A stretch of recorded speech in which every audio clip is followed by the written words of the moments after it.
In the realm of Dragon Ball Super, following the defeat of Majin Buu, peace was restored to Earth. What is this place? How did I end up here?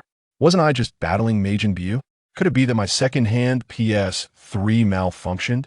Lin Fan abruptly opened his eyes, discovering himself lying within a Taoist temple. Before him lay an expansive hexagram. Moments ago, he had been engrossed in playing Dragon Ball, engaging in a fierce contest against the NPC Majin Buu. However, due to the used condition of his PS3, he had exerted too much force and broken the controller. An electric shock surged through his body, clouding his consciousness until he awakened in this unfamiliar setting. He pondered his bizarre situation. A torrent of profound memories flooded his mind. In an instant, clarity dawned upon him, had traversed into another world, mirroring the plot of a novel. Although initially taken aback, he swiftly accepted the reality, having prepared himself through countless stories he had read. Astonished, he gazed outside the temple, murmuring, "What? This place is actually the world of Dragon Ball Super." As a fervent fan of the Dragon Ball series, he was intimately familiar with every iteration, having watched each multiple times, including Dragon Ball Super. How am I supposed to survive in this world? In other realms, I could perhaps endure, but here, even a minor villain could obliterate the planet. While the main characters are formidable, facing death remains an unsettling prospect. Wait a minute, am I not a transmigrator? Where is my golden finger? Just as he mused over this, a notification resonated within his mind. Ding! The Lazy Master system is now activating and binding to the host. Binding progress point 10.50.100. Binding successful. Newbie gift package acquired. The Lazy Master system? Could the name be any less appealing? Yet, despite its lackluster title, the system seems promising. By accepting disciples, rewards will be granted. Moreover, as my disciples' combat power increases, mine shall double. Lin Fan felt a surge of joy. If he were to take on disciples like Goku, Vegeta, or Jiren, would he not ascend without the need for arduous training? Right. What treasures lie within this newbie gift package? Opening newbie gift package. Ding. Successfully opened newbie gift package. Congratulations. You have received Super Spirit Bomb, Flight Technique, Body Dominance Technique, Three-Eyed, Celestial Bloodline, Combat Power, 1 billion. As Lin Fan listened to the system's announcements, he squinted and smiled. This newbie gift package is quite good. But what exactly is this Body Dominance Technique? Upon examining the Super Spirit Bomb, it is an enhanced version of the Spirit Bomb, with its power multiplied several times and a faster charging speed than the original. The Body Dominance Technique, a potential technique crafted for humans, allowing the user to enter a dominant state, significantly amplifying combat power, with the extent being contingent upon the user. Its potential is limitless. Three-Eyed Celestial Bloodline. The highest bloodline of the Three-Eyed race, once activated, grants the ability to open the heavenly eye, enhancing potential several-fold, along with unique effects. Lin Fan felt no surprise regarding the Super Spirit Bomb, but upon discovering the Body Dominance Technique and the Three-Eyed Celestial Bloodline, he was momentarily stunned. Anyone familiar with Dragon Ball understands that humans possess very low innate talents in this world. Even Krillin, the strongest human, could only stand by and watch, too afraid to intervene. However, with the Body Dominance Technique, that issue was resolved. Its limitless potential felt comparable to that of Sion's bloodline. In Lin Fan's perspective, the Sion bloodline in Dragon Ball Super was hardly noteworthy. It merely illustrated the overwhelming power of the protagonist's halo. The Three-Eyed Celestial Bloodline? Should I merge with it? The three-eyed beings in Dragon Ball Super are akin to Tien Shinhan, right? If I were to absorb this bloodline, wouldn't I sprout from my forehead? Would that detract from my handsome visage? He mused, narcissistically caressing his face. Indeed, Lin Fan was quite striking, with finely chiseled features akin to a sculpted statue and notably fair skin. Never mind, I shall forego the three-eyed celestial bloodline. With this lazy master system, the bloodlines I acquire in the future will undoubtedly surpass this one. Why do I feel such disdain for the name of this system? Learning Flight Technique. Learning Super Spirit Bomb. Learning Body Dominance Technique. Ding! Congratulations! Host has learned Flight Technique, Super Spirit Bomb, and Body Dominance Technique. In that fleeting moment, Lin Fan felt a deluge of knowledge inundate his mind. Simultaneously, a gentle energy began to flow into his body. enhancing his capabilities. Checking his attributes. Host, Lin Fan. Techniques, Super Spirit Bomb, Flight Technique. Special Technique, Body Dominance Technique. Race Bloodline, Human. Base Combat Power, 1 billion. Upon viewing his attributes, Lin Fan couldn't help but scratch his head. A base combat power of only 1 billion felt exceedingly low. In the world of Dragon Ball Super, combat power is significantly elevated, surpassing that of any other Dragon Ball universe. Beings like gods of destruction, grand priests, and the bosses of special realms were utterly formidable. That a base combat power of 1 billion was hardly impressive. Moreover, it wouldn't be long before Beerus and Whis descended upon Earth. While Goku might avert this impending crisis, the situation remained perilous. Who could guarantee that no slip-ups would occur? If Beerus chose to destroy Earth, there would be no escape for anyone. Contemplating these matters, Lin Fan felt a pressing urgency to enhance his strength. Rising to his feet, he prepared to venture outside and ascertain the nature of his surroundings. At that moment, a voice echoed from outside, filled with curiosity. Is there truly a master here? Upon hearing the voice, Lin Fan initially could not identify its owner, but the inquiry sparked recognition. The visitors were undoubtedly Kaiotsu and Tien Shinhan. Yes, Kaiotsu, Tien replied. Indeed, it was the duo.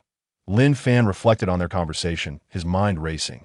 Tien Shinhan was seeking a master? Could it be that Tien intended to learn under him?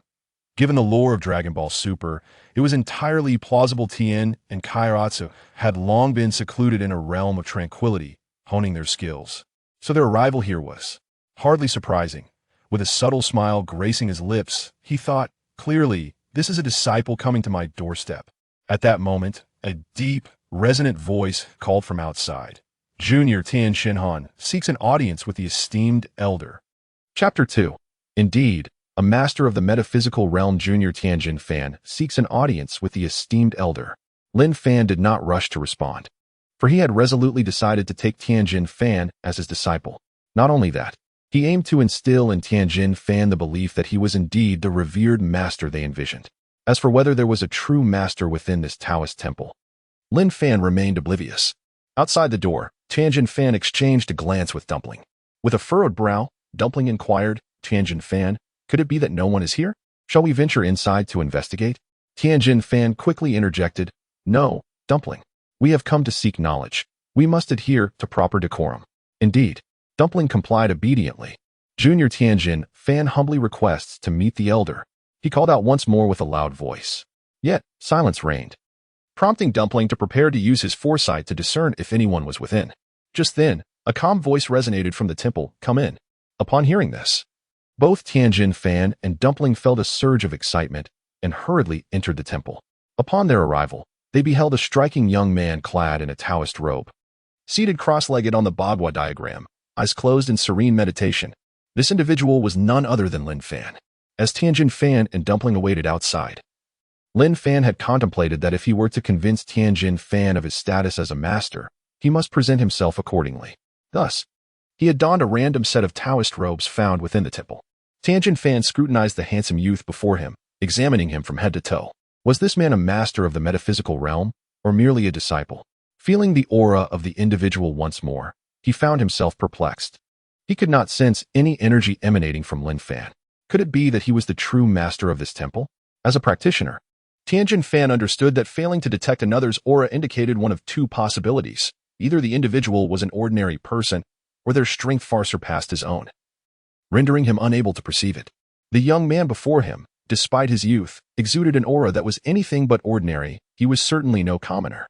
With hands clasped together respectfully, he addressed Lin Fan. Esteemed elder, I am Tianjin Fan, here to seek your guidance. I hope you will accept us as your disciples. At that moment, Lin Fan opened his obsidian-like eyes, a sharp glint passing through them. Tianjin Fan was taken aback by this sudden brilliance. Indeed, this young man was extraordinary. Undoubtedly a figure of esteemed caliber. His youth suggested he possessed some unique method of vitality preservation. These practitioners are keen on such methods, for outlasting the prominent figures guarantees their rise to prominence. Seeing the genuine admiration in Tianjin Fan's eyes, Lin Fan knew he had achieved his goal. Given your sincere intent, I shall accept you. Tianjin Fan was instantly elated, kneeling and bowing repeatedly in gratitude. Thank you, Master. Ding. Congratulations. Host has accepted disciple Tianjin Fan. Gaining combat power of 1 billion, super foresight, telepathic communication, and giant Kamehameha. Current host combat power, 2 billion. Noticing Dumpling beside him remained unresponsive. Tianjin Fan quickly signaled him with his eyes. Understanding the cue, Dumpling promptly knelt. Thank you, Master. Ding. Congratulations. Host has accepted disciple Dumpling. Gaining combat power of 500 million. Super Spirit Time Room, Divine Energy, and Ultimate King's Fist. Current host combat power, 5 billion. Lin Fan reveled in the system's notifications. His heart brimming with joy. These rewards were indeed splendid, particularly the Super Spirit Time Room, which surpassed even the Spirit Time Room from Dragon Ball. However, now was not the time to assess these newfound abilities. Observing Tianjin Fan and Dumpling kneeling, he commanded, "Rise." The two stood up and then settled onto the cushions. With a wave of his sleeve, an enigmatic aura enveloped the space. Tianjin Fan, your most formidable technique is the Kamehameha, is it not? A tremor of astonishment coursed through Tianjin Fan as he turned to Lin Fan, his face a mask of disbelief. How did his master know of his most powerful technique? He had never met Lin Fan before.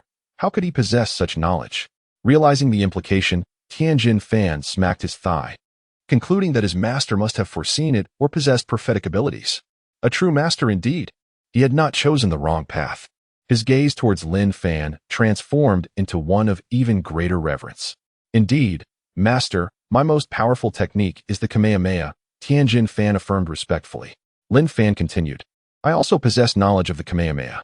While its power is commendable, it has a critical flaw. It requires an extended charging time. Tianjin Fan was astounded. His master not only understood the Kamehameha but also articulated its shortcomings, suggesting that he was not merely knowledgeable but adept in its use. Realizing this, Tianjin Fan immediately bowed. Please, Master, teach me. Lin Fan nodded slightly. The reason your Kamehameha charges slowly is that you are attempting to amplify its power. However, without sufficient strength, it cannot truly be deemed a Kamehameha. Tianjin Fan listened intently as Lin Fan continued, I have mastered a technique called the Super Kamehameha, which mirrors your Kamehameha, but with enhanced power and a significantly shorter charging time. I shall now impart it to you. Tianjin Fan was overwhelmed with joy, bowing repeatedly. Thank you, Master. Lin Fan commenced the explanation of the Super Kamehameha's theory and execution. The reason the Super Kamehameha surpasses the Kamehameha in power and reduces charging time lies in the method of accumulation. When charging the Super Kamehameha, you must Tianjin Fan listen with rapt attention, enraptured by Lin Fan's eloquent instruction, feeling as if he were savoring a fine wine. Intoxicated by the exquisite explanation, Lin Fan observed Tianjin Fan's state, recognizing his deep contemplation, and chose not to interrupt. Instead, he turned his attention to Dumpling. Dumpling, I am aware that your primary attack technique is the Kamehameha, but its power is insufficient. I shall now teach you the giant Kamehameha. Dumpling was not particularly interested in cultivation. His greatest satisfaction lay in being by Tianjin Fan's side. Nevertheless, he was eager to learn, expressing his gratitude. Thank you, Master. Subsequently, Lin Fan imparted the essence of the giant Kamehameha to Dumpling. With a foundation in the Kamehameha, Dumpling quickly grasped the technique. At that moment, Tianjin Fan emerged from his reverie. Lin Fan regarded the two. It appears you have both grasped the techniques. We have, they replied in unison. Then let us see you demonstrate your skills outside. Understood. Chapter 3 The Gift That Makes You Sweat Profusely. The three individuals arrived outside the Taoist temple. Tianjin Fan soared several meters into the air, his expression grave, as he levitated high above the ground, with his right hand resting upon his left. The pinky of his right hand touched the index finger of his left, and his thumbs pressed together, forming a frame that aimed at a mountain in the distance. Following Lin Fan's teachings on energy accumulation, he controlled his breath and strength, intensifying the accumulation process as a robust energy coursed through his meridians. He shouted, Super strong Qigong cannon. Bang! A brilliant light surged forth with overwhelming force, striking the mountain ahead. Boom! The energy of the Qigong cannon struck the mountainside with precision, and in an instant, a deafening explosion echoed, sending plumes of dust soaring into the air. A massive crater appeared at the mountainside, plunging several meters deep, a sight that was nothing short of terrifying. The surrounding birds and beasts were startled into a frenzied flight, scattering in all directions. Tianjin Fan gazed at his hands in disbelief. murmuring to himself, "Did I really do this?" Although his previous Qigong cannons possessed such power, they required the full force of his energy, and any attempt without full charging would have been futile. Yet now, by integrating the methods taught by Master Lin Fan, he effortlessly achieved the pinnacle of energy accumulation, truly formidable. Was this truly his own doing? As he gazed at the cavernous opening in the mountainside and the energy still emanating from his hands, he came to accept this truth. This was indeed his creation. With these thoughts in mind, he swiftly descended and approached Lin Fan, his face radiant with joy. He respectfully inquired, "Thank you, Master. Are there any aspects I should pay attention to?" "Quite impressive. Continue your training and refine your control over your power, and its might will grow, as will the speed of your energy accumulation." "Thank you, Master." At that moment, Lin Fan turned his gaze towards Jiaozi. "Jiaozi, it's your turn." "Yes, Master." After stepping forward a few meters, Jiaozi raised his right hand, directing his index finger towards a large tree ahead. An energy surged throughout his body. Giant whole wave. Whoosh. What began as a beam the size of a finger instantly expanded to the size of a head, with a charging speed akin to the whole wave, yet its power multiplied several times over. Whoosh. The giant whole wave struck the tree, obliterating it with a resounding crash as it collapsed to the ground. Jiaozi stared at the fallen tree, his eyes wide with astonishment, overwhelmed by the unexpected power of his whole wave. Indeed, it was aptly named the giant whole wave. Returning to Lin Fan's side, he expressed his gratitude. "Thank you, Master." "Jiaozi, I perceive that you are not one for conflict and prefer to accompany Tianjin Fan. Thus, regarding your training, a more relaxed approach may serve you well. Focus on refining your superpowers instead." Lin Fan understood that Jiaozi possessed several superpowers, including precognition, telepathy, and perception. If cultivated properly, these abilities could prove invaluable. Hence, it was unnecessary for Jiaozi to force himself into training with the whole wave. Forsaking his unique powers for something else would be akin to trading a sesame seed for a watermelon. Jiaozi agreed, acknowledging, "I do not particularly enjoy training." After a moment's hesitation, Lin Fan turned his attention back to Tianjin Fan.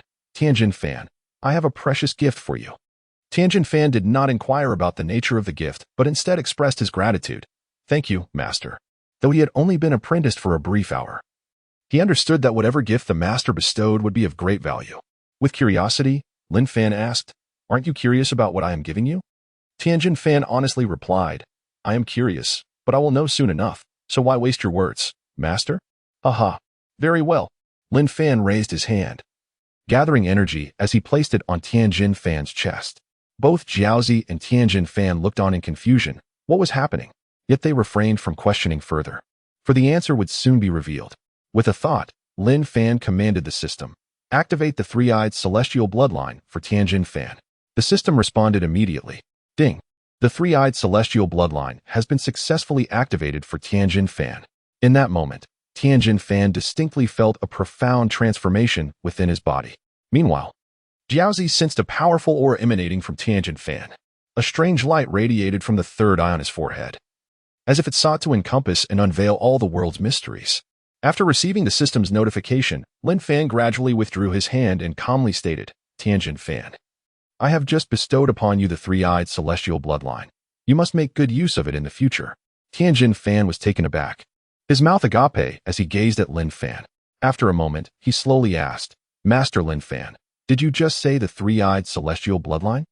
As a member of the three-eyed race, he was acutely aware of the significance of the three-eyed celestial bloodline. It represented the highest and purest lineage among his kind. Every member of the three-eyed race aspired to possess such blood, which not only signified a substantial increase in potential, but also denoted a prestigious status. Any three-eyed individual encountering one with the three-eyed celestial bloodline would regard them as a deity. Thus, upon hearing Lin Fan's declaration, Tianjin Fan was utterly stunned. As though plunged into an icy abyss, his body frozen in place, unsure of how to react. Lin Fan understood well what the three-eyed celestial bloodline signified for Tianjin Fan. It was no exaggeration to say it was akin to an ordinary person soaring to greatness. With a gentle smile, he reassured, "You heard correctly. It is indeed the three-eyed celestial bloodline." Upon hearing his master's words once more, Tianjin Fan knelt before him with a thud, overwhelmed with emotion as he repeatedly bowed his head. "Thank you, Master. Thank you, Master. I will not let you down. I will devote myself to training and ensure not a moment is wasted." What Lin Fan sought was precisely this fervor. Only through the diligent efforts of his disciple could he enhance his own combat prowess. I believe in you, and thus I have prepared another gift.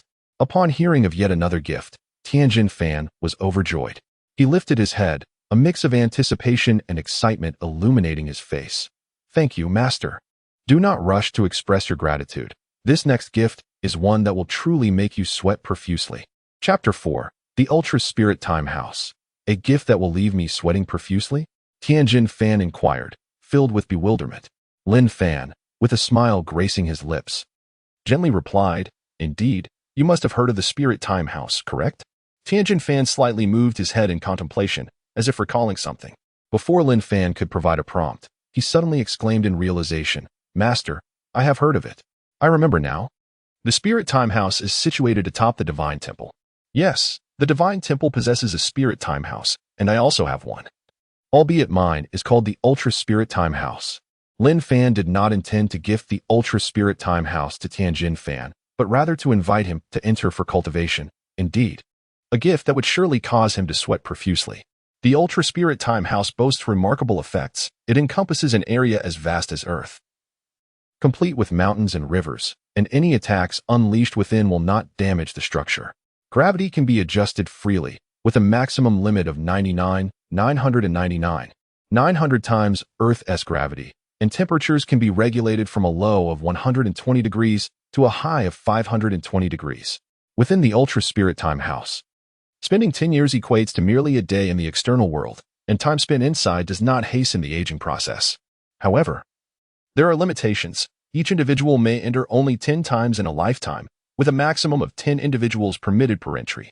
Upon entering the Spirit Time House, the mental energy of the entrants will gradually deplete, and once their mental energy is entirely exhausted, they will be ejected automatically.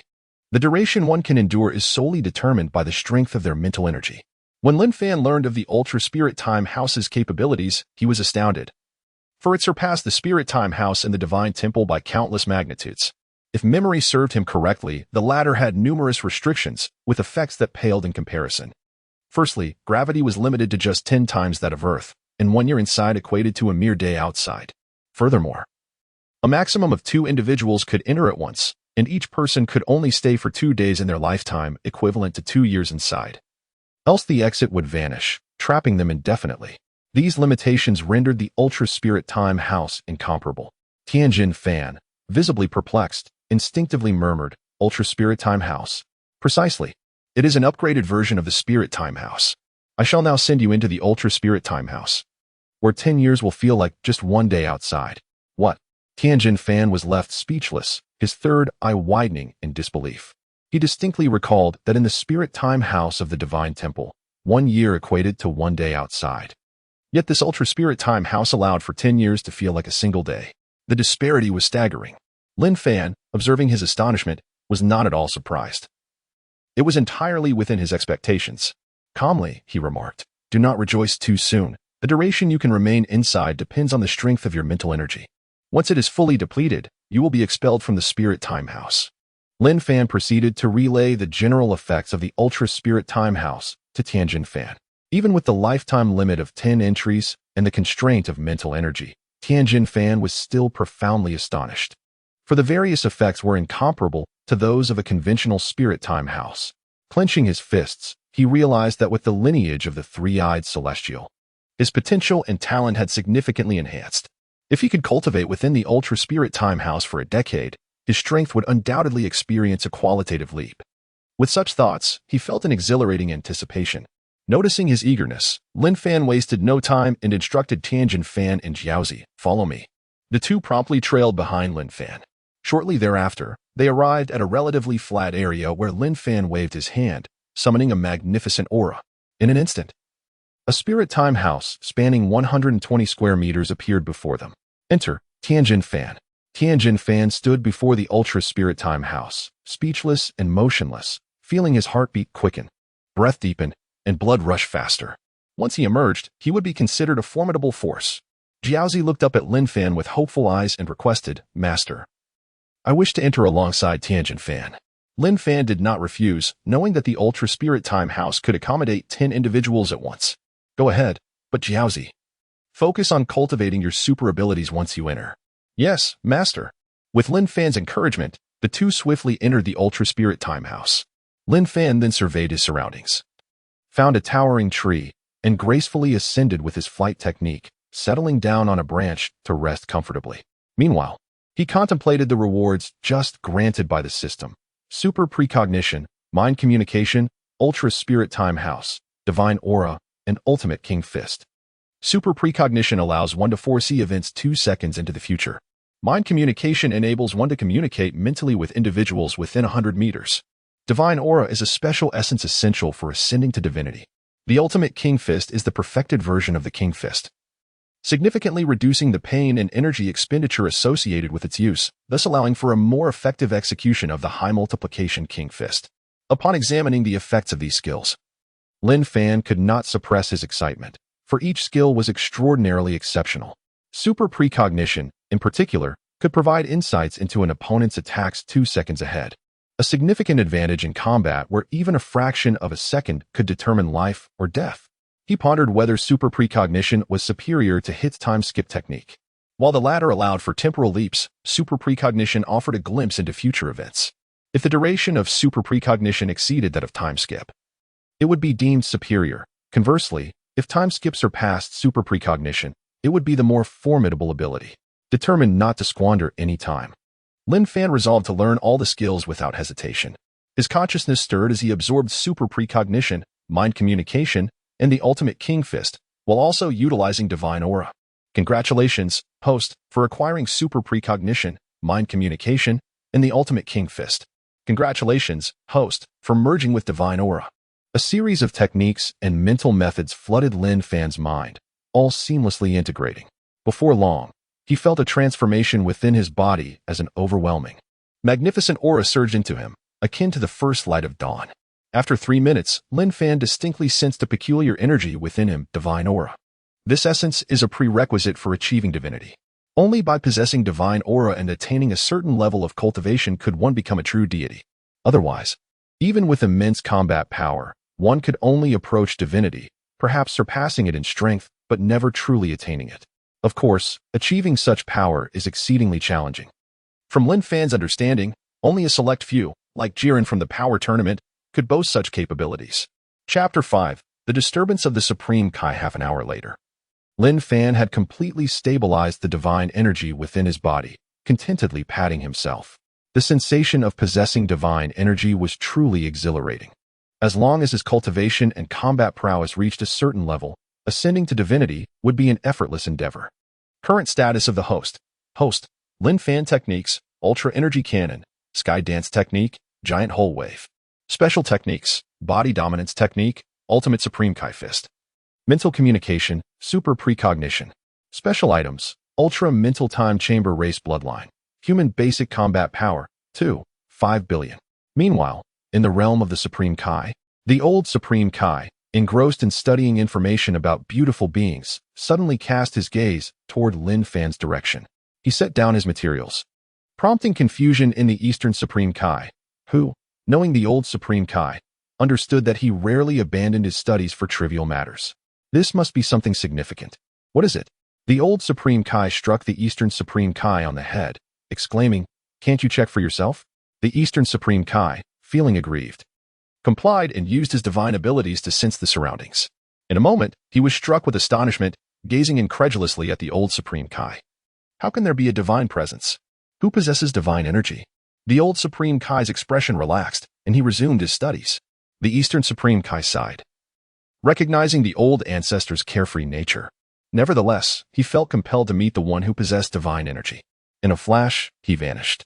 Unbeknownst to Lin Fan, his mere assimilation of divine energy had drawn the attention of the old Supreme Kai and others. He was preoccupied with thoughts of whom to accept as a disciple next. A streak of light descended from the heavens, instantly alerting Lin Fan. There was no need for further contemplation. The visitor's power was undoubtedly superior to his own. Although he boasted a basic combat power of 5 billion, it was still insufficient. Upon discerning the visitor's petite stature, white punk hairstyle, purple skin, adorned with patera earrings, and clad in the Supreme Kai uniform, he quickly recognized, the Eastern Supreme Kai? What brings him here? Is it related to my recent assimilation of divine energy? It was quite plausible. After all, divine energy was essential for ascending to divinity. As deities, sensing his presence was entirely reasonable. Rising from the tree, he approached the Eastern Supreme Kai, greeting amiably. "Ah, it is an honor to meet you, Eastern Supreme Kai. I apologize for not receiving you properly." The Eastern Supreme Kai scrutinized Lin Fan closely, confirming that he indeed possessed divine energy, fully integrated within. Who is he? How has he cultivated divine energy? Judging by his Taoist robes, he must be a practitioner of the Tao, achieving divinity through it. But why does he know me? Yet, upon reflection, it made sense that someone capable of cultivating divine energy would recognize him. Otherwise, how could they perceive celestial power and divine energy? The Eastern Supreme Kai, possessing a gentle disposition, responded to Lin Fan's cordiality with warmth. "Greetings. May I inquire who you are, to have cultivated divine energy?" Upon hearing this, Lin Fan realized that his divine energy had indeed captivated the Eastern Supreme Kai's interest. "I am Lin Fan, and my cultivation of divine energy was merely a fortuitous occurrence." He had no intention of divulging the specifics of his attainment. The Eastern Supreme Kai pondered for a moment, ultimately accepting Lin Fan's explanation, recognizing his good fortune. Perhaps, in the years to come, he would be selected as an apprentice Supreme Kai, or even ascend to the rank of Supreme Kai himself. There were others beyond him in the seventh universe: Western Supreme Kai, Northern Supreme Kai, and Southern Supreme Kai, with these three positions currently vacant. Any fortunate individual at this moment would find it easier to comprehend divine energy, as it was needed. Considering this, the Eastern Supreme Kai became even more courteous toward Lin Fan, acknowledging that if Lin Fan were to become any of the three Supreme Kai, it would mean he was a companion. "That is splendid. It signifies you possess great fortune. I look forward to the day you become my companion." Lin Fan was momentarily taken aback by this notion. Becoming his companion? Becoming a Supreme Kai? He had no interest in such a title. However, he refrained from contradicting him. Simply smiling, "Let us hope." At this moment, the Eastern Supreme Kai noticed the ultra-mental time chamber nearby, though he did not recognize it as such. Assuming it was merely Lin Fan's residence. "Lin Fan, I must take my leave." After a brief assessment, the Eastern Supreme Kai concluded that Lin Fan was not a violent individual and might indeed become his companion. There was no need for him to linger any longer. He hurried back to report to the old ancestor to avoid another reprimand. Lin Fan courteously remarked, "Feel free to visit when you have the time." The Eastern Supreme Kai smiled, transforming into a streak of light as he departed. Once he was gone, Lin Fan returned to the tree, contemplating whom to accept as a disciple next. Given his current strength, it seemed a challenging task. Ding. Host's disciple Tian Xinhan has increased basic combat power by 1 billion. Host receives a double enhancement of 2 billion. Current basic combat power, 5 billion. Not bad. It has only been a short while since entering. And Tian Xinhan's basic combat power has already risen by 1 billion. It seems. Before he could finish, another notification echoed in his mind. Ding. Host's disciple Kaiatsu has increased basic combat power by 100 million. Host receives a double enhancement of 200 million. Current combat power, 6 billion. Kaiatsu has also improved by 100 million in basic combat power. That is quite impressive. Lin Fan recognized that Kaiatsu was not particularly fond of rigorous training, so such an increase was unexpected. He could only surmise that Kaiatsu had not been idle, but had been diligently practicing. Suddenly, a thought struck Lin Fan, illuminating his mind. "Next, I shall accept Sun Wukong as a disciple." A subtle smile graced his lips as he formulated his plan. He decided to check the Taoist temple for any presence. Upon arrival and surveying the surroundings, he found it completely deserted. No one at all? Yet the temple remained spotless. "And the robes are here. How peculiar. Could they have stepped out? Never mind. I shall wait for their return." Three-eyed bald donkey, come out. Chapter 6. Yulin, come out. "You three-eyed bald donkey." A melodious female voice pierced through Lin Fan's contemplation. Lin Fan's face was a mask of confusion. Three-eyed bald donkey? Wasn't that a reference to Tian Xinhan? Surely, in the world of Dragon Ball Super, no one would refer to him in such a disrespectful manner. After all, Tian Xinhan was a good-natured person, not someone to be disliked. Who would be so impolite as to call him that? Suddenly, an idea struck Lin Fan. Could it be her? Upon reaching the entrance of the Taoist temple, he saw a woman standing there. She appeared to be in her 30s. Clad in a striking blue qipao, her figure voluptuous and curves enchanting, with 2 half-moon ponytails adorning her head. Seeing her, Lin Fan couldn't help but think. It was indeed her, Yulin. Although she seemed to be in her 30s, Lin Fan estimated she was likely in her 40s. However, Women who trained in the Dragon Ball Super world tended to retain a youthful vigor, making their true ages difficult to discern. Yulin was one such woman, having once trained alongside Tien Shinhan under Master Rashi. After Tien Shinhan left without her, Yulin harbored resentment toward him for not taking her along, feeling betrayed and heartbroken. Over the years, she had diligently honed her mystical arts, now believing herself capable of seeking revenge on Tien Shinhan. Thus, she had traveled far and wide until arriving here. Upon seeing Lin Fan, who exuded an aura of righteousness, she paused momentarily before darkening her expression and asking, "Is Tien Shinhan here?" "No," Lin Fan replied calmly.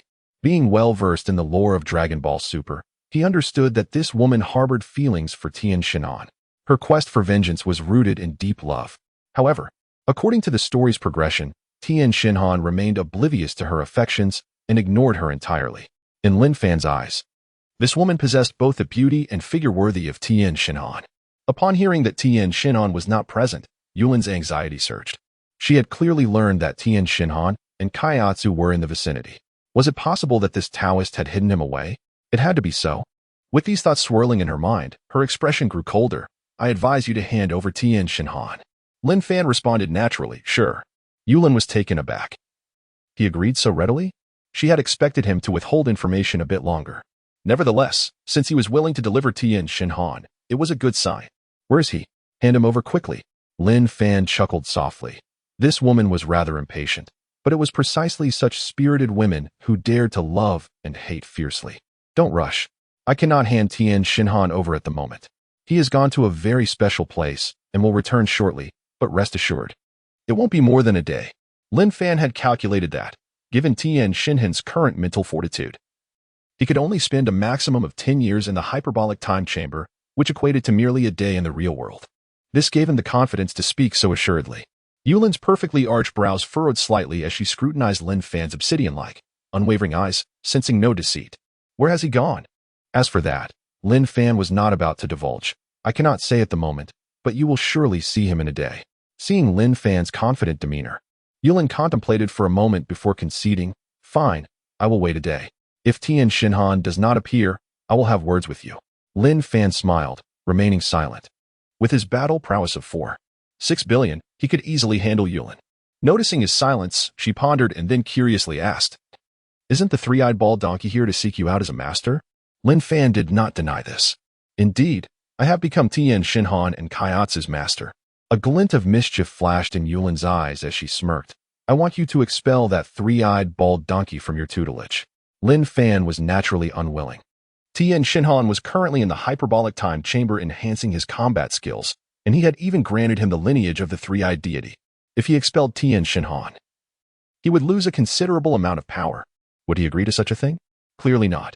"Tien Shinhan has done nothing wrong. I cannot act against him. I understand your reasons for harboring resentment. But Yulin, I must remind you that love is not expressed in such a way. Seeking vengeance against him will only drive him further away. That is not a commendable approach." Yulin was momentarily stunned, her brows knitting together, disbelief etched on her face. "How do you know my name? Did that three-eyed bald donkey tell you?" She couldn't help but wonder if he had been thinking about her all along, that he hadn't forgotten her. Lin Fan chuckled inwardly. In this world of Dragon Ball, how could he not know her name? He possessed an omniscient perspective. Yet, he replied, "Indeed, Tien Shinhan told me. All these years, he has been thinking of you. However, due to certain circumstances, he has been unable to seek you out." Lin Fan felt that the two were quite well matched and, seizing the opportunity to act as a matchmaker, decided to do so. As for the special reasons he mentioned, he couldn't find a suitable explanation. Such complex matters were best left for Tien Shinhan to resolve. Upon hearing these words, Yulin felt a wave of joy wash over her. Indeed, Tien Shinhan had been thinking of her. Yet, she was still filled with questions. What were the special reasons that prevented him from coming to find her? That you will have to ask him yourself when you see him. Yulin realized that questioning Lin Fan would yield no answers. Lin Fan chose not to engage in further conversation with Yulin. He found a reclining chair and brought it over. Yulin, seeing this, assumed Lin Fan was offering her a seat. She thought to herself that the master of the three-eyed bald donkey was quite considerate, understanding the importance of treating a guest well. As she approached to express her gratitude, Lin Fan comfortably reclined on the chair, exclaiming, "Ah, this is delightful. By the way, a bit of sun would certainly enhance this experience." With that, he swiftly took the chair outside the temple. Watching him arrange the chair, Yulin furrowed her brows, pouting her lips in annoyance. Humph, how annoying. She followed him outside. Standing nearby Lin Fan, he suddenly turned to her and asked, "Oh, by the way, are you tired?" Yulin seethed inwardly, thinking, "Humph, now you finally ask if I am tired? Now you realize that I, as your guest, should be allowed to rest?" She politely replied, "Not tired." Feeling that Lin Fan would surely make a courteous suggestion for her to sit and rest, she was taken aback when he continued, "That's great. Then, could you please run to the town and fetch some snacks and drinks for me?" Chapter 7 has arrived. Yulin was filled with confusion. Staring incredulously at the figure reclining in the chair before her, she questioned whether she was truly exhausted merely to fetch snacks for him in town. Lin Fan, noticing her speechless astonishment, explained, "Look around. The scenery is exquisite. Wouldn't it be delightful to enjoy some snacks and drinks while admiring the view?" Yulin's anger flared unexpectedly. It seemed he considered her merely a lackey. "I am not your apprentice, so why should I fetch you anything?" She retorted coldly. "Do not be hasty. If you accomplish this task, I might arrange for Tianjin Fan to marry you," Lin Fan replied, unfazed by her temper. He understood her resentment towards Tianjin Fan and recognized that her practice of demon arts stemmed from her disdain for him. Over the years, this had undoubtedly built up her frustration, making her irritable a natural response. Perhaps with Tianjin Fan's affection, her inner turmoil could be quelled. Upon hearing this, Yulin bit her lip, a faint blush creeping up her cheeks as she stammered, "What are you saying? I would never want to be with that three-eyed bald man." "Oh, is that so? Then I shall let him marry someone else," Lin Fan said nonchalantly. Her reaction was immediate. It was as if he had stepped on her tail. She sprang up, indignantly pointing at Lin Fan, and exclaimed, "How dare you?" Lin Fan, however, remained unfazed, a playful smile gracing his handsome features. "Did you not just say you didn't want to be with Tianjin Fan? Why the sudden outburst?" "Humph, I do not want him to be with anyone else either," she quipped. Lin Fan teased, "Isn't that contradictory?" "It is not contradictory. I. Yulin struggled to articulate her thoughts, but the words eluded her. "What is this? Do you not wish for him to have any happiness?" "Yes." "Is this a punishment for him?"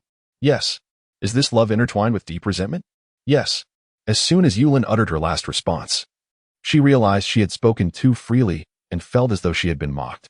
In a flurry, she retrieved a talisman from her pocket, adopting an aggressive stance. "You dare mock me? I shall punish you. Conjure, strike with thunder." The talisman in her hand ignited into a brilliant flame, swiftly consumed in a dazzling display. At that moment, a dark cloud gathered ominously above Lin Fan's head, swirling ominously. "Odious Taoist, I grant you a chance to apologize," Yulin shouted defiantly.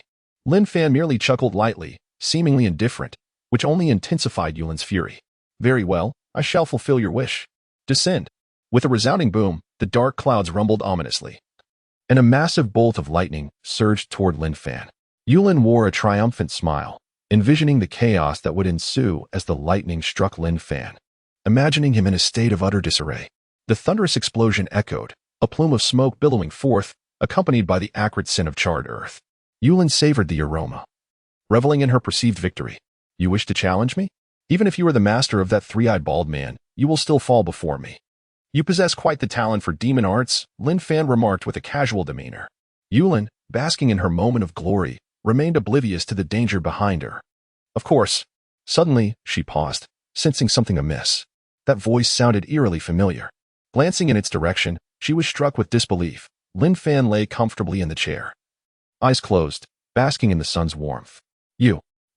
She had clearly struck him with her demon thunder, yet he appeared utterly unharmed, reclining leisurely. In truth, the speed of her attack was but a trivial jest in Lin Fan's eyes, akin to a snail's pace. Lin Fan, unperturbed, continued, "Yulin, with your current strength, you cannot hope to match Tianjin Fan. If you seek to vent your frustrations upon him, it is futile." Yulin, filled with disbelief, retorted, "Humph. I have diligently honed my demon arts for years. How could I not be a match for that three-eyed bald man? Do not try to intimidate me." Lin Fan merely smiled, choosing not to engage further. Seeing his disinterest, Yulin contemplated her next words but ultimately swallowed them. She recognized that, based on Lin Fan's earlier demeanor, she was indeed no match for him. Acknowledging this truth was hard for her, yet she refrained from admitting it aloud. Meanwhile, a notification chimed in Lin Fan's mind. Ding. Apprentice Tianjin Fan's base combat power has increased by 300 million. Master receives double the increase, totaling 600 million. Current host base combat power, 2 billion. Ah, another swift increase of 300 million? It appears the bloodline of the three-eyed celestial is remarkable indeed. Tianjin Fan, I hope you can endure a little longer. Lin Fan stretched lazily. 20 hours later, the next day in the afternoon, Yulin grew increasingly impatient. Watching Lin Fan leisurely enjoying the scenery while snacking, she voiced her displeasure. You said we only needed to wait a day. Where is that three-eyed bald man? Do not fret. We have yet to reach the 24-hour mark, Lin Fan replied. Entirely untroubled. Ding. Apprentice Tianjin Fan's base combat power has risen by 400 million. Master receives double the increase, totaling 800 million. Current host combat power, 6 billion. Just then, two ragged men soared into view, one tall and the other small. One bore 3 eyes and a bald head, while the other appeared childlike. Also bald, but with a single tuft of hair, creating a rather comical sight. Upon seeing them, Yulin immediately recognized the pair. Three-eyed bald man, she exclaimed. Her voice a mixture of fury and unexpected joy, reminiscent of a scorned lover. The newcomers were none other than Tianjin Fan and Lam-Z. Chapter 8 Encounter. Tianjin Fan was quite displeased upon hearing someone shout three-eyed bald donkey, perceiving it as a blatant insult. His companion, Lam-Z, shared his indignation. To insult Tianjin Fan was tantamount to insulting oneself. Their gazes fell upon Yulin, yet neither recognized her. After all, when they departed years ago, Yulin was but a child. Time had transformed her significantly, not to mention she had matured beyond measure. Despite their irritation, Tianjin Fan and Lam-Z approached Yi Fan with respect, greeting him as their master. Lin Fan gestured towards the garments on the ground, saying, "Put these on." He anticipated that they would emerge in tattered, dilapidated attire. Yes, they took the prepared clothing and flew into the temple. Shortly thereafter, they reappeared, clad in fresh garments. Before Lin Fan could speak, Yulin exclaimed in a charming voice, "Three-eyed bald donkey, prepare to meet your end." Tianjin Fan was taken aback. Why was she calling him that again? He did not recall ever meeting her, let alone offending her. Yet, there was a hint of familiarity that perplexed him. He inquired, "Who are you? Why do you refer to me in such a manner? Is it not somewhat disrespectful? Could you perhaps be a friend of my master?" Yulin, realizing Tianjin Fan did not recognize her, felt a surge of anger. It was evident he had forgotten her. With flushed cheeks, she retorted, "Three-eyed bald donkey, you have indeed forgotten me." Tianjin Fan pondered. Had they met before? Why could he not recall? Lin Fan interjected, "You trained under Master Crane alongside her and Lam-Z." At Lin Fan's reminder, Tianjin Fan's memory stirred. He indeed remembered a little girl from his time with Master Crane. Upon closer inspection, this woman bore a striking resemblance to that girl. What was her name? He struggled to remember. Lam-Z, in astonishment, exclaimed, "Yulin? Is that you?" Realization dawned on Tianjin Fan. Indeed, her name was Yulin. The woman before him was the little girl from years past, transformed remarkably. Yulin basked in Tianjin Fan's astonishment, feeling a rush of sweetness and a slight sense of pride. "Yes, I am Yulin." She thought to herself, "Tianjin Fan, you must regret not taking me with you back then." She straightened her posture, showcasing her alluring figure. Tianjin Fan, puzzled, asked, "How did you arrive here?" Lin Fan sighed. Did Tianjin Fan truly not sense Yulin's affection for him? Yet, he quickly realized. If Tianjin Fan could perceive such feelings, he would not have remained single for so long. Even Krillin, with his baldness, had a stunning android wife. While Tianjin Fan had yet to gain anything, Yulin clenched her delicate fists, unwilling to voice her innermost thoughts. Instead, she declared sweetly, "I have come to take your life." What? Tianjin Fan was bewildered. What had he done to deserve this fate? Without further ado, Yulin waved her hand, conjuring a talisman. "Tianjin Fan, your master claims I am no match for you. Today, I shall show him who is truly formidable. Converge, strike." The talisman ignited, reducing to ashes in a heartbeat. This technique was the same lightning sorcery she had previously employed against Lin Fan. As she conjured her spell, dark clouds began to swirl ominously above Tianjin Fan, accompanied by ominous rumblings. Such a trivial display was easily discerned by Tianjin Fan, especially now. With his significantly enhanced combat prowess and the awakening of the first stage of the three-eyed celestial sovereign, he was no longer the Tianjin Fan of old. Seeing Tianjin Fan remain unfazed, Yulin assumed he was intimidated, feeling a swell of pride. "Three-eyed bald donkey, brace yourself for annihilation." With a mighty swing of her right hand, she summoned a bolt of lightning, thick as an arm, crashing downward. Tianjin Fan raised his hand, launching a ki blast that obliterated the lightning. Not only that, but the ominous clouds above Yulin were dispersed, leaving only a gentle breeze in their wake. Yulin was left in shock, trembling uncontrollably as she gazed at Lin Fan with wide, astonished eyes. She could scarcely believe he had effortlessly thwarted her lightning attack. Lin Fan regarded Yulin with a cool demeanor. Her combat strength was pathetically low, perhaps merely a few thousand. With such feeble prowess, how could she hope to contend with him? It was utterly futile. Besides, he was no longer the same Lin Fan from the previous day. He was now the three-eyed celestial sovereign. Yulin, you are not my match. Focus on your training. The lightning was but one of Yulin's offensive techniques. And with Lin Fan so easily dismantling it, she recognized that she was no match for him. Yet, her pride would not allow her to concede so easily. After years of arduous training, she sought to embarrass Lin Fan, to make him regret not taking her with him. Now, how could she admit defeat so readily?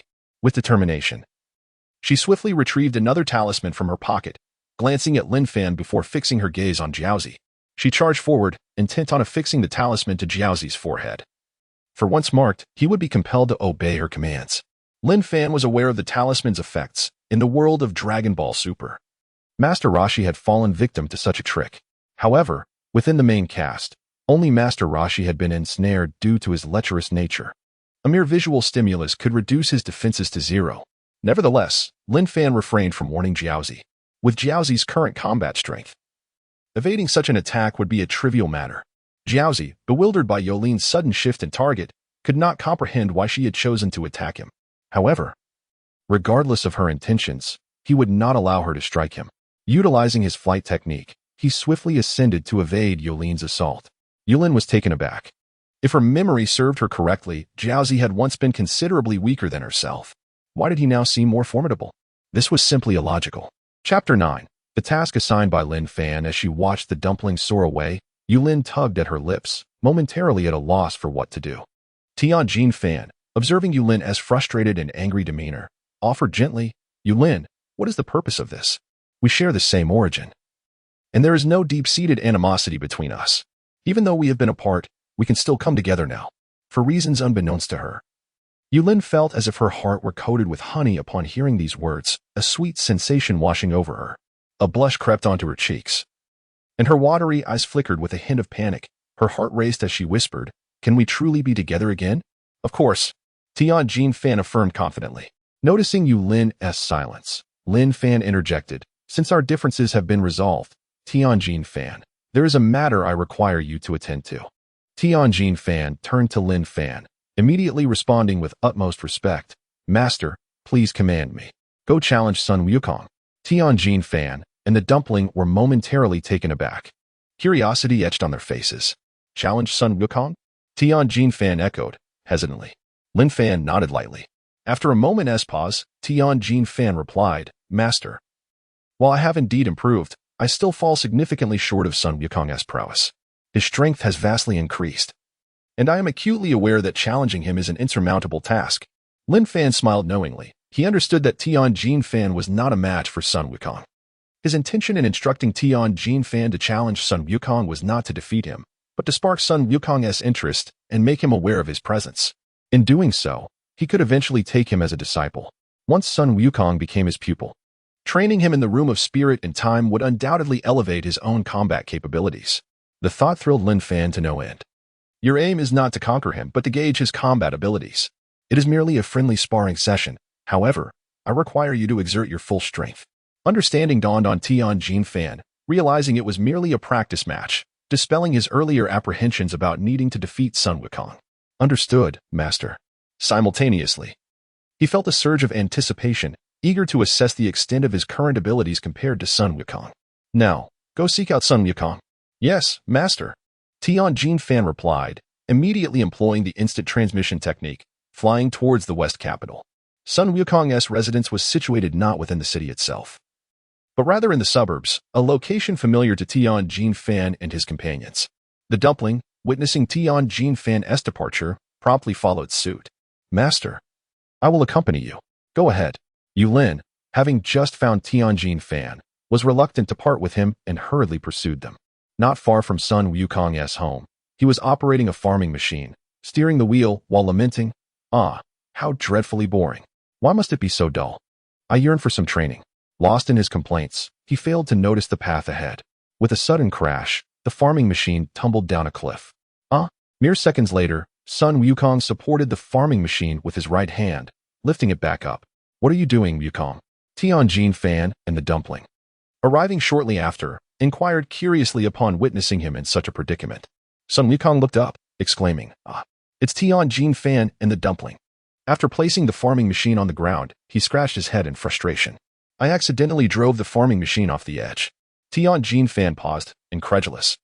"Did you really drive it off? Is there such a person?" But then he recalled that this was quintessentially Sun Wukong besides training and eating. He often appeared oblivious to other matters.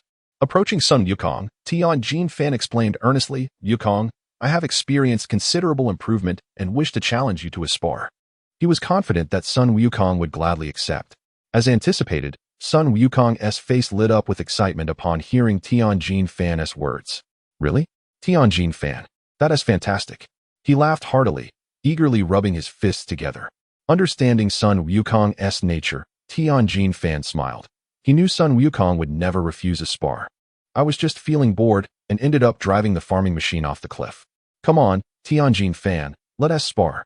Sun Wukong, unable to contain his enthusiasm, soared into the air, heading towards the mountainous desert, as he dared not practice near his home, knowing that Chi-Chi would scold him if she caught wind of it. Tianjin Fan and the dumpling quickly followed suit. Shortly thereafter, the trio arrived at the desert mountains. The dumpling, concerned for Tianjin Fan's safety, cautioned, "Wukong, remember to hold back." Sun Wukong, stretching his arms, nodded in agreement. "Don't worry, dumpling." He was acutely aware that Tianjin Fan was not his equal and that he must exercise restraint. "Let us begin, Tianjin Fan." Tianjin Fan's expression grew serious. "Wukong, it has been quite some time since our last duel." Sun Wukong's demeanor shifted to match Tianjin Fan's seriousness. "Indeed, it has been years. I can hardly recall how many. I merely remember it was during the greatest martial arts tournament." "Exactly, Wukong. Reflecting on those times, we were truly weak, akin to ants, compared to who we are now." Although he could not recall the exact number of years, Tianjin Fan distinctly remembered that back then, Sun Wukong could not even transform into a Super Saiyan, and his brother Raditz had yet to invade Earth. Sun Wukong also reminisced about his past training, recalling, "Yes, we were truly weak. Hey, Tianjin Fan, I believe we will grow even stronger. In the future, when we face our current selves, we will also find ourselves weak." Tianjin Fan wholeheartedly agreed, especially now that he possessed the bloodline of the three-eyed celestial, indicating that his current strength was merely the beginning, not the culmination of his potential. "Indeed, Wukong, let us battle." In an instant, Tianjin Fan elevated his aura, causing a whirlwind to erupt around him, stirring up dust and debris for hundreds of meters. Sun Wukong initially gazed in astonishment before excitement surged within him. "Tianjin Fan, you have made tremendous progress. I am truly looking forward to this." Sun Wukong also amplified his energy and charged forward, and Tianjin Fan responded in kind. Bang! Their fists met with a resounding clash. Boom! Chapter 10, the first stage of the three-eyed celestial bloodline. A thunderous clash resounded as fists collided. In an instant, energy surged outward from the two combatants, engulfing the surroundings in a tumult of dust and debris. With a series of resounding impacts, both warriors withdrew their fists, relentlessly launching attacks at one another. Each strike reverberated through the air, compressing it with sheer force. At this moment, Sun Wukong had yet to unleash his full strength, while Tian Xinhan had reached the pinnacle of his normal state. Consequently, Tian quickly gained the upper hand. After blocking one of Wukong's strikes, he countered with a swift blow. The punch landed squarely on Wukong's chest, sending him hurtling several dozen meters away, crashing into a rocky outcrop in the desert. Kaiatsu, witnessing this spectacle, was filled with astonishment. Tian had actually struck Wukong. Although it was merely Wukong in his ordinary form, it was still an impressive feat. Tian, however, did not press the advantage, as this was not a life-or-death duel. Hovering above, Tian gazed down at Wukong, his heart racing with excitement. Ever since Wukong had transformed into a Super Saiyan, Tian had dared not imagine that he could ever send Wukong flying. Now that he had accomplished this, an exhilarating sense of liberation surged within him, a delightful release of pent-up feelings. Wukong emerged from the haze of dust, exhilarated, and exclaimed, "Tian, you're truly remarkable now." Tian, brimming with confidence, replied, "Wukong, the best is yet to come. Bring it on." With a gleeful grin, Wukong assumed his iconic fighting stance, his gaze fixed on Tien. Ha!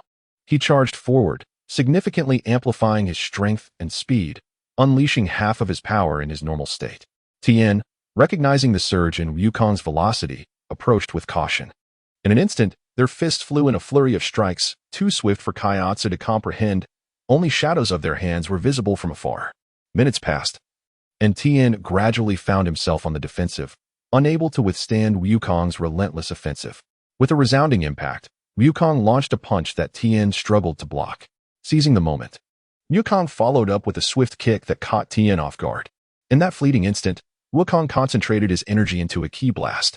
Seeing the sudden emergence of the ki blast, Tien realized evasion was futile and braced himself with both hands. The blast detonated with a thunderous explosion, sending a cloud of smoke billowing. Instinctively sensing danger, Tien peered through the haze, only to see Wukong barreling toward him like a ferocious beast. Delivering a kick to his abdomen. With a thud, Tien plummeted to the ground, creating a crater several meters wide and deep. Kaiatsu's heart raced with concern, but he soon exhaled in relief as Tien swiftly regained his footing. Instead of soaring into the air, Tien raised his right hand, aligning his index and middle fingers before his third eye, tracing a deliberate arc. In an instant, his third eye radiated a blinding white light, igniting flames wherever his gaze fell, even upon the barren desert landscape. Wukong, observing this spectacle from above, gasped in astonishment. Is this Tien's new technique? With renewed determination, Tien clenched his fists and shouted, "Ah!" His aura surged dramatically, creating a vortex that whipped up fierce winds, slicing through the surroundings like a blade. The tempest expanded from a few meters to a staggering 100 meters, transforming the once clear sky into a haze of yellow and gray. When Tien's third eye glowed crimson, the storm subsided. This marked the first stage of Tien's three-eyed celestial bloodline, his three-eyed red general state. In a flash, he appeared before Wukong, raising his hands with unshakable confidence. "Wukong, come at me." Wukong, invigorated by Tien's formidable presence, felt a rush of exhilaration. Since defeating Majin Buu, he had not engaged in a true battle. Now, it seemed he was in for a proper fight. Assuming his fighting stance, he beckoned, "Let us go, Tien." In a heartbeat, Tien surged forward with blinding speed, delivering a powerful punch to Wukong's abdomen. Wukong instinctively exhaled sharply, but Tien did not relent, transforming his fist into an open palm. He unleashed a ki blast that detonated before Wukong. Tien furrowed his brow, sensing that the ki blast had missed its mark. Utilizing his aura, he dispelled the smoke, revealing Wukong had retreated several meters away, grinning. "Huh, I'm now at the peak of my normal state," he declared, charging back toward Tien. With a series of rapid exchanges, their fists collided, leaving only fleeting shadows in the air. For half an hour, Tien gradually gained the upper hand, striking Wukong's chest with a force reminiscent of a tempest. As the winds howled and the air around them thinned, Tien's fist struck Wukong, who seized the opportunity to counter with another blow. With a powerful grip, Tien spun Wukong around before launching him into the air. With his palm directed at Wukong, Tien unleashed a barrage of 3 ki blasts that struck Wukong squarely. Although Wukong fell several meters, he regained his composure swiftly, his gaze locked on Tien. "Tien, you're incredibly strong now. Without transforming into a Super Saiyan, I am no match for you." With that, Wukong tightened his fists and shouted, "Huh?" His aura surged violently, an overwhelming pressure erupting forth. His hair transformed to a brilliant gold, Super Saiyan 1. Though the battle had yet to commence, Tien could already sense the terrifying energy emanating from Wukong. Chapter 11. Upon hearing the prowess of his opponent, his hands involuntarily trembled. It was the first time he faced Sun Wukong in his Super Saiyan 1 form. Without the need for comparison, he already understood that, given his current capabilities, he was no match for Sun Wukong. Before he could ponder further, Sun Wukong soared into the air, his speed magnified by several dozen times. The Super Saiyan 1 transformation granted him a power increase of 50 times compared to his normal state. Even Lin Fan, utilizing his three-eyed lineage and entering the state of the three-eyed red general, could barely contend with Sun Wukong's base form. Now, with Wukong transformed into Super Saiyan 1, the disparity in strength rendered Lin Fan completely helpless. With a resounding impact, he barely managed to block a punch from Sun Wukong, pain radiating through his hand. In that moment, Wukong unleashed a second punch, and Lin Fan realized with dismay that the pain in his hand had not subsided. His movements were sluggish, unable to keep up with Wukong's pace. A solid blow struck his chest, sending him hurtling backward for several meters. before he could regain his balance.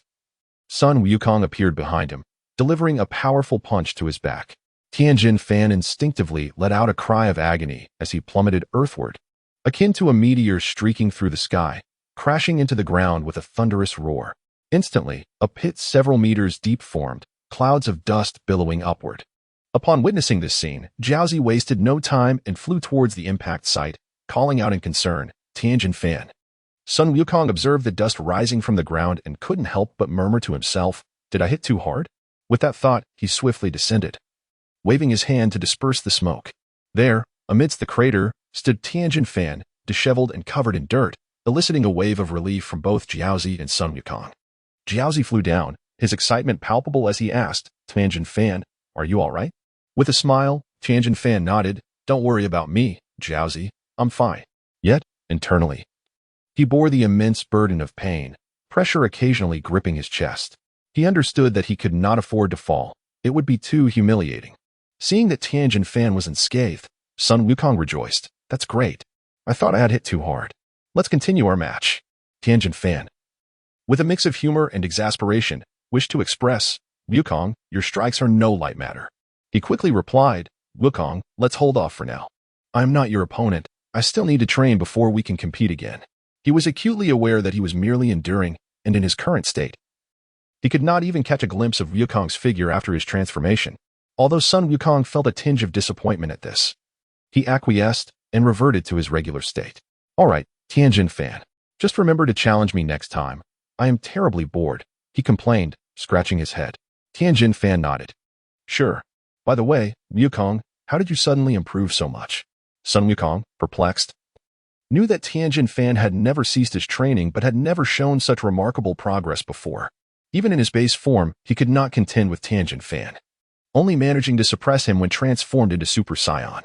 With pride, Lin Fan exclaimed, "Wukong, Lam-Z and I have recently taken on an extraordinary master, and we have both experienced significant growth." Inwardly, he mused, "I wonder how my master compares to Wukong? Perhaps my master is even more formidable, considering he managed to enhance my combat abilities so swiftly. Yet, Wukong is also incredibly strong. Just in the Super Saiyan 1 stage, he can easily overpower me. If he were to transform into Super Saiyan 2 or 3, merely his presence might render me unable to resist." Unbeknownst to him, he began to anticipate the outcome of a duel between Wukong and his master. Sun Wukong paused, scratching his head in bewilderment. "Oh, there are extraordinary masters? Where?" "The hilly mountains," Lin Fan replied without hesitation, sensing that his master, Lin Fan, would not mind his revealing their location. Sun Wukong instantly lit up with excitement. "Lin Fan, can you take me to meet your master?" Without needing explicit clarification, Lin Fan understood Wukong's intent. "You wish to spar with my master, don't you?" Wukong, his thoughts laid bare, chuckled. Lin Fan, I can't help but be drawn to those with great skill." Lin Fan, bemused, recognized that Wukong was still the same passionate martial artist he had always known. Before he could respond, Sun Wukong eagerly urged, "Let's hurry." "All right, Wukong. Lam-Z, let's go." The trio soared toward the hilly mountains. Outside the Taoist temple, Lin Fan, having stored away the time-space mental sanctuary, returned to the temple entrance and reclined in a chair, basking in the gentle sunlight. Though his eyes were closed in meditation, he was acutely aware that Sun Wukong was soon to arrive. His future capable disciple was on his way. This thought stirred a wave of excitement within him. At that moment, Yulin emerged from the temple, gazing curiously at Lin Fan lounging in the chair, and asked, "Are you a genuine Taoist?" Lin Fan opened his eyes, perplexed. "What do you mean? You, a Taoist, lying around all day resting? I've never seen you meditate or practice. I suspect you're a false Taoist."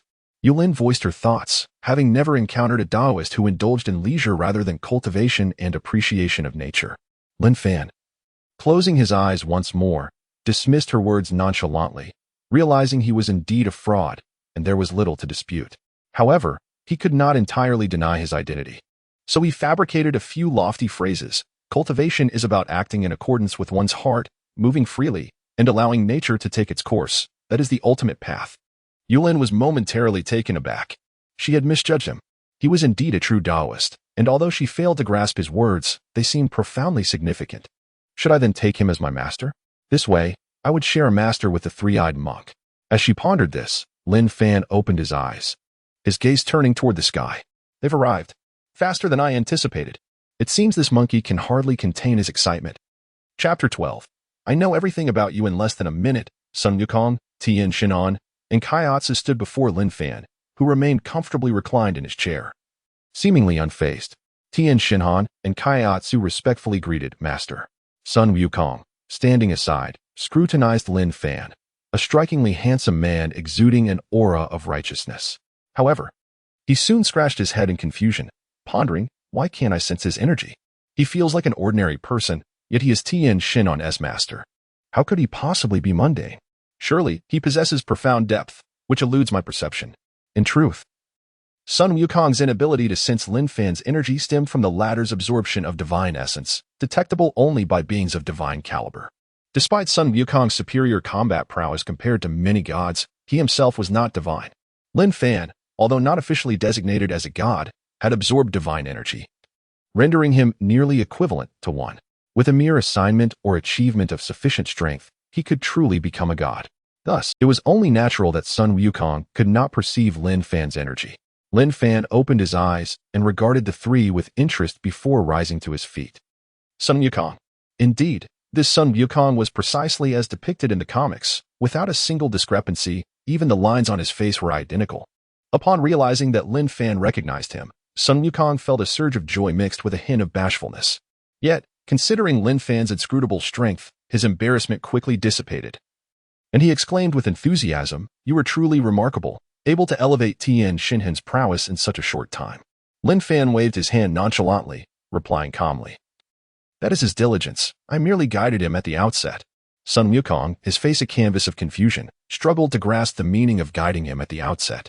"You are still impressive. It's astonishing that Tian Xin'an could progress so much in just 2 days. May I spar with you?" Lin Fan anticipated this request from Sun Wukong, yet he was not inclined to acquiesce, for his combat strength was still inferior to Sun Wukong's, rendering him no match for the latter.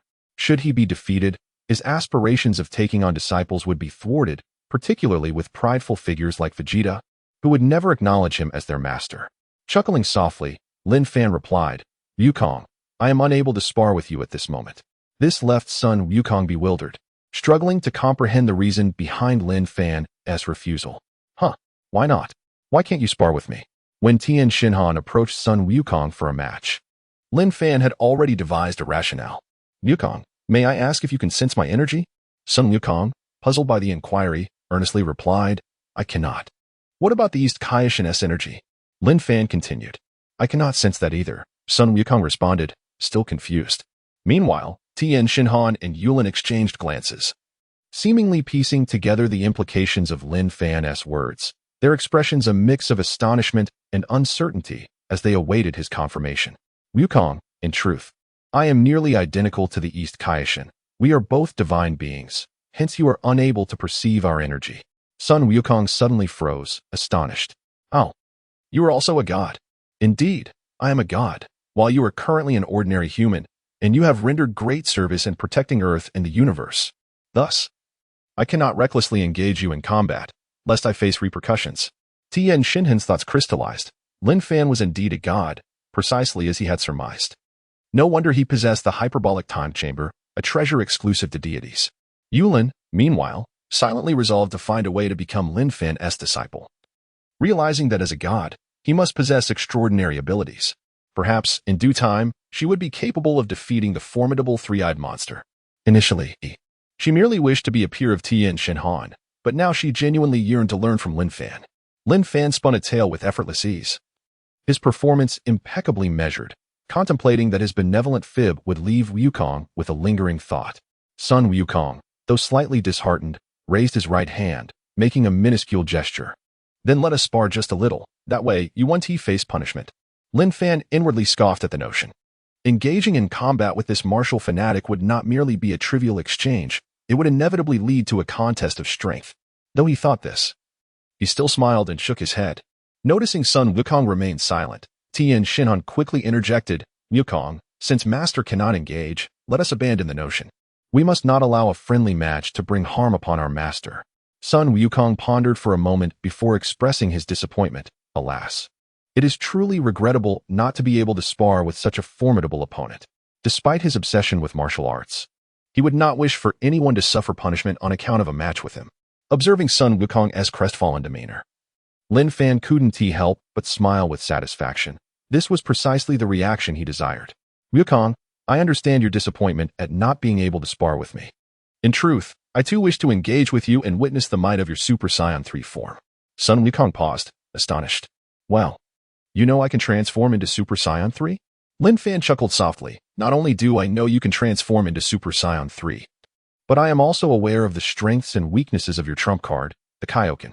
Ah, Sun Wukong's eyes widened in shock, disbelief washing over his features. The Kaioken was a technique taught exclusively by the North Kai. How could Lin Fan possibly be privy to it? Lin Fan, observing his reaction, felt a sense of satisfaction swell within him, sensing that Sun Wukong was gradually gravitating towards him. Though the Kaioken is a technique created by the North Kai, I too can innovate. My version of the Kaioken can be dubbed the Ultimate Kaioken, significantly alleviating the pain and stamina drain associated with the original, thus allowing for a more effective application of high multiplication Kaioken. Sun Wukong was utterly thrilled. The Ultimate Kaioken, a substantial reduction in stamina consumption and pain. If these two elements could be mitigated, he would effortlessly unleash a 20-fold Kaioken, or even 25, 30, or beyond. The mere thought ignited an uncontrollable excitement within him. With his hands pressed together, he bowed deeply to Lin Fan, ready to inquire further, only to realize he had yet to ask for the latter's name. Feeling a wave of embarrassment wash over him. I forgot to ask your name. Lin Fan. Lin Fan, may I take you as my master? Chapter 13. A grand vision. Lin Fan had been weaving an elaborate tale, eagerly anticipating a single phrase from Sun Wukong. Without a hint of reservation, he nodded in agreement, saying, Indeed, I too am curious to witness the effects of Super Saiyan 3 combined with the Ultimate Kaioken. Sun Wukong, overjoyed, clasped his hands together in greeting, exclaiming, Master Lin Fan. In an effort to motivate Sun Wukong to train diligently, Lin Fan pondered for a moment before saying, Wukong, it is not impossible for you to compete with me. Upon hearing the word competition, Sun Wukong's interest was piqued, and he quickly inquired, Master Lin Fan, can we compete now? Did you not say you would be punished? With fists clenched, he appeared eager to engage. Wukong, you misunderstand. We still cannot compete at this moment. However, once you reach the same realm as a deity, we shall be able to. Lin Fan replied with a smile. Sun Wukong and the others were perplexed. The same realm as a deity? What does that even mean? Does it imply becoming a deity? Lin Fan and the others shared this sentiment, yet they found it hard to believe they could ever attain such a status. Seeing their skepticism, Lin Fan recognized it was time to paint a grand vision. Indeed, it means becoming a deity. Only by achieving that status can we engage in a proper exchange. Sun Wukong scratched his head in confusion, exclaiming, Become a deity? How does one achieve that? It seems exceedingly difficult. He mused that if deities could be measured by strength, then he might indeed qualify, as he had encountered none more formidable than himself. Lin Fan and the others felt similarly challenged. Lin Fan chuckled, expanding the vision even further. Wukong, since you wish to learn from me, I can teach you the path to becoming a deity. Though Sun Wukong was not particularly interested in being a deity, he was eager to compete with Lin Fan. His excitement was palpable, and before he could respond, Lin Fan continued, Not only can I guide you to become a deity, but I can also amplify your strength exponentially, transforming you into a Super Saiyan God. Red-haired, this was the first time Sun Wukong and the others had heard of a Super Saiyan God. Super Saiyan God? What is that? It sounds even more powerful than my Super Saiyan 3. Lin Fan smiled, saying, In truth, Super Saiyan 3 is not particularly impressive. While you may excel in this universe, there are many who could easily defeat you here. Lin Fan and Jiaozi's eyes widened in astonishment. They knew of Sun Wukong's prowess, having witnessed him vanquish Majin Buu and save Earth and the universe countless times. If there were many capable of defeating him in this universe, how terrifying must their strength be? Though Yulin was unaware of Sun Wukong's true power, she could infer from Lin Fan and Jiaozi's reactions that he was indeed stronger than Lin Fan, and thus even more formidable than herself. She pondered the reality of so many skilled fighters existing within this world, nay, this universe. However, when these words reached Sun Wukong's ears, he felt no sense of discouragement. Rather, he was invigorated, excitedly asking, Master Lin Fan, who are these individuals capable of defeating me? I wish to spar with them. Lin Fan smiled slightly, holding up 2 fingers. Allow me to mention 2 names. The first, Beerus. The second, Whis. In truth, in the 7th universe, only these two could easily defeat Sun Wukong. But Lin Fan played along to keep Sun Wukong intrigued. Sun Wukong turned his head to the side, contemplating. Beerus? Whis? Why have I never heard of these names before? Lin Fan remained silent. Sun Wukong eagerly pressed. Where are they located? Lin Fan anticipated this question, but refrained from divulging their whereabouts. Neither he nor Sun Wukong were worthy adversaries for Beerus. Confronting such foes would surely lead to their demise. The time is not right. I shall tell you once you become a Super Saiyan God. Sun Wukong felt as though his heart was suspended, for Lin Fan's words were only half revealed, a tantalizing enticement. Seeing that Sun Wukong was about to speak again, Lin Fan interjected, Wukong, you need not ask further. I shall not reveal more now, but when the time is right, I will certainly share. Revealing everything to Sun Wukong at once would not serve his purpose. Lin Fan intended to keep him intrigued. Recognizing Lin Fan's resolute demeanor, Sun Wukong understood that further inquiries would be futile. Yet he grasped one crucial fact. He needed to train harder and elevate his abilities. His journey was far from over. Seizing the opportunity, he clasped his hands together respectfully, stating, Master Lin Fan, please teach me how to transform into a Super Saiyan God. Ding. Congratulations to the host for accepting Sun Wukong as a disciple, earning Battle Power, 3 billion, Super Saiyan Bloodline, Super Saiyan God, Red, Vast Heart, Ultra Ultimate Flash. Current host base Battle Power, 9 billion. Lin Fan was utterly astonished that, at this moment, Sun Wukong sincerely referred to him as Master. For his lazy master system. Only when a disciple genuinely acknowledged their master would rewards be granted. Although Sun Wukong had previously called him Master Lin Fan several times, the system did not reward him, indicating it was not sincere. Now, however, it was genuine. Moreover, he was pleasantly surprised to have gained a Super Saiyan God, Ultra Red, reward. Without this reward, transforming into a Super Saiyan God would require 6 righteous Saiyans to concentrate their righteous energy upon one individual. Lin Fan had not disclosed this transformation method to Sun Wukong. Should he do so, Sun Wukong would undoubtedly seek others to assist him in transforming, eager to compete. Once transformed into a Super Saiyan God, battle power would no longer be measured in billions but would ascend to an entirely new level, having undergone a qualitative leap. Lin Fan had always believed that the power scaling in Dragon Ball Super was extraordinarily extreme. Ultra Red, Ultra Blue, Ultra Instinct. And demonic transformations could not be quantified merely in multiples, as they represented a transformation into a new realm. Had Lin Fan received such a reward earlier, he would have readily accepted Sun Wukong's challenge, for easily overpowering Super Saiyan 3 Sun Wukong would be a trivial matter. However, now that he had informed Sun Wukong that they could not compete until he mastered the transformation into a Super Saiyan God, he would not go back on his word. Otherwise, he would be seen as indecisive. Chapter 14. Yulin's Confidence Master, please teach me how to transform into a Super Saiyan God. I beg you. Seeing Lin Fan fall into silence, Sun Wukong assumed he was deep in thought. Lin Fan soon snapped back to reality, smiling as he replied, Wukong, there is no rush in becoming a Super Saiyan God. With your current strength, you wouldn't be able to maintain that form for long. This statement held truth. The Super Saiyan God transformation was incredibly taxing on energy and stamina, consuming resources comparable to the Kaioken technique. For now, I will teach you the ultimate Kaioken. Upon hearing that he could learn the ultimate Kaioken, Sun Wukong's excitement surged, his heart ablaze like a roaring furnace. The ultimate Kaioken was a skill he had long coveted, and the prospect of mastering its ultimate form filled him with joy. All right, Master, let us begin. At that moment, Yulin stepped forward, declaring, I also wish to become your disciple. Lin Fan regarded Yulin with no surprise. Her admiration for Tianjin naturally led her to desire to become his apprentice as well. It was merely a matter of time. He was slightly taken aback, however, by how quickly she had come to this decision. Sun Wukong looked at Yulin, bewildered. Aren't you already Master Lin Fan's disciple? Not before, but now I am. Yulin declared confidently. Lin Fan raised an eyebrow, intrigued. Oh, you are so certain? Of course. Yulin replied with unwavering confidence.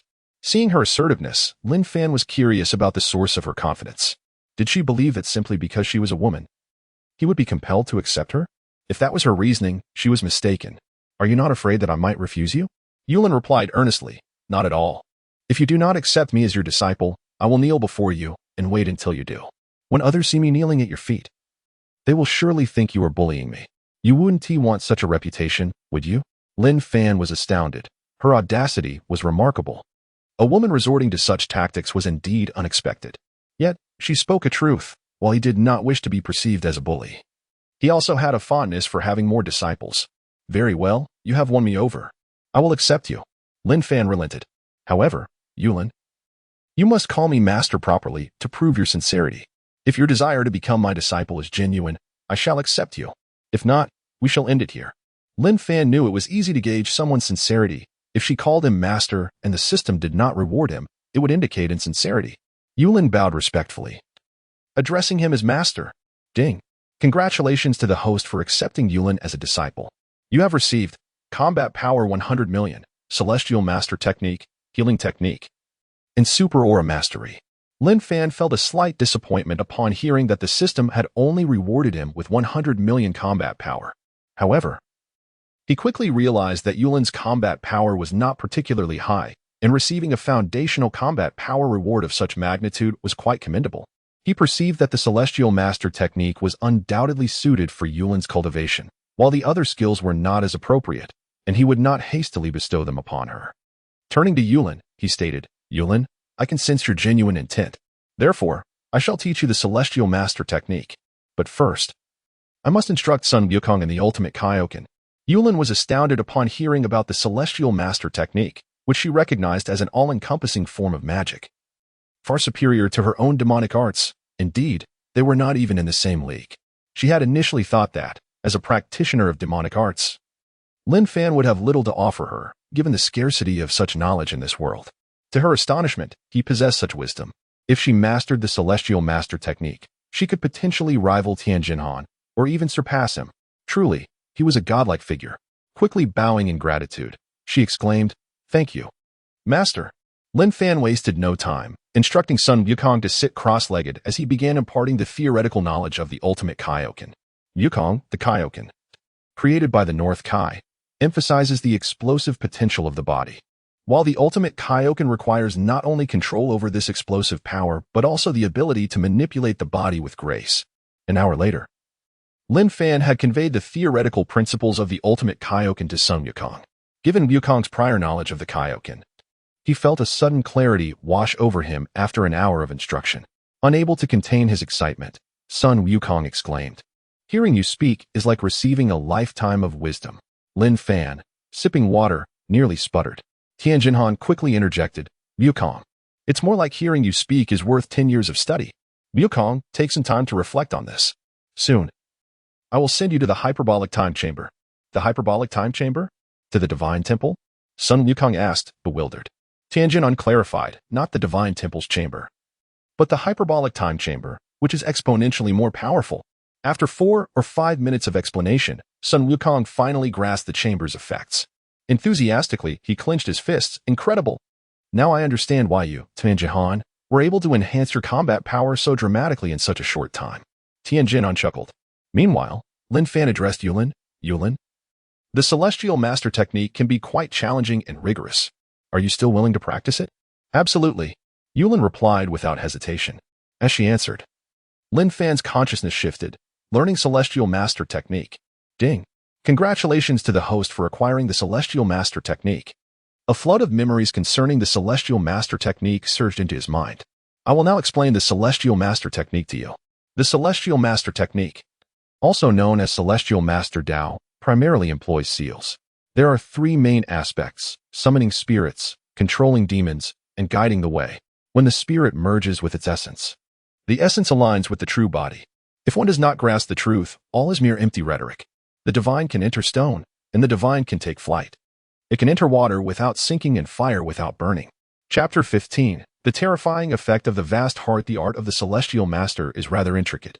Lin Fan dedicated 3 full hours to elucidating it to Yulin, allowing her to merely memorize the entirety of it. However, this was merely a superficial retention. True understanding would necessitate her own contemplation and insight.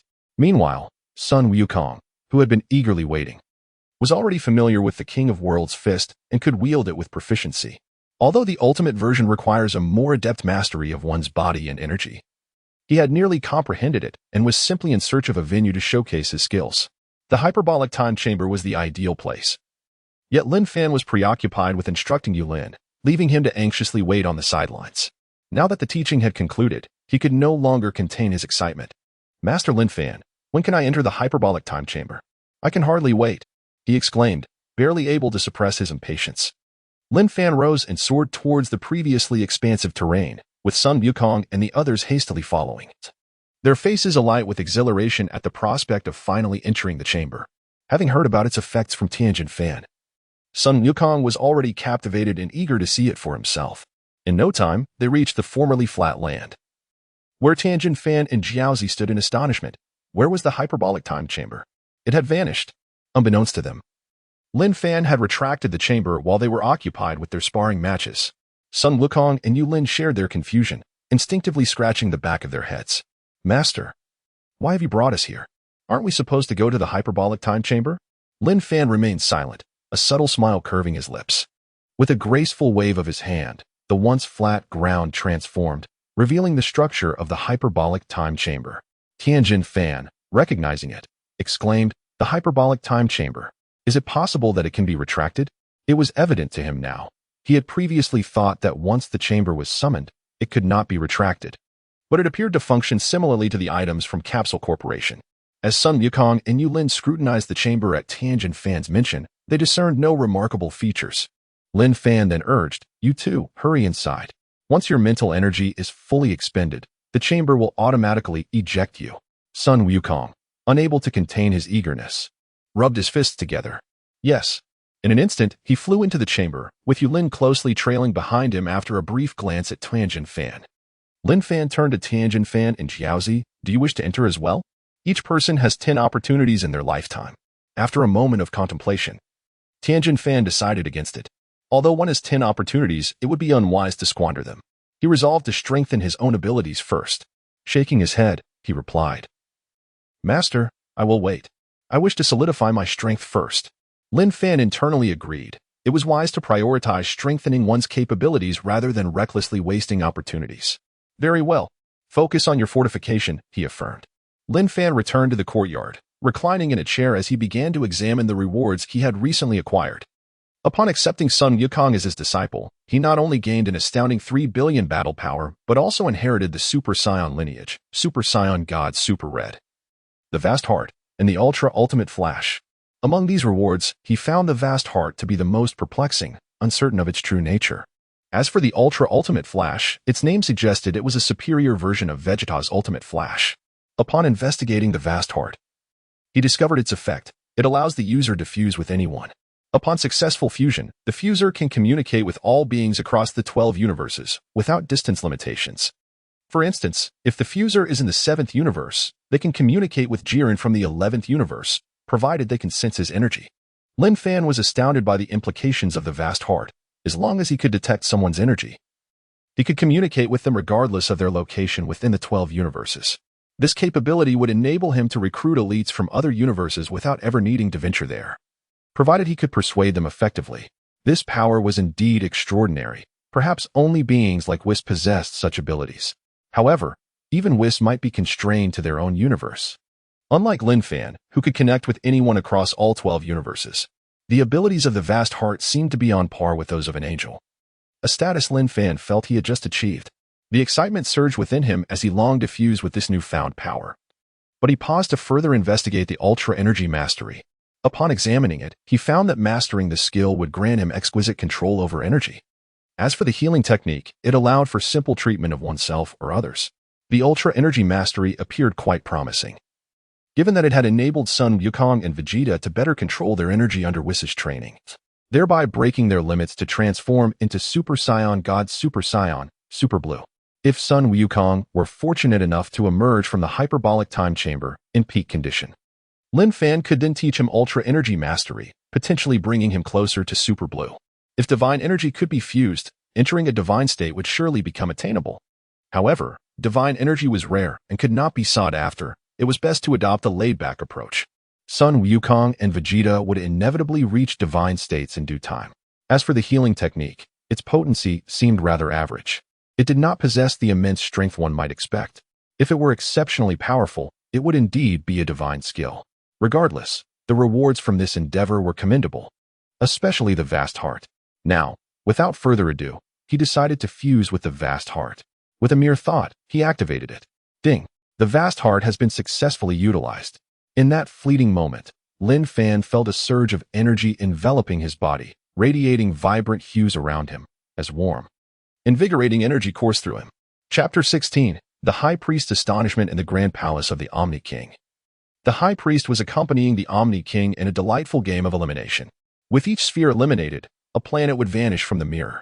The Omni King was thoroughly engrossed in the game. Suddenly, the High Priest glanced outside the palace, a ripple of turbulence flashing in his eyes. Could it be the vast power?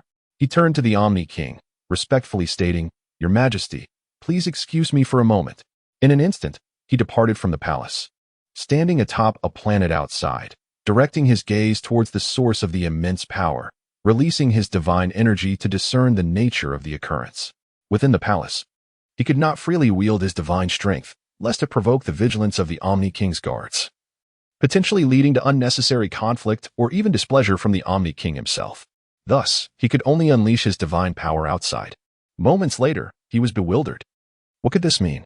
He could not locate the source.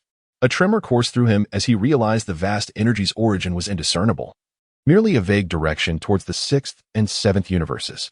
It seemed he would need to consult Whis and Beerus regarding this unforeseen variable, uncertain whether it heralded good or ill. 5 minutes later, the radiance enveloping Lin Fan gradually dimmed until it completely dissipated. Lin Fan lifted his head towards the sky, murmuring, "Is this the power of the vast heart?" After fully merging with the vast heart, he felt an inexplicable connection to the 12 universes. It seemed that with a mere thought, he could easily communicate with anyone. However, one thing eluded him. His act of merging with this vast power had already drawn the attention of the High Priest. Should he seek someone to experiment with this newfound ability? Perhaps it would be prudent to learn other skills first. He resolved to utilize his Super Saiyan lineage, mastering the transformation into Super Saiyan God, learning Ultra Instinct, healing techniques, and mastering Super Ki control. Ding. Congratulations, host, on merging with the Super Saiyan lineage. Ding. Acquired Super Saiyan God transformation. Ding. Acquired Ultra Instinct. Ding. Acquired healing techniques. Ding. Acquired Super Ki control. Current status of the host. Host, Lin Fan. Techniques, Super Ki cannon. Flight technique, Giant Ki wave, Ultra Instinct. Special skills, Dominance technique, Ultimate King Fist, Mind communication, Super Precognition, Super Saiyan God, healing techniques. Special items, Hyperbolic Time Chamber. Race, Human, Scion. Base combat power, 1 billion. Upon reviewing his data, Lin Fan smiled in satisfaction. Not bad. I've made considerable progress since my arrival. This lazy master system is quite remarkable. I wonder how much combat power Sun Wukong can gain within the Hyperbolic Time Chamber. I hope for a delightful surprise. Not wanting to dwell on it too much, he decided to test the power of the vast heart. After merging, he understood its utilization. He needed to sense the opponent's energy to establish a connection for mental communication. After a moment's contemplation, he pondered whom he should reach out to. For his first endeavor, he ought to seek someone exceptionally gifted, a formidable warrior. Suddenly, a spark ignited in Lin Fan's mind, and he clapped his hand in excitement, exclaiming, "Brawly is precisely that gifted individual." Brawly, the legendary Super Saiyan, was a terrifying entity in terms of both talent and potential. If memory serves, Brawly and his father, Paragus, were exiled to planet Vampa. But where is this planet Vampa? Without coordinates, how could he search for it? It was quite the conundrum. A cosmic map would be invaluable. Suddenly, Lin Fan recalled something, a smile gracing his lips as he realized who possessed a cosmic map. Without hesitation, he took to the skies, soaring towards West City. Moments later, Lin Fan arrived in West City. As the most renowned city in the Dragon Ball world, it thrived with prosperity and vitality. Lin Fan's purpose for visiting West City was not for leisure but for an important matter. Hovering above, he quickly pinpointed his target and sped towards it. Vegeta was voraciously devouring a pizza, lifting a nearby bucket of water to gulp it down. "Vegeta, slow down," Bulma complained, her elegance and charm evident as she tossed the empty pizza box into the trash, exuding a captivating femininity. Suddenly, Vegeta's demeanor sharpened as he noticed someone approaching from the sky, hastily setting down the water bucket. Bulma, seeing his reaction, mistakenly believed her words had swayed him. Feeling a mix of excitement and pride, over the years, she rarely managed to persuade Vegeta to modify his behavior. so successfully urging him to eat more gracefully filled her with a sense of achievement. Vegeta sprang to his feet, eyes fixed on the sky. Bulma, puzzled by his behavior, instinctively followed his gaze, wondering if it was Gohan. Yet, the figure descending towards them was not Gohan at all. The approaching figure was a young man of perfect physique, his exquisitely chiseled features radiating breathtaking beauty. Even Vegeta found himself momentarily astonished, silently exclaiming, "This guy is truly handsome." But he quickly dismissed the thought, muttering to himself that no one could compare to the illustrious Prince Vegeta. Bulma, however, openly expressed her admiration. "He's so handsome." This remark ignited Vegeta's jealousy, causing him to huff dismissively. The newcomer was none other than Lin Fan. After assessing Vegeta, he turned his attention to Bulma, who, though no longer youthful, retained her allure. Her figure and complexion well maintained, appearing no older than 30. Her beauty rivaled that of younger women, and her mature charm was something those young girls could not hope to match, embodying a seductive and captivating presence. However, Lin Fan recognized the impropriety of gazing at another man's wife, especially with her husband present. He hastily redirected the conversation. "Bulma, greetings." Bulma, taken aback, responded, "Huh? You know me?" "Of course, how could I not recognize Bulma, the illustrious heiress?" Chapter 17. The proud Vegeta. Upon hearing this, Bulma's face lit up with joy, her enchanting eyes sparkling with delight as she covered her mouth and laughed. "Haha, you flatter me." Vegeta, however, was far from pleased. Except for Goku. No one dared to provoke such mirth in his wife. "Who do you think you are?" he huffed. "With your sweet words, what brings you here?" Lin Fan, understanding Vegeta's temperament, remained unruffled and calmly replied, "Greetings, I am Lin Fan. I came to seek Bulma's assistance in borrowing a map of the universe." "A map of the universe?" Both Vegeta and Bulma stared at him in surprise. Lin Fan nodded gently. Bulma apologized. "I'm sorry, but I don't possess a universe map." Vegeta crossed his arms and coldly retorted, "Did you hear that? You can leave." Lin Fan frowned, recognizing Vegeta's arrogance and jealousy, though this level of possessiveness seemed excessive. Just as he was about to speak, Bulma interjected sternly, "Vegeta, how can you be so rude? Apologize to Lin Fan at once." The proud prince of all Saiyans would never stoop to apologize to anyone. A disdainful snort escaped his nose. Seeing her husband's demeanor, Bulma turned to Lin Fan with an apologetic look. "I truly apologize." Yes, just like that. "Please forgive him." Had Bulma not intervened, Lin Fan would have certainly confronted Vegeta. However, since she had already spoken on his behalf, he chose to refrain from further comments, especially since he needed Bulma's assistance. In truth, Lin Fan suspected Bulma likely did not have a universe map, as she seemed uninterested in cosmic studies. His inquiry was merely casual. His primary purpose for visiting was to request her to contact Gak, the galactic patrolman, who frequently traversed the cosmos and would possess a universe map. "Could you please help me contact Gak?" Lin Fan asked. "Gak?" Bulma looked momentarily taken aback. If Lin Fan hadn't mentioned him, she would have nearly forgotten about the man who resembled Ultraman. Curiously, she wondered how he knew she was acquainted with Gak, a detail she had never disclosed to Vegeta or anyone else. "How do you know I know Gak?" Lin Fan anticipated her question, smiling slightly as he replied, "It was foretold by a fortune-teller. In this world, there existed fortune-tellers, and since Bulma knew one, his statement would not raise too many suspicions." Bulma remained skeptical. "I don't believe you. If you're a fortune-teller, what else have you foreseen?" As a devoted Dragon Ball fan, it was far too easy to deceive those in this world. Since she doubted his claim, Lin Fan decided to elaborate. With a mischievous grin, he continued, "I also foresee that your sister, Tais, knows Gak. Your sister abandoned a life of comfort to pursue a life of adventure and met Gak during her escapades, ultimately traveling with him across the universe in search of inspiration. Am I correct, Bulma?" Bulma was taken aback, realizing that every detail he had shared was accurate. Her sister, Tais, indeed met Gak in such a manner. Could it be that he truly had the gift of foresight? If not, how could he know so much? Seizing the moment, Lin Fan added, "Bulma, I assure you, I harbor no ill intentions. I simply wish to obtain a map of the universe." Vegeta interjected coldly, "If you have malicious intent, I will eliminate you." Lin Fan did not dispute this, but rather concurred, "Bulma, Vegeta is right. Should I possess any ill will, he would be capable of defeating me." Vegeta, upon hearing this, seemed to take it as a recognition of his strength, instinctively puffing up with pride, his arms crossed defiantly. Bulma pondered for a moment before saying, "Very well, I will contact you. but I do not have Gak's contact information. I can only reach out to my sister first. Thank you. Bulma retrieved her phone to call her sister, but to her dismay, no one answered. After 3 unsuccessful attempts, she sighed, I'm sorry, no one is picking up. We'll have to wait for Ties to return my call. What is your number? Lin Fan chuckled awkwardly. I don't have a phone. Although he had been there for a few days, he hadn't purchased one due to lack of funds, as Lin had provided him money only for snacks. Bulma, being generous, produced a capsule.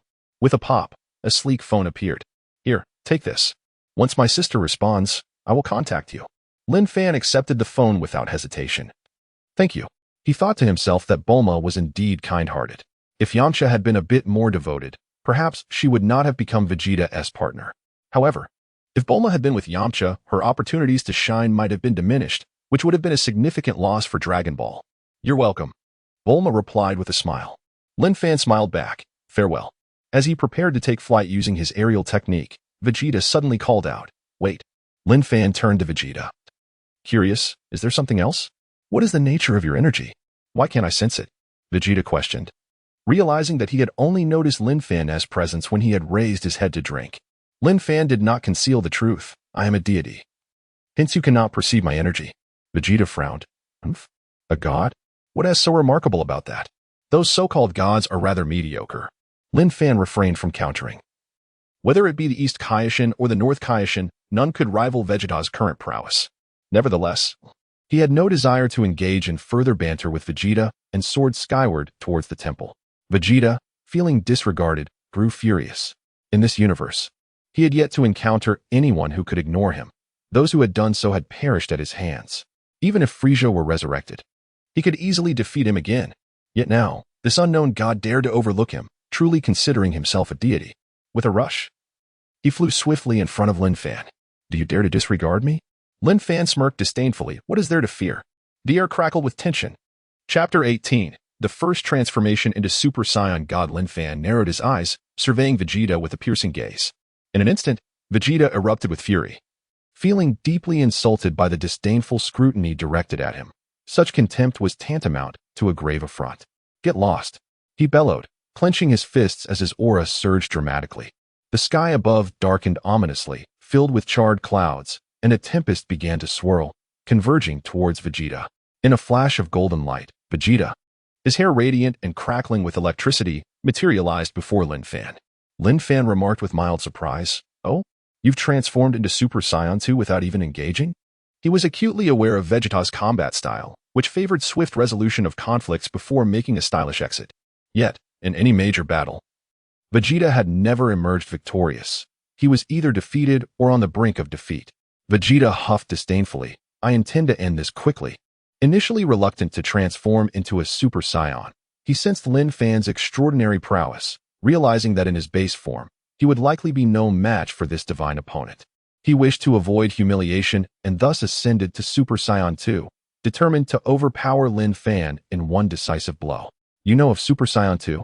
Vegeta exclaimed, taken aback. He had anticipated Lin Fan's astonishment at his transformation and the exponential increase in his combat capabilities, but Lin Fan appeared utterly unfazed. This only fueled Vegeta's ire as he prepared to strike. Below, Bulma shouted urgently, Vegeta, what are you doing? But in his rage, Vegeta disregarded her, snorting dismissively before charging at Lin Fan, roaring, what an insipid god, get out of my way. Lin Fan stood undeterred. Now, he possessed not only the human explosive technique, but also the transformation into Super Saiyan God. He was acutely aware that in his current state, he would not stand a chance against Vegeta in his Super Saiyan 2 form. However, Lin Fan opted not to utilize the explosive technique, but instead chose to embrace the form of Super Saiyan God, eager to discover the magnitude of his enhanced power and the new phase it would usher in. After all, the power of a Super Saiyan God transcended mere numerical calculations of combat strength, representing a qualitative leap. Super Saiyan? Apologies, but I too am one, Lin Fan declared, eliciting laughter from the advancing Vegeta. You think you can pass as a Super Saiyan? I, the Prince of Science, can surely discern that. How ludicrous it seemed. With clenched fists, Lin Fan shouted, Ah! Instantly, the air around him became turbulent, and a ferocious wind howled, scattering the dark clouds above. A deafening clap of thunder resonated, as blinding flashes of light tore through the darkness, causing the earth to tremble violently beneath the onslaught of lightning. Another thunderous roar erupted from the depths of the cosmos, shaking the very heavens, as the sky appeared to fracture and erupt. In that moment, radiant red light emanated from Lin Fan, coalescing into a brilliant golden-red beam that enveloped him, akin to a beam of divine light. Vegeta halted mid-charge, his expression one of disbelief. What is this? He wondered. Witnessing such an unprecedented transformation, the magnitude of which was astounding. Not only he, but all present were left in awe, gazing skyward in bewilderment at the inexplicable spectacle. Krillin, Android 18, Master Roshi, Yamcha, Gohan, Goten, Trunks, and the rest of the core group turned their attention to Bulma's residence, eager to understand the source of this phenomenon. With urgency, they employed flight techniques to reach Bulma's location. At that moment, the sky appeared to connect directly with the cosmos, transforming into a celestial panorama. The seasons flashed by in mere moments: spring sunlight, summer rain, autumn breezes, and winter snowflakes, each passing in a whirlwind that enveloped Lin Fan in an ever-brighter red glow, rapidly expanding outward. This extraordinary event caught not just the attention of those on Earth, but also the deities of the North and the Elder Kaioshin of the Kaioshin realm, as well as the East Kaioshin. The Elder Kaioshin, having set aside his publication, gazed incredulously at the direction of Earth, exclaiming, "A god has emerged on Earth." The East Kaioshin, sensing Lin Fan's energy, remarked respectfully, "Indeed, this individual is Lin Fan, infused with divine essence. But what is the nature of this transformation?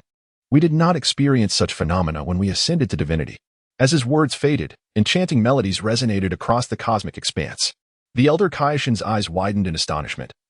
As he murmured, "This is the cosmic gospel." The East Kaioshin, perplexed, inquired, "What is the cosmic gospel?" The Elder Kaioshin, exasperated, admonished him, "If only you paid more attention to divine teachings instead of indulging in trivial pursuits." The East Kaioshin, feeling unjustly accused, cast a glance at the discarded publication, which displayed an image of a woman clad in a bikini.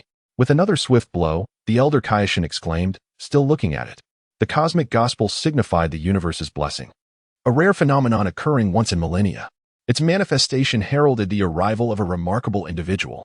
With Lin Fan's ascension to divinity and the appearance of the cosmic gospel, it was evident that the universe was heralding his greatness. This individual possesses boundless potential. Yet, one cannot help but wonder whether Lin Fan's divinity is a boon or a bane." The Elder Kaioshin mused quietly. The East Kaioshin cautiously opined, "He does not strike me as malevolent." The Elder Kaioshin shot him a stern look. "Whether he is virtuous or wicked, time will reveal all. If he is indeed malevolent, even Goku and his companions would find it challenging to contend with him. However, should Lin Fan choose to wreak havoc, he need not rely on Goku and the others to intervene." The East Kaioshin nodded in understanding, fully grasping the gravity of the situation. Chapter 19, A Qualitative Leap. A brand new expression of combat power before long. The crimson golden light gradually dissipated, and the surroundings returned to their original state. Vegeta remained fixated on Lin Fan. "Oh, this." At this moment, Lin Fan was enveloped in red flames, his hair transformed to a striking red, enhancing the already handsome visage of the young man to an even greater degree. His face radiated an alluring confidence, and the depth and coldness in his gaze made it difficult for Vegeta to meet his eyes. Lin Fan could not help but raise his hand, clenching his fist, murmuring softly, "Oh, is this the power of a Super Saiyan god? Truly impressive." He could distinctly sense that his strength had undergone a qualitative transformation. If measured in combat power, he estimated it had soared to 2 quintillion, a truly terrifying existence. The units of measurement were 100 million, trillion, quadrillion, quintillion, sextillion, septillion, octillion, nonillion, decillion, undecillion, and duodecillion. Each stage is further divided into 4 substages, such as 100 million, 1 billion, 10 billion, and 100 billion, etc. The transformations in Dragon Ball Super differ significantly from those in the ordinary Dragon Ball series. Here, the transformations are predominantly divine level, with terrifying enhancements that cannot merely be quantified but rather must be understood as a qualitative leap. It was precisely for this reason that upon attaining the transformation into a Super Saiyan God, Lin Fan felt confident in his ability to defeat Son Goku. While Son Goku's transformation to Super Saiyan 3 corresponded to the trillion level, Lin Fan's transformation to Super Saiyan God had reached 2 quintillion, surpassing the quadrillion mark, truly fearsome. At this moment, Lin Fan turned his gaze toward the astonished Vegeta, a slight smile curling at the corners of his lips. Vegeta, do you think this counts as being a Super Saiyan? Upon hearing Lin Fan's words, Vegeta snapped back to reality, carefully sensing Lin Fan's aura. Yet he could still not discern it. However, he could feel one undeniable truth. Lin Fan's current state was indeed that of a Super Saiyan. As for the specific form, he was uncertain. What form is this? Vegeta inquired. Lin Fan replied nonchalantly, Super Saiyan God. Vegeta was momentarily taken aback. The name sounded somewhat familiar, as if he had heard it somewhere before, yet he could not quite place it. Observing his confusion, Lin Fan continued to explain. The Super Saiyan God is a deity among Saiyans, born to eradicate evil, also known as the savior of the Saiyans. Upon hearing this explanation, Vegeta's pupils dilated in disbelief. Suddenly, he recalled where he had encountered the mention of this transformation. It was in the historical records of the Saiyans. He had stumbled upon it by chance. It was said that the Saiyans once faced a catastrophic threat to their existence, and a righteous Saiyan transformed into a Super Saiyan God, defeating their enemies with divine power. However, due to certain circumstances, this Saiyan capable of transforming into a Super Saiyan God vanished without a trace. Given that this account was from countless years ago, Vegeta and the subsequent Saiyans had regarded it as mere legend, not reality. Yet now, Vegeta was witnessing Lin Fan's transformation firsthand, prompting him to realize that the legend of the Super Saiyan God was indeed true. His expression twisted in shock. He muttered, "What? This is the Super Saiyan God?" Lin Fan replied calmly, "Could it be a falsehood? Vegeta, allow me to test your combat power." Vegeta swallowed hard. He knew without a contest that his combat power was no match for Lin Fan's. In that moment, he felt a pang of fear. Had he known, he would not have acted so impulsively. Seeing Vegeta tremble, Lin Fan was reminded of Vegeta's demeanor in the presence of Beerus. He sighed. It seems the proud Prince Vegeta can only put on airs before ordinary folk. How disappointing. Lin Fan was intentionally provoking him. Although he understood that he could easily overpower Vegeta in his current state, he still wished to ascertain the true extent of his power at 2 quintillion. Vegeta raised his head to meet Lin Fan's gaze, his lips twitching in indignation. He is insulting me. I am the Prince of the Saiyans, a proud and revered prince.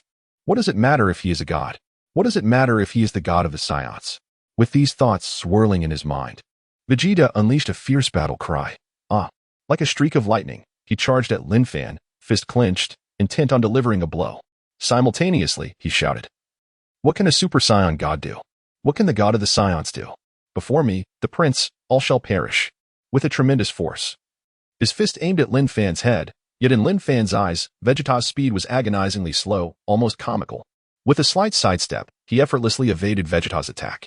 In shock, Vegeta launched a relentless barrage of strikes, his fist raining down like a gentle drizzle. However, not a single punch connected, as Lin Fan easily dodged them all. Lin Fan was quite pleased. Indeed, a Super Saiyan God with a combat power of 2 quintillion was formidable. However, he noted that this form consumed considerable stamina. After just a few minutes, he could feel his energy waning. If he were to unleash a technique, the depletion would be even more rapid. It was no wonder that Goku rarely transformed into the Super Saiyan Red state in Dragon Ball Super. He predominantly utilized the Super Saiyan Blue form, as it was more stable, consumed less energy, and provided superior enhancements. As Lin Fan observed Vegeta's futile attempts to land a blow, he raised his hand, curling his finger, and flicked it toward Vegeta's forehead. Bang! Vegeta screamed, his body hurtling backward for thousands of meters, clutching his head in agony, ultimately crashing to the ground. Standing nearby, Bulma witnessed Vegeta's flight but remained oblivious to the distance he had traveled. Concerned, she called out, "Vegeta." Lin Fan turned to Bulma and reassured her, "Rest assured. I have not harmed him. I merely taught him a lesson." At that moment, Master Roshi, Krillin, and others arrived, witnessing Lin Fan's effortless flick send Vegeta flying. They stood in disbelief, nearly fainting, their mouths twitching and brows furrowing in amazement. This was too terrifying. A being as powerful as Vegeta was dispatched with a mere finger. Such an adversary was indeed terrifying. A chill ran down their spines. They had never encountered such a formidable presence. Trunks stood his ground, angrily shouting, "You villain! How dare you harm my father?" Goten. Chapter 20. This is my master standing beside him. Son Goten instantly understood the implications of his master's words. The two immediately commenced the fusion process, preparing to merge. Bulma, witnessing this, hurriedly intervened, exclaiming, "Trunks." She rushed over and grasped Trunks firmly. Deep down, she understood all too well that since Vegeta was easily dispatched by Lin Fan with just a flick of a finger, even if Trunks and Goten fused to become Gotenks. It would hold no significance against Lin Fan. It would merely be a matter of a single finger. Krillin turned to his companion, Piccolo, who was not far away. Piccolo. What should we do now? Piccolo scrutinized Lin Fan, pondering for a moment. He seems to harbor no ill intentions. Master Roshi chimed in.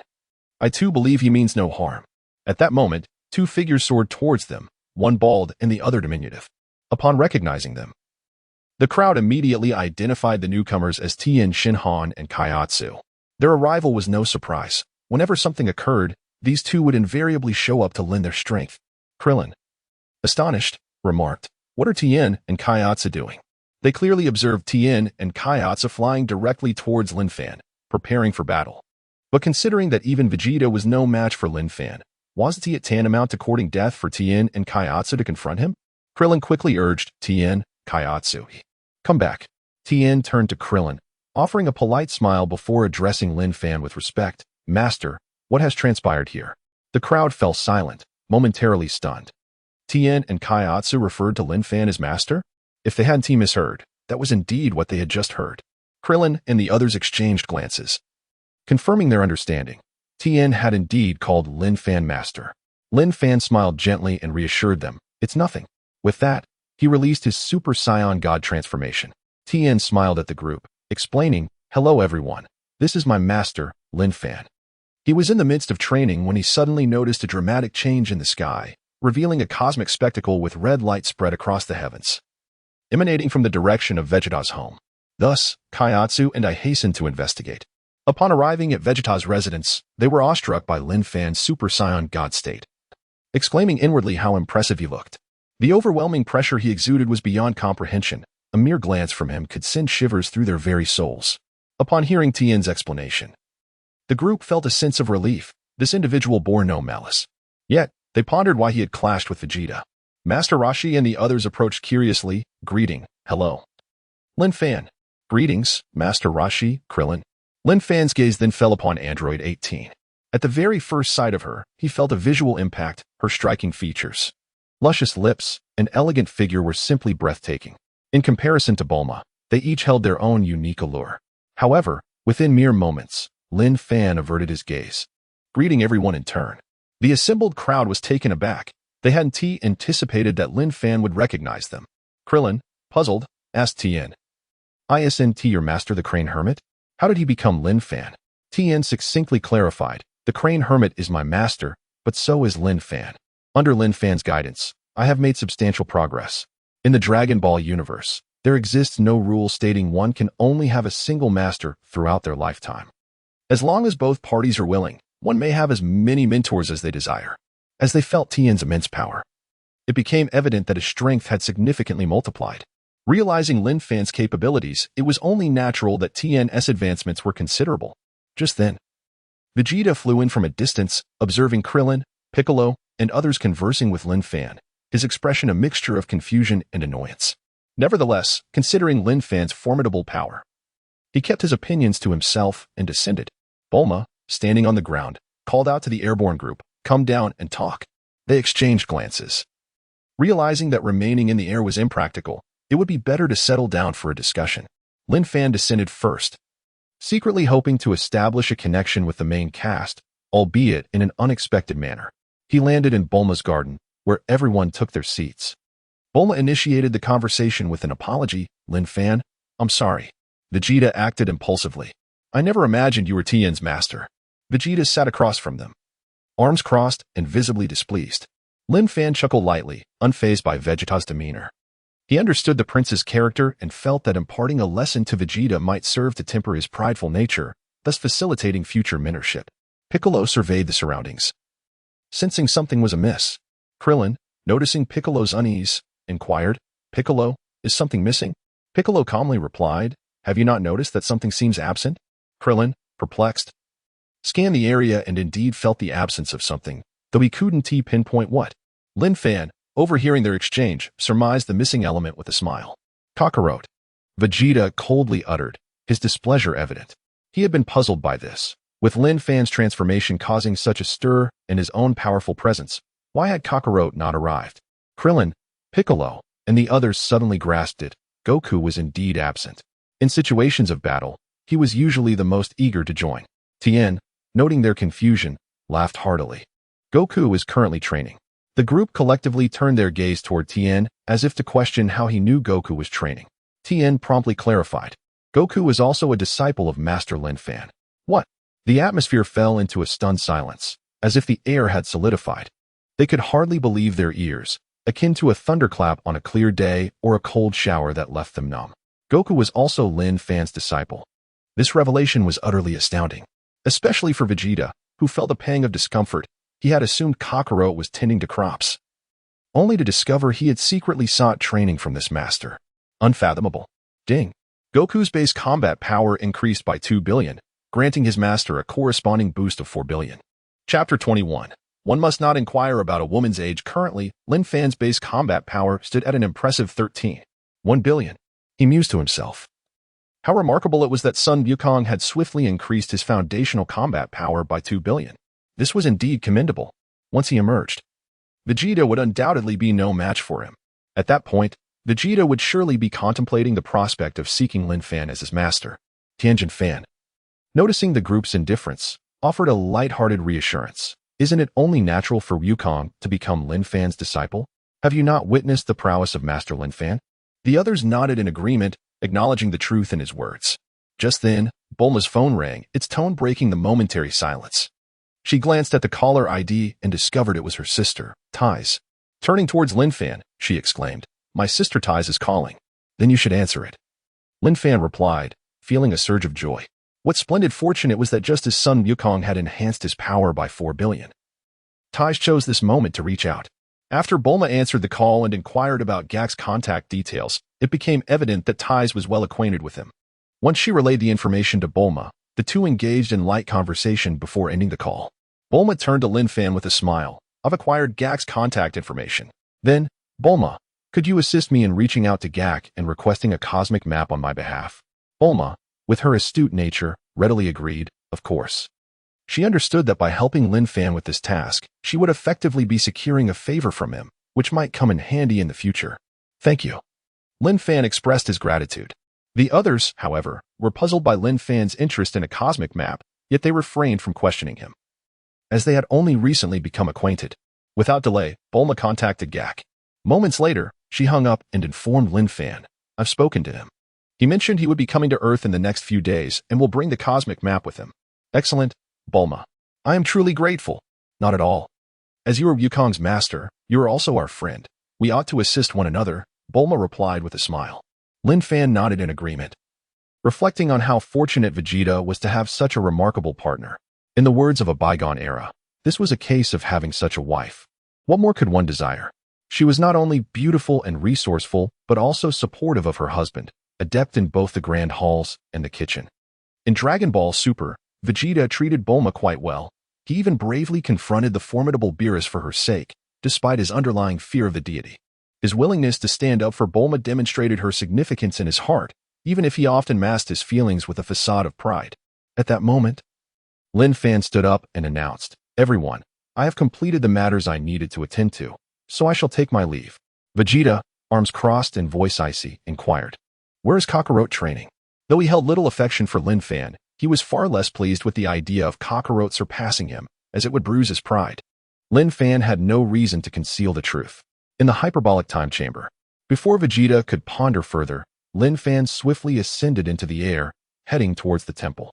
A blow to Vegeta's proud spirit was necessary to instill a sense of respect within him. Only then could he genuinely become Lin Fan's disciple and earn the rewards that accompanied it.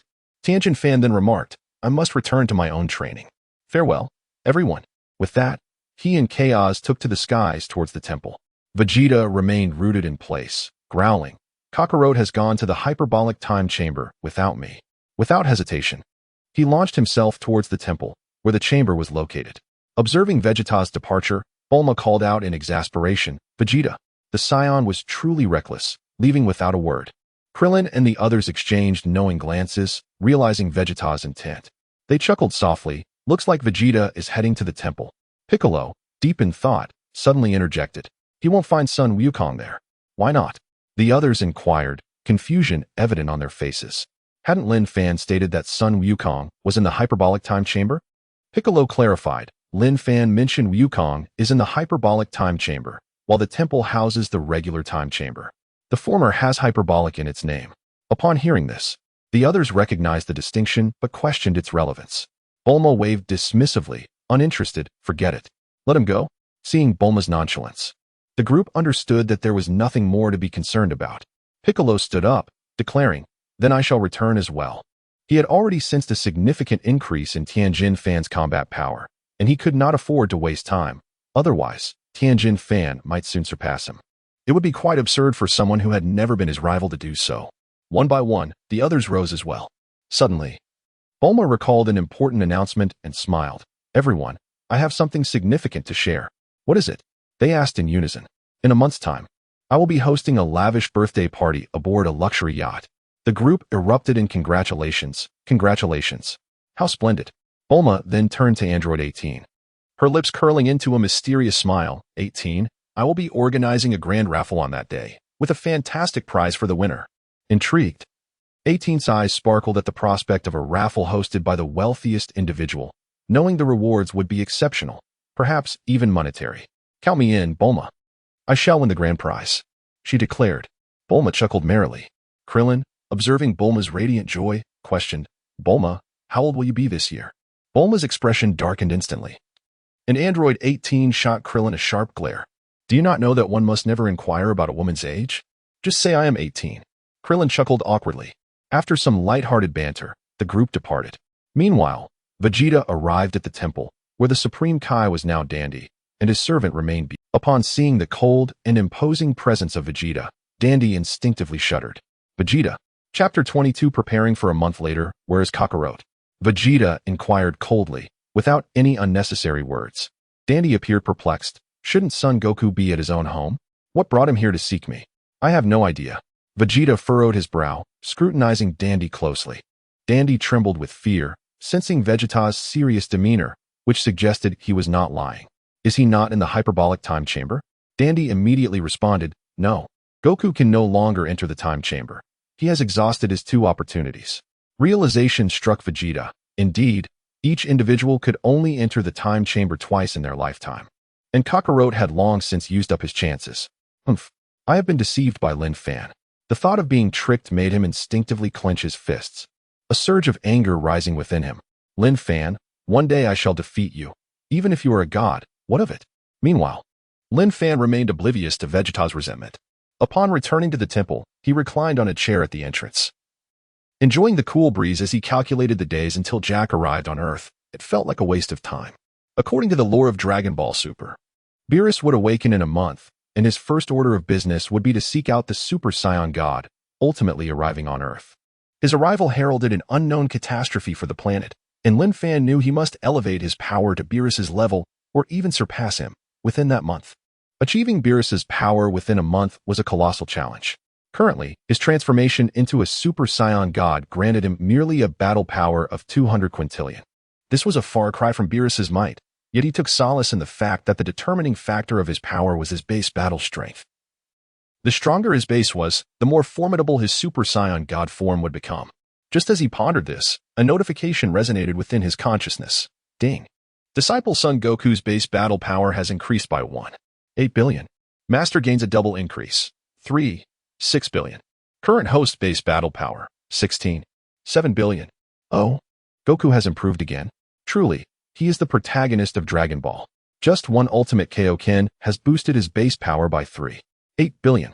I have a feeling this fellow can achieve even greater heights. Ding.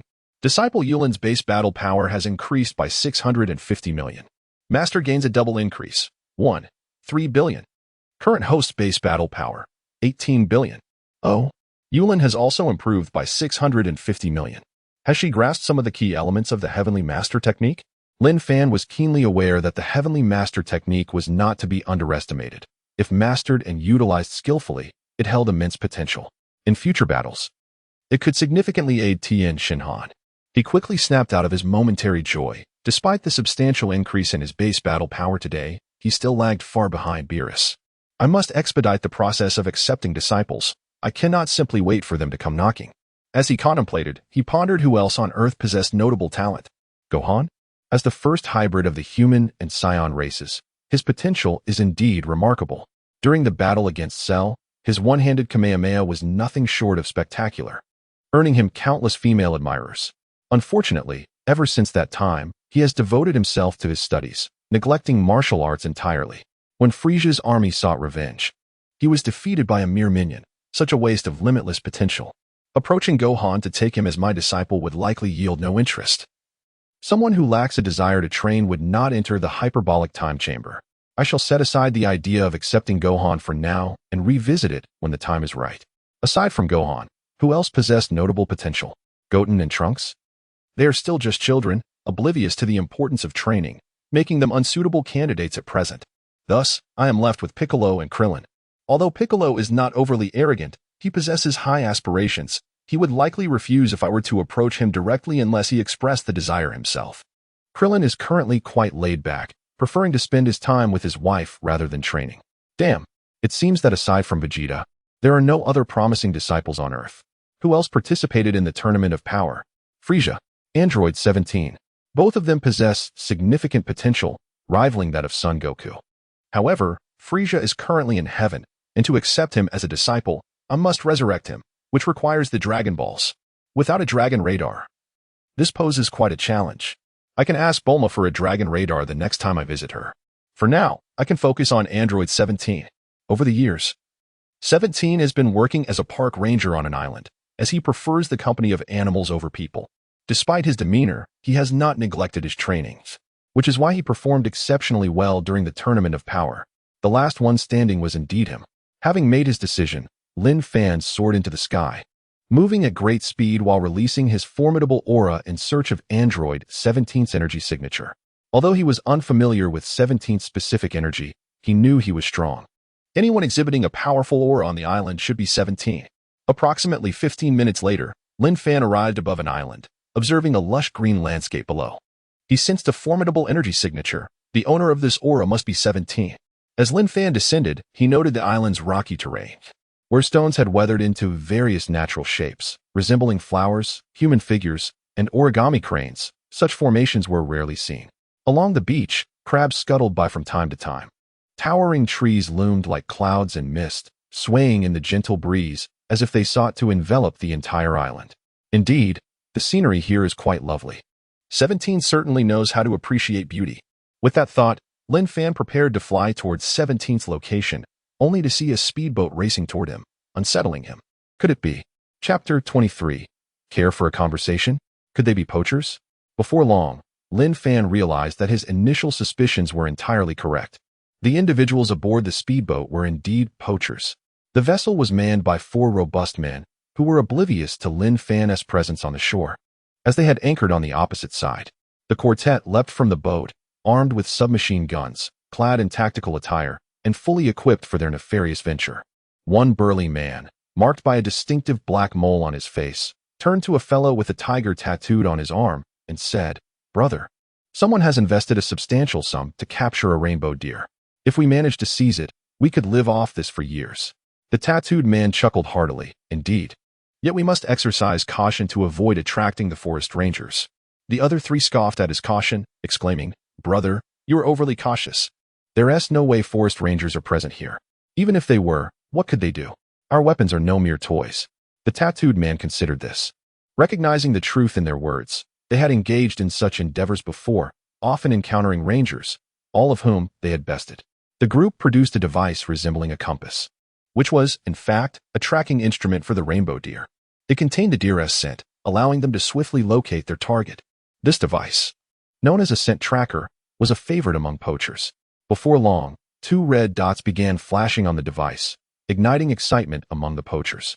"Brother, this is great news. It appears there are not 1, but 2 rainbow deer. With this haul, we could be set for a decade." They erupted into laughter, brimming with exhilaration. The tattooed man commanded, "Prepare for action." The 4 men promptly retrieved universal capsules from their pockets, tossing them to the ground with a resounding thud, which summoned 4 flying machines. They expertly equipped themselves and activated the devices, soaring towards the location indicated by the tracker. Lin Fan ascended into the air, trailing a safe distance behind them. Equipped with their technology, they soon found themselves before the two magnificent rainbow deer, adorned in vibrant colors that resembled walking rainbows. The poachers, filled with anticipation, readied their weapons as the deer remained blissfully unaware of the impending danger, drinking from the riverbank. The poacher leader subtly nodded, signaling a countdown with his fingers. In a silent flurry, for suppressed gunshots rang out. The bullets, nearly imperceptible to the untrained ear, were aimed at the unsuspecting deer. Just as the projectiles were about to strike, a figure appeared midair, a person with shoulder-length hair, clad in a deep green long-sleeve shirt and black gloves, exuding an air of cold authority. With effortless grace, he intercepted the 4 bullets, his piercing gaze locked onto the poachers. The poachers were struck with disbelief at the sight of this individual hovering effortlessly in the air, defying all logic. A chill ran down their spines. Despite the sweltering heat of the day, swallowing hard, one stammered, "Who are you?" Lin Fan, suspended in the air, regarded the newcomers with a slight smile, his lips curling into a subtle grin. "So it is indeed number 17. The figure was, without a doubt, number 17, an entity of infinite energy. Addressing the poachers in a frigid tone, he declared, "I am here to send you to the depths of hell." The poachers, bewildered, felt a thunderous roar in their minds upon sensing the lethal intent emanating from him. The burly man with the mole shouted, "Brother, he has just one person. We are 4, armed and ready. Let us take him down together." The others, emboldened by his words, straightened their backs, emboldened by their numerical advantage and weaponry. Dismissing their fear, they cursed defiantly, "You think you're tough? Get lost." With a barrage of gunfire, bullets rained down towards number 17. Undeterred, he advanced towards them, ascending higher. The bullets struck his body with a relentless thud, yet they caused him no harm. It was as though raindrops were merely pattering against him. As the bullets neared, he dissipated their energy through sheer force, rendering them harmless. The poachers, witnessing this spectacle, were rendered speechless. Without a moment's hesitation, they discarded their weapons and fled, scrambling to activate their flying machines. Number 17, however, was unyielding in his pursuit of these poachers. In an instant, he vanished from sight, only to reappear before the fleeing men.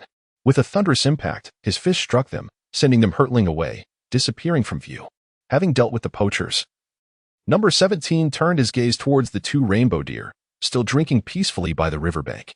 A gentle warmth flickered in his eyes. Thankfully, he had not disturbed them. He prepared to return to his humble abode. Chapter 24. The threat to the world. Are you interested in a conversation? A voice suddenly pierced the air. Number 17 was taken aback and swiftly turned around, only to find a young man standing behind him, having appeared without his notice. A shiver ran down his spine. How had this person approached him so stealthily? If the stranger harbored any malicious intent, he could have easily attacked him. The young man before him was none other than Lin Fan. As these thoughts raced through his mind, number 17 sensed Lin Fan's presence but was astonished to discover that he could not detect any energy emanating from him, as if he were an ordinary person devoid of power. Yet, he knew that this was no ordinary individual. Could a mere mortal wield the art of flight? Clearly, the answer was no. With a note of surprise, number 17 inquired, "Who are you?" "Lin Fan," the young man replied, noticing number 17's tension. He reassured him, "Do not be alarmed. I come without malice." Number 17 nodded slightly, sensing that Lin Fan indeed bore no ill intent. Otherwise, their conversation would have taken a different turn. Acknowledging number 17's silence, Lin Fan was not surprised, for he understood that number 17 was not one for idle chatter. He continued, "May I join you in your humble abode?" After a moment of contemplation, number 17 simply responded, "All right," and took flight towards his small cabin, with Lin Fan following closely behind. In no time, they arrived at the modest wooden structure. The cabin was rudimentary, constructed from simple timber. A strong gust of wind could easily uproot it. However, within this forest, the greatest concern was not storms, for the towering trees would shield it from fierce winds, rendering even the most violent tempest a mere breeze by the time it reached this spot. Once inside, Lin Fan pulled up a wooden chair and calmly stated, "Number 17. Allow me to reintroduce myself. I am Lin Fan, not an ordinary individual, but rather a rather exceptional one." He refrained from elaborating on his uniqueness, as he himself was uncertain of what made him so special. Upon hearing Lin Fan's introduction, number 17 instantly grasped the implication. It was no wonder he could not perceive Lin Fan's energy. He was a god. However, this revelation left him perplexed. "What brings you to seek me?" If Lin Fan was indeed a deity, he should not be a malevolent force. Lin Fan smiled faintly and did not answer directly. Instead, he continued the conversation. I am aware that you have diligently pursued your training over the years, making significant progress. You are no longer the same number 17. This had been evident during the power tournament. Number 17 felt astonished that Lin Fan was aware of his unwavering commitment to training. Yet, he quickly reminded himself that Lin Fan was a god, so such knowledge was not altogether surprising. However, he remained perplexed about Lin Fan's intentions. What exactly do you wish to convey? I wish to say that you can advance even further. Simply take me as your master, and I can assist you in significantly enhancing your combat prowess. At last, Lin Fan revealed his true purpose. To be honest, he was uncertain whether number 17 would accept him as a mentor, for number 17 was not as predictable as characters like Sun Wukong. Nevertheless, he felt it was imperative to present himself with conviction to win over number 17. After a few moments of contemplation, number 17 asked, "Become your disciple?" "Indeed. Do you believe you are unworthy?" Lin Fan inquired nonchalantly. With that, he unleashed the formidable aura of a Super Saiyan god. A wave of terrifying pressure sweeping across the earth. At Capsule Corporation, Vegeta, training in the gravity chamber, suddenly felt this overwhelming force. His body instinctively shuddered, and he nearly lost his footing. He quickly recognized that this immense pressure emanated from Lin Fan. What an incredible aura! What manner of being is Lin Fan?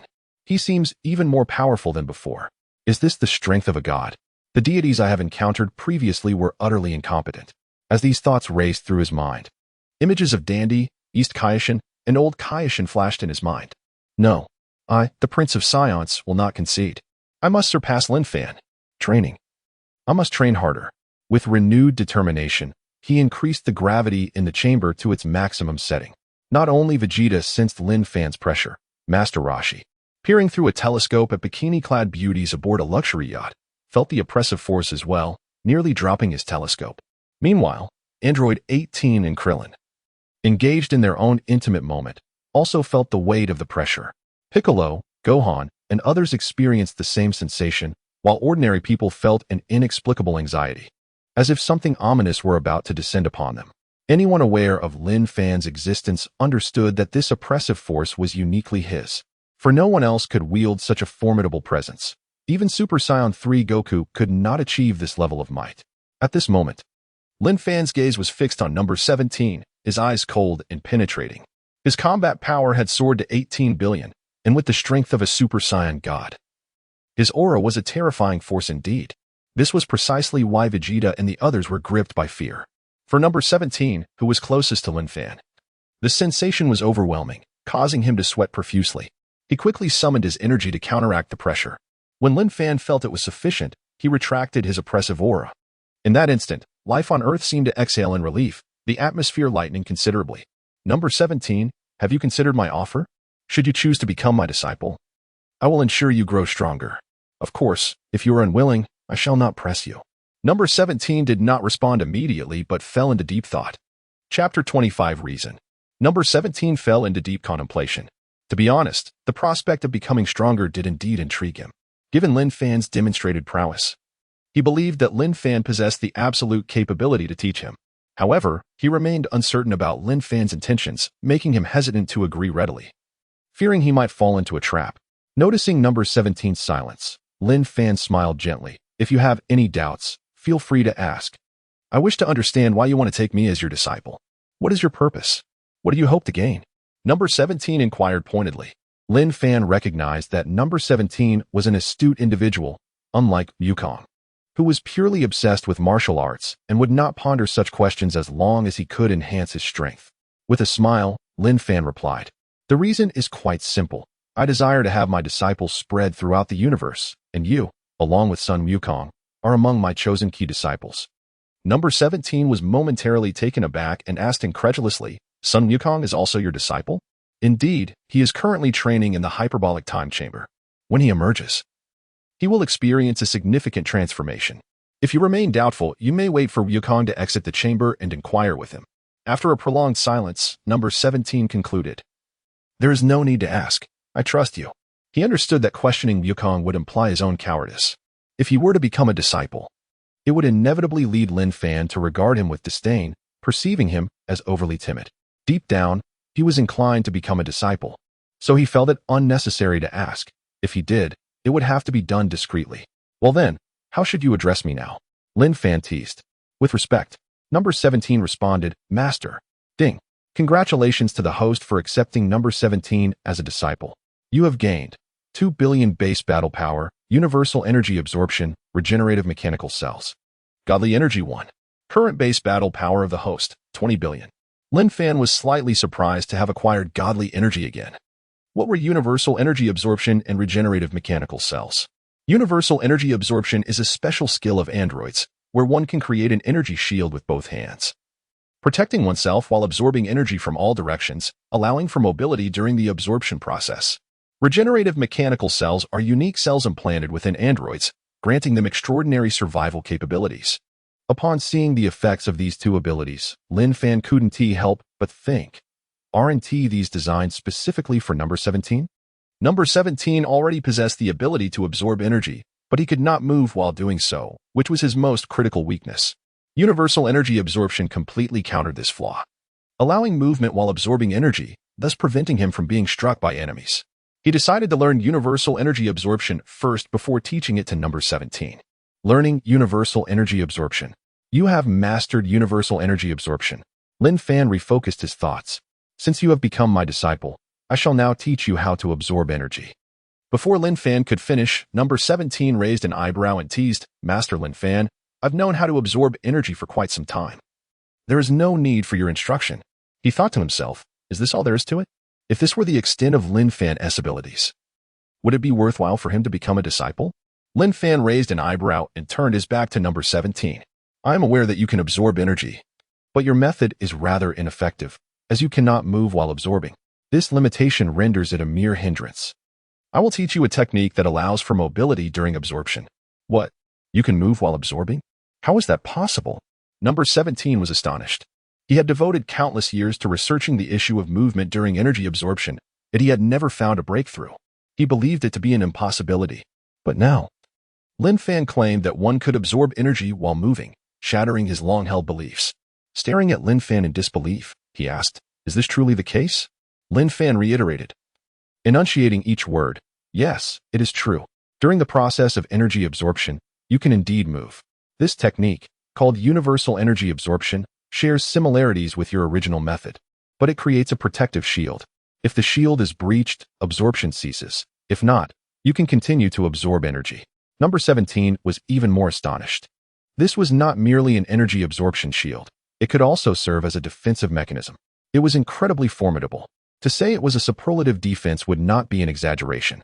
Seeing number 17's repeated astonishment, Lin Fan smiled gently. Let us not waste words. Let us begin. With that, the two flew out of the small wooden house and into a more spacious area. Lin Fan said, I will first teach you the theoretical knowledge of universal energy absorption. The essence of this technique lies in its ability to absorb energy projectiles from all directions, converting them into your own energy to enhance your strength. It is most effective for androids. After half an hour of explanation, number 17 comprehended the theoretical aspects of universal energy absorption. Number 17, you have grasped the fundamental concepts. Now, give it a try. Yes. Without further ado, number 17 soared ahead and began to modify his existing energy absorption technique based on Lin Fan's instructions.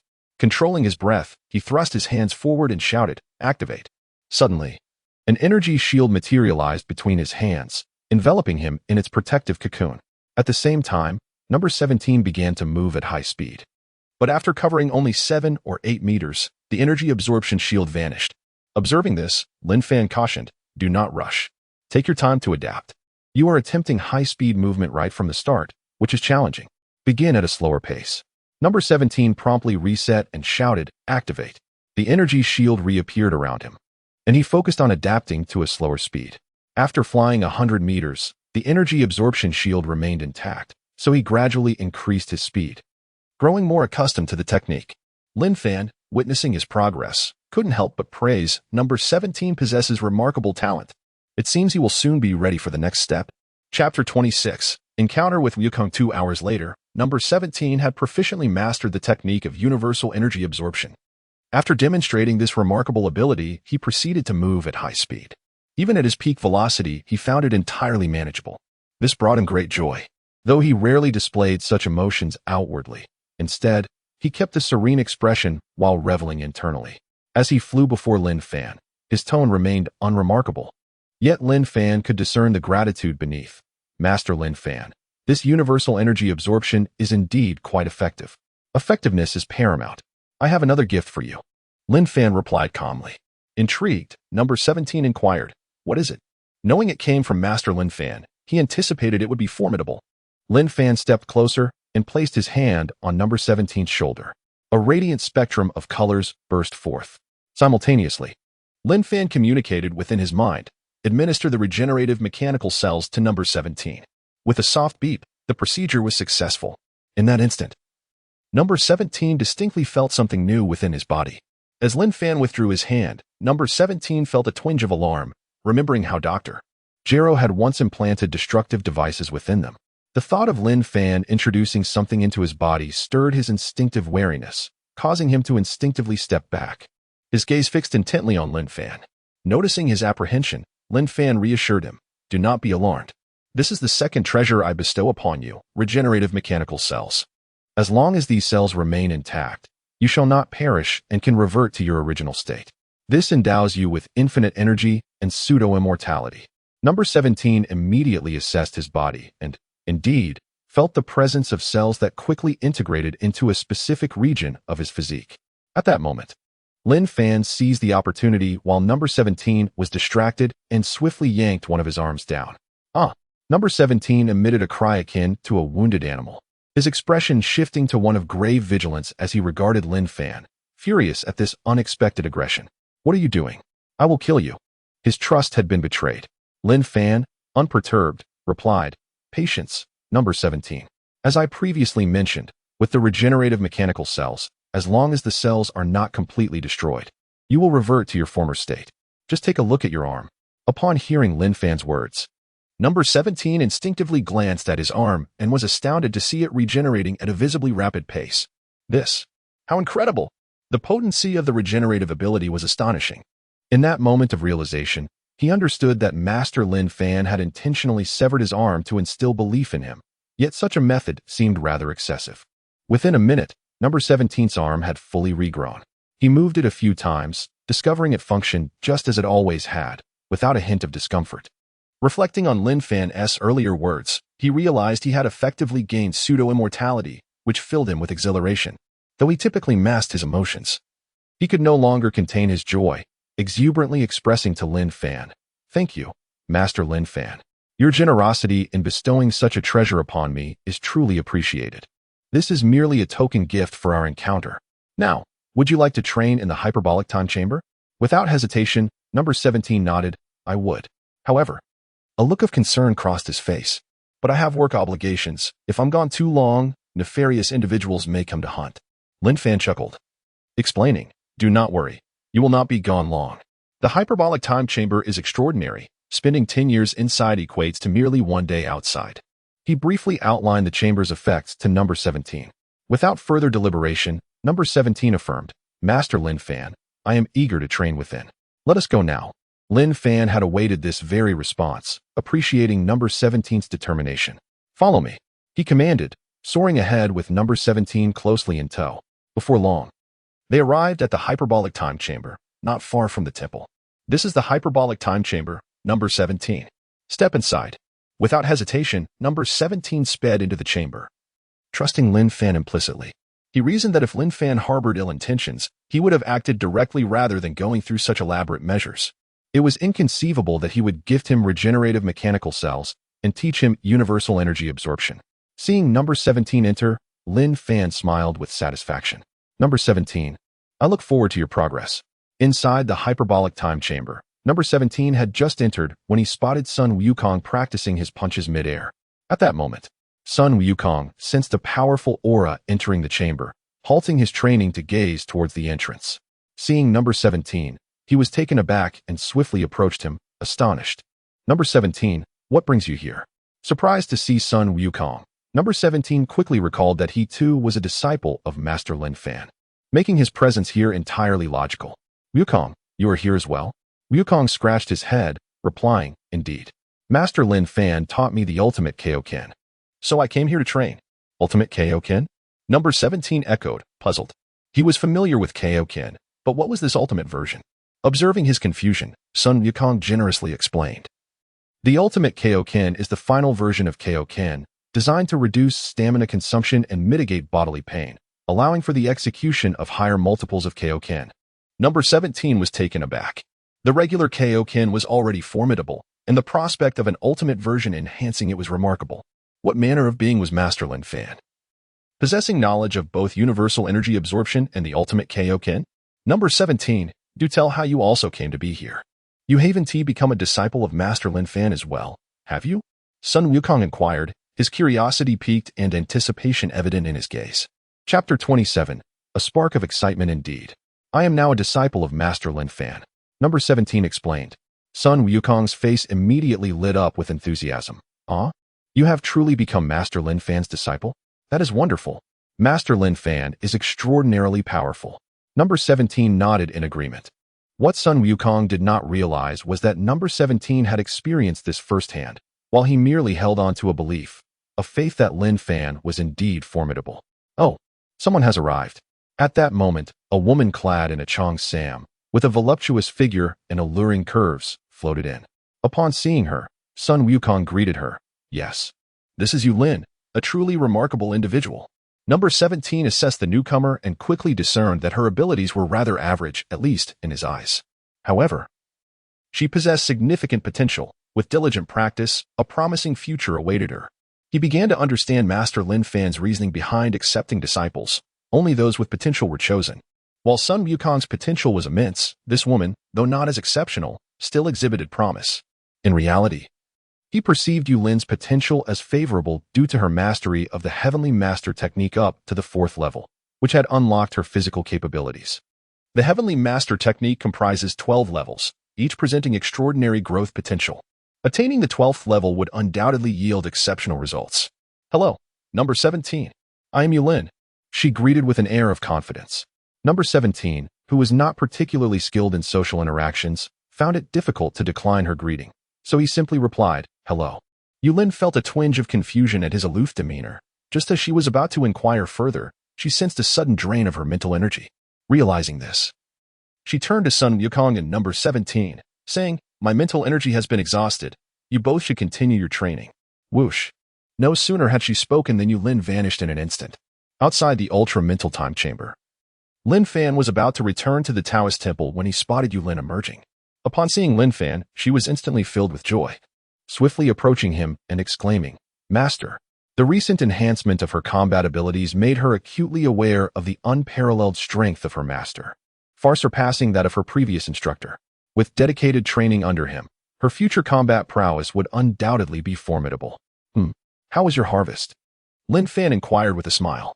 He was fully aware of the extent of Lin's enhancement. When she spoke of her gains, Lin beamed with happiness. Expressing her gratitude, it was quite fruitful. Thank you for your guidance, Master. Lin Fan nodded gently. Continue to strive forward. Once your mental energy strengthens, enter the ultra-mental time chamber for further training. We must not squander opportunities. Understood, Master. By the way, the number 17 who entered earlier is also your disciple, right? He seems rather aloof. Lin recalled number 17's distant demeanor with slight displeasure. Lin Fan chuckled as he explained, that is normal. It is simply his personality. You encountered him? Upon hearing her master's words, Lin decided not to dwell on it further. Yes, Sun Wukong met him as well. A satisfied smile crept across Lin Fan's lips as he soared toward the direction of the Taoist temple. The encounter between Sun Wukong and number 17 was sure to ignite a significant spark. Both Sun Wukong and number 17 understood that mere training would not dramatically enhance their combat abilities. Only through fierce duels could they achieve greater growth. They were aware that their mutual improvement would amplify their own. Truly delightful. Inside the ultra-mental time chamber, after conversing for a while, Sun Wukong gazed at number 17 with fervor. Number 17, it has been quite some time since we last sparred. Shall we engage in a duel? Number 17. Now endowed with regenerative mechanical cells and the ability to absorb energy from all directions, was eager to test his capabilities. Sun Wukong was the ideal candidate. Even if he hadn't proposed it, number 17 likely would have. Excellent. Hearing number 17's agreement, Sun Wukong was elated. Wonderful, finally some excitement. He immediately employed the sky dance technique to ascend, and number 17 followed suit. The two flew into the air, aligning themselves on the same plane. Number 17. Are you ready? Sun Wukong exclaimed with excitement. Number 17 remained calm, gesturing with his hand. Seeing his demeanor, Sun Wukong was reminded of the destructive android he once encountered. Whoosh. Without hesitation, he charged at number 17, delivering a powerful punch. Bang. Number 17 stood firm, effortlessly blocking Sun Wukong's fist, and remarked coolly, Sun Wukong, transform into a Super Saiyan. In your normal state, you are not my opponent. It would be a waste of time, and we would gain nothing from this. Very well. Sun Wukong's lips curled into an excited smile. He needed a formidable adversary. After distancing himself, he clenched his fists and shouted, Ha! In an instant, golden light erupted from Sun Wukong, illuminating the surroundings with its brilliance. Moments later, the radiance subsided, revealing Sun Wukong transformed into a Super Saiyan 3. His golden hair cascading down to his waist, enveloped in a golden aura. Sun Wukong tightened his fists, exclaiming, This is Super Saiyan 3. A tremendous leap beyond Super Saiyan 2. Number 17's expression remained unchanged. He acknowledged that Super Saiyan 3 was indeed powerful, but he was not to be underestimated. Clenching his own fists, he shouted, Whoosh. With that, number 17's aura surged, causing the air around him to whip into a tempest. The storm stirred the trees below. Howling in response, Sun Wukong sensed that number 17's power was on par with his own. Astonished, he remarked, Number 17, you are incredibly strong. It seems you have not neglected your training all these years. Number 17 grinned knowingly. You too. Whoosh. With that, both figures surged forward. Perceiving only fleeting shadows before they stood before one another, fists colliding. Boom. The clash of extraordinary punches erupted, unleashing a dense wave of energy that radiated outward. All around, one could clearly see the rolling waves of energy expanding. The two did not cease their barrage of punches. Bang, bang, bang. Their fists continued to rain down upon one another. In a matter of seconds, they had exchanged hundreds of blows, yet none inflicted any harm. Bang. Another punch collided, sending both fighters retreating several meters. Sun Wukong thrust out his right hand, launching a series of energy blasts. Chapter 28. A surge in combat power. Just as the energy blast was about to strike number 17, a luminous green energy shield enveloped him. With a resounding boom, the energy blast detonated, only to be absorbed by the shield, converting into energy for number 17. Sun Wukong, witnessing his energy blast being absorbed, felt no surprise, for he was well aware of number 17's capabilities. He also knew this was number 17's vulnerability. Upon seeing number 17 activate the energy shield, a surge of elation coursed through him, and he exclaimed, Number 17, you've fallen for my trick. With a swift motion, he vanished from sight. When he reappeared, he was already before number 17, poised to deliver a powerful punch. However, Sun Wukong struck nothing but air. Upon closer inspection, he realized that number 17 had already dodged to the side. Pondering silently, he wondered if number 17 had instantly deactivated the shield. Sun Wukong understood that during the energy absorption phase, number 17 was immobile. A weakness he had intended to exploit by feigning an attack with energy blasts to bait him into a vulnerable position. Yet, as he observed, the energy shield surrounding number 17 remained intact. How could this be? Just as doubts clouded his mind, number 17's fist launched toward him. With a thunderous impact, it struck Sun Wukong in the abdomen, propelling him hundreds of meters away. Before he could regain his footing, number 17, akin to a rocket, surged behind him, executing a sweeping kick that connected with his back. Seizing Sun Wukong's arm, number 17 performed a shoulder throw, sending him flying, and then spread his arms wide, declaring, Continuous energy blasts. Dozens of energy spheres bombarded Sun Wukong. The cacophony of explosions erupted, engulfing him in a cloud of smoke, obscuring the sky in a shroud of gray, as if the heavens themselves had been consumed by fog. Floating in the air, number 17 focused intently, sensing Sun Wukong's energy. Suddenly, a formidable aura surged toward him. Sun Wukong burst forth from the smoke, delivering a solid punch aimed directly at him. Number 17 had anticipated this. He knew Sun Wukong possessed remarkable vitality, akin to an indomitable cockroach. Thus, he never entertained the notion that his continuous energy blasts could defeat him. With a resounding clash, their fists met, causing both to spin in the air before regaining their balance. Sun Wukong's attire lay tattered, wisps of smoke rising from the singed fabric, clearly indicating the damage inflicted by the previous barrage of energy blasts. Yet he appeared largely unscathed. In astonishment, Sun Wukong exclaimed. Wow, number 17, you've become incredibly strong. I thought you couldn't T-move while using energy absorption. Number 17 replied nonchalantly, I forgot to mention, my master Lin Fan taught me a technique called 8-directional energy absorption. His tone carried a hint of pride, reflecting his admiration for Lin Fan. Scratching his head in confusion, Sun Wukong asked, what is 8-directional energy absorption? To which number 17 explained, it allows one to absorb energy while still moving, an upgraded version of the energy shield. Impressed, Sun Wukong remarked, that's amazing. Your master Lin Fan must know a great many techniques. Number 17 smiled knowingly, agreeing silently with Sun Wukong's assessment. Lin Fan was not only skilled in techniques but also possessed numerous treasures. The regenerative mechanical cells he had gifted number 17 were indeed a remarkable treasure. Come on. Number 17, let us fight with all our might, Sun Wukong declared with enthusiasm. Upon finishing his statement, a surge of energy erupted from him, creating a formidable aura that eclipsed his previous state as he transitioned into the full power of Super Saiyan 3. Number 17 smirked, his handsome face adorned with a charming smile. At last, you're willing to unleash your full power. You might as well employ the ultimate Kaioken. With a chuckle, Sun Wukong replied, I won't use the ultimate Kaioken unless absolutely necessary. He sought to gauge number 17's strength before deciding whether to resort to the ultimate Kaioken, which could amplify his power third-fold. He was confident in his ability to defeat, even eliminate, number 17 with such an enhancement. Thus, he refrained from deploying the ultimate Kaioken lightly, fearing he might lose control and inadvertently kill number 17. Number 17 recognized Sun Wukong's demeanor, understanding that he viewed him with a degree of disdain. However, he felt no anger, as he acknowledged Sun Wukong's formidable strength.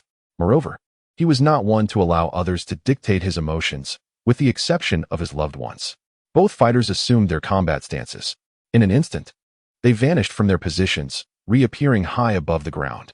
The air crackled with energy as their fists collided repeatedly, the ferocious impacts causing tremors that rippled through the earth, conjuring fierce gales that swept across the land, dimming the sky.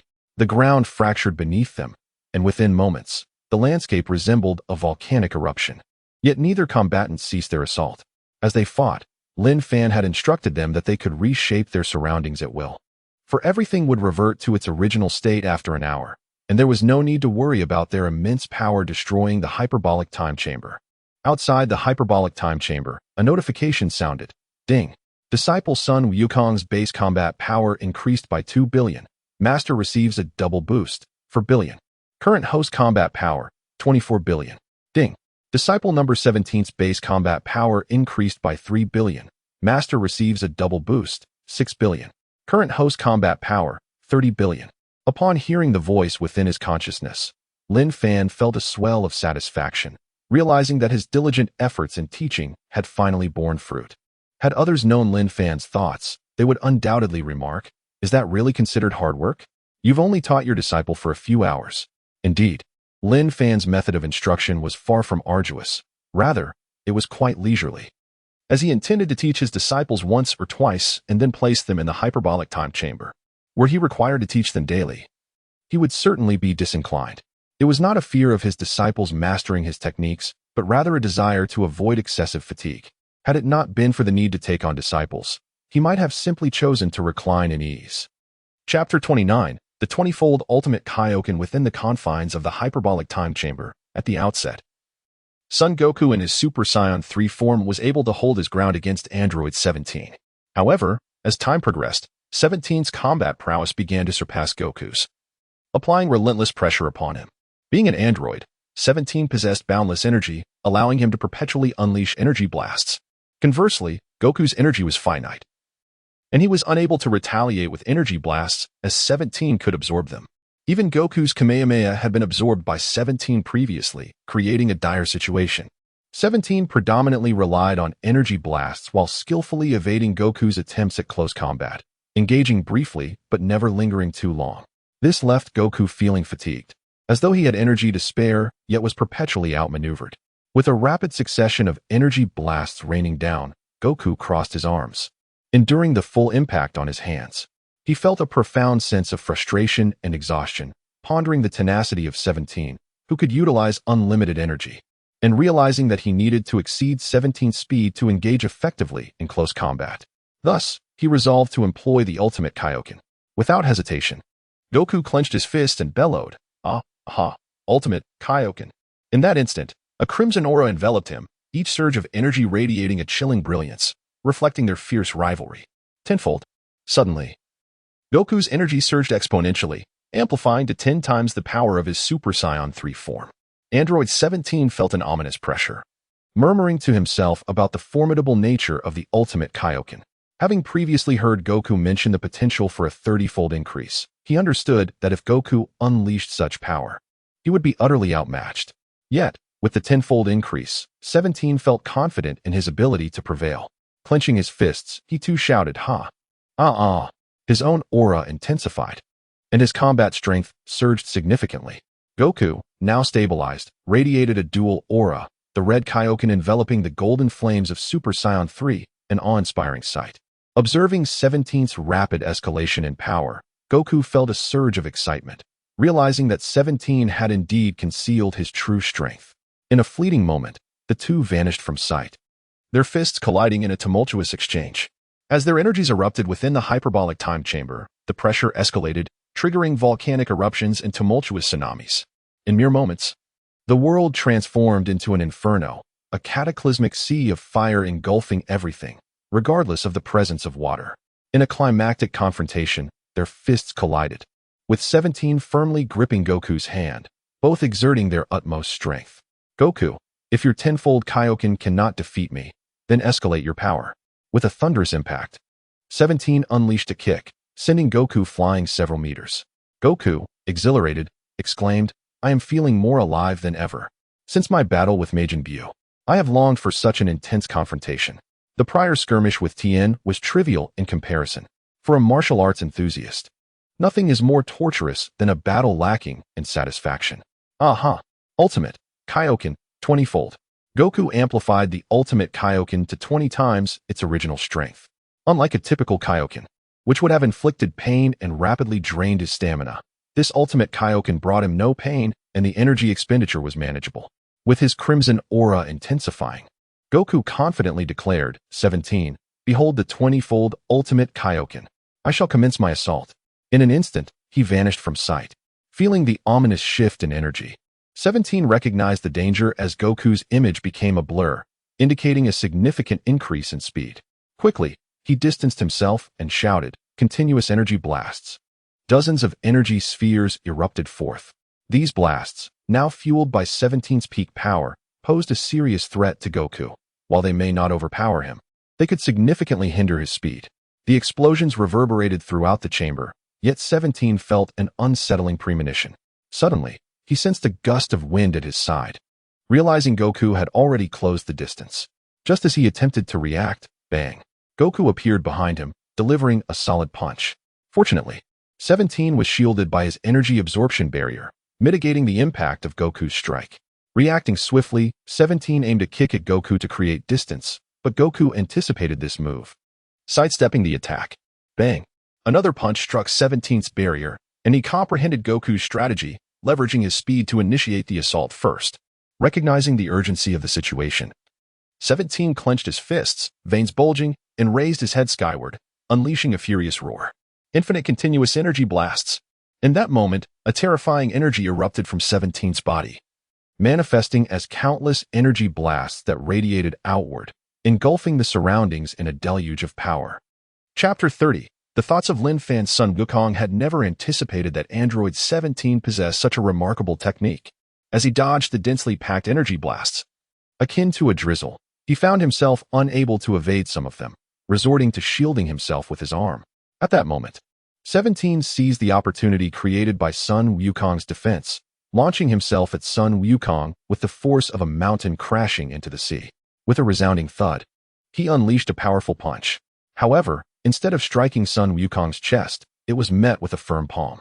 Sun Wukong's expression revealed a knowing smile, and in an instant, 17 realized the truth. Sun Wukong had been deliberately biding his time. Indeed, Sun Wukong had calculated that approaching 17 directly would prove challenging due to his unlimited energy reserves. Yet he could entice 17 to come closer. It It appeared that his strategy had succeeded splendidly. As 17 attempted to retract his arm, Sun Wukong's swiftly grasped it, pulling him closer. Simultaneously, Sun Wukong's other fist descended upon 17's chest with relentless force. In the blink of an eye, he unleashed a barrage of punches, the sound of energy absorption resonating as it erupted around them. With a mighty display, Sun Wukong raised his fist, channeling all his might into a cataclysmic blow aimed at 17's energy absorption shield. The shield shattered instantly, and Sun Wukong's fist connected squarely with 17's chest. In that fleeting moment, he released 17's arm and placed his hands on his hips, declaring, Kamehameha? A surge of supreme energy coalesced into the iconic Kamehameha wave, hurtling towards 17 with a tempestuous force, a sight both awe-inspiring and terrifying. The impact was tremendous, enveloping 17 in a cloud of smoke as he plummeted downward. Observing this, Sun Wukong quickly realized his mistake, an expression of embarrassment washing over his face. Oh no, I seem to have miscalculated the force. He soared upward and caught 17, preventing him from plunging into the volcanic depths. Reverting to his normal state, he hastily apologized. 17, I'm truly sorry. I couldn't control my strength earlier, so. 17 managed a strained smile, reassuring him, it's all right. Yet internally, he recognized the vast chasm between his abilities and Sun Wukong's. He had initially thought himself only a mere 30 times weaker than Sun Wukong's ultimate technique, but now, even at 20 times, he found it insufferable. It was clear he needed to train with utmost dedication. However, from this battle, he had undeniably enhanced his combat prowess. Sun Wukong, noticing the severe wound on 17's chest, inquired once more, are you truly unscathed? 17 felt an urge to chastise Sun Wukong for being so oblivious, as he lay in such a state. Yet he could not admit to his injuries, for pride would not allow it. I'm fine. At that moment, Sun Wukong observed the wound on 17's chest healing at an astonishing rate. Wow, 17, how is your wound healing on its own? 17 simply smiled, aware that this was the capability of his regenerative mechanical cells, yet he refrained from sharing this information with Sun Wukong, as it was his trump card, revealing it would only place him in jeopardy. As Sun Wukong noted 17's silence, curiosity peaked within him, ready to inquire further, but he suddenly felt lightheaded. Realization struck him. His mental energy had been nearly depleted. 17, my mental energy is exhausted. I must exit now. We can continue our duel later. In an instant, Sun Wukong vanished as if he had never been there. Yet, with his sudden disappearance, 17 began to descend once more, landing perilously close to a volcanic edge, his thigh engulfed in flames. The searing heat began to melt away his leg. Unable to contain his frustration, he cursed, Sun Wukong, not only are you a monkey, but you are also a downright dog. Meanwhile, the landscape of the hyperbolic time chamber was swiftly returning to its original state, precisely an hour since the last restoration. Outside the chamber, Lin Fan's consciousness resonated with notifications. Ding. Apprentice Sun Wukong's base combat power increased by 3 billion. Master receives a double increase, 6 billion. Current host base combat power, 36 billion. Ding. Apprentice 17's base combat power increased by 3 billion. Master receives a double increase, 6 billion. Current host's base combat power, 42 billion. Lin Fan was elated upon hearing the system's notifications, feeling as though a blazing fire had ignited within him, exclaiming, fantastic. An increase of 12 billion. Training truly proves more effective than monotonous exercises. He pondered whether to gather more apprentices for joint training sessions, envisioning the potential for exponential growth in their combat abilities through competition. Perhaps I could organize a Lin family disciple tournament, offering enticing rewards to spur their competitive spirits. Just as Lin Fan delighted in his contemplations, a magnetic voice interrupted him. Recognizing it instantly, he opened his eyes and smiled. You're back. Sun Wukong nodded enthusiastically. Clenching his fist with joy, Master Lin Fan, I feel significantly stronger. You feel stronger? Then I must have doubled that. Lin Fan refrained from voicing this thought. Instead, he encouraged, keep pushing forward. This is merely the beginning for you. Sun Wukong, grounded in reality, understood the long path ahead and aimed to catch up with Lin Fan. With determination, he declared, Master Lin Fan, teach me the way to become a god. I wish to battle with you soon. Lin Fan, unperturbed by Sun Wukong's ambition, replied openly, certainly. Rest well tonight, and come find me tomorrow. I will instruct you on how to control your energy. Initially, Lin Fan intended to reveal that by concentrating the righteous energy of 6 virtuous scions onto a single individual, one could ascend to the status of a super scion god. However, he reconsidered, recognizing that with Gohan's wife not yet pregnant, and without the presence of his granddaughter Xiao Fang, Sun Wukong would not achieve that transformation. Control your energy? Sun Wukong queried, puzzled. Isn't that a basic skill? Why do I need to be taught? Chapter 31. Seeking to take Battles as a disciple, Lin Fan offered a brief explanation.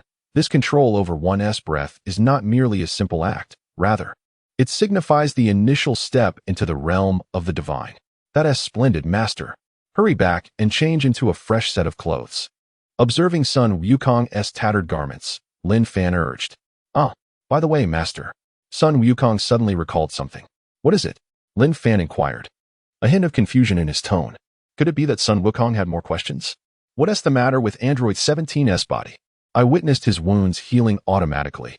This query had puzzled Sun Wukong since their last encounter, as he distinctly remembered that during their battle with Android 17, the latter did not possess such abilities. Could this be a result of years of cultivation? Or perhaps it was a skill imparted by Master Lin Fan. Sun Wukong had grown to trust Lin Fan's prowess, believing he had mastered nearly every technique. Lin Fan, noticing Sun Wukong's perplexity, pondered for a moment. His curiosity indicated that he had likely already inquired of Android 17, who had chosen not to disclose the information, not due to mistrust, but to keep the regenerative mechanical cells as a trump card. Revealing this to Sun Wukong would effectively expose Android 17's secret, which, although Android 17 would not hold it against him, was still inadvisable. You should direct your inquiries to Android 17, Lin Fan advised. Sun Wukong misunderstood and thought Lin Fan was unaware, scratching the back of his head. Oh, so Master Lin Fan, doesn't he know either? Lin Fan merely smiled and replied. Now, hurry back and change your clothes. Yes. Subsequently, Sun Wukong pressed his index and middle fingers together, focusing his thoughts, and vanished in an instant. Lin Fan watched as Sun Wukong disappeared, muttering to himself, this instantaneous movement is quite impressive. It's truly an essential skill for both home and travel. I wonder when the system will reward me with something similar? He yawned, feeling a bit drowsy. Time to head back and rest. As he stood up, preparing to return to the temple, his phone suddenly rang. Lin Fan jolted at the sound. This phone had been a gift from Bulma, and the only person who knew the number should be her. He didn't even know what his own number was. Could it be that Goku was calling? Upon answering, he heard a melodious voice on the other end. Hello, Mr. Lin Fan, it's Bulma. Bulma, is there something urgent that prompted you to call so late? Lin Fan asked, puzzled. Mr. Lin Fan, in 1 month, I am hosting a birthday party and would love to invite you. Sure, I'll be there. Without a moment's hesitation, Lin Fan accepted the invitation, though he felt a pang of disappointment, having initially thought it was Goku. Bulma hadn't anticipated Lin Fan's swift agreement. She had assumed it would require more persuasion. By the way, Mr. Lin Fan, Goku just called. He said he will arrive on Earth tomorrow at noon. You should come to my house then. Lin Fan, momentarily disheartened, felt his spirits lift upon hearing this. Great. After exchanging pleasantries, they ended the call. Holding his phone, he exclaimed in delight, I can't believe Goku is really coming. This means I'll have access to the universe map, and I can contact Broly. The prospect of soon taking Broly as a disciple ignited an excitement within him that he could scarcely contain. Wait, Bulma mentioned her birthday party is in a month? Lin Fan suddenly realized. This meant that in just a month, Beerus and Whis would descend upon Earth. He vividly recalled that it was during Bulma's birthday celebration that Beerus and Whis first arrived, encountering Sun Wukong before boarding Bulma's luxurious cruise, where they met Vegeta. Vegeta had nearly been paralyzed with fear upon seeing Beerus, who represented a haunting specter from his childhood, having witnessed his father, King Vegeta, being subdued effortlessly by Beerus. Time was of the essence. He needed to expedite his efforts to take on disciples. With that thought, he soared back to the temple, reclined on his bed, and casually browsed his phone, contemplating a brief rest. While the urgency to gather disciples was pressing, rest was equally essential. After all, he was, at heart, a laid-back individual.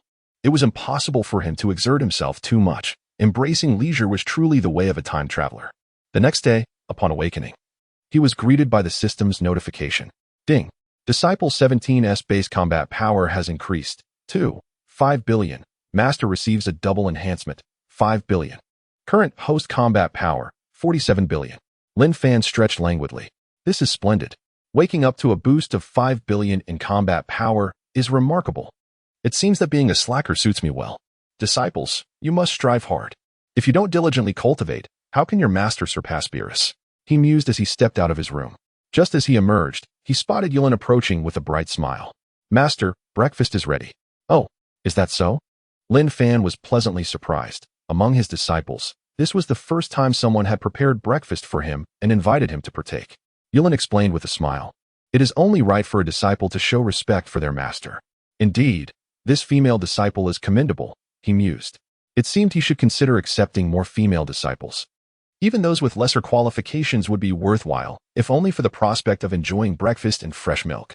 Wait a moment, wasn't he Angel Bado's female? If he could take Angel Bado's as a female disciple, it would be quite a remarkable achievement. Not only was her talent exceptional, but her beauty was also unparalleled. Moreover, her lineage was impressive. She was the daughter of the Grand Priest. Such a status would grant him considerable leverage in the universe, even if his own strength was modest. Being her master would allow him to navigate the cosmos with ease. The thought was undeniably enticing, though it felt somewhat like daydreaming. Master and disciple proceeded to the dining area of the temple, where breakfast was already laid out, bread and milk, dumplings, and Tianjin rice. Upon Lin Fan's arrival, the two disciples sprang to their feet, respectfully greeting, Master. Yes, please sit and enjoy your meal, he instructed. Yes, the three of them took their seats with decorum. Just as they settled down, with a sudden rush, Sun Wukong materialized, immediately focusing on Lin Fan. Master Lin Fan, I have arrived. Yulin, startled by Sun Wukong's abrupt appearance, curiously asked, could this be a case of astral projection? Chapter 32. Ambiguity. This is not the out-of-body experience from your celestial arts. This is teleportation. Lin Fan clarified. Moreover, the out-of-body experience does not function in this manner. It occurs in place. The spirit leaves the body, unlike Sun Wukong, who can physically travel to another location. For Yulin, this was the first time she had heard of such a skill as teleportation. Merely by its name, she found it exceedingly practical. Casting a playful glance at Lin Fan, she inquired, Master Lin Fan, could you teach me how to teleport? Tianjin Han and the others were momentarily taken aback. Very few possessed the ability to teleport. Among those they knew, only Sun Wukong could do so. Could it be that Master Lin Fan had this skill as well? To be candid, if Lin Fan claimed he could, they would harbor no doubts whatsoever, especially Tianjin Han, who was particularly convinced of Lin Fan's capabilities. Given that Lin Fan had successfully integrated the bloodline of the three-eyed celestial into his own body, what then could possibly hinder him from mastering teleportation? Lin Fan felt a twinge of embarrassment. He currently lacked the ability to teleport. However, he trusted that the system would undoubtedly reward him with this skill in due time. Yulin, it's not a matter of wanting to learn something and me teaching you. Not every skill suits you. With your talent, you are primarily suited to learn celestial arts and to study the out-of-body experience. Teleportation is not appropriate for you. Upon hearing this, Yulin nodded earnestly, accepting his words. Master, I understand. As Tianjin Han and the others pondered Lin Fan's statement, wondering if he truly could teleport, Sun Wukong, however, was preoccupied with his own thoughts. What he longed for the most was to learn the art of breath control from Lin Fan. Master Lin Fan, please teach me how to control my breath. Wukong, there's no need to rush. Let us have breakfast first. Lin Fan observed Sun Wukong's impatience and chuckled inwardly, thinking, true to form, he is quite the eager monkey. Sun Wukong, eyeing the bread and milk on the table, contemplated for a moment before sitting down, grabbing several pieces of bread, and voraciously devouring them along with copious amounts of milk. Lin Fan suddenly realized a pressing issue. Sun Wukong's appetite was astounding. As he watched Wukong consume 7 buns and 5 cups of milk in the blink of an eye, Yulin's expression darkened. At this rate, there would be nothing left for Master to eat. She immediately scolded, how can you eat so much? Master hasn't even had a chance to eat. Lin Fan, whose appetite was modest, shrugged off the concern. It's fine, let him eat.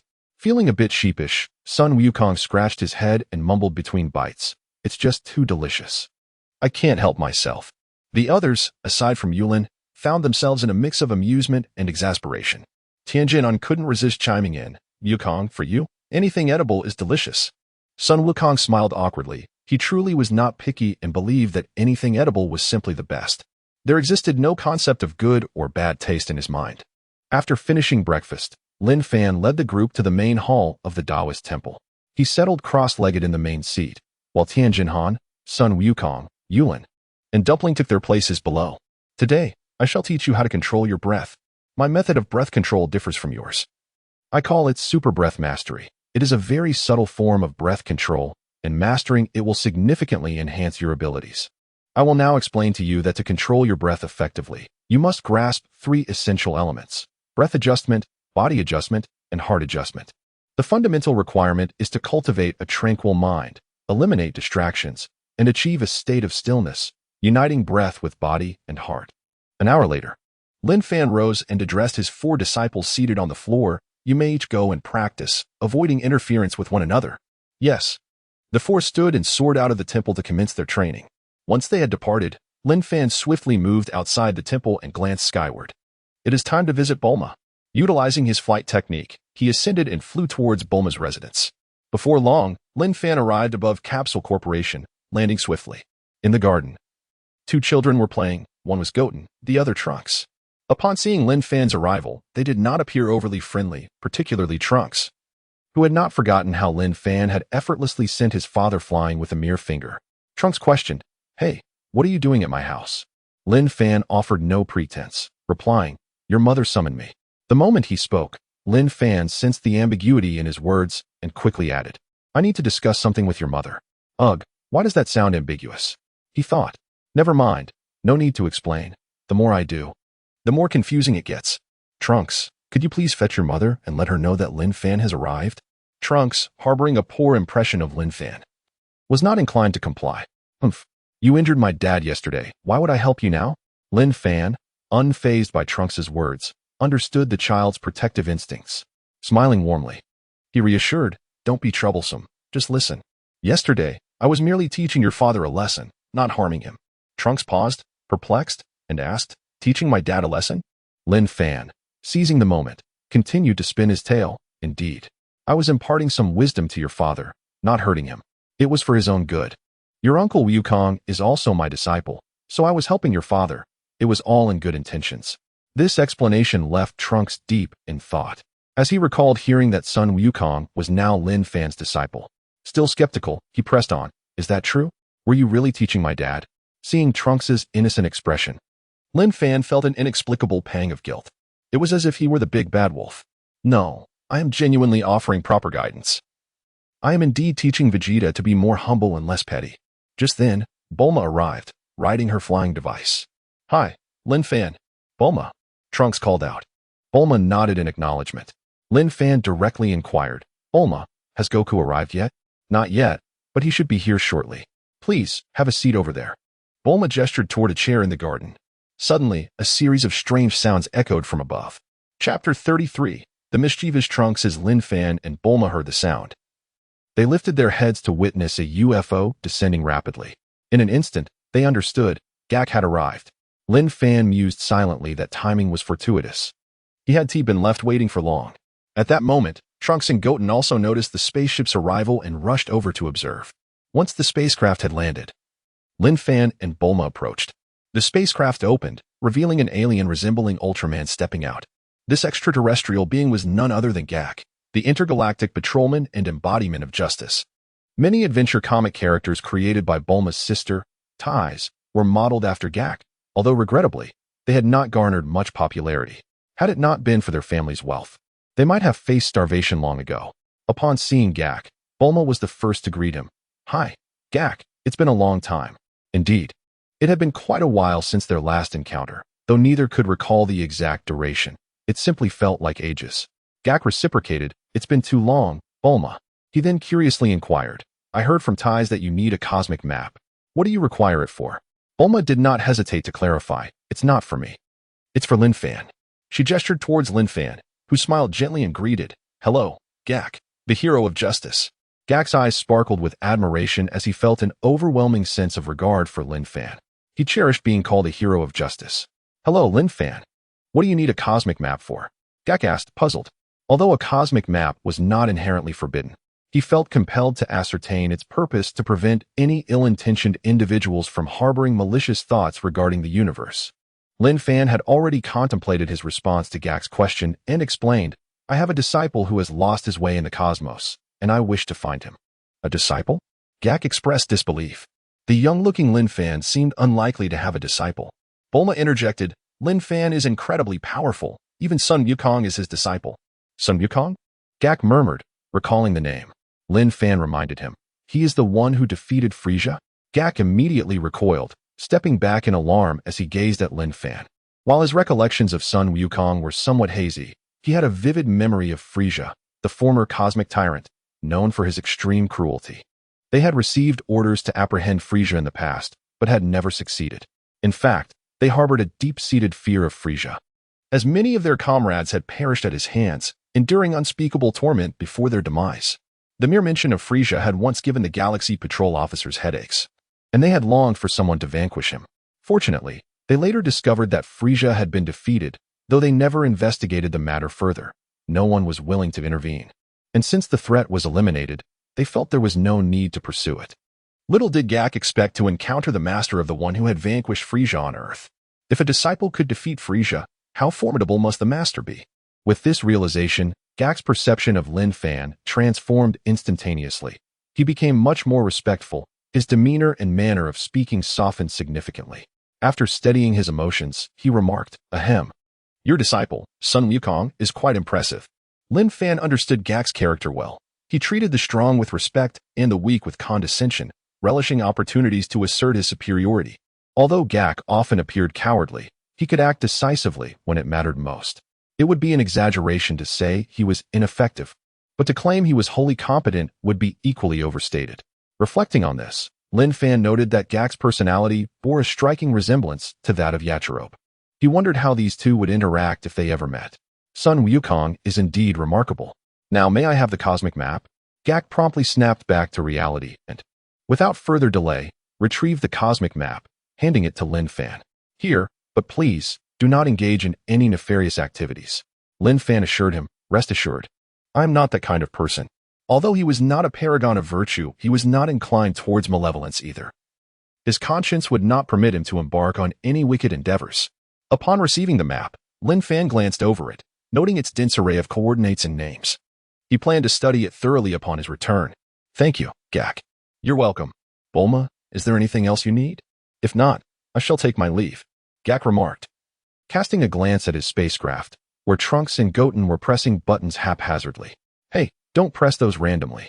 Honestly, what mischievous little rascals, Gak exclaimed, exasperated. Lin Fan interjected. These two children are the sons of Prince Vegeta and Sun Wukong. Gak's mouth twitched, and he felt a tremor in his heart. What backgrounds these children possessed. The sons of Prince Vegeta and Sun Wukong were not to be trifled with. He quickly amended, in that case, feel free to play. But just don't press that purple button. However, his warning only piqued the curiosity of the two mischievous youngsters, who began searching for the elusive purple button. The purple button was located on the side of the spaceship seat. Trunks turned to Goten and asked, what do you think that purple button does? I don't know. Goten replied, blissfully unaware. Shall we press it? Trunks suggested, his eyes gleaming with mischief. Naturally, Goten, ever the partner in crime, agreed. Sure. With a grin. Trunks pressed the button. Beep, beep, beep. An urgent alarm blared throughout the spacecraft. Gak froze, startled by the sound, and shouted in panic, oh no. Bulma quickly asked, what's wrong? Gak, his expression warped with terror, stammered, it's out. What's out? Bulma inquired, utterly confused. A cosmic-level demon has been released. Gak explained in a frenzy as a white mist began to billow from a square green box. Goten, Trunks, get out of the way. Chapter 34. Carta, the demonized Trunks. Goten, Trunks, quickly get out of the way. Lin Fan exclaimed urgently, sensing the dire situation. However, Trunks was a moment too slow. Enveloped by a swirling mass of white smoke. Oh no, Bulma, run. Gak warned Bulma in haste, witnessing the scene unfold. Would Bulma flee while her son was shrouded in an unknown mist? Clearly, she would not. Grabbing Gak, who was about to escape, she demanded, Gak, what on earth is this? Gak, still intent on moving forward, was met with Bulma's threat. If you don't explain yourself, I will tell Vegeta that you intentionally harmed Trunks. Upon hearing this, Gak shrank back, frightened, and quickly elucidated, this smoke is Carta's essence. Carta is a cosmic-level demon who can possess individuals, exerting control over them, and moreover, amplifying their combat power up to tenfold. It's an exceedingly terrifying ability. Bulma instantly grasped the situation, her gaze shifting to Trunks, now ensnared by the smoke. She struck Gak on the head in frustration. So, Trunks has been possessed? Trunks appeared contorted, his lips chapped, his face flushed, hands clenched tightly as the smoke coiled around him.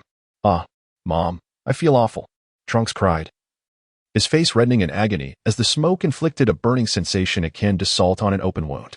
Seeing her son in distress, Bulma felt a pang of sorrow and was ready to rush forward, but Gak restrained her. Bulma, you mustn't approach. If you do, you will also fall under his influence. Lin Fan paused for a moment, turning to Gak. What do you mean? Is it possible that Carta can possess multiple individuals at once? Truth be told, Lin Fan had never heard of this cosmic demon Carta. It was not surprising, considering the vastness of the universe, teeming with various demons. Moreover, it was reasonable for Gak, as a cosmic patrolman, to frequently encounter such criminals. According to the timeline of Dragon Ball Super, Gak was not supposed to be on Earth at this time, but he had arrived due to Lin Fan's initiative to contact him. Had Lin Fan not reached out, Gak would likely have detained Carta or taken him to trial. Gak nodded affirmatively. Indeed, he can possess many individuals, up to 5 at once. It seems Carta's unique abilities are rather formidable, Lin Fan remarked calmly. I'll notify Vegeta to help control Trunks, Bulma said, her voice tinged with anxiety. Suddenly, she remembered that Vegeta was currently training in the gravity chamber, and he might not hear her. She couldn't help but complain. Ugh, why is Vegeta training at such a critical moment? Gak glanced at Lin Fan. Isn't he Goku's master? His presence would surely be beneficial. Bulma had a moment of realization. Right. Lin Fan, you must save Trunks. Lin Fan nodded slightly. Without needing Bulma's urging, he was resolved to intervene. Not for any other reason, but out of compassion for the child who did not deserve to perish. Suddenly, Trunks let out a scream as his clothes ripped apart, his power surging dramatically. His combat strength soared to a staggering 10 times its normal level. Lin Fan observed this transformation, contemplating Gak's earlier words. It was true. Once possessed, Trunks' power amplified immensely. Bulma, witnessing Trunks in such torment, felt her heart ache. Her eyes were reddened, face darkened, and contorted with distress. Gak, think of a way to help Trunks return to normal. Gak replied. The only solution is to force Carto out, and then confine him back in his box. Hit him. Are you suggesting we strike Trunks? Bulma said, her heart aching. Is there truly no other way? Gak, exasperated, spread his hands. If there were another option, I would have mentioned it. This is the only course of action. Demonized Trunks, with blood-red eyes, glared intensely at Lin Fan, as if he intended to devour him. Lin Fan was taken aback, pondering. Why does he seem to harbor such animosity towards me? Gak quickly clarified. Before being possessed by Carta, Trunks had an underlying disdain for you. Now, unable to control himself, Carta shares that hatred. Demonized Trunks tightened his fists, staring at his own hands, exclaiming excitedly, this body, though merely a child, possesses such strength. I adore it. It shall be mine. Although Trunks was but a child, as a Super Saiyan, his potential was extraordinary. Lin Fan found himself bemused by the notion that Carta's disdain for him stemmed from Trunks' feelings. Demonized Trunks propelled himself towards Lin Fan, delivering a powerful punch. Gak couldn't help but exclaim, what a swift strike. Although he observed Trunks' speed, he knew he wouldn't be able to evade such an attack. His eyes could see, but his body could not react in time. Gak possessed exceptional eyesight, capable of perceiving the minutiae, but he was still limited. Yet, Lin Fan was swifter. With a casual motion, he effortlessly blocked Demonized Trunks' punch. Demonized Trunks was taken aback, his eyes widening in shock. What just happened? My punch was blocked. How could he possibly counter my attack with such speed? As he attempted to retract his hand, he suddenly realized that Lin Fan had grasped his fist, pulling with an inexorable force. It felt as though he were ensnared in an abyss, unable to escape. In that instant, a cunning glint flickered in Demonized Trunks' eyes, and a smile crept across his lips. Lin Fan furrowed his brow, sensing that something was amiss. And indeed, it was. Chapter 35, So Obedient? As anticipated, a wisp of smoke began to rise from the hand of the Demonized Trunks, curling menacingly towards Lin Fan. Witnessing this, Gak hastily shouted a warning. Get out of the way. Lin Fan frowned. It was simply outrageous that this Carta even sought to possess him. Begone. A commanding voice resonated, imbued with an overwhelming aura.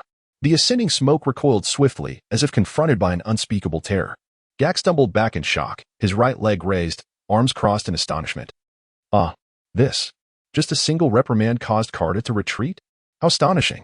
Although Bulma was unaware of Carta's true might, Gak's reaction, coupled with Trunks being under Carta's control, led her to conclude that Carta was indeed formidable. Yet, such a powerful entity was intimidated by Lin Fan's mere admonition. The authoritative voice continued to echo, "Leave Trunks' body at once and return to your box," or face obliteration. The onlookers exchanged glances, their lips twitching at the audacity of Lin Fan's command. Having already repelled Carta, now demanding his retreat from Trunks' body, would he comply? Certainly not. If he were amenable, he would not have attacked Lin Fan in the first place. Just as they pondered this, Carta's smoke obediently withdrew from Trunks' body and returned to Gak's box. In an instant, Gak and the others were left speechless, their faces pale with disbelief, particularly Gak, who stood frozen, unsure of how to proceed. Bulma, snapping back to reality, noticed Gak's inaction and struck him lightly. "Stop dawdling. Quickly close the box." Gak, regaining his senses, hastily shut the box. Just as Bulma was about to speak, Trunks collapsed to the ground. "Trunks!" Bulma called out in concern, rushing to cradle him in her arms. Lin Fan reassured her, "Yes, fine. It's merely exhaustion from Carta's sudden departure from his body." "Oh, I see." Bulma sighed in relief. Gak, still clutching the box containing Carta, looked at Lin Fan with confusion. "Why does he obey you so readily? When you told him to return to the box, he did so without hesitation." Lin Fan chuckled softly. "It's not about obedience. It's simply a matter of my overwhelming strength, capable of annihilating Carta with a mere flick of my hand." In the eyes of Gak and the others, Lin Fan's shout appeared ordinary, but in truth, it was laden with terrifying authority. That seemingly casual command to leave struck Carta with a sense of impending doom, making him acutely aware of the disparity in their power levels. Even with Trunks' potential, he was no match for Lin Fan. Thus, Carta wisely chose to retreat to his box, where he still had a chance of survival, should Lin Fan truly become enraged. His fate would be sealed. Nevertheless, Lin Fan felt compelled to address Gak's inquiry. "Have you considered a possibility? That is, my strength is so formidable that he would dare not defy my command." Gak found this notion hard to believe. After all, Carta was a universe-level demon who had expended considerable effort to capture him. How could it be so effortless in Lin Fan's presence? It seemed almost too nonchalant. Yet, as the master of Sun Wukong, perhaps Lin Fan truly was that powerful, causing Carta to fear him to such an extent.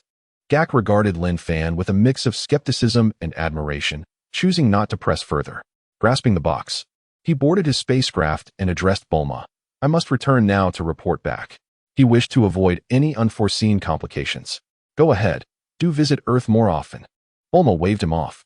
Gak sealed the door, activated the spacecraft, and in an instant, soared into the cosmos.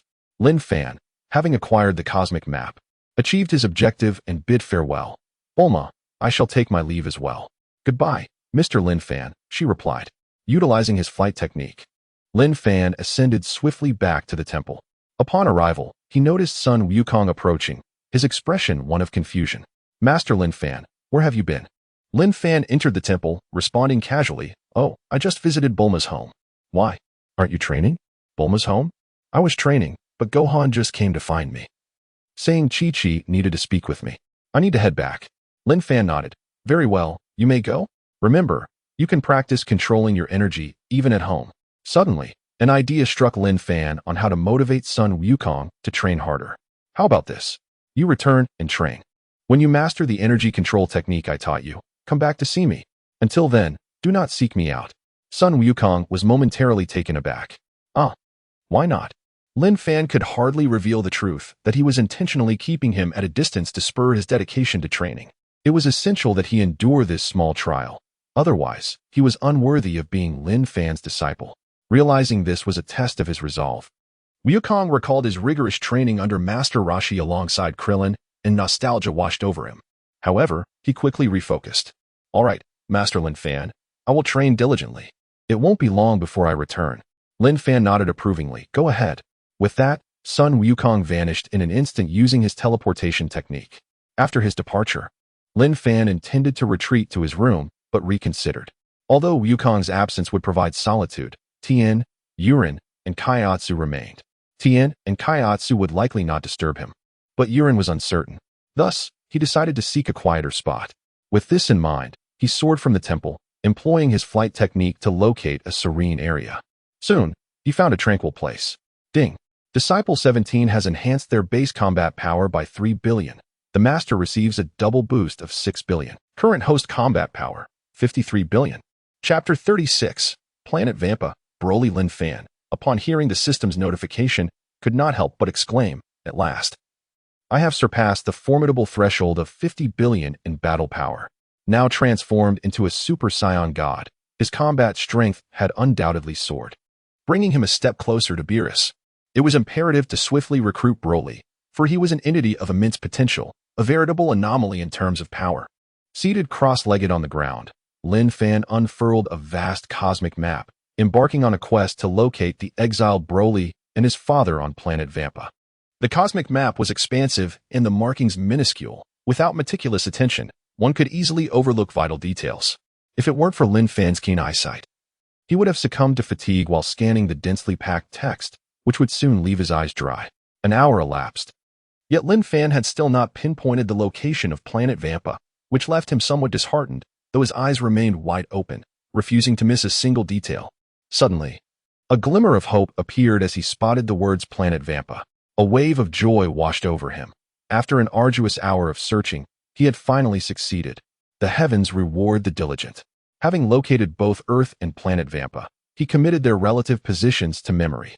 He then activated the effect of his vast heart. His gaze fixed on the cosmic map as the search began to move from Earth toward Planet Vampa. As this was his first attempt, he proceeded with caution, apprehensive of potential failure that could undo all his efforts. Approximately 20 minutes later, the search culminated at Planet Vampa. Here, Lin Fan sensed numerous life forces, but among them, he could identify only 2 Scion signatures, one notably weak, around a battle power of 4,000, and another elusive, suggesting a latent strength ready to erupt. Lin Fan recognized this formidable energy as belonging to Broly, while the other must surely be his father, Paragus. At this moment, on Planet Vampa, Broly wandered alone, his demeanor forlorn and his gaze vacant, clearly burdened by weighty thoughts. The reason for his despondency lay in the fact that his friends had begun to shy away from him, no longer seeking his company. These companions were not human. They were animals. On this desolate planet, the only beings present were himself and his father, Paragus. Thus, his only friends were the creatures of the wild. Recently, however, these beloved companions had begun to flee at the sight of him, as if he were a harbinger of terror. This bewildered him, leaving him in a state of confusion. Broly. At that moment, a resonant voice echoed in his mind. The sound felt like a summons. Initially startled, Broly quickly steadied himself, scanning his surroundings and demanding, Who is speaking? The voice belonged to Lin Fan. Allow me to introduce myself. I am Lin Fan, a deity of sorts. I am here to assist you. Lin Fan disclosed his name to Broly, as he intended to take him as a disciple, necessitating that Broly recognize his identity for a sincere apprenticeship. Broly murmured, Lin Fan? A god? Lin Fan felt an odd sensation at Broly's murmurs, reminiscent of tales where a protagonist is guided by a mystical elder to achieve greatness. In this scenario, Broly was the protagonist, and Lin Fan played the role of the wise elder. However, Lin Fan did not dwell on these thoughts for long. Securing Broly as a disciple was of paramount importance. Broly continued, If you are indeed a god, can you enlighten me as to why my friends shun me? They act as though they fear me. Have I offended them? Lin Fan pondered. His friends? What friends does he have? On planet Vampa, it is merely he and his father. A realization struck him. Broly was referring to the animals, reflecting on the narrative of Dragon Ball Super. It became clear that it was not Broly who had offended the creatures, but rather his father. You have not wronged them. It is your father, Paragus, who has caused this rift. Broly was momentarily taken aback, incredulity written across his face. Impossible. My father does not even know them. How could he have wronged them? Is it because I lost control during my rage? Lin Fan clarified. No, you wear a custom control device crafted by your father. Should you go berserk, he would be immediately alerted. Moreover, you have always interacted well with these animals. They have no reason to fear you. How could you possibly lose control? Broly contemplated this, recognizing that he only lost control when enraged, and he had always enjoyed harmonious interactions with the animals. How could he have lost control? Was it indeed his father's doing? Unable to suppress his curiosity, he inquired, Lin Fan, I mean, God, how could my father have wronged my friends? Lin Fan offered no concealment, stating plainly, Your father does not wish for you to play with these animals. He has disguised himself as you. attacking them whenever they encountered him, thus instilling fear in them at the sight of you. Broly vehemently shook his head. Impossible. My father would never harm my friends. Broly. If you doubt my words, go to the lake where you frequently play. You will find the bodies of several animals there. Lin Fan's assertion struck Broly's mind like a thunderbolt, causing his pupils to dilate and his head to shake violently. Yet, he did not succumb to rage. He soared swiftly to the lake's edge, only to find it devoid of life. With a splash, he plunged into the depths, and soon enough, he discovered 3 lifeless bodies. Recognition struck him. These were the corpses of his 3 beloved friends. No wonder they had vanished from his life. Tragically, they had perished at the lake's bottom, and the perpetrator was none other than his father, Paragus. Disbelief washed over him, yet the evidence lay stark before his eyes. Clenching his fists in fury, he seethed with a storm of emotions. Suddenly, his heart raced, pounding against his chest as he raised his gaze, gritting his teeth, his expression contorting into one of horror. Chapter 37. The psychological theory of Broly's father. With a furious roar, Broly instantly entered a state of uncontrollable rage. He emerged from the lake with a tremendous force, causing the water to surge dramatically, draining the lake and revealing its bed. This sight instilled terror in the small creatures hiding beneath, deepening their fear of Broly. From this moment on, forging friendships with these animals on planet Wampa would prove exceedingly difficult for him. Lin Fan, witnessing Broly's explosive power, couldn't help but exclaim, truly, he is the legendary Super Saiyan. His power is nothing short of terrifying. He has yet to transform into a Super Saiyan, and should he do so, his combat strength would ascend to unimaginable heights. Within the cave, Paragus was busy repairing their spacecraft when suddenly, alarms blared. What could be the matter? Why did Broly erupt in fury? The alarm indicated that Broly had entered a state of rage. Paragus immediately set aside his work and flew out of the cave. Upon exiting, he beheld the rampaging Broly, wreaking havoc and bombarding everything with energy blasts. Broly! Paragus shouted urgently upon seeing his son in this frenzied state. Hearing his father's voice, turned to him, his eyes bloodshot, as if he had locked onto Paragus with lethal intent. This caused Paragus to freeze momentarily, a chill running down his spine. What on earth was happening? He had witnessed Broly lose control before, but never had he felt so directly targeted. As if Broly were preparing to condemn him to oblivion. Broly, stop this at once. He cried out once more. Yet, in this state of rage, how could Broly possibly heed his command? The truth was, Broly's fury stemmed from the knowledge that his father, Paragus, had slain his dear friend, shattering their bond.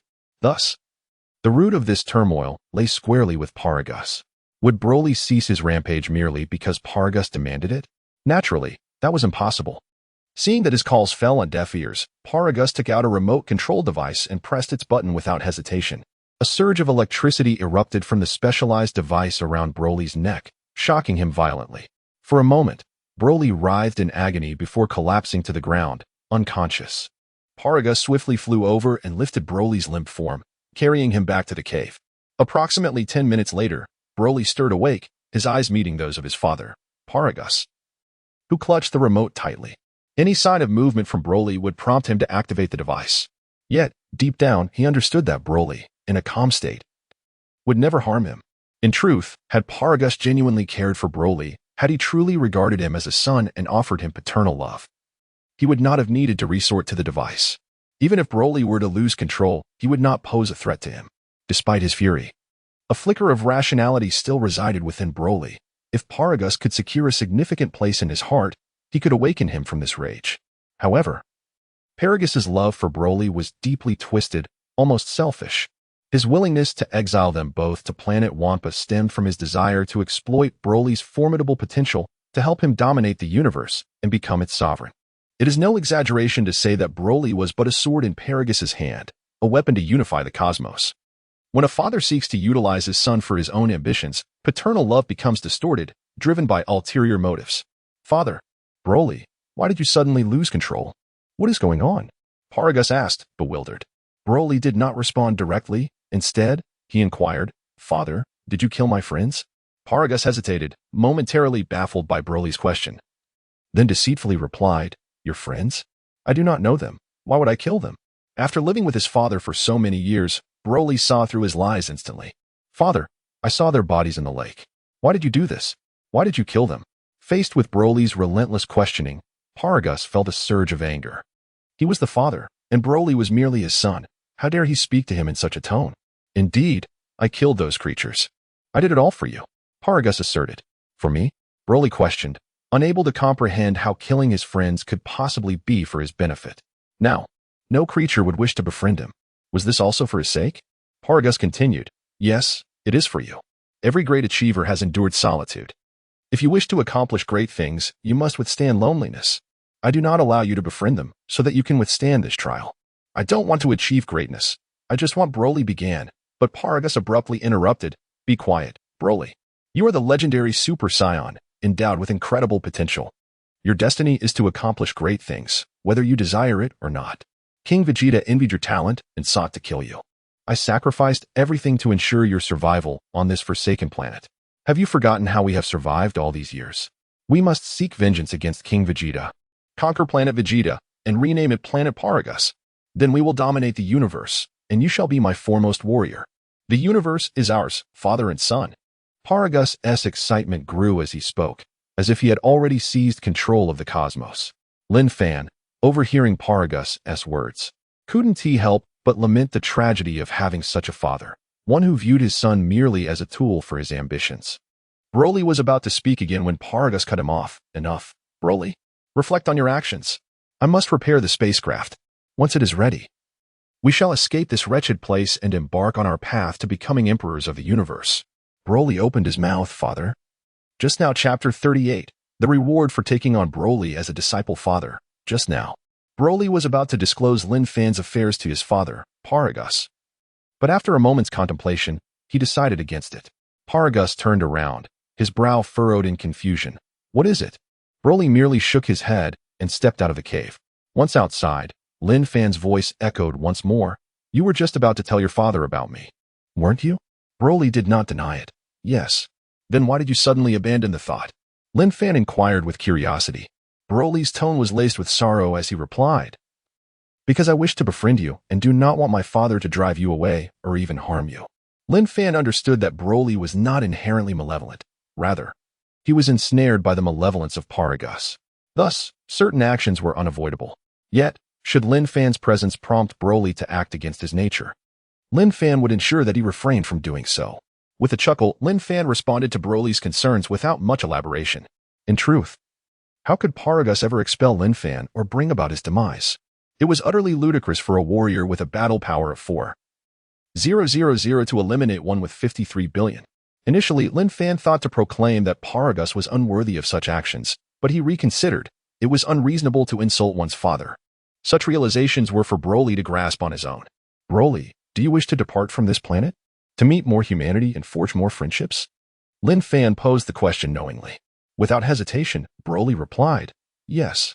His father, Paragus, yearned to leave planet Vampa, and Broly too longed for escape. However, without a spaceship, he was powerless to depart, awaiting his father's repairs. Unbeknownst to him, even after the arrival of Frisia's soldiers, Zarbon and Rikum, Paragus had yet to restore the spaceship. Ultimately, their departure from the planet would align with Zarbon's band. Upon leaving, their immediate destination would be to seek out Goku and Vegeta. At that time, Goku and Vegeta had already attained the form of Super Saiyan God Super Saiyan, Super Blue. Yet, they were still bested, ultimately yielding to the fused form of Vegeto, who, in his Super Blue state, overcame Broly. This illustrates the immense potential that Broly possessed, a truly formidable existence akin to a glitch in the fabric of reality. Over the years, Broly persistently trained, for even if he desired to abstain, Paragus would never acquiesce. After all, Paragus aspired to unify the universe and become its emperor. With Broly as his sharpest sword, without honing this sword, who would vanquish his formidable foes? Very well, Broly. Should you choose to take me as your master? When the time is right, I shall come for you. Moreover, if you accept my mentorship, I shall impart numerous skills upon you, significantly enhancing your battle prowess. Broly, however, was less concerned with the skills themselves and more with the prospect of leaving planet Vampa.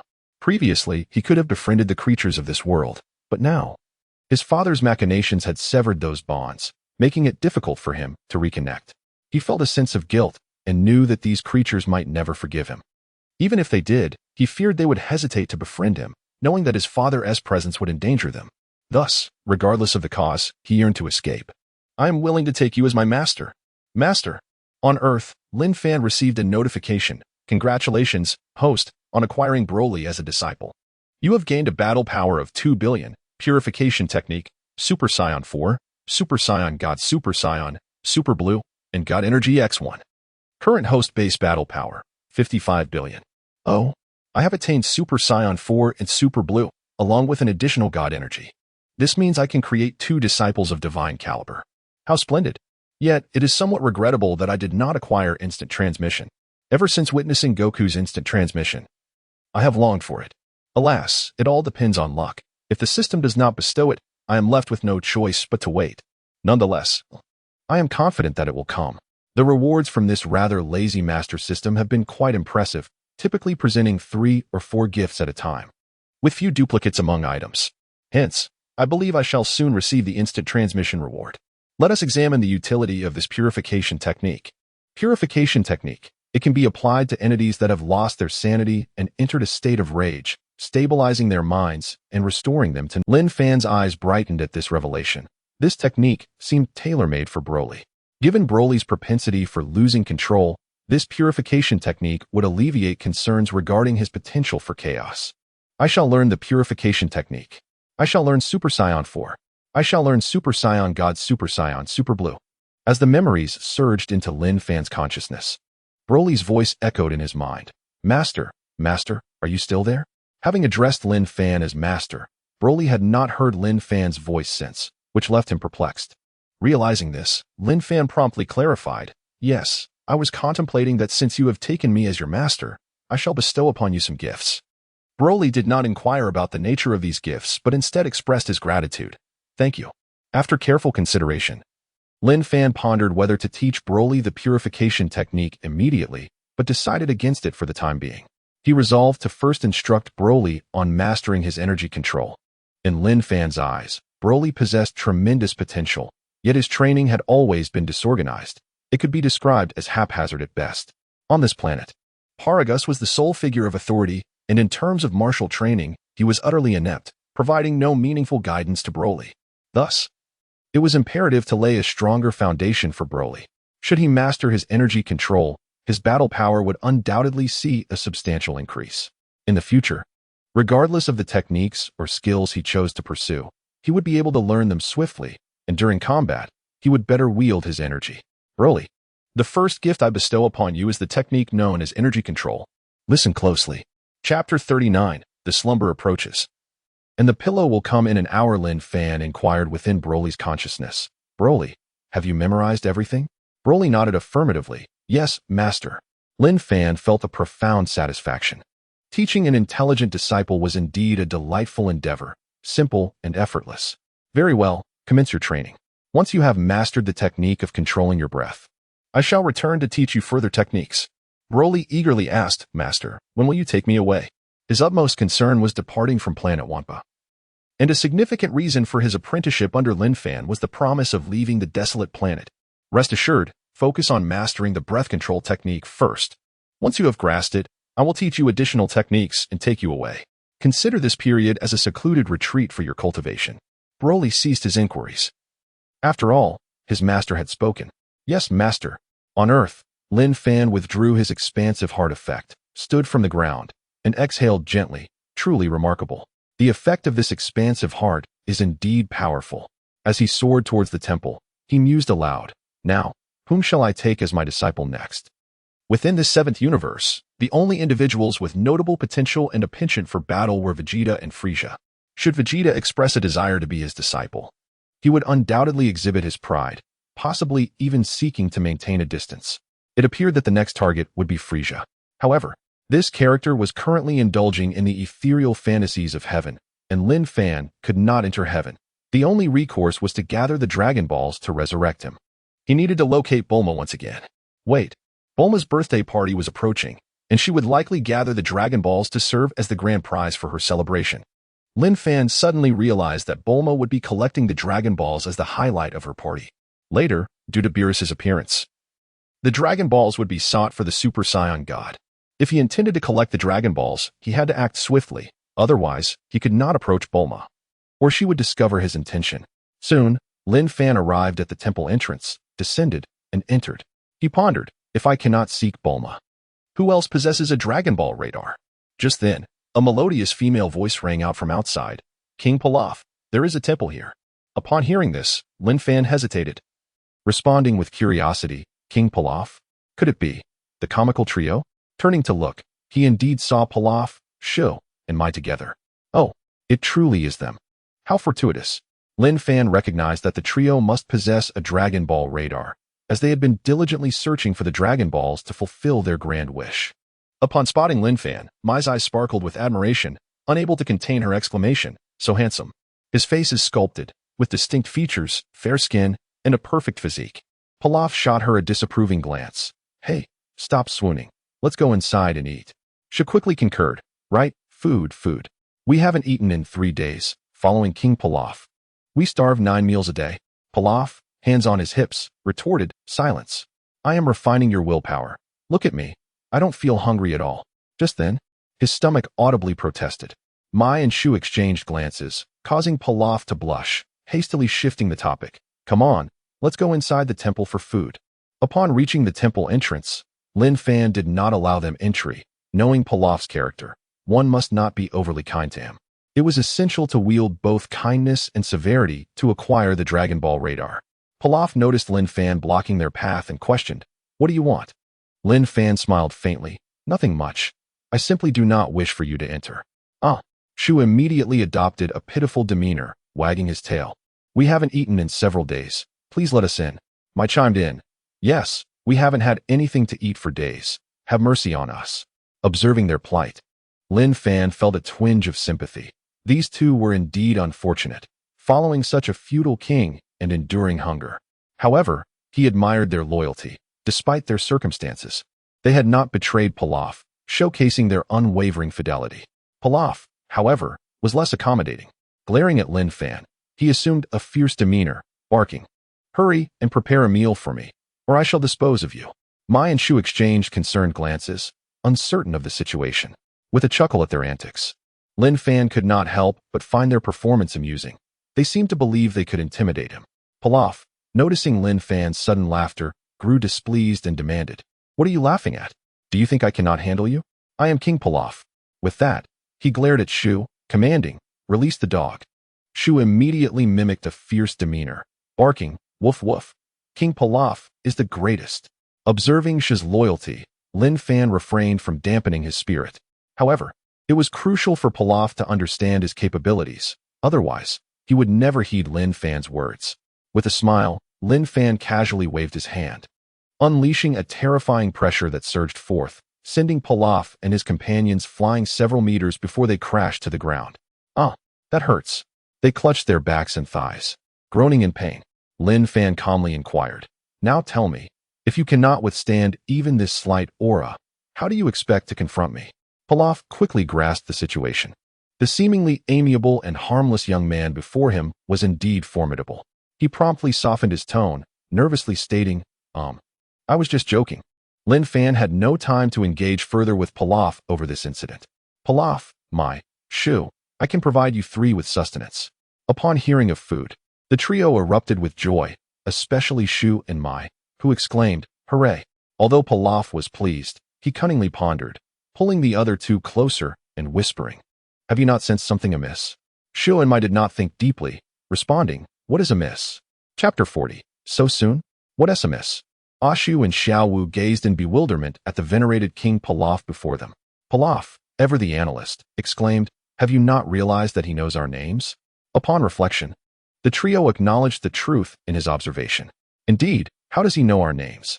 Pilaf, reveling in his own cleverness, continued his detective-like deductions in this desolate place. There exists a temple. I suspect he is targeting me, intentionally ensnaring us, having thoroughly investigated our identities. He is merely awaiting our next move. Observing Pilaf's incessant chatter with the duo, Lin Fan discerned that Pilaf was merely showing off. I ask you, do you not wish to eat? Do you intend to starve? At the mention of starvation, Xiaowu immediately shook her head, declaring, I do not wish to starve. Ashu chimed in, I want to eat. Pilaf seized the moment, reminding them, Have you both forgotten what I told you? He then turned to Lin Fan, questioning, Hey, I see through your scheme. Do you have some insidious plot awaiting us? Lin Fan rolled his eyes, exasperated. Pilaf, you possess neither wealth nor treasures. What insidious plot could I possibly have? However, there is indeed something I require your assistance with. Pilaf's spirits soared as he boasted. Huh? Xiaowu, Ashu, did you see? My analysis was correct.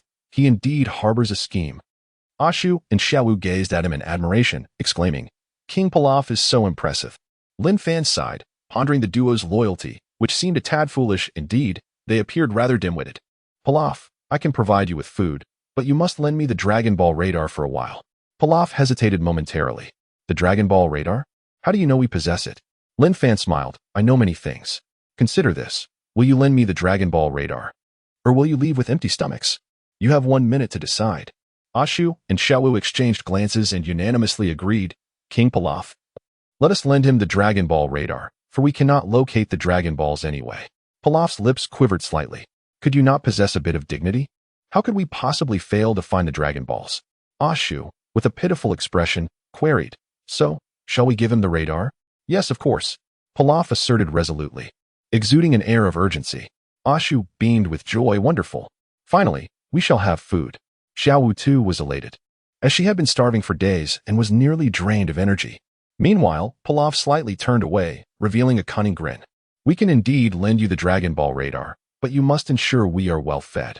That is not an issue, Lin Fan replied, snapping his fingers to signal the others to follow him into the temple. Upon entering, Lin Fan did not rush to demand the Dragon Ball radar from Pilaf, for he understood that Pilaf would not relinquish it so readily. Only when the meal was served would he comply. Yulin, prepare a substantial meal for these three, he instructed.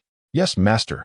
Yulin responded, casting a puzzled glance at the unfamiliar trio, wondering why she was to cook for them. Nevertheless, she complied without question. Before long, Yulin returned with a feast. As Pilaf and his companions prepared to indulge, Lin Fan halted them, extending his hand. The Dragon Ball radar. Without waiting for Pilaf's words, Xiaowu retrieved it from her pocket and handed it to Lin Fan. Though Pilaf had intended to impose additional demands, Xiaowu, being practical, believed that since they had reached a prior agreement, it was only right to honor it. In truth, this trio's dynamic relied heavily on Pilaf's cunning, which is why Xiaowu and Ashu remained unwaveringly loyal to him, despite their apparent naivety. Upon receiving the Dragon Ball radar, Lin Fan activated it and instructed Yulin. Once they have finished eating, clean up. I shall step out for a moment. Yes, master, she affirmed, observing the display on the Dragon Ball radar. He employed the flight technique and soared towards the direction indicated by the device. Yulin settled onto a cushion, closing her eyes to cultivate her skills. Half an hour later, Pilaf and his companions, their bellies full, reclined on the ground, groaning. We are so full. Ashu lamented. Overindulgence leads to weakness. We must eat normally. King Pilaf, for our own well-being. Pilaf, too, longed for regular meals, yet he could not admit that his strength was insufficient. How could he tarnish the dignity of King Pilaf by confessing such a truth? I am merely training your willpower, he declared. I do not wish to strengthen my resolve in such a manner, Xiaowu retorted. King Pilaf, why not align ourselves with the temple? This way, we would have food daily. Ashu was the first to support her suggestion. King Pilaf, I endorse this proposal. Before Pilaf could respond, Lin Fan swooped in, returning the Dragon Ball radar to him. The Dragon Ball radar has served its purpose. Here it is. Look, King Pilaf. Xiaowu pointed at Lin Fan's bag. Within it lay a transparent plastic pouch containing 7 Dragon Balls. The trio was left in awe, their eyes nearly popping out as they gaped in disbelief. Had these 7 Dragon Balls been collected just now? They had toiled tirelessly for so long without acquiring a single one. Yet Lin Fan had gathered 7 in merely half an hour, an astonishing feat. For individuals like Lin Fan, collecting Dragon Balls was a remarkably effortless endeavor, achievable in mere moments with the radar. Had it been his first time utilizing the device, his speed would have been even greater. During his search, he had also rescued a pterosaur, which accounted for the half-hour duration. Had he not intervened, Pilaf and his companions would still be feasting upon their meal. Pilaf took the Dragon Ball radar, steadying his nerves as a cunning glint flickered in his eyes. His earlier willingness to lend the radar was not merely for the sake of a meal. Rather, he sought to exploit Lin Fan's assistance in collecting the Dragon Balls. Chapter 41. I truly will kill you, however. He did not anticipate that Lin Fan would collect the Dragon Balls with such remarkable speed. At this moment, gazing upon the 7 Dragon Balls, he began contemplating how to seize them for himself. Lin Fan, Noticing the glint in his eyes, calmly interjected, Pilaf. I am aware of your intentions, but it would be wise not to covet the Dragon Balls. Otherwise, I assure you, I will take your life. As Lin Fan uttered the word kill, he channeled a fraction of his energy, sending a chilling force piercing through Pilaf's heart, causing him to tremble involuntarily. In that instant, Pilaf abandoned any thoughts of seizing the Dragon Balls, daunted by Lin Fan's presence. While Lin Fan was not inherently malevolent, he would not easily forgive those who dared to infringe upon his possessions. He adhered to a principle. If one does not harm me, I shall not harm them. But if one harms me, I shall retaliate. If Pilaf refrained from provoking him or crossing his boundaries, Lin Fan could overlook his antics. After all, Pilaf was merely a comedic figure and not particularly fearsome. However, he posed a potential threat. For instance, during the wish-making process, Pilaf might unexpectedly voice his own desire, thereby jeopardizing Lin Fan's plans. Once a wish was granted, a year would pass before another could be made. Thus, Frisia would have to wait a year to be resurrected, delaying Lin Fan's plans to train Frisia.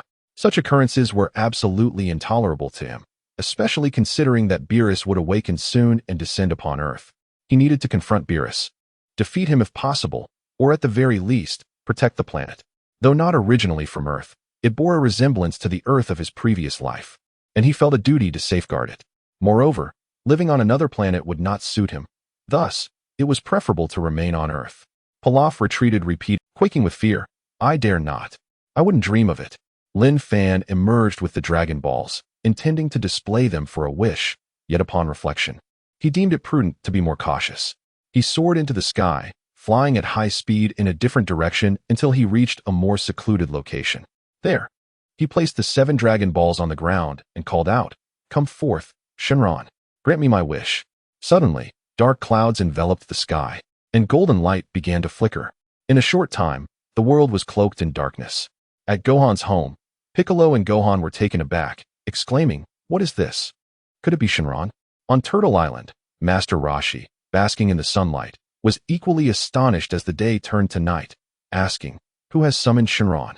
Shenron, exclaimed Krillin and Android 18 in unison. Everyone understood that this was the unmistakable sign of Shenron's arrival.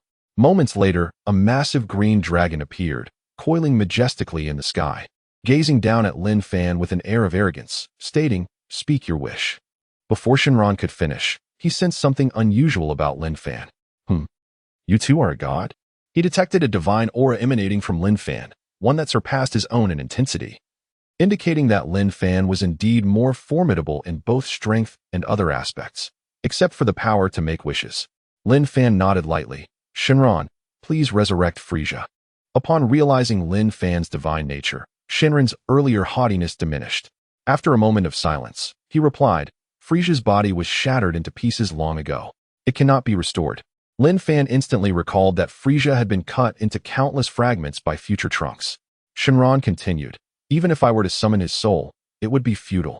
It would merely be a disarray of body and spirit.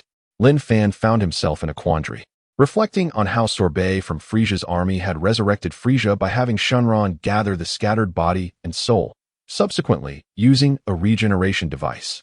Yes, that was it. Shenron, proceed with the resurrection of Frisia. Very well. Shenron's eyes glowed crimson, and from the heavens, fragments of Frisia's shattered body rained down, dozens, perhaps hundreds of pieces. Lin Fan chuckled at the sight, recognizing the severity of Trunks' actions. After all, survival in Trunks' world was far more challenging than in this one. In the bleak future Trunks inhabited, Goku and Vegeta were dead, leaving only him and Gohan, who eventually also perished, leaving him utterly alone. With the first wish granted, 2 remained.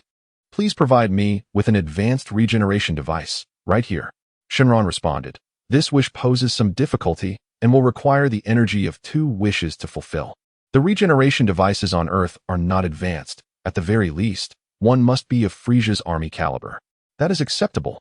Lin Fan had no other wishes, so he agreed to combine this wish into 2. With a flash, Shenron's eyes gleamed, and an advanced regeneration device materialized before Lin Fan. The wish has been fulfilled. Farewell.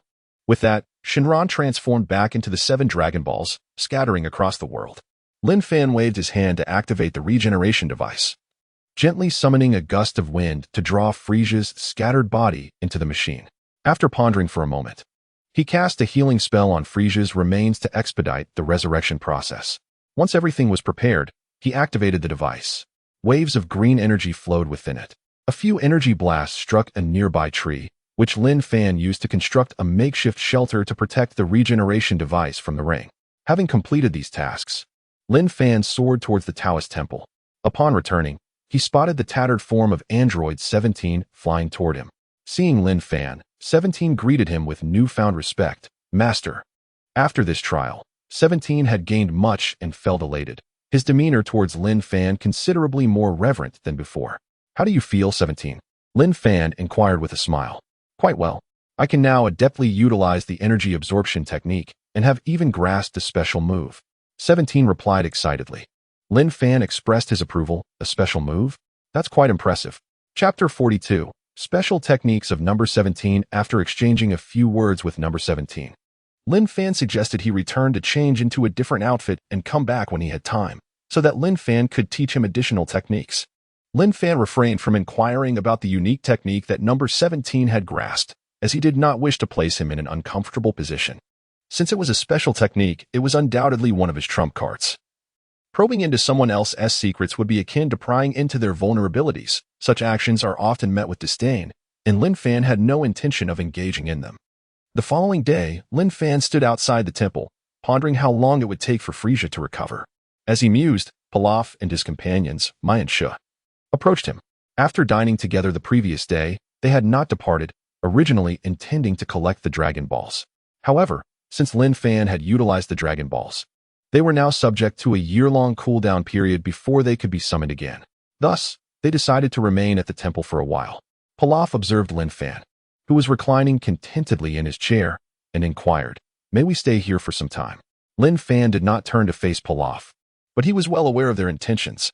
He jokingly replied, "Of course, but I shall not provide you with meals."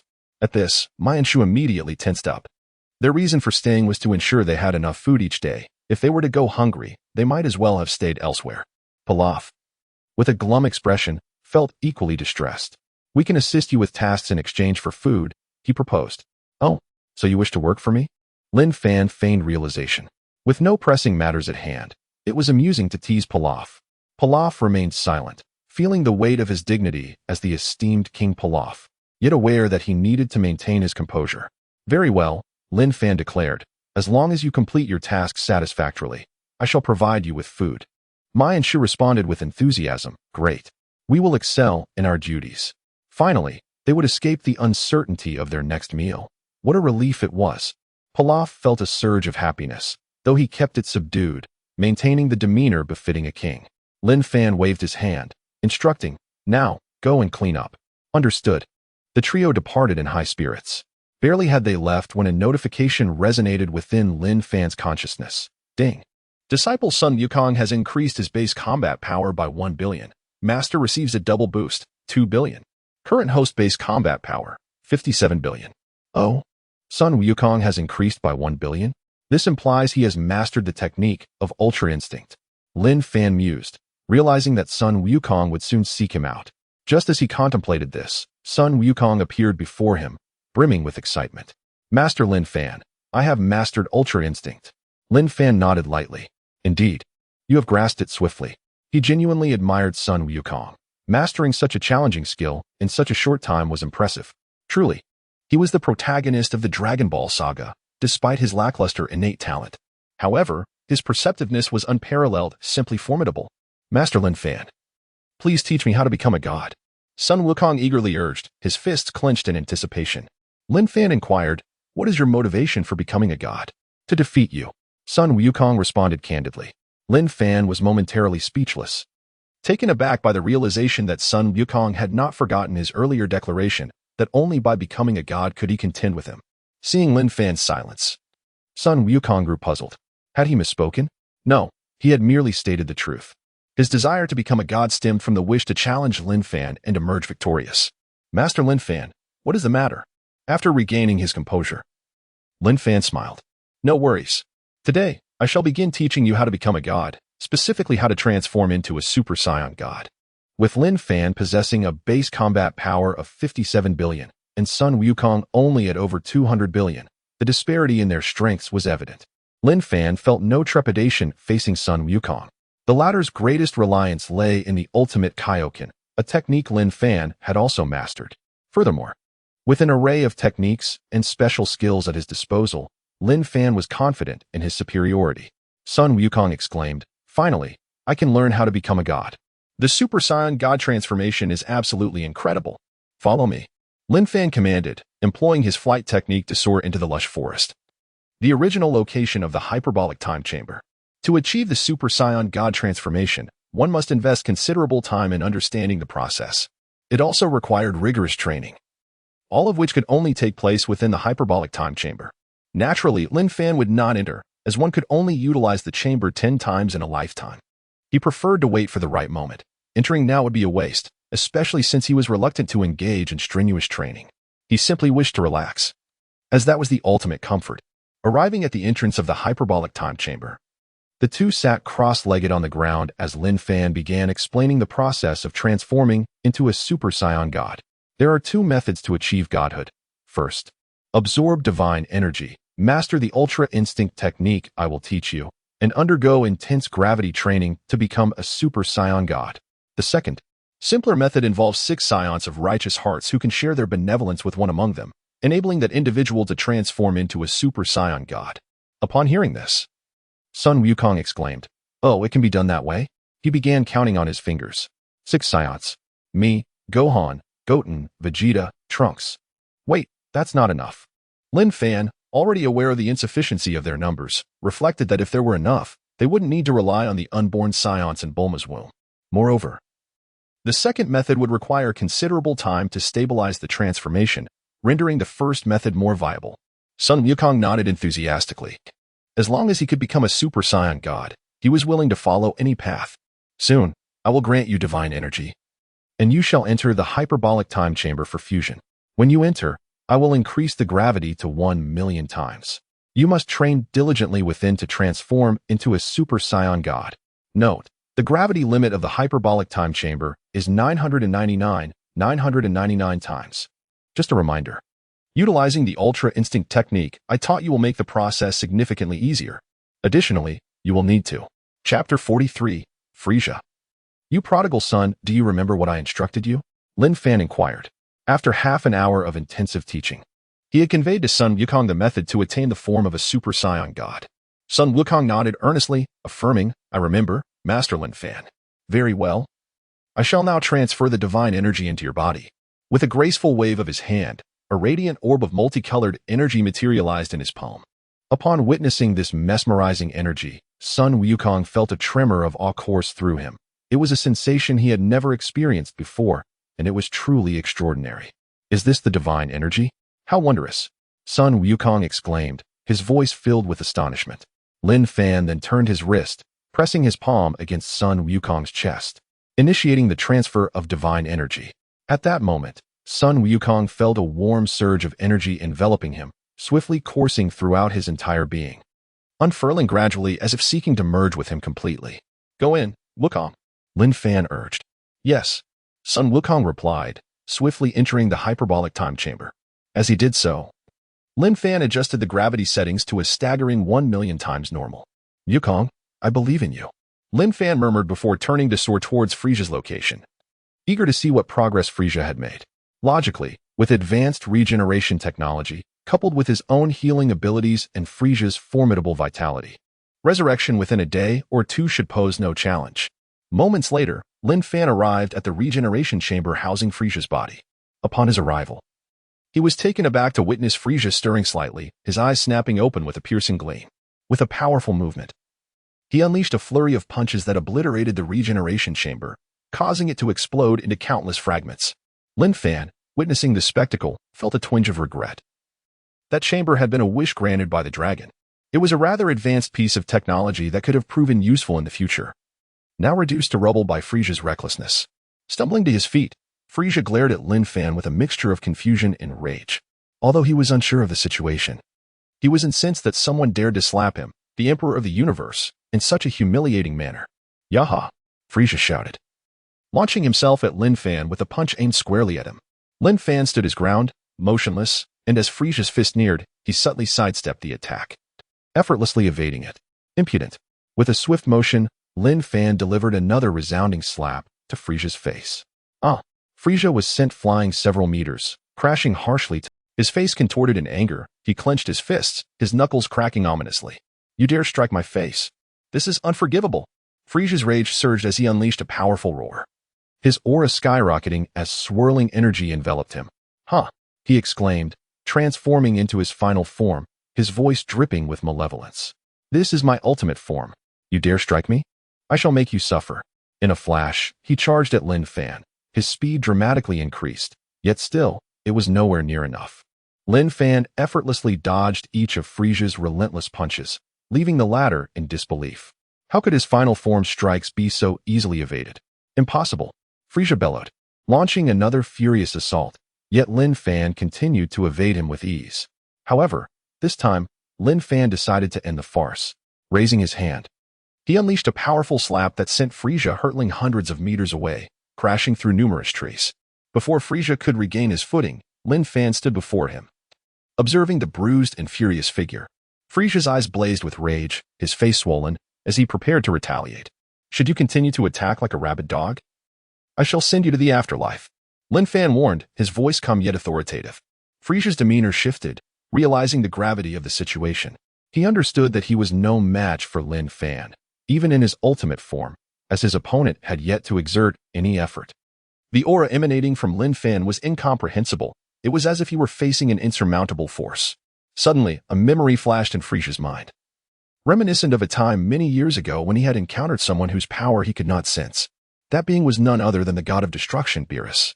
When Beerus had appeared before him, commanding him to destroy planet Vegeta, Frisia had been equally incensed, preparing for a confrontation. Yet, he had quickly learned the futility of his rebellion, realizing that he was utterly outmatched, and that defiance would lead only to his demise. From that moment forth, a deep-seated fear of Beerus took root within him. Chapter 44. Becoming a god is what I teach him. The individual before me bears an uncanny resemblance to a being akin to Beerus. Who are you? Frisia inquired cautiously. Lin Fan, came the straightforward reply. Frisia, you should be aware that it was I who resurrected you. Even if he had been unaware before, he was now acutely aware. Yet confusion clouded his mind regarding Lin Fan's motives for bringing him back. Why did you resurrect me? Lin Fan was equally candid. It is quite simple. I recognized your potential. You have achieved considerable strength without any training, hence with proper training, your prowess would undoubtedly surpass that. Frisia took great pride in his potential, confidently asserting, indeed, I have never undergone training. If I were to train, my strength would surely skyrocket. A shadowy smile played on his lips. I might even surpass you. Lin Fan chuckled at the audacity of such a claim. Could he truly surpass himself? Such a notion seemed utterly implausible, unless you choose not to become my disciple. For if you do, my power will forever remain superior to yours. But should you refuse my tutelage, do you think I would allow you to live? The answer was a resounding no. This was not born from fear of Frisia posing a threat, but rather because Frisia was resurrected by him. If he could not be of use, he would simply return him to the afterlife. Witnessing Lin Fan's playful smile, Frisia felt his anger mount, clenching his fists in a desire to retaliate. However, reason prevailed, reminding him that he was not a match for Lin Fan at this moment. Acting impulsively would only lead to his demise. The thought of returning to the afterlife, of hearing the damned angels sing, was utterly intolerable. You see my potential. What do you intend to do with it? Frisia pondered this question, perplexed by Lin Fan's interest in his abilities. Did he intend to seize his potential? Yet, he had never heard of any means to appropriate another's capabilities. Lin Fan quickly dispelled his doubts. Do not worry. I merely wish to take you as my disciple. My intentions are purely that. Frisia was momentarily taken aback, staring at Lin Fan in confusion. You wish to take me as a disciple? Indeed, Lin Fan affirmed. I can assist you in enhancing your combat prowess and making you stronger. Frisia stepped forward, his footsteps echoing ominously, and smirked. If you make me stronger, do you not fear that I might turn against you?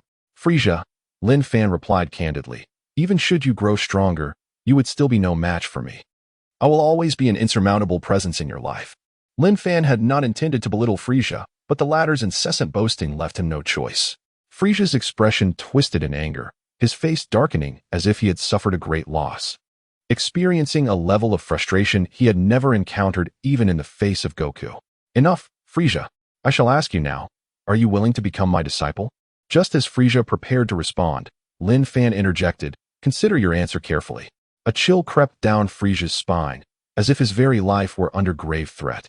He realized that should he refuse, should he utter anything against following Lin Fan, he would be sent back to the afterlife.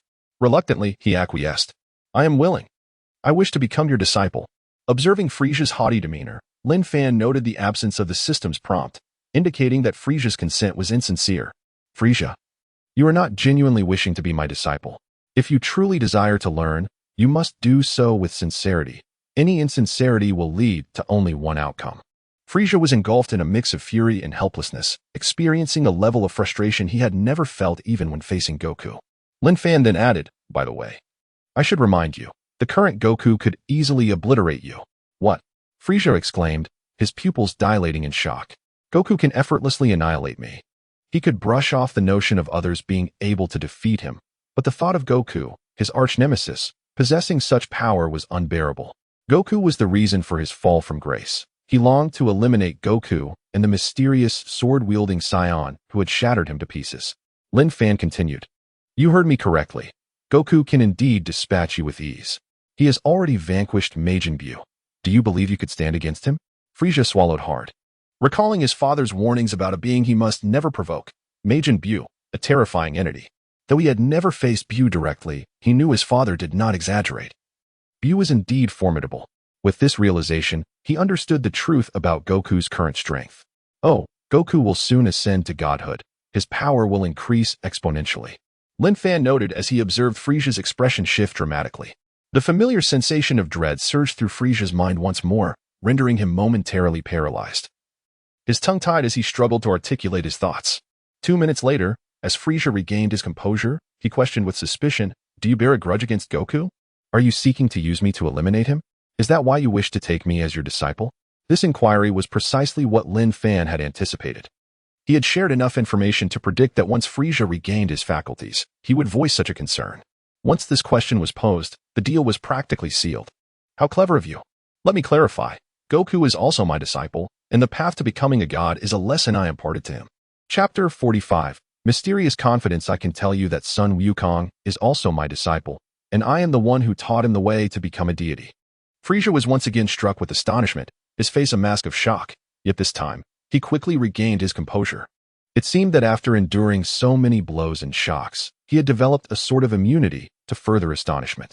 However, upon careful analysis, he realized that it was not Sun Wukong who was formidable, but rather this Lin Fan before him, who had the ability to teach Sun Wukong to ascend to divinity. How terrifying was that? If Sun Wukong became a deity, then surpassing him would be a daunting challenge. After considering this, he immediately declared, though I do not know your intentions, I hereby formally take you as my master. Master. Even at this moment, Frisia had yet to fathom Lin Fan's true motives. Yet he no longer cared. As long as he could grow stronger, surpass Sun Wukong, and eliminate him, that was all that mattered. Ding. Congratulations on accepting Frisia as a disciple, gaining a battle power of 3 billion, an immortal body, super frozen demon enhancement liquid, instant teleportation, and indestructible body technique. Current host battle power, 60 billion. Seeing these rewards, Lin Fan was elated. He had finally unlocked instant teleportation, along with other extraordinary abilities. This reward was truly fortuitous. A testament to the half hour he had spent diligently collecting Dragon Balls, examining the effects of the immortal body. Upon acquiring an immortal body, one becomes immune to death, attaining an indestructible state, excluding destructive forces. Super Frozen Demon Enhancement Liquid enhances the bloodline of the Frozen Demon clan, increasing potential manifold, the extent of which is determined by the enhanced individual's overall qualities, including mental strength and more. Indestructible Body Technique significantly strengthens physical resilience, potentially reaching an invulnerable state. After reviewing these effects, Lin Fan decided to bestow the Super Frozen Demon Enhancement Liquid upon Frisia to amplify his potential. Frisia, come here. Lin Fan beckoned him over. Frisia contemplated for a few seconds before obediently approaching, recognizing that before Lin Fan, he was akin to a powerless little mouse. Did he need to wait for Lin Fan to come to him? That would surely provoke displeasure. Furthermore, he believed Lin Fan would not harm him, as there was no necessity for such deception. If Lin Fan truly intended to harm him, he would not have delayed so long with indirect approaches. Upon reaching Lin Fan, he saw Lin Fan extend his hand, revealing a small vial of green liquid, scarcely the size of his thumb. Frisia, this is called the Super Frozen Demon Enhancement Liquid. As the name suggests, it can enhance your lineage, increasing your potential manifold. The exact multiplier depends on your physical attributes, including mental strength and more. Do you dare to consume it? Frisia gazed at the vial of enhancement liquid, hesitating slightly, for he had never encountered such a substance before. He feared it might be a concoction of Lin Fan's design intended to control him, or worse, something harmful. But then he considered, if Lin Fan truly wished him harm, would he need to go to such lengths? Moreover, if he refused to consume it, could he ensure his own survival? Certainly not. With these thoughts in mind, Frisia extended his hand and took the vial of Super Frozen Demon Enhancement Liquid. Without any further hesitation, he gulped it down in one swift motion. Lin Fan smiled. Recognizing that Frisia was relatively reasonable and audacious, this was the mettle of a cosmic emperor. Approximately 3 minutes later, Frisia began to feel a reaction in his body. First, a warm sensation emanating from his abdomen, quite pleasant. However, Lin Fan remained silent, sensing that the real ordeal was yet to come. Since this was an enhancement liquid, it would undoubtedly refine his body, and such refinement would likely be excruciating. Sure enough, moments later, Frisia was beset by waves of pain. A deep ache radiating from his very bones, intensifying with each passing second. Within 10 seconds, it felt as if 30,000 ants were gnawing at him while being roasted over an open flame. The agonizing sensation compelled Frisia to cry out, his head throbbing unbearably, his eyes involuntarily bulging wide open. Endure, and you shall reach greatness. Do not let me look down upon you, Lin Fan remarked calmly. Instantly, Frisia sealed his lips, his pride as a cosmic emperor preventing him from appearing weak. With gritted teeth, Frisia persevered, shouting, "It is impossible. You cannot defeat me. Absolutely impossible." Thus, he endured for a full 10 minutes before the pain within him dissipated, and he gasped for breath, panting heavily. Ding! Disciple Frisia's base battle power has increased by 500 million. Master receives a double boost, 1 billion. Current host battle power, 61 billion. Lin Fan commended him. Not bad. You have endured. Your potential has significantly increased. After resting for a brief moment, Frisia assessed his physical condition and was astonished to find that his physical prowess and overall capabilities had indeed improved substantially. Not only that, he sensed a considerable enhancement in his innate potential, though the exact degree remained unclear as he had yet to test it. However, he felt confident that, given sufficient time to train, he could contend with even a deity. With this newfound belief, he lifted his gaze to Lin Fan, realizing that he too could surpass the limits he once thought insurmountable. Previously lacking such potential, he now brimmed with confidence. Mysterious confidence. Though I still do not comprehend why you are aiding me so generously, I must express my gratitude. He had never uttered thanks to anyone before, Lin Fan being the first. When Sun Wukong had offered him energy to escape the impending explosion of a planet, he had not thanked him.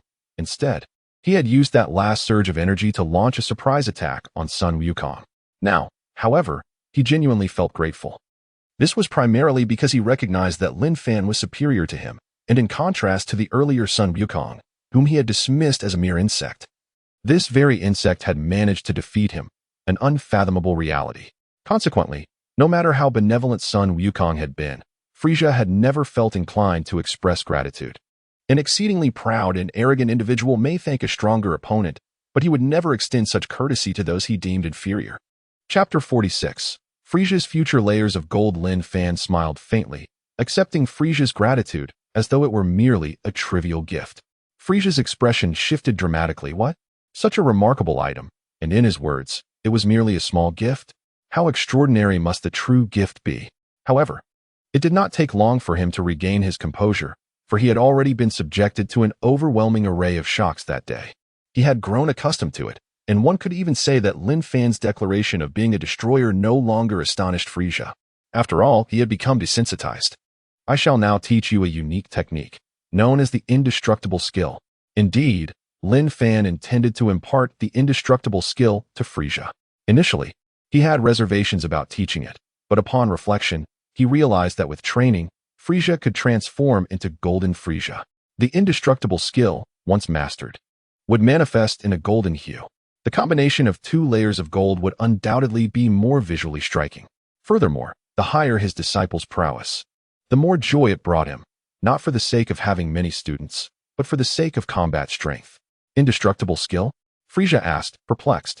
Mastering the indestructible skill will significantly enhance your defensive capabilities, making it exceedingly difficult for anyone to inflict harm upon you, Lin Fan explained. Frisia was taken aback. Such a formidable technique exists? He is willing to teach me this? A sense of confusion washed over him. Why does it feel as though he genuinely cares for me? Lin Fan wasted no time and began to elucidate the essence of the indestructible skill, its techniques, and its application. Earlier, as Frisia endured the enhancement liquid, Lin Fan had instantaneously transferred the indestructible skill to him, and he had also integrated the concept of immortality into his own being. At that moment, his body had achieved a state of immortality, though he still harbored fears of destructive forces. He believed that true immortality would only be attained when he no longer feared such power. Nonetheless, he held faith that one day he would become immune to destruction. An hour later, Lin Fan instructed the now confident Frisia, "Give it a try." Frisia immediately clenched his fists and bellowed, "Huh!" Instantly, his body transformed into a golden hue. Observing Frisia's appearance, Lin Fan could not help but think, this form, aside from the aura of combat strength, is indistinguishable from golden Frisia. After his transformation, Frisia lightly struck his own body, producing a series of resounding thuds. "Excellent. Truly excellent," Frisia exclaimed with satisfaction, a wicked smile curling his lips. With his current level of defense, he believed it impossible for anyone to breach his defenses. Standing still, he felt assured that no adversary could inflict damage upon him. The more he contemplated, the more exhilarated he became. Lin Fan possessed such extraordinary skills. He glanced at Lin Fan, who maintained an expression of calmness, and suddenly recalled a troubling question that challenged his previous convictions. Initially, he had felt confident in his ability to defeat Lin Fan, but now he recognized his lack of confidence. He believed that now and in the future, he could never surpass Lin Fan. The ultra-rare enhancement liquid, alongside such an incredible skill as the indestructible skill, meant that these things were trivial to Lin Fan. What kind of formidable trump card did Lin Fan possess? How utterly invincible could he be? Furthermore, he had previously mentioned having taught Sun Wukong the path to divinity. In that moment, Frisia understood the weight of Lin Fan's earlier statement, one he would never be able to surpass him. Previously, Frisia had found that statement ludicrous and arrogant, but in hindsight, it was nothing short of the truth. The foolish one was indeed himself. Seeing the shifting expressions on Frisia's face, Lin Fan smiled gently. "Now do you finally comprehend your own insignificance?" Frisia did not deny it any longer. "Indeed, I am insignificant, but I hope my master will continue to guide me." Calling him master had become quite natural. Lin Fan teased, "Well, it seems you've taken to calling me master quite easily." Frisia remained silent. He felt no shame in acknowledging a stronger mentor, particularly one as enigmatic as Lin Fan. Lin Fan continued, "Do not be greedy. Focus on uncovering your potential and mastering the indestructible skill. Once you reach perfection, I will naturally teach you further." Frisia recognized that his current mastery of the indestructible skill was merely at the initial stage and that achieving perfection would require considerable time. Once perfected, his defenses would increase exponentially. He understood the wisdom in not being overly ambitious. "Yes," he affirmed. "Very well, practice diligently here. I shall return in 2 days." Lin Fan had initially intended to place Frisia in the hyperbolic time chamber, but upon reflection, he decided against it, knowing Sun Wukong had only just entered. Should Frisia enter, a conflict would undoubtedly arise. Given Sun Wukong's current strength, defeating Frisia would be a trivial matter. It was best to wait for Sun Wukong to emerge before placing Frisia within. Frisia nodded in agreement. Understood. Lin Fan employed his flight technique and began to depart, only to pause suddenly and remind Frisia, "By the way, during this time, do not cause trouble. Focus on your training. Your current strength is still lacking. You are not in a position to provoke anyone." The corners of Frisia's mouth twitched involuntarily. Had anyone else spoken such words, he would have flown into a rage. Yet, as Lin Fan had said it, he could tolerate it, primarily because it was undeniably true. Sun Wukong had already attained the potential for divinity, while he himself remained weak. What right did he have to stir up trouble? "Yes, master." Lin Fan then soared towards the direction of the temple. He believed that with this reminder, Frisia would refrain from causing trouble, not only for his sake, but also for Sun Wukong's. Before reaching the temple, Lin Fan recalled another matter, Broly. Sun Wukong had grasped the advanced breathing technique in just over a day, so it was likely that Broly would not lag behind. Contemplating this, he promptly descended onto a large tree, leaning against it. He could not help but murmur, "Why do I feel a bit fatigued? Constantly teaching my disciples? Perhaps I am not as lazy as I thought." However, he quickly reassured himself, "But this is just the beginning. Once everything is on track, I won't be so busy." From then on, it would merely be a matter of lying back and enhancing his combat strength. The future was promising.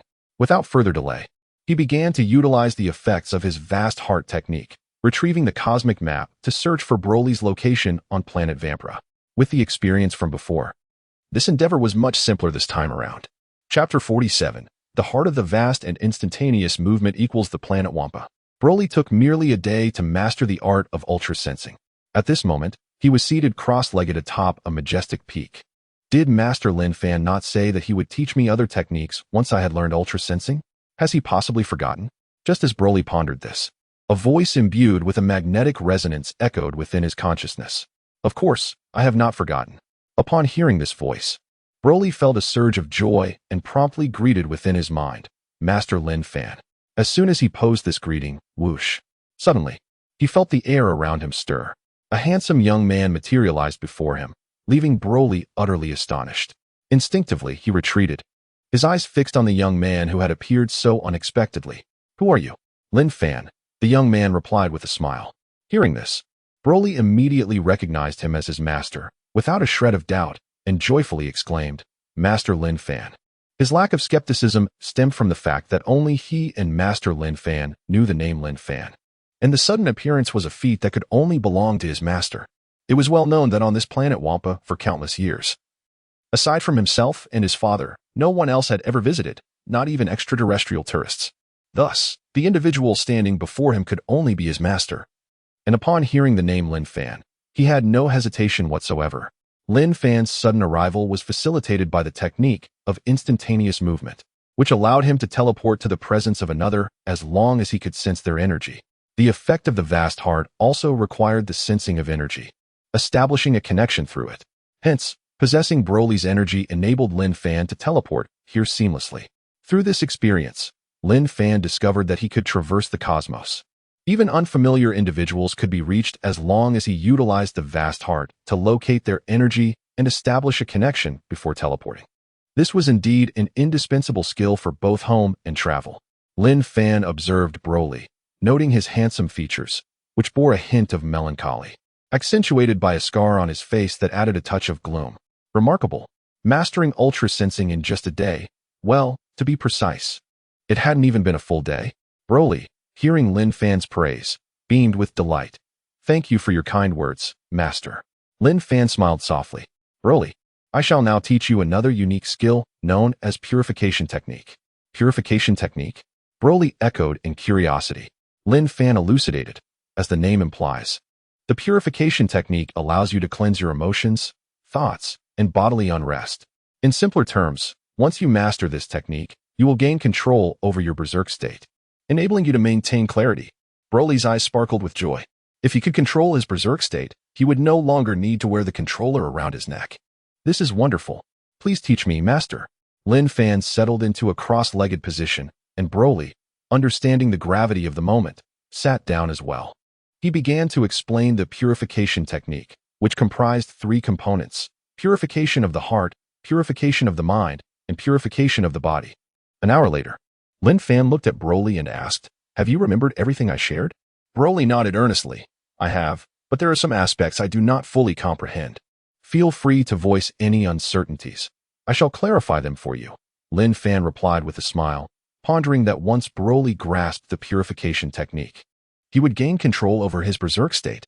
In the past, Broly had been devoid of rationality during his berserk episodes. With newfound clarity, significant changes were bound to occur. Enhancing his combat prowess and refining his fighting style, Broly promptly inquired, "Master, within the purification of the body, what does it mean to control the raging body with purifying power and not to enter the mundane realm?" Lin Fan chuckled and explained, "You may not understand what it means to not enter the mundane realm, do you?" "Indeed, master. Not entering the mundane realm signifies that you must not only control your body, but also navigate the state of power following your berserk phase. You must possess both intelligence and offensive capability. In your case, upon entering a berserk state, you lose your rationality, yet your attack power and speed significantly amplify.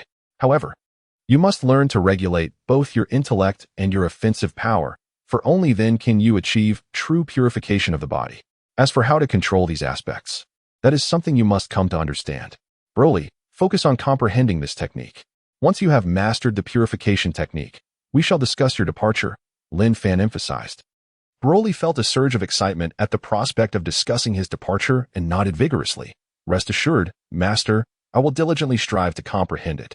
Lin Fan chose to say no more, utilizing instantaneous movement to return to the Taoist temple where Yulin was. Yulin, deep in meditation, practicing the celestial master technique. Sensed someone's presence and immediately opened her eyes, spotting Lin Fan. Master, she exclaimed in surprise. Lin Fan nodded gently. Yes, continue your practice. I merely came to check on your progress. Yes, Master. Yulin closed her eyes once more, returning to her meditative state. Meanwhile, elsewhere, in the Capsule Corporation, Vegeta exited the gravity training room. This time, he had gained a slight improvement from his training, yet he felt an insatiable hunger for more. Simultaneously, a sense of unease brewed within him, causing a wave of irritation. He decided to take a cold shower to alleviate his discomfort. Upon emerging from the bathroom, he encountered Bulma, who had just entered to retrieve something. Today, Bulma wore a pair of jeans that accentuated her alluring curves, showcasing her timeless elegance. Seeing Bulma after many days stirred something within him, and a mischievous glint flickered in his eyes. Bulma noticed his change in demeanor and, understanding his intentions, approached the edge of the bed. Before long, the two began to play mahjong together. An hour later, Bulma grumbled, "Scions are something else. They never tire." Even in broad daylight, Vegeta leaned back against the pillow, lost in thought and saying nothing, which piqued Bulma's curiosity. "What is troubling you? You look burdened." Chapter 48. Vegeta's concerns. Bulma inquired with a hint of confusion. "Vegeta, what troubles you? You seem deeply preoccupied." After a brief hesitation, Vegeta responded, "What do you suppose Kakarot is up to?" Bulma paused momentarily, bewildered by his words, then gently squeezed his arm, playfully exclaiming, "Vegeta, what are you thinking? Were you contemplating Goku while we were just playing mahjong?" Vegeta felt a surge of indignation, scoffing as if to say, "What nonsense are you spouting?" He continued, "I was merely pondering the nature of Kakarot's training. He is Lin Fan's disciple. How would Lin Fan train him?" In an instant, Bulma understood the root of her husband's anxiety. He was concerned that Goku might surpass him, yet he was too proud to admit it. "If you wish to know, why not go and see for yourself?" Vegeta, with an air of arrogance, glared at Bulma. "Humph, does the mighty Prince Vegeta need to resort to such measures?" Bulma couldn't help but twitch her lips at his stubbornness. He clearly wanted to know, but refused to acknowledge it. After dressing, she stood and declared, "You have two choices. Go see for yourself or ponder it here. As for me, I have research to attend to." With that, she left the room, ignoring Vegeta. After a few moments of contemplation, feeling unsettled, Vegeta concluded that it would be prudent to investigate. He had no desire to be unexpectedly surpassed by Kakarot. He quickly donned his attire and prepared to fly to Lin Fan's dojo, only to realize he had no idea where it was located. After obtaining the address from Bulma, he soared towards the dojo. As he approached the dojo, Lin Fan, reclining on a chair and engrossed in his phone, sensed his arrival but did not look up. He muttered to himself, "Oh, Vegeta? What brings him here so suddenly?" From his lofty vantage, Vegeta spotted Lin Fan, yet he refrained from descending immediately, choosing instead to survey his surroundings. Within the dojo, he detected a rather impressive aura, which he was certain did not belong to Kakarot. This distinct energy emanated from Yulin, who practiced the techniques of a celestial master, differing from their usual training energies. Continuing his search, he soon sensed two other auras nearby, one even more potent than Yulin's. However, he still could not detect Kakarot's presence. With this in mind, he promptly headed towards the source of these energies. Before long, he hovered above the two individuals meditating below, one bald and the other resembling a child. These two were Tien Shinhan and Kaiatsu. After a moment of contemplation, Vegeta descended to confront Tien. Upon sensing someone, Tien opened his eyes and was taken aback to see Vegeta standing before him. "Vegeta," he exclaimed, puzzled.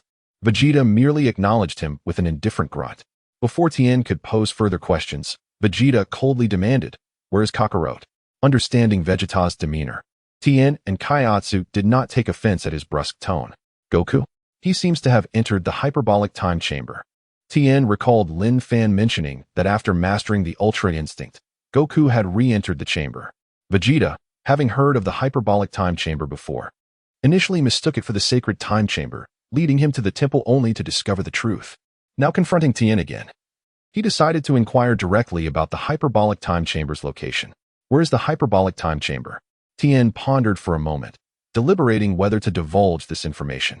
Ultimately, he opted against it, stating apologetically, "I'm sorry, Vegeta, but without Master Lin's permission, I cannot disclose that. If you're eager to know, you might as well ask Master Lin." Vegeta's fury ignited at Tien's refusal to share. Where was his dignity? He snapped, "You seek death." In a flash, he appeared before Tien, launching a powerful punch that whistled through the air. To his astonishment, Tien deftly evaded the blow. Vegeta gazed at Tien in disbelief. How could a mere weakling sidestep his attack? "Vegeta, what are you doing?" Tien questioned, his brow furrowed, his third eye slightly lowering. Kaiatsu observed Vegeta intently, ready to assist Tien should Vegeta attack again. In his eyes, anyone who harmed Tien would face his wrath. Vegeta, unperturbed by Tien's inquiry, merely scoffed. Humph. He charged at Tien once more. The fact that he had failed to land a blow infuriated him. In his eyes, Tien was insignificant. He believed that a single strike could send Tien to oblivion, yet reality had proven otherwise. As Tien prepared for Vegeta's next onslaught, Kaiatsu contemplated intervening but was halted by Tien's command. "Kaiatsu, retreat." Kaiatsu hesitated briefly but then swiftly flew towards the dojo. Tien, maintaining a serious demeanor, continued to dodge Vegeta's attacks while urging him, "Vegeta, stop this at once." Yet Vegeta persisted, his assault growing increasingly relentless. Tien found himself on the defensive, struggling to maintain distance. Finally, he joined his fingers and placed them before his third eye, shouting, "Ah! Huh." Chapter 49. A glimpse that deters Vegeta. A whirlwind of energy enveloped Tien, causing the surrounding branches to sway vigorously. His aura surged dramatically, and his combat power soared exponentially. As the third eye transformed into a fiery red, the cyclone gradually dissipated, resulting in an unprecedented increase in strength.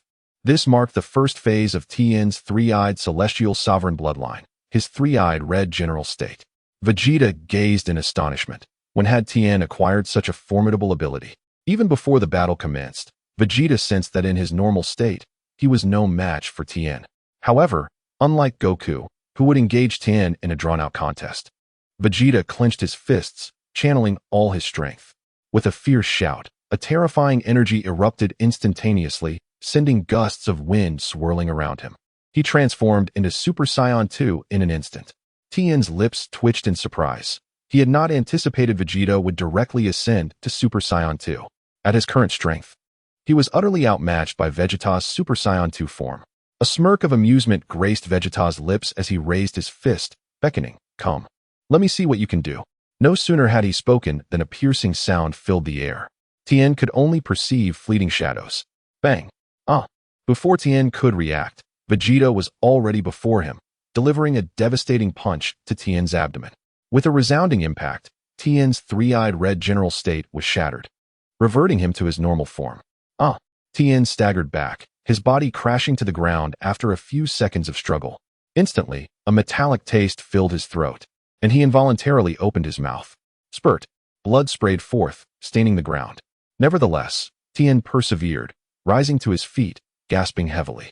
Deep down, he pondered, facing Vegeta's Super Saiyan 2 state, he was utterly inadequate. In response to Vegeta's actions, he could only discern vague shadows, which appeared somewhat blurred. Yet, he recognized his progress. Not long ago, when facing Goku's Super Saiyan 1 form, he had only perceived indistinct figures. Now, encountering Super Saiyan 2, he could at least see the blurred shadows, signifying considerable advancement. Though one was Goku's Super Saiyan 1, and the other was Vegeta's Super Saiyan 2, distinct entities, their powers were relatively comparable. Tien recalled how, in the past, their strengths had indeed been closely matched. However, he now realized that Vegeta was no longer a rival to Goku. Vegeta, observing Tien struggle to his feet, pressed him once more. "Where is the hyperbolic time chamber?" Without a moment's hesitation, Tien replied, "Vegeta, if you truly wish to know, you must ask my master. I cannot disclose it without his permission." Vegeta's lips quirked slightly. You truly seek your demise. He swung his right hand, preparing to unleash a ki blast. Is my disciple someone you can provoke? Suddenly, a cold voice filled with authority resonated through the air. Upon hearing it, Tien immediately recognized the arrival of Master Lin Fan. Vegeta looked up to see two figures suspended in midair. One was clad in white robes, exuding an air of elegance, with a fair complexion and finely chiseled features, embodying the essence of a celestial being. Upon sighting this individual, Vegeta instantly recognized him. Lin Fan. Indeed, the newcomer was Lin Fan, accompanied by Kaiatsu. Previously, Kaiatsu had flown to the temple in search of Master Lin Fan, knowing that besides him and Goku, no one could deter Vegeta. However, with Goku training in the hyperbolic time chamber, seeking his master was the only option left, which turned out to be quite advantageous. Seeing Lin Fan hovering above, Vegeta's heart seethed with anger, yet he understood that he was no match for Lin Fan. He suppressed his rage, though it did not prevent him from hurling insults. Casting a glance at Tien, he disdainfully remarked, "You dare take such a waste as your disciple." Lin Fan descended, his deep gaze piercing through Vegeta, brimming with divine power that seemed to unveil endless realms, instilling fear within his heart. Vegeta's pulse quickened inexplicably. Why did it feel as though Lin Fan's power had multiplied several times? His intuition was not mistaken when Lin Fan first faced him. His base combat power was around 10 billion. Now, however, Lin Fan had reached an astonishing 61 billion. Should he transform into a Super Saiyan God, his combat power could effortlessly soar to 1.2 trillion. Such overwhelming might would effortlessly send Vegeta, at full power as Super Saiyan 2, flying with just a single finger. Lin Fan's lips curled into a cold expression as he uttered, "Are you instructing me on how to act?" Vegeta was rendered speechless, his face flushing crimson, his combat boots scraping against the ground in embarrassment as he awkwardly regarded Lin Fan, struggling to articulate a response. Simultaneously, a surge of anger swelled within him. It was well known that no one dared to speak to him in such a manner. However, Lin Fan showed him no leniency, confronting him head-on without a trace of deference. Yet, what could he do in his fury? He could not retaliate, nor was he a match for Lin Fan. Most crucially, he understood that should he challenge Lin Fan, he would face dire consequences. Lacking the strength to contend with Lin Fan, he refrained from striking. "Oh, Master Lin Fan, what brings you here?" Chapter 50, Vegeta, I have ascended to godhood. Master Lin Fan, how did you arrive here? Vegeta, you are here too? A figure clad in a blue training outfit and loose dark blue trousers, with bandages wrapped around his wrists and ankles, and black training shoes, hovered midair. Upon seeing him, Vegeta immediately reacted, exclaiming, "Kakarot." Indeed, the newcomer was none other than Son Goku. Lin Fan, upon spotting Goku, felt a tinge of surprise. How had he emerged while he himself had not enhanced his combat prowess? Sensing Goku's aura, it was evident that he had ascended to a divine level, no longer exuding an ordinary presence. What could have transpired? Not only Lin Fan perceived the transformation in Goku's aura, but Vegeta did as well. "Kakarot, what on earth has happened to you? Why can I no longer sense your energy?" Vegeta inquired, astonished. Simultaneously, an explanation began to form in his mind. Goku had indeed become a god. Yet, this notion was one Vegeta found hard to accept or even contemplate. However, Goku soon dispelled his doubts. Clenching his fists with excitement, he proclaimed, "I have ascended to godhood." This revelation caused Vegeta's lips to twitch involuntarily. He had anticipated this possibility but had refused to believe it. Now, even if he wished to deny it, he was forced to accept the truth. A sense of frustration welled within him. Kakarot had outpaced him yet again. Why was it that Kakarot always seemed to be one step ahead? He was merely a lowly warrior, while he, the noble prince of Science, Vegeta, was endowed with exceptional talent, surpassing Kakarot by countless degrees. Yet, he found himself perpetually lagging behind. The more he pondered, the more his discontent grew. Even if Kakarot has become a god, what of it? I, the illustrious Prince Vegeta, can still surpass him. With these thoughts, his gaze locked onto Goku, his tone icy as he declared, "Kakarot, since you have attained godhood, let us engage in a duel." Before Goku could respond, Vegeta surged forward with a fierce determination, launching a powerful punch. Goku instantly transformed into a Super Saiyan 3, effortlessly dodging Vegeta's attack. Vegeta paused momentarily, astonished that Goku had evaded his strike with such ease. He hadn't expected to land a hit on a Super Saiyan 3, but he believed that avoiding his punch would prove challenging for Goku. Yet now, Goku had sidestepped him effortlessly, making it clear that his base combat power had significantly increased. What kind of training had he undergone? Rather than retaliate, Goku cautioned, "Vegeta, do not act rashly." But how could Vegeta heed his advice? Regaining his composure, he unleashed a barrage of punches, each of which Goku skillfully evaded. "What are you doing, Vegeta?" As Vegeta's strikes grew more frantic, he unleashed hundreds of punches in rapid succession. Yet, he couldn't even graze Goku, which left him feeling frustrated and humiliated. It was worth noting that while he was currently in a Super Saiyan 2 form, he was not inferior to Goku's Super Saiyan 3, perhaps even slightly stronger. When Beerus had descended upon Earth, Goku had been swiftly defeated in his Super Saiyan 3 form, whereas Vegeta, in his Super Saiyan 2 form, had managed to hold his ground for a brief period. This demonstrated that Vegeta's Super Saiyan 2, although classified as a lower tier, was already on par with the Super Saiyan 3 level. "Kakarot, fight back. Strike me. Hit me," Vegeta shouted, his frustration boiling over. With both hands aimed at Goku, he unleashed a torrent of energy blasts. In an instant, hundreds of energy blasts were hurtling toward Goku. Goku vanished from sight. Vegeta blinked in surprise. Suddenly, Goku reappeared right in front of Vegeta, delivering a solid punch to his abdomen. "Ah!" Vegeta let out a pained cry, his eyes wide as he stared at Goku. His face contorted in agony, unsure whether it was from pain or humiliation. "Rot." Goku, perplexed, asked, "Why do you want me to hit you?" Vegeta's facial muscles twitched in irritation. "Did I ask you to hit me? You just did." From the side, Lin Fan observed their exchange, stifling a laugh. Goku truly was a straightforward individual. Perhaps he had never encountered such an outrageous request before. Vegeta, suppressing the pain in his abdomen, swiftly retreated, positioning himself 50 meters away. He glared at Goku with a furious expression. If looks could kill, Goku would have perished 100,000 times over. Enraged, he shouted, "Kakarot! Kakarot! How could I, the esteemed Prince Vegeta, be struck by a lowly warrior?" His anger intensified with every word, nearly grinding his teeth to dust, his fists clenched tightly, veins bulging on his arms, the sound of cracking bones echoing throughout. "This is utterly unacceptable, unfathomable." Suddenly, Lin Fan's eyes lit up as he scrutinized Vegeta, intrigued. "Oh, it appears Goku's actions have struck a nerve." At that moment, Vegeta raised his head, fixating his gaze upon Goku. "Kakarot, you are incomprehensible, unfathomable. I, Prince Vegeta, shall never fall behind you. Never." With that declaration, Vegeta's aura surged dramatically, an overwhelming energy cascading forth like a tempest. This tremendous power formed a chilling whirlwind, bending the surrounding trees and sending leaves spiraling through the air. In mere moments, a significant portion of the foliage had been stripped away. "Ah!"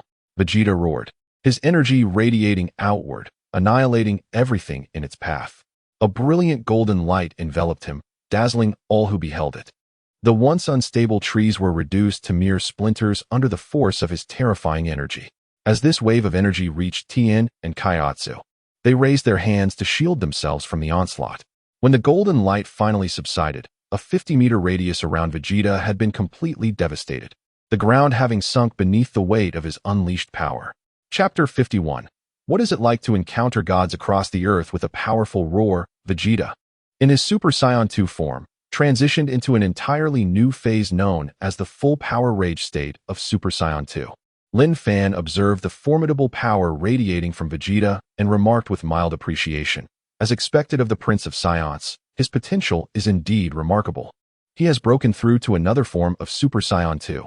Goku, sensing Vegeta's elevation, wore a look of sheer joy, though his eyes sparkled with excitement. The more formidable Vegeta became, the happier Goku felt, as it meant fewer moments of boredom. He could always challenge Vegeta to a spar. With a swift motion, Vegeta lunged at Goku like a cannonball, shouting, "Kakarot!" The two engaged in an aerial duel, their exchanges intensifying. Within moments, the initially disadvantaged Vegeta began to gain the upper hand. "Kakarot, are you not a god now? Show me your full power." Vegeta was acutely aware that Kakarot had ascended to divinity, and thus, he expected more than mere trivial abilities. Despite sensing that Kakarot's divine form might render him inferior, he loathed the idea of Goku holding back. The proud Saiyan Prince had no need for a lesser warrior to show him mercy. In his mind, if Kakarot could surpass his limits, so could he. just as he had done before when Kakarot reached Super Saiyan 3 and Vegeta initially struggled. He eventually transcended to an entirely new Super Saiyan 2 form, surpassing Kakarot's Super Saiyan 3. Meanwhile, Goku understood Vegeta's disposition. He knew that Vegeta would not appreciate him holding back, as it would imply intentional concession. "All right," Goku declared, a confident smile gracing his lips. His fists clenched tightly as he shouted, "Ah, huh." His roar reverberated through the heavens, and suddenly, the weather shifted dramatically. The previously clear skies were engulfed by ominous clouds, and terrifying lightning bolts began to strike the atmosphere, as if attempting to tear the sky apart. Each strike resonated with the trembling of the world around them. Goku was enveloped in a crimson aura, divine energy swirling around him. Vegeta stood rooted in place, astonished by Goku's transformation. "What is this form, Kakarot?" Suddenly, he recalled a similar transformation he had witnessed in another individual, Lin Fan. Could this be the transformation of a Super Saiyan god? He remembered that Lin Fan's transformation had been accompanied by a cosmic display, and the seasons had manifested within a certain range, a spectacle of grandeur. Indeed, during Goku's first transformation, a similar scene had unfolded, though it had occurred within the hyperbolic time chamber, known only to those present. Meanwhile, Lin Fan received a notification within his consciousness. Ding! Disciple Goku's base combat power has increased by 10 billion. Master receives a double increase, 20 billion. Current host combat power, 81 billion. The notification sent Lin Fan's heart racing with exhilaration. 10 billion. Goku has boosted his base power by that much. And I've received a double boost of 20 billion. At 81 billion, I am just 19 billion shy of breaking the trillion mark. Once I reach that threshold, my gap with Beerus will significantly diminish. I am increasingly hopeful of surpassing Beerus before his arrival on Earth. As Goku's transformation completed, a resounding proclamation echoed throughout the realm. In the Kaioshin realm, the old Kaioshin, engrossed in his studies, furrowed his brow at the celestial announcement. What is the meaning of this? Why has the heavenly proclamation been recurring? Are there truly so many celebratory events in the universe? The East Kaioshin, seated beside him, also puzzled over the frequency of these announcements. Indeed, it's quite rare for the heavenly proclamation to sound. Why have there been two recently? Has someone else ascended to godhood? Upon sensing a familiar aura, both Kaioshins exchanged astonished glances. Goku. They were taken aback, unable to fathom that Goku had attained divinity. While Goku's strength certainly qualified him, achieving godhood required not only power but also divine essence, which was exceedingly difficult to obtain through fortune or enlightenment. The old Kaioshin stood, hands clasped behind his back, pacing thoughtfully. Earth now has two beings with divine essence. Is this a blessing or a curse? When did divine essence become so easily accessible? The East Kaioshin speculated. Could it be due to the vacancies left by the West Kaioshin? Lost in contemplation, the old Kaioshin regarded the study materials before him with disinterest. Meanwhile, Lin Fan remained oblivious to the attention drawn by the old Kaioshin. Had he known the elder's thoughts, he would have assured him, "Do not be surprised. Goku is merely my first creation of a god, and there are many more to come. Just imagine, if gods became commonplace on Earth, each surpassing even the original Kaioshins, what a remarkable experience that would be." Perhaps even Zeno would suspect Lin Fan of rebellion. Yet, Lin Fan was unconcerned. He craved power, limitless power, and rewards. To avoid being suppressed, one must suppress others. Even Zeno would have to step aside or become his disciple. The thought of taking Zeno as a disciple crossed Lin Fan's mind, but he deemed it a distant prospect, not worth considering at present. Chapter 52. The Tower of Tragedy. As the tumultuous scene subsided and the dark clouds dispersed, the sky brightened to reveal a transformed Sun Wukong. His hair now gleamed a vibrant crimson, his physique became leaner, and he was enveloped in an aura reminiscent of solar flames. His eyes appeared larger, his skin fairer, and his visage seemed to have regained the vitality of youth, resembling a youthful Sun Wukong. Dashing, poised. Yet, these attributes paled in comparison to the significant enhancement in his combat prowess. Lin Fan estimated that Wukong's current fighting ability ranged approximately from 600 quintillion to 700 quintillion. With such power, vanquishing Vegeta would be effortlessly simple. A mere flick of his finger could send Vegeta soaring away. Vegeta, witnessing Wukong's current state, gaped in astonishment, struggling to articulate a response, only managing to murmur incoherently. In that moment, he had come to a profound realization. No matter how furious he became or how he pushed the boundaries of Super Saiyan 2, he could never match Kakarot's current strength. Unless he too could transcend to such a realm as Kakarot, confronting him directly was utterly futile. Wukong's obsidian eyes fixated on Vegeta, whose breath caught slightly at the piercing intensity of Wukong's gaze. Suddenly, Wukong declared confidently, "Hey, Vegeta, I'm about to launch my attack." Just as Vegeta prepared to respond, Wukong vanished from sight, and all that remained was a faint red glimmer, akin to a flame in the darkness. The speed was astonishing. With a resounding impact, Wukong struck Vegeta squarely in the chest, sending him hurtling backward, crashing against a massive tree. Despite the tree's formidable girth, it splintered upon impact, and Vegeta's body continued to retreat, unable to stabilize until he had traveled 200 to 300 meters, overwhelmed by the sheer force of the blow. At that moment, Wukong appeared behind him. Vegeta sensed Kakarot's presence and exhaled in relief, thinking he was there to catch him. "At least you have some conscience, you know," but suddenly, a violent force struck his back. An indescribable pain surged through him. Wukong had delivered a kick, propelling him back in the direction from which he came.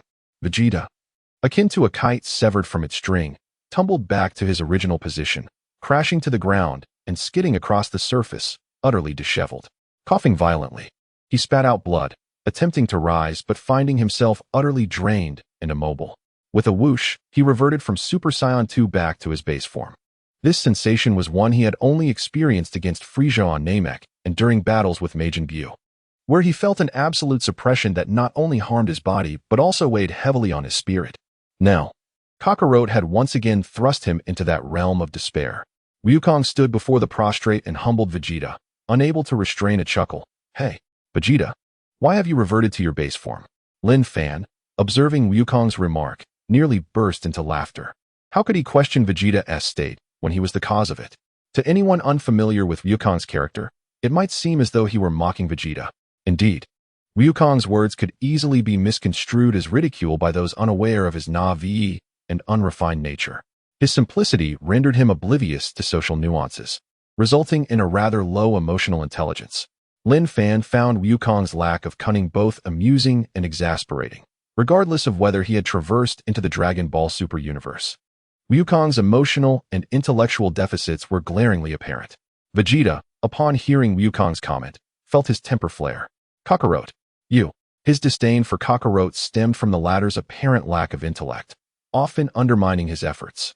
Each time Wukong surpassed him, Vegeta felt his own intelligence diminish in comparison, fostering an invisible rivalry. As Wukong recognized that he might have struck too hard, he quickly retracted from his Super Saiyan God, Super Red, form back to his base state. Rubbing the back of his head sheepishly, he apologized. "Sorry, Vegeta, I didn't realize you were so fragile."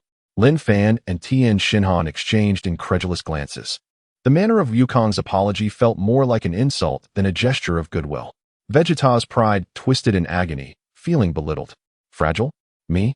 Once, he believed he had surpassed Kakarot, yet after training under Lin Fan, he found himself repeatedly bested, now being ridiculed for his resilience.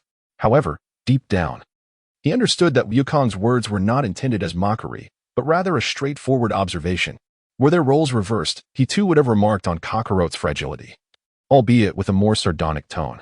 Struggling against the blows to his pride and the pain coursing through his body, Vegeta finally managed to rise. Fixing a fierce gaze upon Kakarot, Wukong remained oblivious, scratching his head awkwardly, unsure of what to say, only managing a sheepish grin. Vegeta, witnessing the continued mirth on Wukong's face, felt a surge of indignation and, with a final act of defiance, shoved Wukong aside. Humph. He then turned his attention to Lin Fan, scrutinizing him closely, leaving Lin Fan perplexed about Vegeta's intentions. Was he seeking retribution? Yet, considering that neither he nor Wukong could rival Vegeta, it seemed improbable that he would engage in self-destructive behavior. A gust of wind suddenly surged toward Lin Fan. Chapter 53. Even a wild steed must be tamed. A gust of wind swept towards Lin Fan, revealing Vegeta bowing slightly, his head lowered, eyes fixed upon the ground. The wind that rushed towards Lin Fan was merely a consequence of Vegeta's vigorous bow. Observing Vegeta's actions, Lin Fan grasped his intent, yet feigned ignorance, inquiring, "Vegeta, what are you doing?" Vegeta, devoid of any circumlocution, replied earnestly, "I seek your guidance in cultivation." Lin Fan found the situation somewhat amusing. Vegeta's intellect surpassed that of Goku. Yet he uttered such aimless words. Clearly, he had not entirely relinquished his pride. Vegeta yearned to become Lin Fan's disciple, driven by a desire to surpass Goku. He would rather face defeat at Lin Fan's hands than be bested by Goku, as he had long believed himself superior. However, Goku's effortless victory over him had inflicted a grievous blow to his pride. The notion of a Scion prince humbling himself to seek a mentor was a source of potential ridicule. A smirk danced upon Lin Fan's lips, recognizing Vegeta's lingering pride. He resolved to strip away the facade of arrogance he wore before him. With a frosty inquiry, Lin Fan challenged, "Why should I teach you? What gives you the right?" Vegeta paused. The question rendered him speechless. Indeed, why should Lin Fan impart his knowledge to him? After contemplating for several seconds, he declared, I am willing to be your disciple." Lin Fan chuckled. "Vegeta, do you not understand your position? You wish to be my disciple. But do I wish to accept you as one?" Goku, noticing Vegeta's hesitance, chimed in, "Master Lin Fan, please teach Vegeta the methods of cultivation. Let us progress together." Lin Fan provoked Vegeta further. "Goku, while mutual progress is commendable, would it not be even more beneficial if you alone advanced? You could rise above this Scion prince, rendering his pride and dignity inconsequential before you." Vegeta trembled at Lin Fan's words. Clarity dawned upon him. If Kakarot's strength continually eclipsed his own, what would his pride and dignity signify in comparison? They would be utterly meaningless, akin to that of a jester. In light of this, it would be wiser to cast aside his so-called pride and learn formidable skills to uphold his status as a Scion prince. Goku, bewildered by Lin Fan's remarks, remarked, "Vegeta isn't proud, he merely speaks little." "Vegeta, isn't that right? I know you admire me." Goku grinned at Vegeta, who shot him an exasperated glance and replied flatly, "Leave." Goku's face flushed with embarrassment. "Hey, Vegeta, why are you like this?" Ignoring Goku, Vegeta turned once more to Lin Fan, his demeanor serious, head still bowed. "Please, accept me as your disciple." After uttering this plea, Vegeta's body quivered slightly. Never before had he so willingly cast aside his dignity. This was a first. Lin Fan observed this transformation with satisfaction, as it was the outcome he sought, Vegeta relinquishing his absolute pride before him. Even a wild steed could be tamed. With Vegeta's dignity laid bare, Lin Fan felt no further need to mock him. His initial aim had been to tame him and accept him as a disciple. "Vegeta, I can take you as my disciple, but I must ascertain your sincerity in this endeavor." Vegeta felt a tinge of tragedy. He was indeed sincere. Did Lin Fan intend to test him? Yet, Lin Fan's words liberated him. "If you call me master, I will know your heart." Without hesitation, Vegeta proclaimed earnestly, "Master." Ding. Congratulations to the host for accepting Vegeta as a disciple, gaining combat power of 3 billion, the ability to traverse dimensions, angelic lineage, and the ancestral Scion bloodline. What? Angelic lineage? Ancestral Scion bloodline. Lin Fan nearly leaped with joy upon hearing the rewards from the system. The mere angelic lineage thrilled him. And now an ancestral Scion bloodline as well. He had a slight understanding of this lineage, though limited, as it had never appeared in the Dragon Ball universe. His knowledge stemmed from conjectures shared among netizens in his past life. Initially, he regarded such bloodlines as mere entertainment, a self-indulgent fantasy of fans. Yet he never imagined they would manifest through Vegeta. He mused to himself that Vegeta, being the second character of the protagonist group, indeed bore remarkable traits. When he accepted Goku, he received the heart of the vast, and now with Vegeta, two extraordinary bloodlines emerged. What a delightful surprise from the protagonist group. Not rushing to delve into these revelations, he turned to Vegeta and said, "Vegeta, I can sense your sincerity in seeking to be my disciple. Therefore, I shall not withhold my teachings. I have taught Goku the ultimate King Fist. I shall teach you the super ultimate Flash." Vegeta paused, taken aback. The super ultimate Flash? It sounded remarkably similar to his ultimate Flash. Was there a connection? Seeing his confusion, Lin Fan calmly explained, "You are correct. The super ultimate Flash is an enhanced version of your ultimate Flash. The ultimate King Fist is merely an upgraded form of the King Fist. Once you master it, I will instruct you on the path to divinity."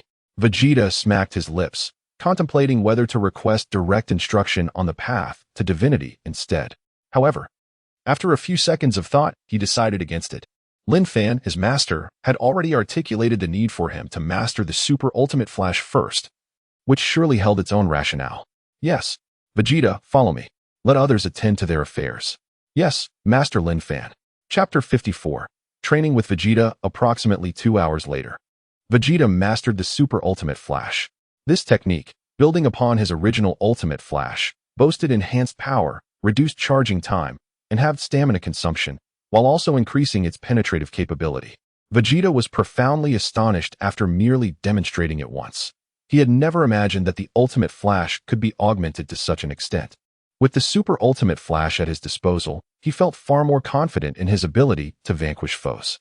He felt a sense of gratitude towards Lin Fan for taking him as a disciple, had he not sought Lin Fan's guidance. The latter would likely not have imparted the Super Ultimate Flash to him, nor the subsequent divine techniques. At that moment, Goku, unable to contain his excitement, exclaimed, "Master Lin Fan, let us have a match." Previously, Lin Fan had encouraged everyone to pursue their respective activities, but unlike Tien and the others, Goku had expressed his desire to spar with Lin Fan. He vividly recalled Lin Fan's promise. They would duel once he attained divine status. Now that Goku had become a deity, he sought to challenge Lin Fan. Vegeta, overhearing Goku's words, could no longer restrain himself. He shot an intense glare at Goku and admonished, "Kakarot, you've already become a god. Can't you wait for Master Lin Fan to teach me first?" Honestly, Goku, feeling a bit sheepish, scratched his head and replied, "I'm just too eager." Vegeta chose to ignore Goku. Lin Fan interjected, "Goku, there's no need to rush our match. After I teach Vegeta, we can have our duel." "All right, Master Lin Fan, just teach quickly," Goku urged. However, since his master had spoken, he could only wait. He realized that interrupting Vegeta's training would surely provoke the latter's wrath. Lin Fan dismissed Goku's impatience with a wave of his hand. A vibrant orb of multicolored energy materialized, exuding a unique force that conveyed a sense of explosive power and boundless mystery. It was the first time Vegeta encountered such an enigmatic energy. Goku immediately recognized it. Not long ago, Lin Fan had given him a similar orb that had enabled him to achieve divinity. He softly murmured, "Divine energy." Indeed, this was divine energy. Goku's ascension to godhood was made possible by a gift from Lin Fan, and now, Lin Fan was bestowing a similar orb upon Vegeta. With a swift motion, Lin Fan directed the divine energy into Vegeta's body. In an instant, the energy coursed through Vegeta, permeating his being and merging with his own power. This fusion was not merely a combination, it was an evolution, as Vegeta's ordinary energy was consumed and transformed into divine energy. Once this process was complete, Vegeta would embody the essence of divine energy, mere steps away from achieving godhood through mastering the divine aura. "Vegeta, focus on merging with the divine energy," Lin Fan instructed before reclining on a nearby chair. Goku quickly followed suit, eager for a match. "Master Lin Fan, let us compete. Vegeta is currently absorbing the divine energy, so you don't need to do anything." Lin Fan pondered for a moment. Goku made a valid point, but he was aware that if they engaged in combat, Goku would hold nothing back. Given their respective powers, a battle on Earth would likely result in catastrophic destruction. Perhaps we should venture into the hyperbolic time chamber? Lin Fan considered. However, that would be a waste of a valuable opportunity, merely to accommodate Goku's eagerness. "Goku, to be frank, if we were to fight with our full might on Earth, it would surely be devastated. Thus, if we are to duel, the best course of action is to find a desolate planet in the cosmos where we can unleash our strength without concern." Goku promptly realized the implications. He had not considered the potential consequences of their battle on Earth. Traveling to another planet would require time, however. Indeed, if we seek an uninhabited planet, we would need to allocate time for that journey, Lin Fan acknowledged. "So, Goku, there's no need to rush our match. We will have plenty of opportunities." Though Goku felt somewhat disheartened, he understood that he did not want to jeopardize Earth for the sake of a spar. Sensing his disappointment, Lin Fan encouraged, "Don't be too downcast, Goku. Once Vegeta achieves godhood, we can seek a suitable planet for an exhilarating battle. At that time, Vegeta can join us." "Ah, that would be fantastic," Goku exclaimed in joy. If that were the case, he could team up with Vegeta against his master. Although he preferred one-on-one matches, he felt that together with Vegeta, they might stand a chance against Lin Fan, given their remarkable synergy. Lin Fan waved his hand dismissively. "All right. You should return to your training. Don't let Vegeta surpass you." His words were merely a casual reminder with no underlying intent. Yet Goku interpreted it as a challenge to maintain his superiority over Vegeta. "Rest assured, Master, I will train diligently and will not allow Vegeta to surpass me," he vowed earnestly. After Goku departed, Lin Fan reclined in his chair, contemplating the merits of fostering a competitive spirit between the two. Closing his eyes, he prepared to rest for a moment. Suddenly, he recalled something significant. "Oh, how could I have forgotten about that?" Chapter 55. Frieza. How could I have such a skill? How did I forget this? Lin Fan suddenly recalled that he had taught Frieza the indestructible technique, instructing him to remain in place and cultivate before leading him into the hyperbolic time chamber. Now that Goku had emerged, it was Frieza's turn to enter. The hyperbolic time chamber could accommodate 10 individuals at once, and during Goku's time inside, Lin Fan had refrained from allowing Frieza to enter, concerned about the potential clash between the two. Given Goku's current strength, defeating Frieza would merely be a matter of moments. It would be unacceptable for his hard-earned disciple, whom he had nurtured for just a couple of days, to be vanquished by Goku. Most importantly, he had yet to reap significant rewards in terms of combat power. Rising from his chair, he felt a twinge of frustration. Why does it seem that this so-called lazy master system is not so lazy after all? It feels rather hands-on. If he didn't guide them, how could he harvest combat power? Was it possible that I was too hasty in accepting disciples? Indeed, this was the crux of the matter. He had been too swift in his pace of accepting disciples. He then muttered helplessly that if Beerus had arrived a few months later, he wouldn't be so busy. He could have taken his time to improve gradually. Or perhaps if he had arrived before the emergence of Majin Buu, he wouldn't have felt such urgency. Although Majin Buu was formidable, the initial form of Fat Buu could be dealt with without requiring excessive combat power. After all, he possessed a childlike innocence, making him easily misled. After contemplating for quite some time, Lin Fan felt it was futile. Forget it, he thought. He should hasten to catch up with Beerus. I wonder what level of combat power this god of destruction possesses? When Goku transformed into Super Saiyan God, Beerus claimed to have used 70% of his power. But in reality, it was merely to provoke Goku. Lin Fan was acutely aware of this, even estimating that when Beerus fought against Super Saiyan God Goku, he likely hadn't exerted even 10% of his power. Moreover, he was merely in his base form, without employing any of the God of Destruction's techniques. Thus, if Lin Fan wished to catch up with Beerus, he needed to work harder and gather more disciples to enhance his combat power. At that moment, Frieza was diligently practicing the indestructible technique, and upon showcasing it, he lightly tapped his chest, producing a series of crisp thuds. Taking a few steps, his footsteps echoed with a rhythmic sound as he grinned ominously. My indestructible technique is becoming increasingly formidable. With this skill, what does it matter if Goku becomes a god? Frieza, do not be overly confident. A voice suddenly pierced the air. Upon hearing this voice, Frieza instantly recognized its owner and turned towards the source of the sound. There stood a handsome young man, Lin Fan. Master.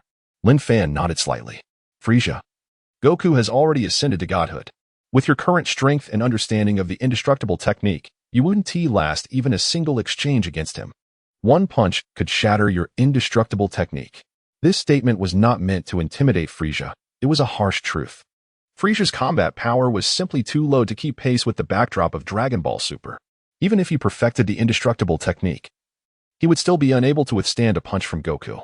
Frieza was taken aback but did not doubt Lin Fan's words, knowing that his master had no reason to deceive him. However, he struggled to comprehend how such a powerful technique could fail to withstand a punch from Goku. Master Lin Fan, the indestructible technique has already enhanced my defensive powers several times. How could it possibly fail against Goku's punch? Lin Fan smiled faintly, because his strength and attack power surpass your imagination. Even with the indestructible technique, it remains ineffective. Frieza, let me tell you. While the indestructible technique is indeed remarkable, you must possess a solid foundational combat power. Without it, even the mightiest skills are rendered futile. Unless you possess the ability to erase the universe and all existence with a mere wave of your hand. Frieza laughed heartily. Master Lin Fan, how could such a skill possibly exist? In his heart, Lin Fan already had an answer. How could it not exist? That child possesses such a skill, after all. However, Lin Fan would refrain from revealing this for now. Doing so would undoubtedly dampen Frieza and others' confidence, instilling an overwhelming sense of pressure upon them. Perhaps it wouldn't matter for Goku, but for Frieza, Vegeta, and others, it would create an absolute sense of oppression. Setting aside other matters, Frieza, I am now taking you to the hyperbolic time chamber for training. How long you can endure inside is entirely up to you. Do not waste time in there. Yes, Master. Upon learning of Goku's formidable prowess, Frieza was naturally eager to make the most of his time. Lin Fan soared ahead, with Frieza closely following behind. In less than 5 minutes, they arrived at the entrance of the hyperbolic time chamber. Frieza gazed in astonishment at the building before him, pondering whether this was indeed the miraculous hyperbolic time chamber. 10 years inside for a single day outside. It even allows for gravity adjustment. Thinking of gravity, Frieza turned to Lin Fan with confidence and declared, Master Lin Fan, please set the gravity to 100,000 times. Oh, 100,000 times. Lin Fan replied with a hint of surprise. Hearing Lin Fan's tone, Frieza proudly inquired, What? Has no one ever challenged that level? Haha, I Frieza am the Emperor of the universe. No one can possibly reach my level. Lin Fan, observing his blind confidence, casually remarked, I was going to say, your multiplier seems a bit low. Goku challenged a gravity of 1,000,000 times. That's 10 times yours. Frieza's laughter abruptly ceased, and his confidence vanished in an instant. Without any hesitation, he immediately responded, Please set it to 1,000,000 times. Are you sure? Lin Fan asked, reminding him. Absolutely. I cannot be weaker than Goku. Frieza asserted with confidence. Lin Fan did not hinder him further. Very well. Once you enter, I will adjust it to 1,000,000 times. Go in. Taking a deep breath, Frieza quickly flew into the hyperbolic time chamber. He had never experienced 1,000,000 times gravity, and he knew the experience would undoubtedly be unpleasant. However, to catch up with Goku and maintain his dignity in front of Master Lin Fan, he had to proceed. Watching Frieza's retreating figure, Lin Fan smiled. This race and cultivation among the three was indeed wonderful. Consequently, his own combat power would rise even faster. Beep. Disciple Broly's basic combat power has increased. 2 billion. Master receives a double increase. 4 billion. Current host's basic combat power, 85 billion. Chapter 56. Broly's request to his father on planet Vampa. Broly's purification technique had reached a remarkable level of proficiency, although it was not yet perfected. It sufficed for his needs. This mastery allowed him to control his rage effectively. Filled with excitement, Broly sprang to his feet, believing this meant he could finally remove the controller around his neck. With this thought in mind, he swiftly flew towards the cave. Upon entering, he found his father, Paragus, diligently repairing their spaceship. Hearing Broly's footsteps, Paragus glanced over, his expression cautious as he noticed Broly approaching with a look of exhilaration. Over the years, Paragus had remained wary of Broly's sudden appearances, fearing that his son might turn against him and seize the remote control. However, seeing Broly's joyful demeanor eased his apprehension, leaving him puzzled about what could have elicited such excitement. Could it be that Broly had reconciled with those beasts? If that were the case, he would need to eliminate a few more to ensure Broly's solitude. Despite these thoughts, he feigned indifference and inquired, Broly, what is the matter? Father, I beseech you to remove the controller. Broly pointed to the device around his neck. Upon hearing this, Paragus immediately grasped the remote, his tone laced with suspicion. Broly, what are you saying? He questioned, convinced he must have misheard. Father, you heard correctly. Please take off the controller. I no longer require it. Broly exclaimed joyfully. Paragus, however, retorted sharply, Nonsense. Do you comprehend the purpose of that controller? It is to keep your rage in check. Without it, you would lose your sanity and could harm even me. What if you were to annihilate the entire planet? It would not only mean my demise, but also the end for your friends.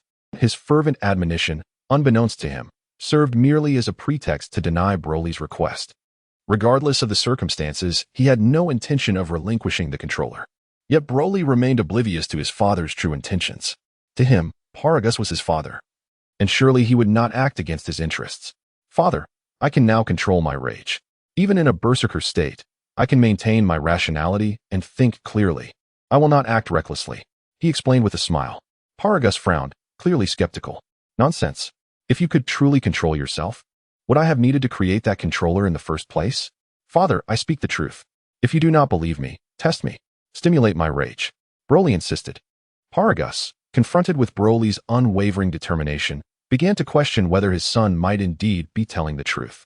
Previously, Broly had never persisted in such matters, especially concerning the controller, which was designed precisely to prevent his outbursts. Contemplating this, Paragus reluctantly agreed. Very well, I shall test you. Listen closely. Broly, all your friends who perished on this planet were killed by me. I sought to ensure your solitude, to leave you without companions. Not only them, but should you form new friendships in the future, I would eliminate them as well. You would do well to abandon any thoughts of befriending those beasts. This declaration struck a nerve within Broly, and a fierce expression crossed his face, contorting in anger. Yet, just as Paragus anticipated a violent eruption, he observed Broly's gaze return to normal. Although still infused with anger, he had not succumbed to a berserker state. At that moment, he resembled an ordinary person who was simply upset, angry, yet not easily provoked to madness. Seeing this transformation, Paragus furrowed his brow in confusion. What was happening? How could it seem as if Broly had regained his composure? Perhaps the provocation was insufficient? No. Such stimuli would typically suffice to trigger a berserker response. Could it be that he had grown accustomed to such taunts? Determined to escalate the provocation, Paragus declared, Broly, have you forgotten? When we were exiled by King Vegeta, we nearly perished on planet Vegeta. We must avenge ourselves upon King Vegeta and annihilate his entire lineage. Kill, kill, kill. Despite Paragus's fervent repetition of the word kill to incite Broly, his son remained furious but did not enter a berserker state. Instead, he responded with a calm yet intense demeanor. Father, rest assured, I will help you slay King Vegeta. Paragus felt no joy from Broly's assurance. Rather, he was disheartened. In the past, such discussions would have sent Broly into a frenzy or at least to the brink of one. Moreover, having emphasized the word kill thrice should have stirred Broly's rage. Yet now, while Broly was indeed angry, he had not lost control. Father, do you see? I can now manage my fury. If I choose not to enter a berserker state, no amount of provocation will force me into one. Broly proclaimed with elation. He had mastered the purification technique, enabling him to cleanse his spirit of anger and emotions, no longer reliant on others to sway him. But Broly, if you do not allow anger to arise, will that not hinder your battle prowess? Paragus questioned, his brow furrowed deeply. Through their years together, he had learned that when Broly entered a berserker state, his combat abilities soared to terrifying heights. If he refrained from such a transformation, would his strength not diminish? With a smile, Broly clarified, Father, you misunderstand. I am not incapable of feeling anger. Rather, I can control my berserker state. I can still enter that state while retaining my rationality. In essence, I have the freedom to master my own rage, even in a berserker state. My combat strength will continue to rise. So, I implore you, please assist me in removing the controller. Chapter 57. Paragus calculations. After a moment of contemplation, Paragus finally spoke. No, Broly, I still do not fully trust you. To prevent you from losing your sanity and potentially harming your father or this planet, the controller must remain intact. I must warn you, do not attempt to remove it on your own. The moment you touch the controller, my remote will trigger an alert. You will find yourself in a dire predicament. Broly understood that he could not tamper with the controller, just as his father had stated. The moment his hand made contact, the device would emit an alarm and deliver an electric shock, directly affecting his neural pathways. The most prudent course of action to free himself from the controller was to seek his father's assistance.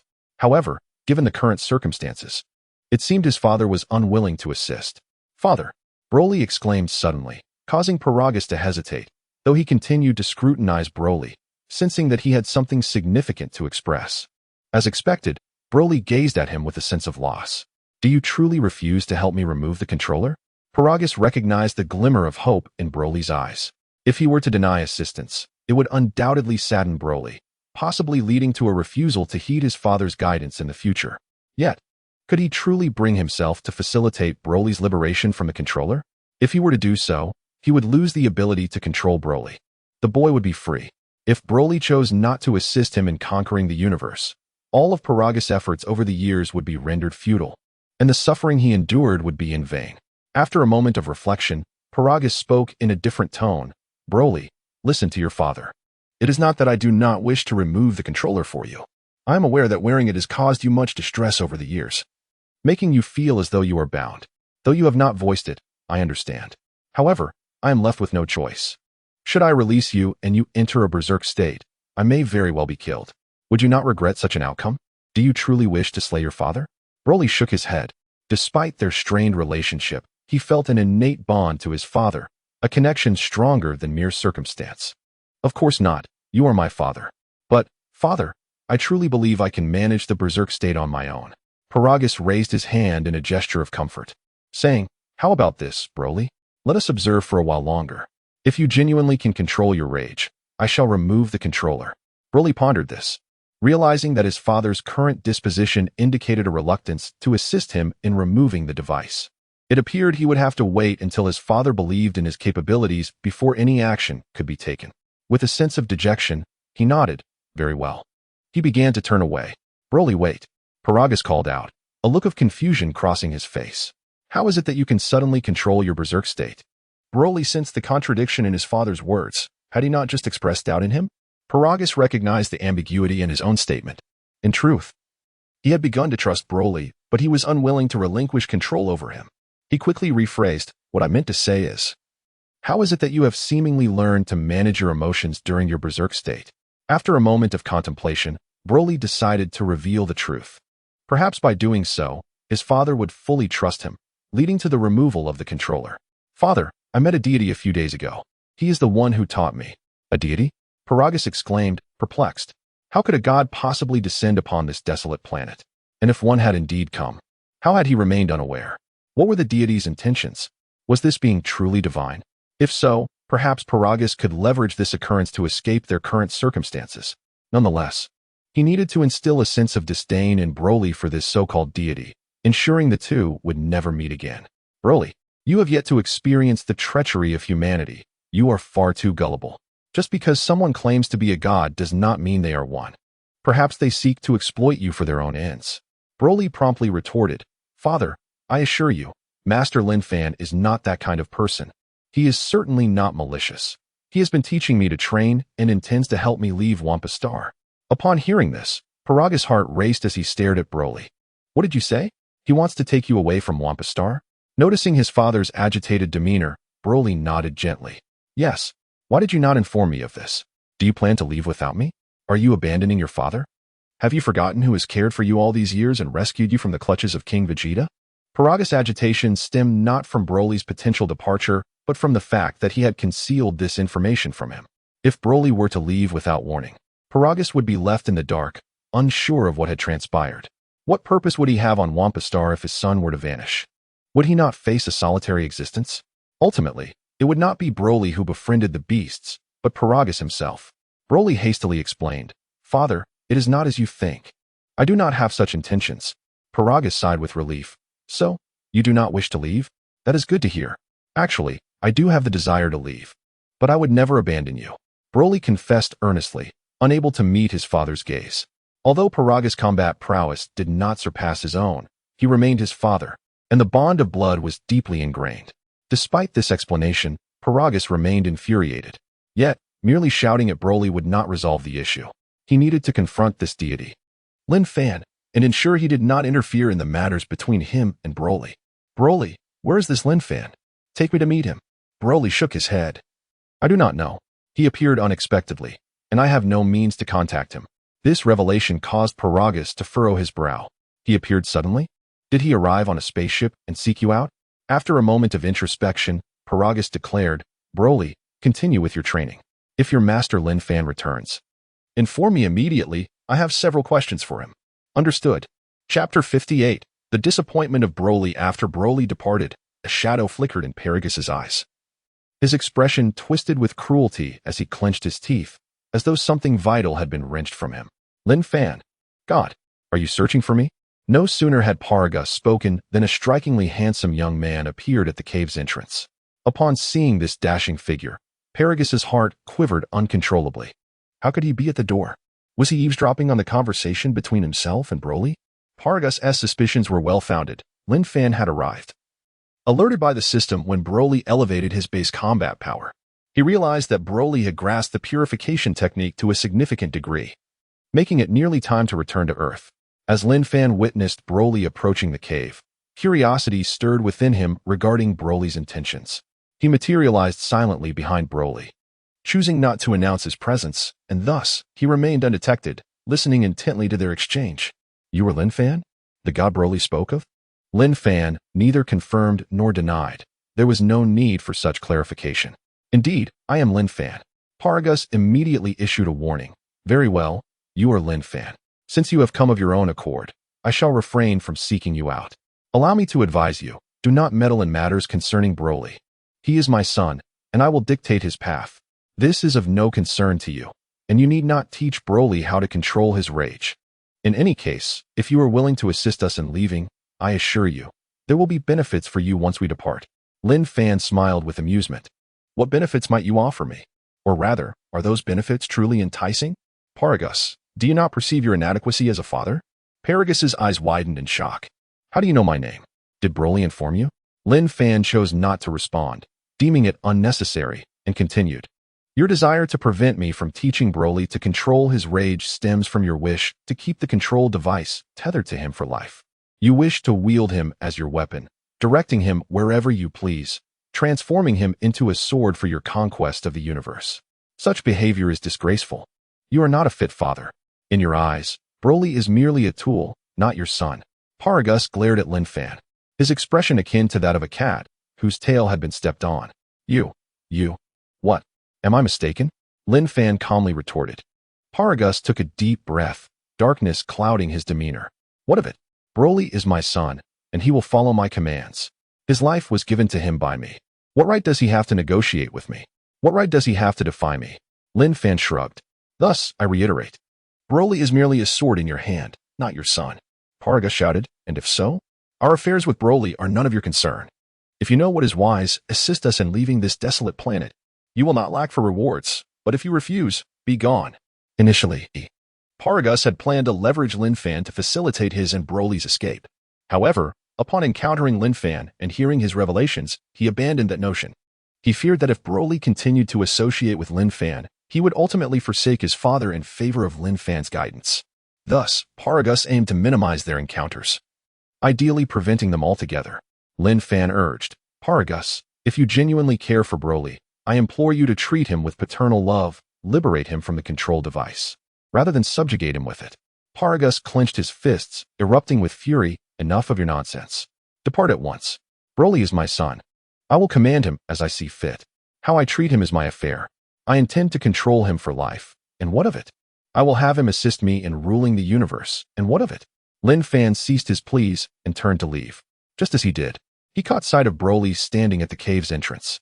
Paragus also noticed Broly, his heart racing, panic washing over him as he grappled with uncertainty. The earlier words had the potential to provoke Broly into a rage, launching an assault against him. Yet, with the remote control in hand, he felt little fear. What truly frightened him was the clarity of the situation. Even if Broly remained under his control, he would no longer be as easily manipulated. For Broly would comprehend the deceit. Lin Fan, having anticipated Broly's return, had intentionally spoken certain phrases for him to overhear, allowing Broly to discern the true nature of his father, Paragus. Once he recognized the truth, how he chose to confront Paragus would be his decision. Lin Fan's purpose in unveiling Paragus's true face was to prevent Broly from being exploited, guiding him to reclaim his authentic self. No longer living for the whims of others. Such a promising individual deserved greater development, not to be confined within Paragus's narrow ambition of universal domination. In a world like that of Dragon Ball Super, what significance does ruling a universe hold? A destroyer can end your existence in an instant. The Omni King can extinguish your life in the blink of an eye.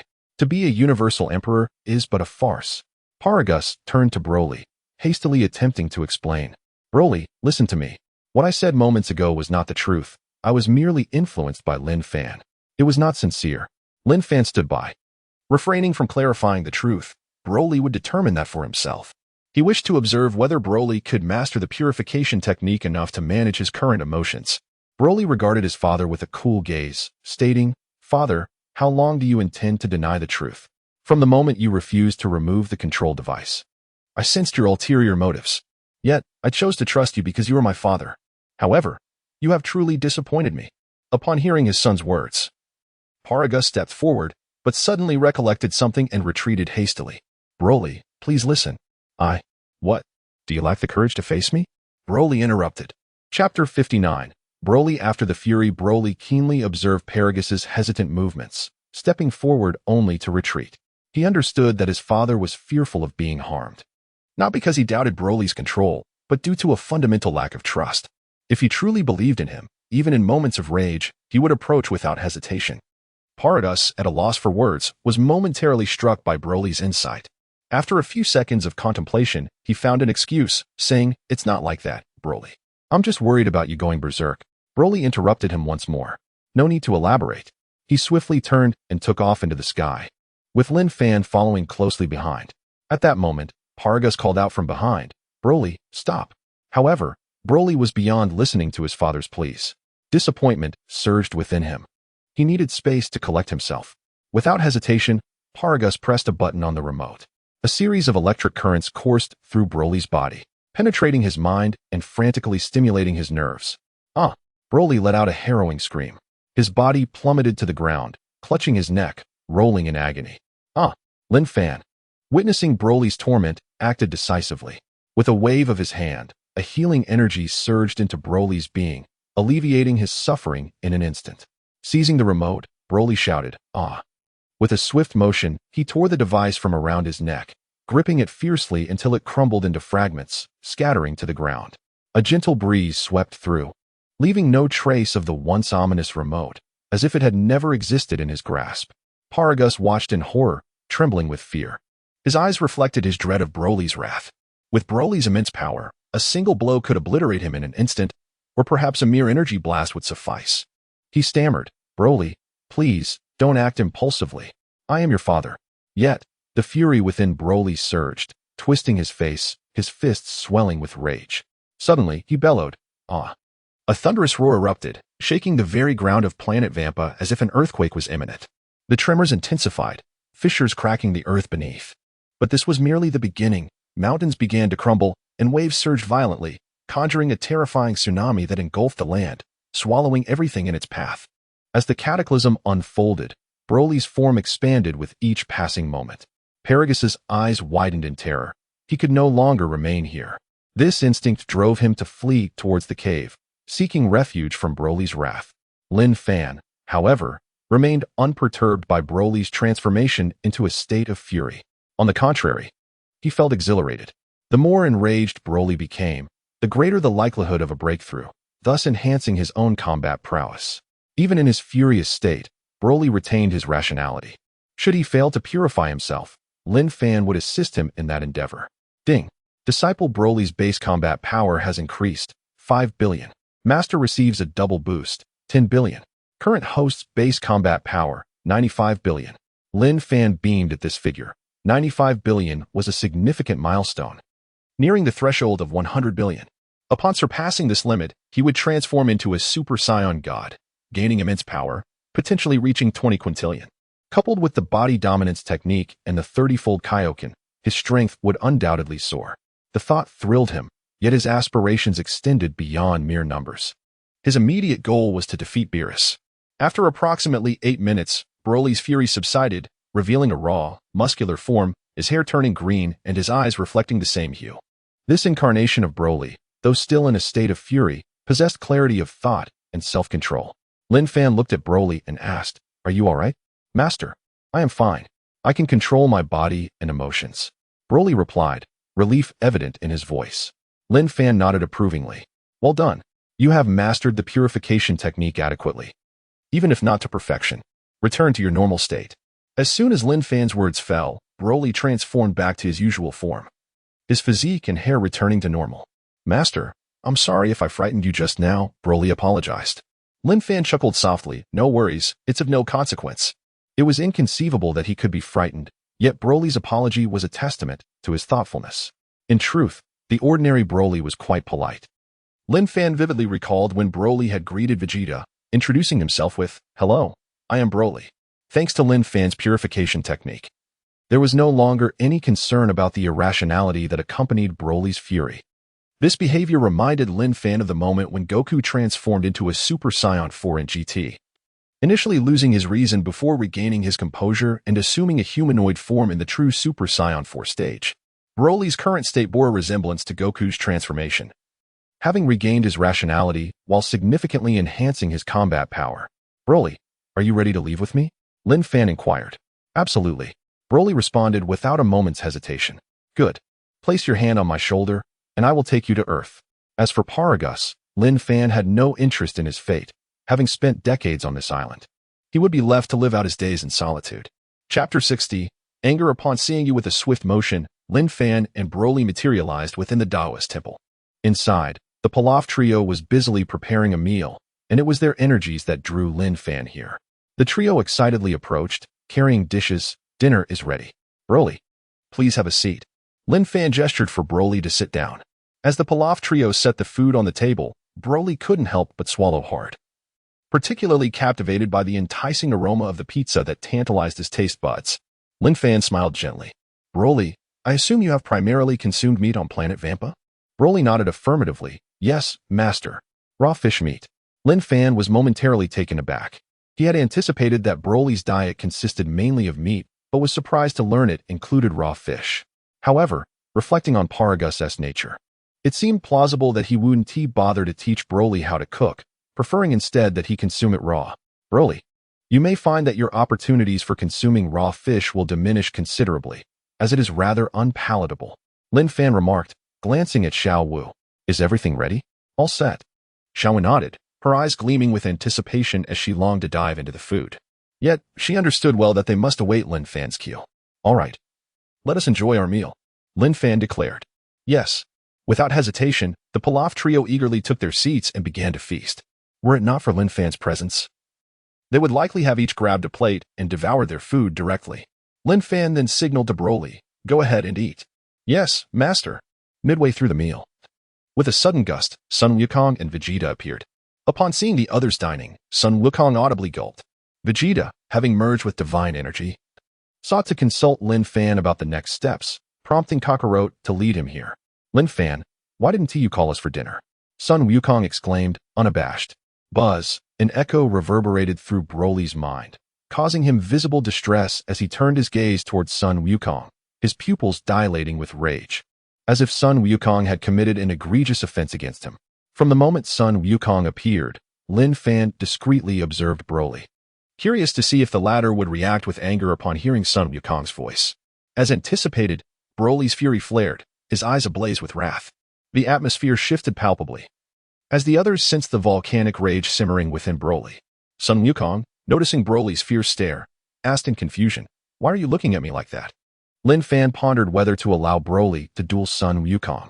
After all, when Broly had emerged from planet Vampa and confronted Sun Wukong and Vegeta, he had unleashed a torrent of power, initially finding himself at a disadvantage. However, as the battle progressed, Broly's latent potential surged, eventually overpowering both Sun Wukong and Vegeta, even when they transformed into Super Saiyan Blue. Ultimately, it was only due to Frieza absorbing some punishment that Sun Wukong and Vegeta managed to fuse into Vegeto, transforming into Super Saiyan Blue Vegeto, which allowed them to finally subdue the raging Broly. The notion that someone without formal training could dominate Super Saiyan Blue Sun Wukong and Vegeta was utterly unfathomable. Lin Fan considered Broly to be akin to a glitch in the system, truly an extraordinary being. If he were to receive proper training, he would undoubtedly rival or even surpass Jiren. After a brief contemplation, Lin Fan concluded that the timing for a duel between the two was not yet ripe. Primarily due to the lack of a suitable venue, it would be imprudent to have them enter the hyperbolic time chamber that would squander an opportunity for both. Although they would gain considerable strength from their battle, entering solely for that purpose seemed excessively extravagant. With these thoughts in mind, Lin Fan reminded Broly, calm your mind. Upon hearing Lin Fan's voice, Broly offered no resistance and immediately performed a purification technique. After about half a minute, he stabilized his emotions, and his gaze towards Sun Wukong softened considerably. Seeing Broly's demeanor shift, Sun Wukong scratched his head in confusion, asking, Lin Fan, who is he? Why was he looking at me like that? Vegeta, too, was perplexed by Broly, sensing that he was no ordinary individual. Yet, he thought, what difference does it make? He had merged with divine energy and felt confident in his ability to contend with Kakarot, let alone this newcomer. If Lin Fan were to learn of Vegeta's thoughts, he would undoubtedly find them amusingly optimistic. The enigmatic man before them, akin to a glitch, was not as simple as Vegeta presumed. Super Saiyan Red would hardly impress him. Lin Fan set down his utensils and explained, this is Broly, a remarkably powerful individual. He tends to become enraged upon seeing you. By the way, he is also a Saiyan from planet Vegeta, just like you. Wait. Vegeta paused, scrutinizing Broly closely. Another survivor from planet Vegeta? How unexpected. I had thought Kakarot and I were the only ones left. The revelation that Lin Fan regarded him as formidable added to his intrigue. While Vegeta pondered these revelations, Sun Wukong was oblivious to the significance of planet Vegeta, fixating instead on the words Scion and powerful. He beamed at Broly, exclaiming, "Impressive. Let us have a match." Lin Fan interjected, "Given your destructive potential, Earth would not withstand your clash. Once Vegeta ascends to divinity, find a desolate planet for your battles." "Ah, Lin Fan, I can hardly wait. Broly, let us compete." Sun Wukong exclaimed eagerly. Broly responded with a slight smile, "I will follow Master Lin Fan's guidance." "Oh, you are also a disciple of Lin Fan?" Both Sun Wukong and Vegeta expressed surprise. Lin Fan nodded with a smile, "Very well, Wukong. As for your match, let us wait until Vegeta attains divinity. If you wish to hasten the duel, encourage him to ascend quickly. Together against him?" Sun Wukong exclaimed in astonishment. Vegeta could not suppress a scoff. Lin Fan, understanding their thoughts, smiled gently. "Broly, unlike the two of you, he is different. Aren't we all Scions? What sets him apart?" The duo perked up, listening intently. Chapter 61. Is it just him? What difference does it make? Isn't Broly also a Scion? Sun Wukong and Vegeta perked up, their minds filled with confusion as they turned to Lin Fan, awaiting an explanation. Lin Fan did not keep them waiting long. Clarifying, "Broly is the legendary Super Saiyan, an ancient Saiyan." "What?" Vegeta was instantly taken aback, his eyes wide with astonishment, his legs trembling as he stared in horror at the seemingly harmless Broly. Sun Wukong, feeling somewhat numb, asked in bewilderment, "Ancient Saiyan? Is it really that formidable?" Rubbing the back of his head, he pondered, "Aren't ancient Scions still Scions?" Sun Wukong had no comprehension of the hierarchy within Scion bloodlines. He only knew they were all Scions. Vegeta immediately retorted, "Kakarot, you fool. Ancient Scions possess a powerful bloodline among Scions. It is said to be only inferior to the bloodline of the progenitor Scion, which has always been a mere legend, never having truly existed. While the ancient Scion bloodline is indeed real, therefore, in a strict sense, ancient Scions are the most formidable of all Scions, as the progenitor Scion is non-existent. Once transformed, ancient Scions become exceedingly brutal and bloodthirsty, their combat prowess soaring to unfathomable heights. Their potential surpasses even that of our Super Scions, and throughout history, ancient Scions have been a nightmare for all Scions. They embody a devilish existence. Vegeta had only encountered these matters in the annals of Scion history. Although he had merely read about it, the descriptions in the texts allowed him to grasp the ancient Scion's terrifying ferocity. This was why, upon hearing that Broly was an ancient Scion, he felt both astonishment and a flicker of trepidation. Sometimes, too much knowledge can be a burden, instilling fear within oneself. In contrast, Sun Wukong appeared undaunted, akin to a fearless calf, merely seizing upon one key point from Vegeta's discourse. Ancient Scions are indeed formidable. Lin Fan was slightly surprised, not expecting Vegeta to have knowledge of the progenitor Scion. However, based on Vegeta's words, the historical texts record that the progenitor Scion does not exist, merely a legend. Much like the Super Saiyan God, it too is but a myth. While both the progenitor Scion and the Super Saiyan God are mere legends, they represent different concepts. The former pertains to bloodlines, while the latter refers to transformations. Bloodlines enhance potential and combat capabilities from their very core, while transformations merely offer temporary enhancements. In a strict sense, the influence of bloodlines outweighs that of transformations. Simply put, even after Sun Wukong and Vegeta transform into Super Saiyan Blue, they can still be outmatched by Broly, who has not undergone rigorous training due to the effects of his ancient Scion bloodline. If Lin Fan were to reveal to Vegeta that he currently has the opportunity to possess the bloodline of the progenitor Scion, one wonders how Vegeta would react. Both Lin Fan's progenitor Scion bloodline and angelic bloodline remain stored within the system backpack and used, not for lack of desire, but due to a persistent lack of time. Sun Wukong, feeling utterly perplexed, remarked, "I feel like I don't quite understand. What's an ancient Scion, and what's a progenitor Scion? Aren't Scions just Scions?" He chuckled, adding, "But I did catch that he's quite powerful. I truly look forward to battling him." As he spoke, he rubbed his fists together in excitement. Vegeta's lips twitched. Dealing with this dim-witted individual was truly exasperating. Ultimately, he turned his gaze toward Lin Fan, relieved that at least his master comprehended the situation. Lin Fan nodded gently. "Vegeta, you are correct. The ancient Scion bloodline is indeed formidable." He then smiled at Sun Wukong. Wukong. There is something else I can tell you. Broly was born on the same day as you, with a battle power of 10,000 at birth, which frightened you to tears. Tears that could not be soothed no matter the effort. This led him to develop a psychological aversion, causing him to become inexplicably irritable upon hearing your voice. Vegeta and Sun Wukong were instantly aghast. What? A battle power of 10,000 at birth. Although their current battle powers exceeded 100 million, 10,000 seemed trivial in comparison. Nonetheless, they were still profoundly shocked. The notion of being born with a battle power of 10,000 was beyond their imagination. Once Sun Wukong processed this information, he sheepishly scratched his head. No wonder I cried when I encountered him. Back when Vegeta invaded Earth, he only had a battle power of 18,000. Vegeta jabbed Sun Wukong in the chest, glaring fiercely at him. What are you doing, Vegeta? Sun Wukong replied, feeling quite disgruntled. Vegeta always had a penchant for taking jabs at him.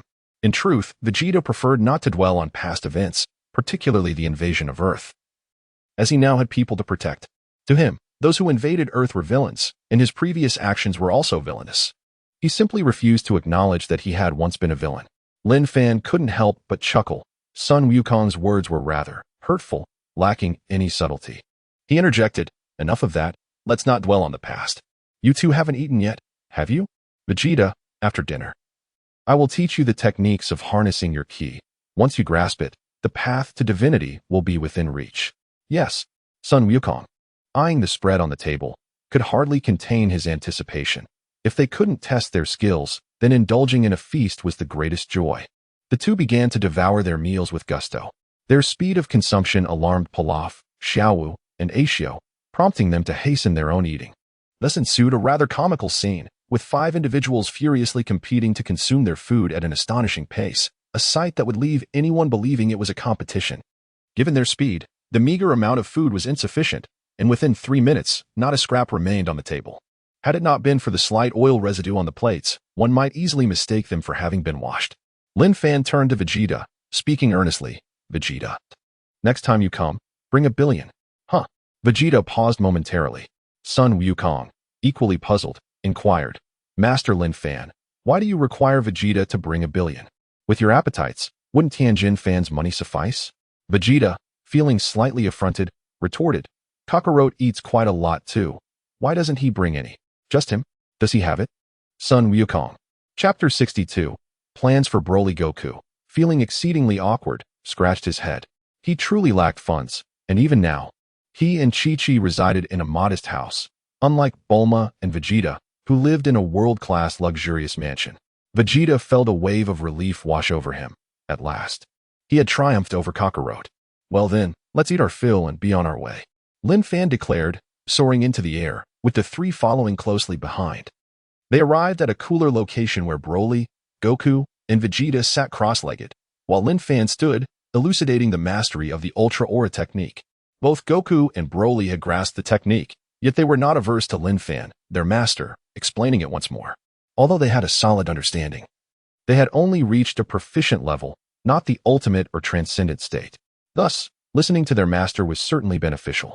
Approximately 2 hours later, Lin Fan not only explained the Ultra Aura mastery to Vegeta, but also imparted the essential secrets of becoming a deity. Vegeta, with his commendable talent, memorized everything. Yet memorization did not equate to mastery. He still needed to comprehend it fully. Lin Fan planned to wait until Frieza emerged from the hyperbolic time chamber before allowing Vegeta to enter, preferring to keep the two apart for the time being. He even contemplated that once Frieza was out, he would send him back to his army, instructing him not to mention that he was Lin Fan's disciple. Akin to how the Monkey King refrained from disclosing his master, the Patriarch Bodhi. Vegeta, focus on your understanding, Lin Fan urged. Broly then turned to Lin Fan, puzzled. Master Lin Fan, may I inquire why I cannot grasp the essence of becoming a deity? Haha. Lin Fan chuckled softly and calmly explained, your body lacks divine energy. So naturally, you cannot sense it. Divine energy? Broly inquired, confused. Lin Fan provided a brief explanation, and Broly began to comprehend that divine energy was essential for attaining divinity. Broly, while becoming a deity may seem appealing, I do not intend to have you ascend to that status. Why? Broly was perplexed. According to Lin Fan's earlier words, He believed that attaining divinity would exponentially enhance his combat prowess. Why would his master not want that? He dismissed the thought of Lin Fan being unwilling, realizing his master must have other plans. You are correct. I indeed have alternative considerations. Given your ancient Scion bloodline, a straightforward path to divinity is not suitable for you. You are more suited for the ancient Scion class route. The ancient Scion class route. Broly was somewhat bewildered. Precisely. It is akin to the transformations of Goku and Vegeta into Super Saiyan 1, 2, and 3. As long as your strength is sufficient, you can achieve divinity through the ancient Scion class route, resulting in a more formidable and ferocious deity. Super Ancient Scion 1, 2, 3, 4, and even up to 10. After this straightforward explanation, Broly gradually understood and nodded gently. Now, Broly, for the time being, concentrate on refining the purification technique. Once you have mastered it, I will assist you in breaking through to Super Ancient Scion 4. To transform into Super Ancient Scion 4, one must revert to a gigantic gorilla state and then regain control to return to normal human form. This is the true method to achieve Super Ancient Scion 4. This process is not only essential for Broly, but also for Goku and the others to transform into Super Saiyan 4. All must undergo the reversion to the giant gorilla state. Given Broly's current state, the purification technique was indeed applicable. However, transforming into Super 4 and entering the gigantic gorilla state would lead to greater ferocity and loss of reason. Broly was inherently prone to rage, and combining that with the gigantic gorilla's fury would make it exceedingly difficult for him to maintain control without adequate mastery of the purification technique. Although Lin Fan could assist from the outside, it would not be as effective as Broly's self-evolution. To attain greater strength and reach higher states such as Super 4 and Super 5, it was imperative to cultivate the purification technique to perfection, or even to a transcendent level. Thus, Lin Fan initially believed that the purification technique was designed specifically for Broly. Broly did not contest Lin Fan's instructions. Yes, Master Lin Fan. Now, you three should train separately. Should anything arise, return to the temple to find me. Yes. As soon as Lin Fan's words left his lips, he instantly sensed the presence of Xiao Wu and teleported back to the temple. Upon his return, the first thing Lin Fan did was recline in a chair, closing his eyes to rest. After several hours of exertion, he indeed felt fatigued. However, as soon as he shut his eyes, he recalled the intriguing items in his system backpack that required his attention, instantly dispelling his tiredness. He opened the system backpack and promptly examined the Primal Scion bloodline, Angelic bloodline, and the Dimensional Cube. Primal Scion bloodline, the progenitor of the Scion race, the first generation of Scion blood, a potential that is immeasurable. Angelic bloodline, a rare and noble bloodline of angels, naturally endowed with angelic abilities such as aura perception and time reversal. Its potential is unfathomable. Dimensional Cube, a vehicle of the destroyers, capable of cloaking itself from any destroyer or ordinary angel's perception, allowing free traversal across the universes. Ultra Blue Secret, the techniques and methods to achieve Super Saiyan God Super Saiyan. Lin Fan delightedly regarded the effects of these items, particularly the Primal Scion bloodline, which represented the most authentic Scion lineage. Simply put, aside from those possessing the Primal Scion bloodline, all other Scions, in a certain sense, were his descendants. As for the Angelic bloodline, Lin Fan understood that beings like Whis and Beerus were formidable precisely due to their angelic heritage. This was undeniable. The Dimensional Cube was the very reason Hit had agreed to battle Goku and others on behalf of the Destroyer of Universe 6. With this, Lin Fan could soar through the vast cosmos, gathering disciples far and wide, a truly remarkable asset. Without further contemplation, he decided to fuse the Primal Scion bloodline with the Angelic bloodline and learn the Ultra Blue Secret. In an instant, two distinct, extraordinary forces, along with the memory of the Ultra Blue Secret, surged rapidly into Lin Fan's body. Chapter 63, Special Reward. Master's blessing. Lin Fan lay quietly on the chair, motionless. Yet within his being, a profound transformation was taking place. His potential and various abilities had undergone an extraordinary enhancement. A surge of primordial Scion bloodline consumed his original Scion essence, forging a part of the primordial Scion lineage. Additionally, an angelic bloodline merged with his very essence, culminating in the trifecta of primordial Scion, angelic, and human bloodlines. He was a being of three bloodlines. If Broly was akin to a game-breaking character, then Lin Fan was a player wielding cheats. The former merely appeared as an anomaly beyond comprehension, while the latter defied all logic and explanation. Everything became absurd. Ah, how exhilarating. The power of these bloodlines was indeed invincible. Upon sensing the might of these essences, Lin Fan opened his eyes and could not help but exclaim softly. Ding! Host-base combat power has surged by 100 billion, and all disciples have received the Master's blessing, enhancing their power by 10 billion. In an instant, Lin Fan radiated a vast amount of unique energy, which seemed to possess its own consciousness, swiftly flying towards the direction of his disciples. Vegeta, Goku, Broly, and even the distant 17, as well as Frieza within the hyperbolic time chamber, were all located by this extraordinary energy. Once this energy reached them, it instantaneously merged with their bodies. In that fleeting moment, they felt a warm surge enveloping them, followed by a significant increase in their energy, and their combat powers skyrocketed. They could not ascertain the exact increment, but felt assured it was at least 8 billion, though it was precisely 10 billion. They were utterly astounded. What was happening? How could their combat power increase so dramatically, and from where did this energy originate? As they pondered, a voice resonated in their minds. For the Master has benevolence towards his disciples, you are specially rewarded with a measure of combat power. This voice was the system clarifying for Lin Fan. Upon hearing it, all disciples comprehended that this energy was bestowed upon them by their Master, Lin Fan. With this realization, they were even more astonished. How could their Master grant them such formidable power from such a distance? It was nothing short of a divine skill. How terrifying. Goku and Vegeta simultaneously gazed towards the temple, reflecting on how powerful their Master truly was. Such a technique was nothing short of miraculous. Defeating Master Lin Fan seemed far more challenging than they had anticipated. Yet, despite their thoughts, Goku felt no sense of defeat. Instead, he clenched his fists, his face alight with excitement. He relished this feeling of pursuit. Lin Fan, upon hearing the system's notification, was taken aback. Oh? I can actually bestow combat power to my disciples. This is indeed a first. The system promptly elucidated. When the host's combat power is increased by over 100 billion in one go, a blessing is conferred upon the disciples, with the value being random but not exceeding half of the host's increase. For instance, if the host's increase is 100 billion, the random blessing will not exceed 50 billion. Upon hearing this explanation, Lin Fan fully understood. No wonder he had not discovered this before. The condition was exceedingly stringent, requiring a single increase of over 100 billion combat power to trigger a blessing. However, whether or not he could confer blessings was of little concern to Lin Fan. If he could, it was splendid. If not, it posed no loss to him.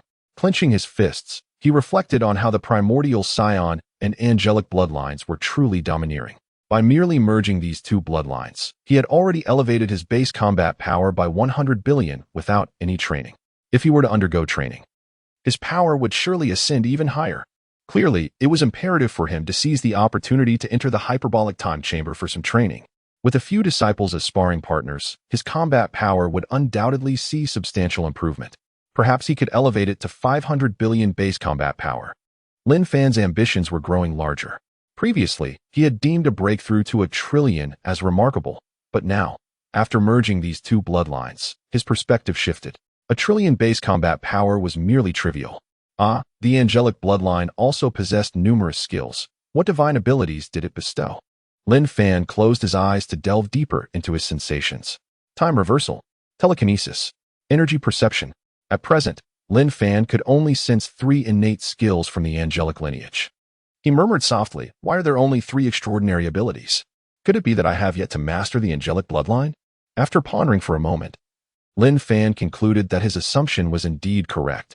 It was likely due to his lack of proficiency in wielding the angelic bloodline that he could only perceive these 3 special skills. After all, merging bloodlines was not the same as learning techniques. The latter resulted in immediate mastery, while the former required personal exploration. Nevertheless, there was no need to dwell on this. In time, as he became more adept at utilizing the angelic powers, he would naturally uncover the other innate skills. Lin Fan remained unperturbed and began to focus on the secrets of the Super Blue transformation. The Super Blue secrets pertain to teaching others how to transform into Super Saiyan God Super Saiyan, which would be beneficial for Goku and Vegeta but held little relevance for Lin Fan himself, as he had already mastered the transformation during his encounter with Broly. Now that he was well-versed in the transformation techniques, Lin Fan mused, once one achieves the Super Saiyan God transformation, becoming Super Blue is not such a daunting task. With additional specialized training, it is certainly attainable. With a yawn and a stretch, Lin Fan closed his eyes and began to drift into slumber. 2 hours later, upon awakening, he stretched comfortably and remarked, "At last, I feel relaxed. These past few days have truly drained me." Bringing his index and middle fingers together, he prepared to sense Broly's energy, curious about his progress and training. Just then, a streak of light descended from the horizon. Chapter 64. A special visitor. A streak of light descended from the heavens, revealing two figures before him, a man and a woman. Both were tall, bearing striking blue-green skin and long, flowing white hair. In the man's right hand, he grasped a lengthy staff, adorned with alternating hues of crimson and deep azure.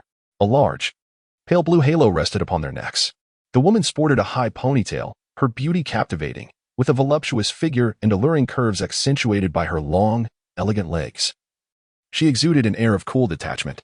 The man, with his upright curly hair, was undeniably handsome. Upon seeing these two, Lin Fan momentarily froze, pondering their sudden arrival. The man politely greeted him, "Mr. Lin Fan."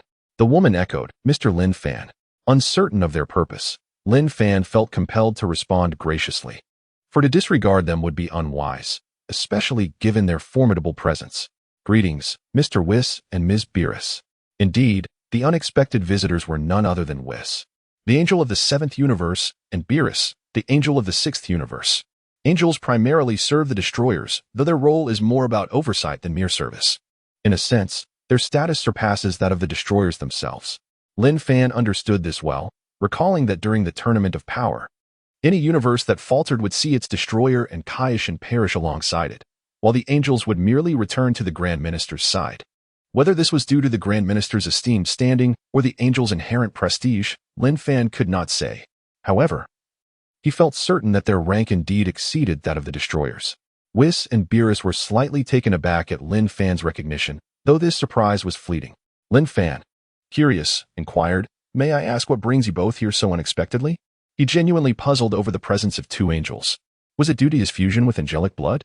Yet, even with that, it seemed implausible that they would discover him so swiftly. Even if they did, it would likely only be Whis who would come. As Beerus belonged to the 6th universe, while he resided in the 7th, Whis smiled, "There is no particular guidance. We merely received the Grand Minister's directive to visit you. Mr. Lin Fan." Lin Fan's heart skipped a beat. Was the Grand Minister aware of his existence? How could this be? He was far removed in the 7th universe. How could the Grand Minister know of him? Yet, as he contemplated, it seemed less strange.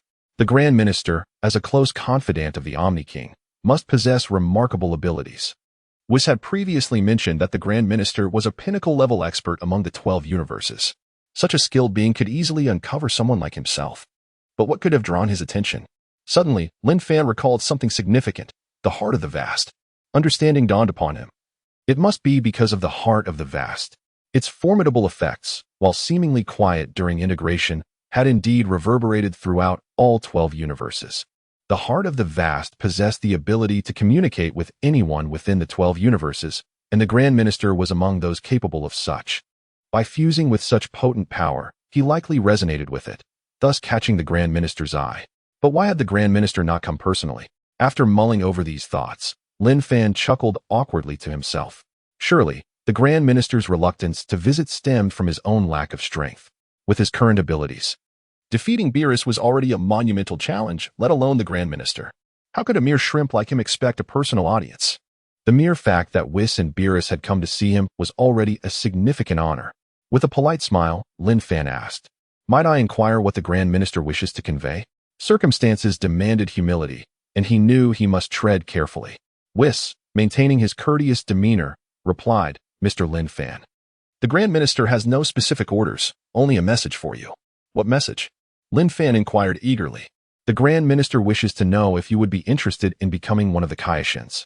Currently, the positions of West, North, and South Kaishins are vacant, and the Grand Minister is willing to appoint you to any of these roles."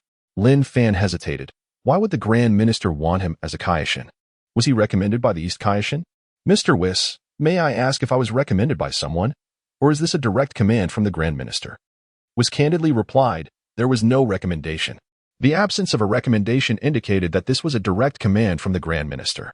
In truth, had the East Kaishin endorsed him for the position, Lin Fan might have considered it, seeing it as an acknowledgement of his potential.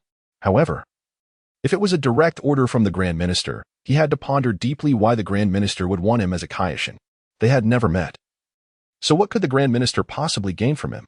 After careful contemplation, Lin Fan surmised that the Grand Minister believed in his potential, considering that he might become a powerful entity in the future. This preemptive invitation to join their ranks would ensure that, should he rise to prominence, he would serve their interests rather than oppose them. If this were the case, declining would be unwise. After all, given his current abilities, he could hardly contend with the Grand Minister. Yet, Lin Fan still wished to explore this further and validate his suspicions. I am a person who values freedom. I fear I may not be suited for the role of Kaishin. Smiled gently, his tone carrying a hint of caution. Mr. Lin Fan, becoming a Kaishin would not bring you any detriment. The benefits far outweigh the drawbacks. You are a wise individual. I trust you understand the Grand Minister's benevolent intentions. Upon hearing Wiss's words, Lin Fan grasped the underlying meaning, confirming his initial suspicions. They sought to cultivate him as a person of great potential, wishing to draw him into their fold. To put it bluntly, those who align with them flourish, while those who oppose them perish. Should he refuse, it could spell disaster for him. Very well, since the Grand Minister is so considerate, I cannot disregard his goodwill. However, I do have one query. Chapter 65. Appointment of the Western Kaishin. Since the High Priest has shown such thoughtful consideration, I cannot let his kindness go unappreciated. However, I do have a question. Lin Fan turned to the siblings Wiss and Beerus. Wiss, being quite straightforward, smiled slightly, and said, Mr. Lin Fan, please speak your mind. The lives of the Kaishin and the Destroyers are intertwined. If I were to become a Kaishin, would my life become bound to that of Lord Beerus? Lin Fan pondered. In his view, while Beerus was undeniably powerful, the thought of binding his existence to that of the Destroyer was something he could not accept. Of course, given his current strength, he had little choice in the matter. Nevertheless, it was prudent to inquire beforehand. Wiss and Beerus exchanged surprised glances. They had not anticipated that Lin Fan would be aware of such a private matter. However, Wiss, being exceptionally astute, understood Lin Fan's concerns. Mr. Lin Fan, you need not worry. Lord Beerus' life was once bound to the old Kaishin, but now that the old Kaishin has retired, the East Kaishin has taken charge. With the absence of 3 other Kaishin in the 7th universe, Lord Beerus' life is currently bound to the East Kaishin. Lin Fan was somewhat taken aback. He had assumed Beerus' life was still linked to the old Kaishin. He did not expect it to have transitioned to the East Kaishin. However, he was unconcerned as long as it was not tied to his own life. Mr. Lin Fan, do you have any further doubts? No, I have no other questions. Lin Fan replied. If he were to pose any other inquiry, it would be whether he could decline the position of Kaishin entirely. Yet, he feared that such a refusal could lead to dire consequences. Even with his current battle power of 195 billion, it may not be sufficient. A mere wave of Wiss's staff could very well end his life. Wiss then inquired, May I ask, Mr. Lin Fan, which position of Kaishin do you wish to assume? What position? It seems there is little distinction. Since we already have an East Kaishin, I shall take on the role of West Kaishin, to maintain a position of opposition and avoid any potential conflicts. Lin Fan was indifferent about which Kaishin he became, for he held no particular desire for the position. Very well. Wiss lightly tapped his staff, and a blue Kaishin robe appeared on Lin Fan. Simultaneously, a decree manifested in Wiss's hand. By royal decree, Lin Fan is hereby appointed as the West Kaishin of the 7th universe, endowed with divine power. After Wiss finished, he tossed the decree high into the air, where it floated above Lin Fan. A surge of divine energy flowed ceaselessly into Lin Fan's being. Golden light radiated from Lin Fan, emanating brilliant beams that spread into the vastness around him, resembling a sun. Concurrently, 2 unique energies manifested around him, one a deep blue and the other a silver blue. Wiss and Beerus exchanged glances upon witnessing the deep blue energy. After a moment, they nodded in mutual understanding, confirming their observations. Once the radiant light converged back into Lin Fan's body, he felt a new force of creation within him. Not only that, but he also acquired some special abilities of the Kaishin, such as instantaneous teleportation, divine power strike, and sealing techniques. The Kaishin, also known as the god of creation, possesses the ability to create countless beings and objects. A powerful Kaishin can even forge entire planets. Wiss turned to Lin Fan and asked with a smile, How does it feel? Quite impressive. Truly, the power of a Kaishin is formidable. Lin Fan replied, though he did not express excessive excitement. With his system, These divine abilities were not particularly astonishing to him. He remained steadfast in his previous sentiment. If he could forego this position, he would gladly do so. Beerus then calmly remarked, "You are also of the angel race." Although phrased as a question, it carried an air of certainty, affirming Lin Fan's lineage. The deep blue energy they had observed earlier was indeed a hallmark of the angel bloodline. As for the silver blue energy, they were unsure of its origin. But they recognized it as another form of ancestry, akin to the science, yet distinctly different. Lin Fan, while somewhat puzzled by Beerus's sudden assertion, did not refute it. After all, they spoke with conviction, which suggested they had discerned something significant. Indeed, I too can be considered part of the angel race. Though Whis and Beerus had already surmised Lin Fan's heritage, hearing his acknowledgement came as a surprise. They were familiar with members of the angel race, yet they had never encountered Lin Fan before. Could he be the illegitimate child of their father? It seemed implausible, given their father's formidable power. There would be no need for concealment even if he had an illegitimate child. But what was the nature of the angelic bloodline within him? Was there another branch of the angel race? Whis and Beerus refrained from further speculation, recognizing that this matter would need to be reported to the high priest for resolution. Whis chuckled, "Lin Fan, had you informed us earlier of your angel heritage, perhaps you would not need to become a Kaishin, but rather a member of the angels." Lin Fan merely smiled in response. Compared to the roles of angel and Kaishin, he found himself more inclined towards the latter, especially as it did not involve binding his life to that of a destroyer. Should he truly become an angel, he would have to remain neutral, unable to engage in combat apart from training, lest he face obliteration. This would mean that if he wished to deal with someone, he could only incite the destroyer to act on his behalf, which was contrary to his nature. He preferred to resolve conflicts directly. Moreover, becoming an angel would impose numerous restrictions, as the neutral stance inherently limited his freedom compared to the role of Kaishin.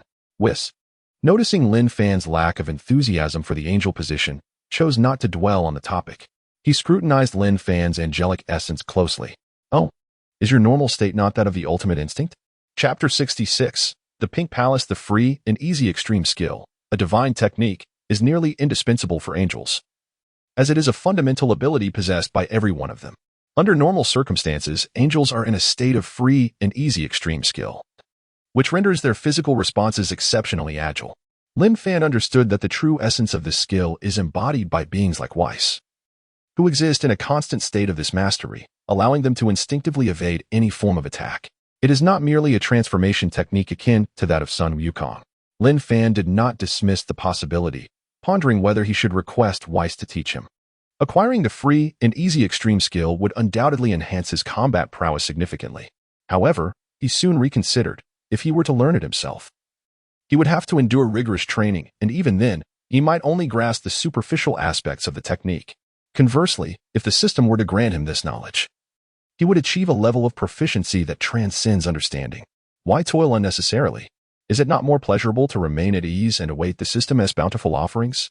As Whis and Bardos exchanged glances, they found it strange that this was their first encounter with an angel who was unfamiliar with the free and easy extreme skill. This was also the reason they initially failed to recognize Lin Fan's angelic heritage. Had he possessed the skill, they would have undoubtedly discerned his lineage. Whis chuckled. "I can train you." Before he could finish, Lin Fan waved his hands dismissively. No, Whis, I appreciate your kindness, but I am merely a lazy dog. Let me lie down in peace. I have no interest in the free and easy extreme skill at this moment." Bardos stifled a giggle behind her cherry-like lips, amused by Lin Fan's whimsical nature, refusing to pursue such a divine technique. Whis, seeing Lin Fan's disinterest, shrugged and smiled, glancing at the sky, realizing it was time to return and report their findings. "Goodbye, and I hope to receive your guidance in the future." With a subtle smile, Whis and Bardos transformed into a streak of light and flew towards the king of all's palace. Once they departed, Lin Fan reclined in his chair, unable to suppress his grievances. This person is far too exceptional. It seems impossible to remain low-key. At this rate, I can only become the West's Supreme Kai. However, this sensation is truly uncomfortable, as if I am being overshadowed by the Grand Minister. It is infuriating. I must quickly devise a plan to gather disciples and surpass Beerus. Even the Grand Minister. What does it matter if one is a Supreme Kai? Who says a Supreme Kai cannot eclipse a destroyer god? When that individual arrives on Earth, the first to deal with him will be me. I will not be bullied like the East Supreme Kai by the old Supreme Kai. But on reflection, Becoming a Supreme Kai does not seem disadvantageous. Now that I am the West Supreme Kai of the 7th universe, I have the right to traverse other universes without stealth. Free from the fear of being discovered by other destroyer gods or Supreme Kais. I have an irrefutable reason to explore and learn about the Civilization Index.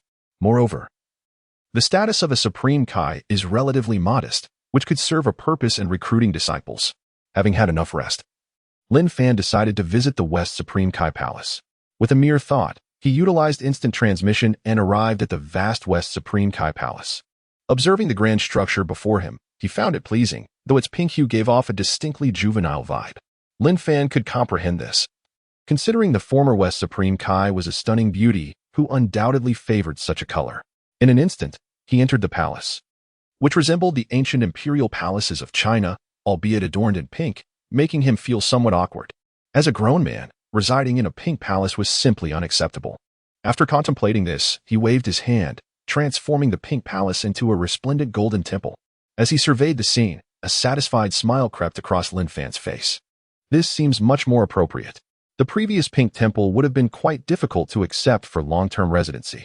The ability he had just employed was the creative power of a Supreme Kai, which effectively concealed the pink with gold. As he approached his designated seat, the golden wall behind him suddenly displayed a painting. Turning around, Lin Fan instantly recognized it as the former West Supreme Kai. Gazing at the image, he could not help but exclaim, "The former West Supreme Kai is truly remarkable."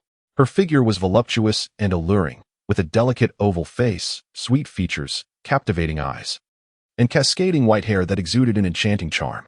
She was undoubtedly a great beauty, rivaling even the likes of Android 18 and Bulma, perhaps even surpassing them in allure.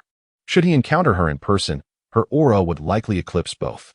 Reflecting on this, Lin Fan felt a pang of regret for the fate of Majin Buu, who had shown no appreciation for such beauty, resulting in her demise. Beautiful women are scarce in the Dragon Ball universe, particularly single ones. And to have lost one is truly a moral travesty. Should he keep the portrait hanging? After some contemplation, Lin Fan decided to retain it, both to admire the beauty and because he was not so narcissistic as to display his own image. Rising to his feet, he vanished and reappeared near the temple. Seeking out Tianjin and Chaos, informing them of his ascension to the West Supreme Kai and inquiring if they wished to accompany him. Tianjin readily agreed, and naturally, Chaos and Yuren followed suit. Chaos inquired, "Master Lin Fan, should we invite Pilaf and his companions?" He would gauge their willingness. If they were inclined to join, they would. Otherwise, it would not matter. Lin Fan was inclined to include Pilaf and his crew, primarily for their assistance in cooking and other menial tasks. Although their combat abilities were lacking, they were quite adept at preparing meals. Chaos went to relay the message to Pilaf and his companions. They expressed their eagerness to accompany Lin Fan, recognizing that following him would ensure a steady supply of food and drink. With a year's cooldown on the Dragon Balls, they were uncertain where else to go. Consequently, Broly, Son Goku, Vegeta, and others followed Lin Fan to the West Supreme Kai realm. As for the hyperbolic time chamber, Lin Fan was not in a hurry, planning to wait for Frieza to emerge before reclaiming it and relocating it to the West Supreme Kai realm. Chapter 67, a monumental misunderstanding in the realm of the West King God Lin Fan, much like in the mortal realm, reclined on a chair at the entrance of the Taoist temple. However, this chair was quite grand, measuring over 4 meters in width and 8 meters in length, flanked by an array of fruits, beverages, and snacks. Life was indeed treating him well. All these delights were conjured by his divine creative powers. In Lin Fan's perspective, since he had no need for cultivation and found himself often bored, he indulged in delectable snacks, sipped on drinks, and amused himself with his phone. At this moment, he was engrossed in a novel titled Lazy Master, Double Rewards for Apprentices, which had recently gained immense popularity. He had caught up with the latest chapter, yet regrettably, the author was dreadfully slow in producing content. But for love, he was willing to wait. Observing his diligent disciples, Lin Fan wore a content smile. Good. Keep up the hard work. If you don't strive, how will your master kick Beerus and land a punch on the Grand Priest? Ding. Apprentice Frieza's base combat power increased by 2.5 billion. Master receives a double increase, 5 billion. Current host base combat power, 200 billion. An increase of 2.5 billion? That seems rather implausible. If I recall correctly, this fellow transformed into Golden Frieza after merely 4 months of training.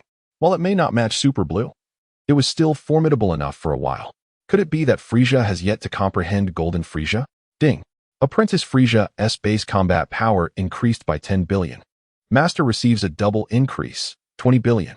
Current host's combat power, 220 billion. Oh, just as I mentioned, another increase of 10 billion? What is happening here? Is he experiencing a series of breakthroughs? Yet, mere minutes later, Lin Fan's consciousness was graced with another notification. Ding. Apprentice Frisia's base combat power increased by 15 billion. Master receives a double increase, 30 billion.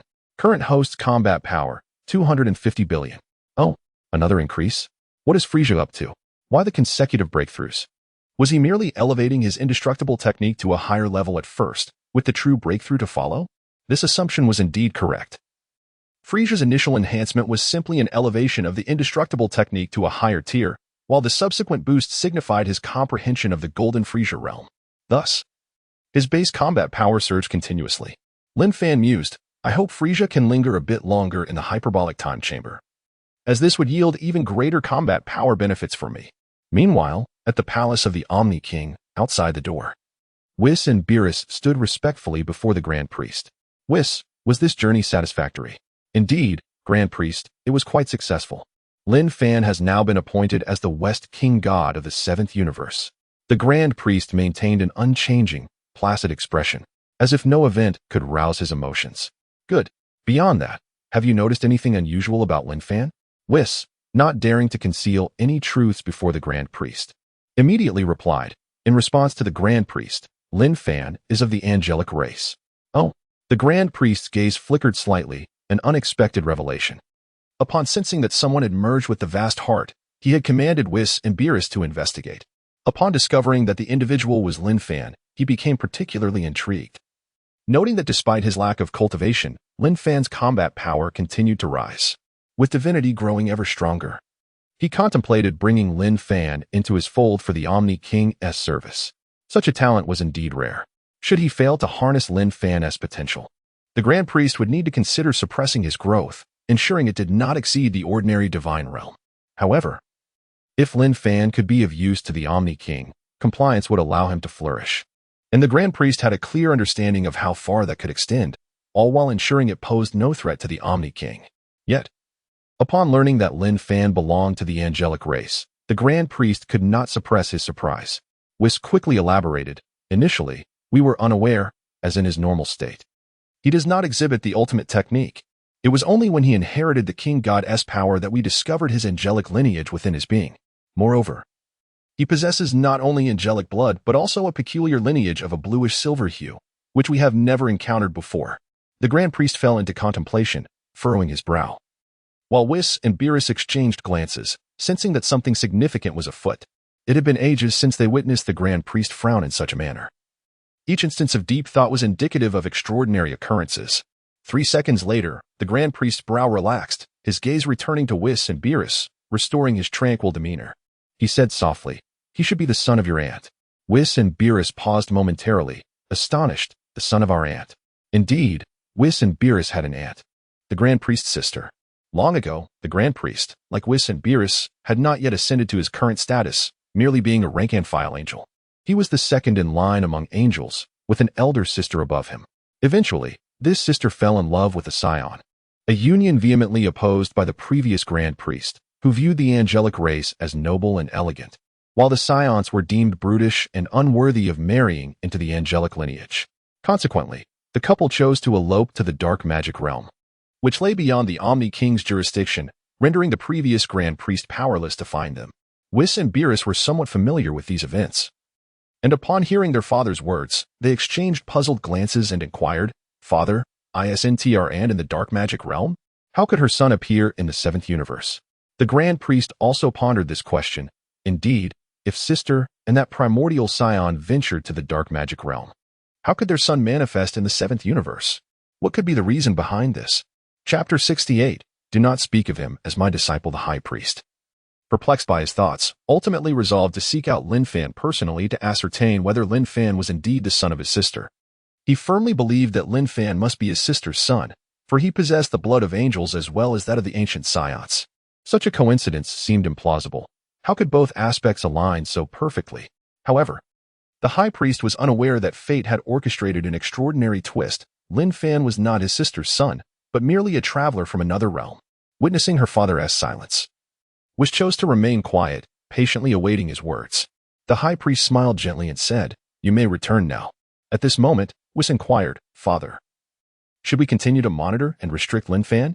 Indeed, the high priest had commanded Whis to keep a watchful eye on Lin Fan, ensuring he did not surpass acceptable limits and that his growth remained contained. If Lin Fan were not his aunt's son, a member of the angelic race, Whis would not have posed such a question. Yet now, with his father suggesting that Lin Fan might indeed be his aunt's child and an angel, Whis found himself uncertain about the necessity of imposing measures upon Lin Fan. The high priest, without hesitation, replied, "For now, let it be. I will confirm whether he is your aunt's son. If he is, there will be no need for surveillance, nor restrictions on his development. Should he prove to be of assistance, we must offer him more support, for we owe them much." Whis nodded respectfully, "Yes, father. You may leave now." The high priest reiterated, "Understood." After Whis and Bardos departed, the high priest turned and murmured softly, "Sister, how did you come to send your child to the seventh universe? Was life in the dark demon realm so intolerable? With your power, you could have thrived there. What calamity befell you? Or did you simply wish to shield your child from the corruption of the dark demon realm?" In truth, the high priest was almost certain that Lin Fan was his sister's son for another reason: the vast heart. The vast heart was a divine artifact bestowed upon him and his sister by the previous Omni King as a reward. He possessed one, while his sister possessed the other. His vast heart had fused, yet hers had not. Thus, when Lin Fan fused with the vast heart, the reaction was profound, prompting him to urgently send Bardos and Whis to locate this individual. He sought to uncover who had merged with the vast heart and whether they posed a threat to the cosmos. Additionally, he wished to determine if this individual had any connection to his sister, though he refrained from disclosing this to Whis and Bardos, instead instructing them to observe. If they discerned that this individual bore both angelic and ancient scion blood, it would strongly suggest that the one who merged with the vast heart was indeed his sister's son. Unbeknownst to Lin Fan, by sheer coincidence, he had become the son of the high priest's sister. At that moment, he lay relaxed in a chair, indulging in snacks while engrossed in a novel. Suddenly, he sensed Frisia's aura. Frisia has emerged? Since acquiring the godly power of the Kaioshin, his perception had sharpened significantly. This was one of the divine abilities bestowed by the Kaioshin, enabling instantaneous awareness of his surroundings, essential for overseeing the universe. In a blink, he materialized outside the hyperbolic time chamber. Upon emerging, Frisia clenched his fists and erupted in laughter, exclaiming, "This is the feeling of power. Son Goku, I shall crush you. One punch at a time." "Why the laughter?" Lin Fan remarked coolly. Upon hearing this voice, Frisia swiftly turned to Lin Fan, greeting him, "Master Lin Fan, your mirth suggests you are quite pleased with your training results." Frisia, ever boastful, candidly declared, "Indeed, I am very satisfied. I could easily obliterate Son Goku now." Lin Fan chose not to respond directly, merely stating, "Frisia, you may take your leave." Frisia paused, puzzled. "Did I say something wrong? Master Lin Fan, are you forbidding me from killing Son Goku? Why send me away?" Lin Fan waved his hand dismissively. "Do not misunderstand. I have no intention of intervening in your feud with Son Goku. I am simply allowing you to return to your position as the Emperor of the universe. Following me around does not suit your stature." Frisia chuckled, realizing that he was free to depart. "Very well, Master Lin Fan. When I next return to Earth, you shall be the first I visit." Lin Fan slowly gestured. "No, Frisia, you need not visit me, and furthermore, do not claim to be my disciple in the future." Why not, Master Lin Fan?" Frisia was baffled. Lin Fan had already contemplated this matter. It would be absurd for the Emperor of the universe to have a master. Thus, he insisted that Frisia not disclose his status as a disciple to anyone. Frisia, upon reflection, found this reasoning sound.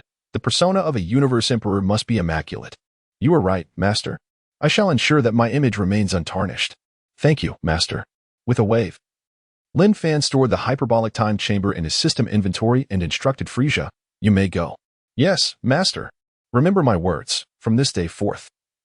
Do not tell anyone that you are my disciple. Keep our bond in your heart." "Understood, Master." Without further ado, Lin Fan swiftly returned to the West Kaioshin's realm. Upon his arrival, he sought a spacious area and released the hyperbolic time chamber once more.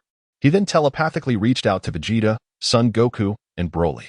Upon hearing Lin Fan's call, the three immediately ceased their training and quickly flew to his side. Son Goku, puzzled, asked, "Master Lin Fan, have you summoned us for a specific purpose?" Instead of answering Son Goku, Lin Fan turned to Vegeta and inquired, Vegeta, to what extent have you mastered the control of your ki? Vegeta responded, it won't be long before I comprehend it fully. Lin Fan reminded him, be diligent in your understanding. Son Goku managed to grasp it in about a day. Hearing this, Vegeta glanced at Son Goku, who was scratching his head in confusion. Chapter 69. The visitor Sun Wukong scratched his head, chuckling softly. Vegeta muttered under his breath, Kakarot. He secretly vowed to comprehend quickly and surpass Kakarot's record. Lin Fan then turned to the three of them and said, Sun Wukong, aren't you eager to challenge Broly? I will send you three into the hyperbolic time chamber. You can enjoy an exhilarating battle inside. Unbeknownst to Sun Wukong, entering once more would squander an opportunity, for he believed that as long as he could fight, nothing else mattered. Wonderful, Vegeta chimed in. This time, I shall defeat Kakarot. Suddenly, he realized that Lin Fan had yet to teach him the secrets of becoming a god. Without the ability to ascend, he could not hope to vanquish Kakarot.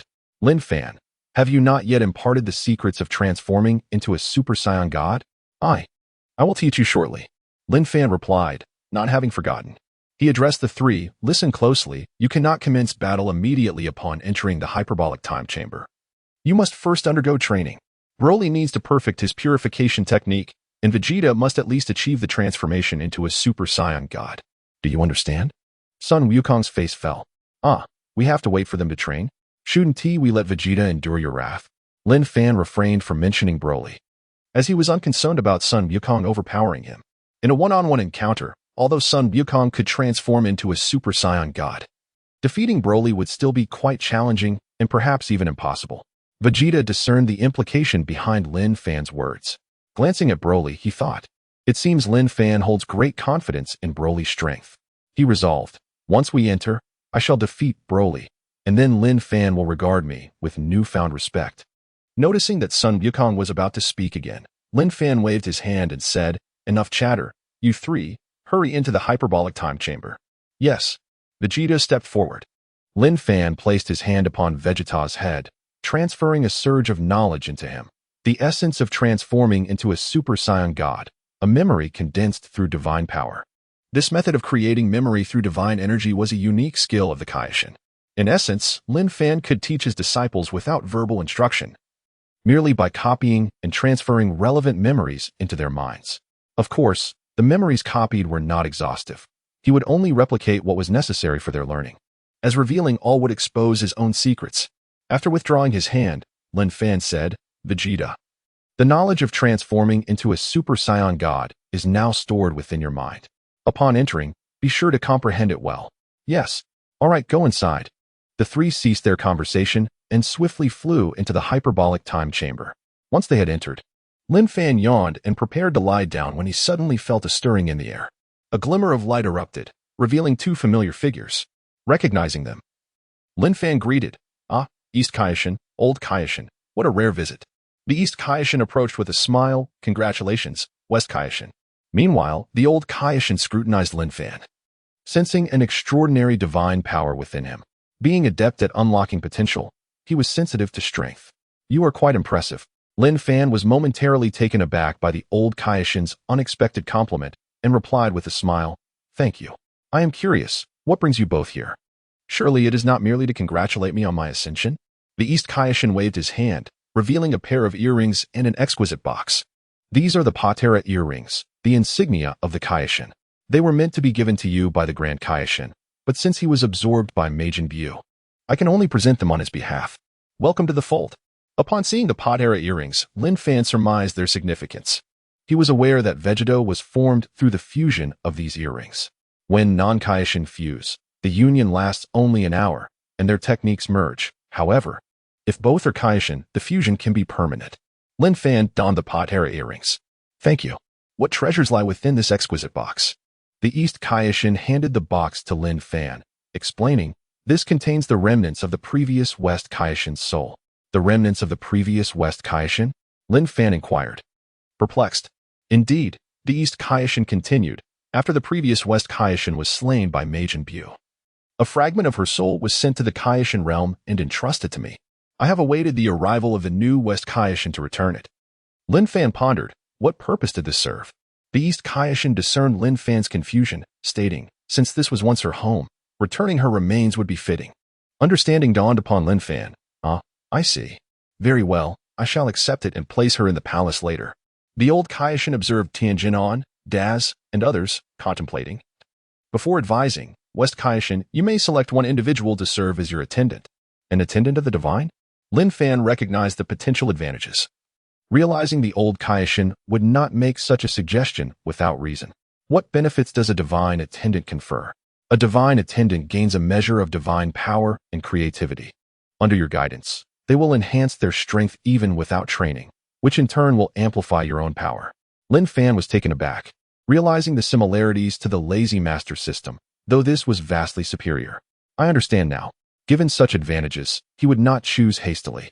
If he were to select now, he would undoubtedly choose Broly, as he possessed the greatest potential for rapid growth.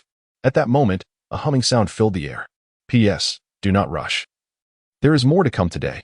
Chapter 70. The arrival of the Grand Priest. At that moment, a resonance of celestial proclamations echoed through the heavens, accompanied by a sudden burst of multicolored luminescence descending from the sky. The East Kai and the Old Kai instinctively trembled upon hearing these divine announcements. Fully aware of who was arriving, they swiftly turned around to behold an individual of modest stature, approximately 1 meter and 50 centimeters tall, with light blue skin, a white slick-back hairdo, and striking violet eyes and lips. Above his head hovered a light blue divine halo, and he wore an elaborate belt around his waist. This figure exuded an aura of humility and amiability, yet simultaneously radiated an imperious divine presence that demanded respect. Upon recognizing him, both the East Kai and the Old Kai fell to their knees, bowing their heads slightly in reverence as they respectfully greeted Grand Priest. In their hearts, they were consumed with bewilderment, pondering how the Grand Priest could possibly arrive in the 7th universe, a phenomenon unheard of for millennia.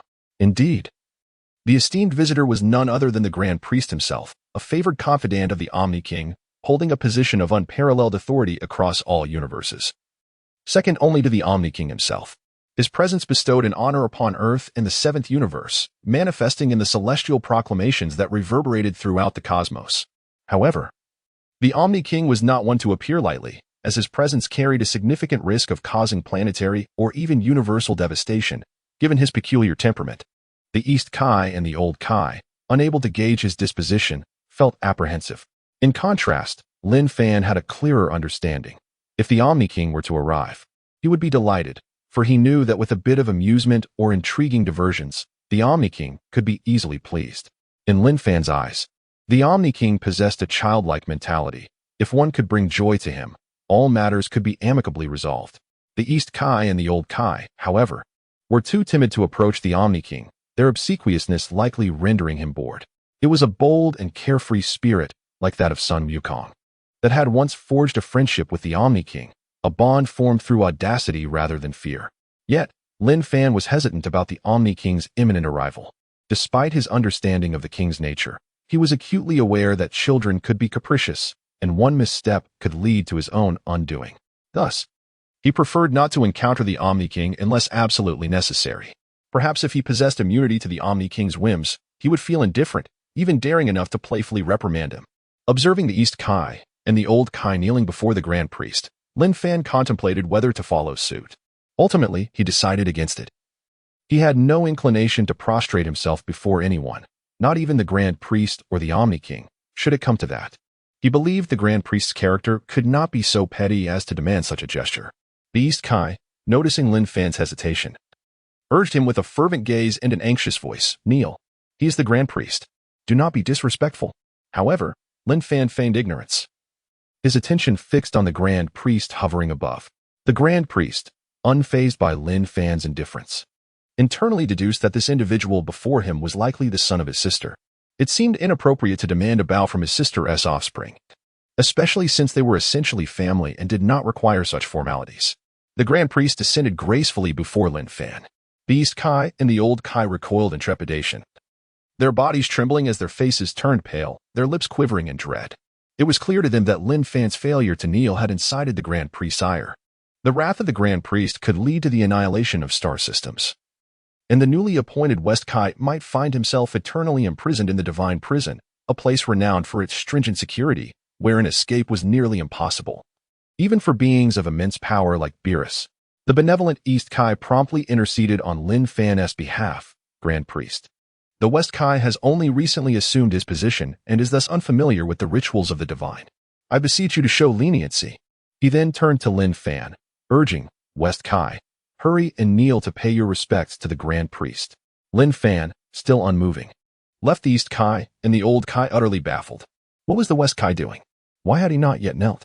At that moment, the Grand Priest proclaimed, From now on, the West Kai Lin Fan need not pay me any homage. The East Kai and the Old Kai were taken aback, astonished by this declaration. What did it mean that he need not bow to the Grand Priest? Lin Fan, though unsure of the Grand Priest's intentions, expressed his gratitude. Thank you. He understood that beings of the Grand Priest's caliber were customarily revered by the Kai across the universe. Nevertheless, he personally could not accept such subservience. As the scion of a new era, he would bow only to his parents and ancestors. This was his pride and his boundary. The Grand Priest smiled gently, his demeanor amiable, and replied, No need for thanks. Congratulations on your ascension to West Kai. Lin Fan was bewildered. Why was the Grand Priest here to congratulate him? It made sense for the East Kai and the Old Kai to offer their congratulations, as they would now collaborate on significant matters. Yet, the Grand Priest's visit was perplexing, considering their vastly disparate statuses.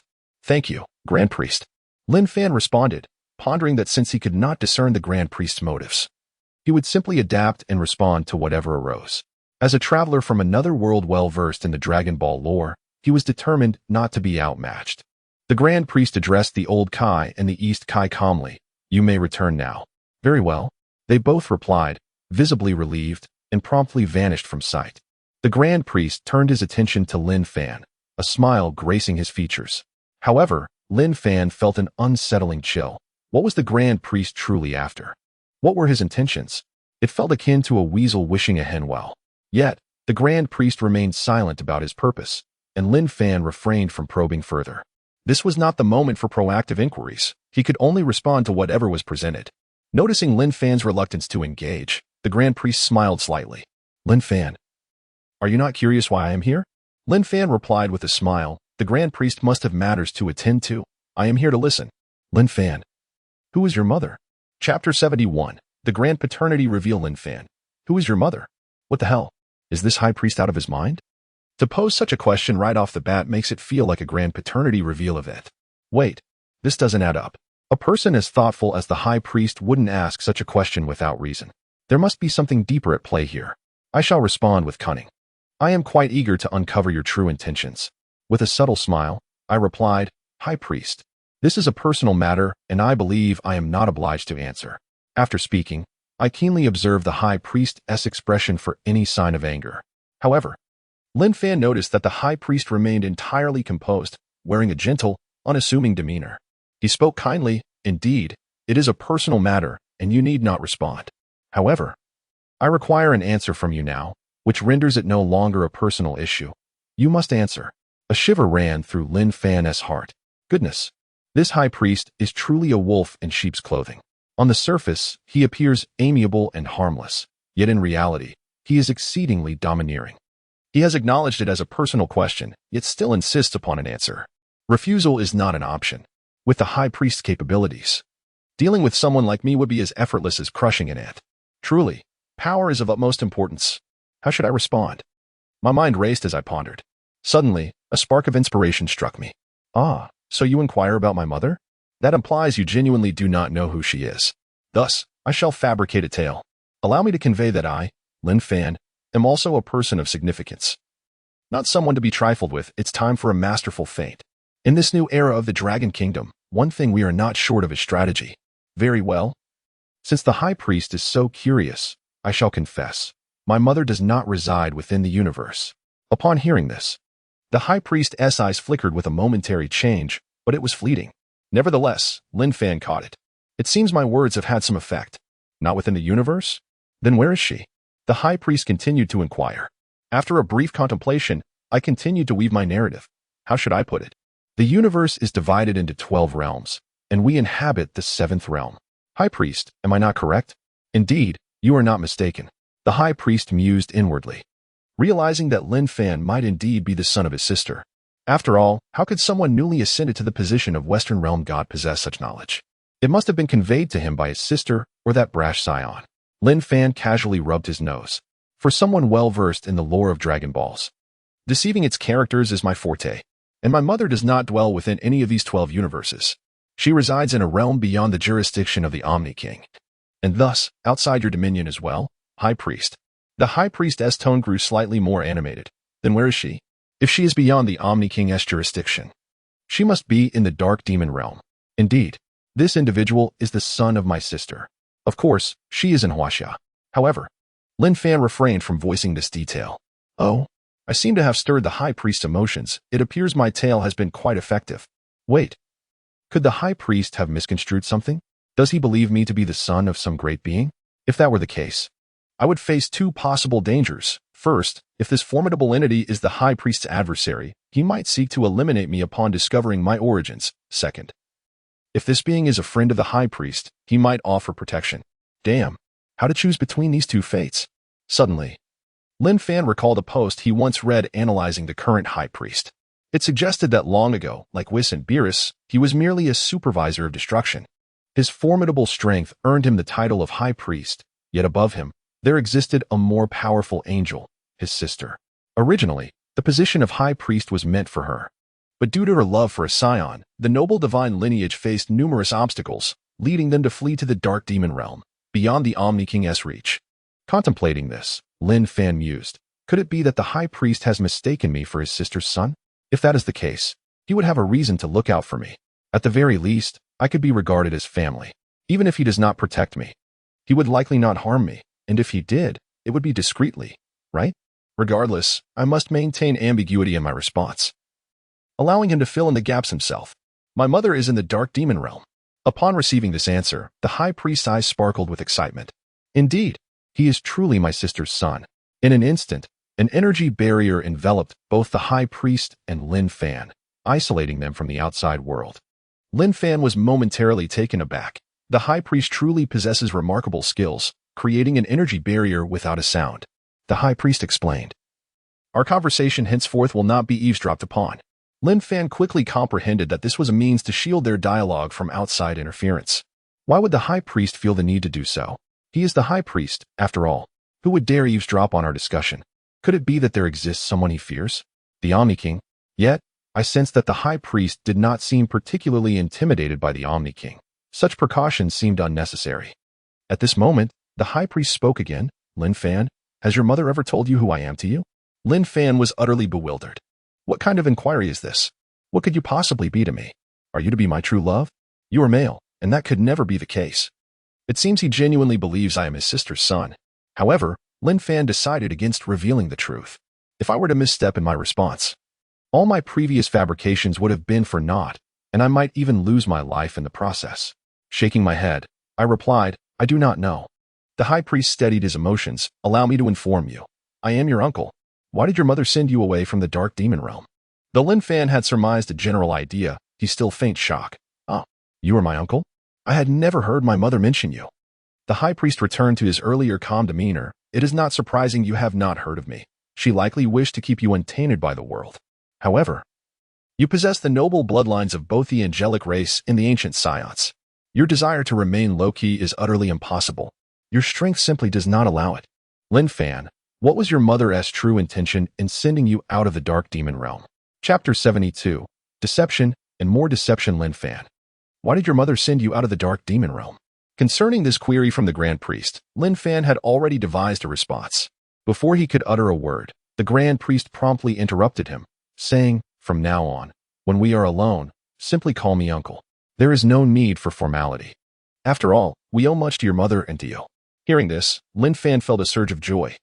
Having a Grand Priest as an uncle surely meant he could navigate the 12 universes with ease.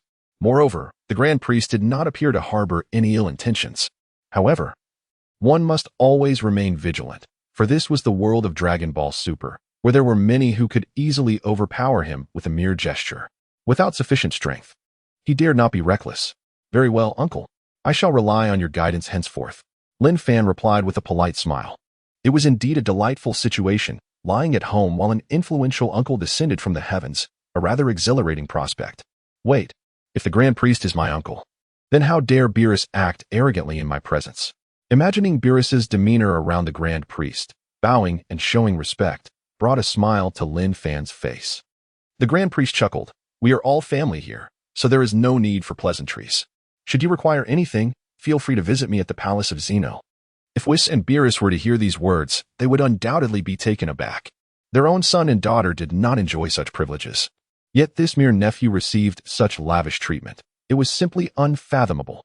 The Grand Priestess' actions were driven by a sense of indebtedness to his sister. Now that her son had arrived in his realm, he felt compelled to compensate for the past, as his sister had once cared for him deeply. Lin Fan, you still haven't explained why your mother sent you here, the Grand Priest prompted. Lin Fan shared the explanation he had meticulously prepared. Uncle. It is like this. My mother wished to shield me from the negative influences of those in the dark demon realm, so she sent me away. Upon meeting his uncle, Lin Fan came to understand a phrase his mother had once uttered. The Grand Priest's interest was piqued as he inquired, what did she say? My mother said that here. I need not fear being bullied. I can live safely without concern for treachery. Initially, I did not comprehend why she said this, believing it was due to the weakness of the beings in this universe. Now, after meeting you, I finally grasped the truth. Lin Fan expressed with exuberance. Treating the Grand Priest as his own uncle. Were Director Zhang present, he would undoubtedly award Lin Fan the Best Expression of Recognition award. The Grand Priest nodded in agreement. Child, your mother speaks the truth. In the 12 universes, you need not worry for your safety. No one would dare to harm you. Thank you, uncle. Lin Fan had eagerly awaited this reassurance. As long as he did not act foolishly, he would remain safe. Once his strength increased, he would no longer rely on anyone else. With a casual wave of his hand, the Grand Priest summoned a tome and a staff that appeared before Lin Fan. Lin Fan, this is my angelic staff and the space technique. I bestow them upon you. Naturally, Lin Fan would not refuse his uncle's generous gift. Thank you, uncle. If you have matters to attend to, I shall see you later. Very well, my dear nephew. The Grand Priest transformed into a radiant cascade of colors, tearing through space as he vanished. Lin Fan gazed at the angelic staff in his hands, pondering its purpose. As he waved it gently, an overwhelming surge of power coursed through him, amplifying his strength exponentially. Incredible! This is a top-tier artifact. Just a light flick had granted him immense combat enhancement. If he unleashed the full potential of the angelic staff, it could indeed be earth-shattering. His uncle was truly generous. Opening the tome on the space technique, Lin Fan was intrigued by its contents. Upon a quick review, he remarked, remarkable. This space technique allows for the creation of a storage space, and its capacity expands with increased strength. This is a divine skill, making storage and other tasks exceedingly convenient. With a sense of delight, Lin Fan reclined to study the space technique. Ding. Student Broly's base combat power increased by 10 billion. Master receives a double boost, 20 billion. Current host combat power, 270 billion. Ding. Student Vegeta's base combat power increased by 8 billion. Master receives a double boost, 16 billion. Current host combat power, 286 billion. Ding. Student Goku's base combat power increased by 2 billion. Master receives a double boost, 4 billion. Current host combat power, 290 billion. Lin Fan's mind was flooded with notifications from the system. Have they all completed their training? Broly's purification technique has reached its pinnacle, augmenting his already formidable power by 10 billion. A splendid design indeed. Vegeta has also succeeded with the Super Saiyan God transformation. The ensuing battle among the three will undoubtedly be thrilling, though I regret that I shall not witness it. Wait, the angelic staff allows for observation, doesn't it? Lin Fan suddenly remembered that the staff possessed the ability to view events. Previously, he had only marveled at its combat enhancement and overlooked this feature. Setting aside the tome on the space technique, he began to explore the effects of the angelic staff. After much manipulation, he found himself struggling to activate the staff's observational capabilities. What could be the issue? Is it possible the staff does not have this effect? Yet Whis, Beerus, and all other angels can certainly project images with their staffs. Perhaps a connection with Goku and the others was necessary?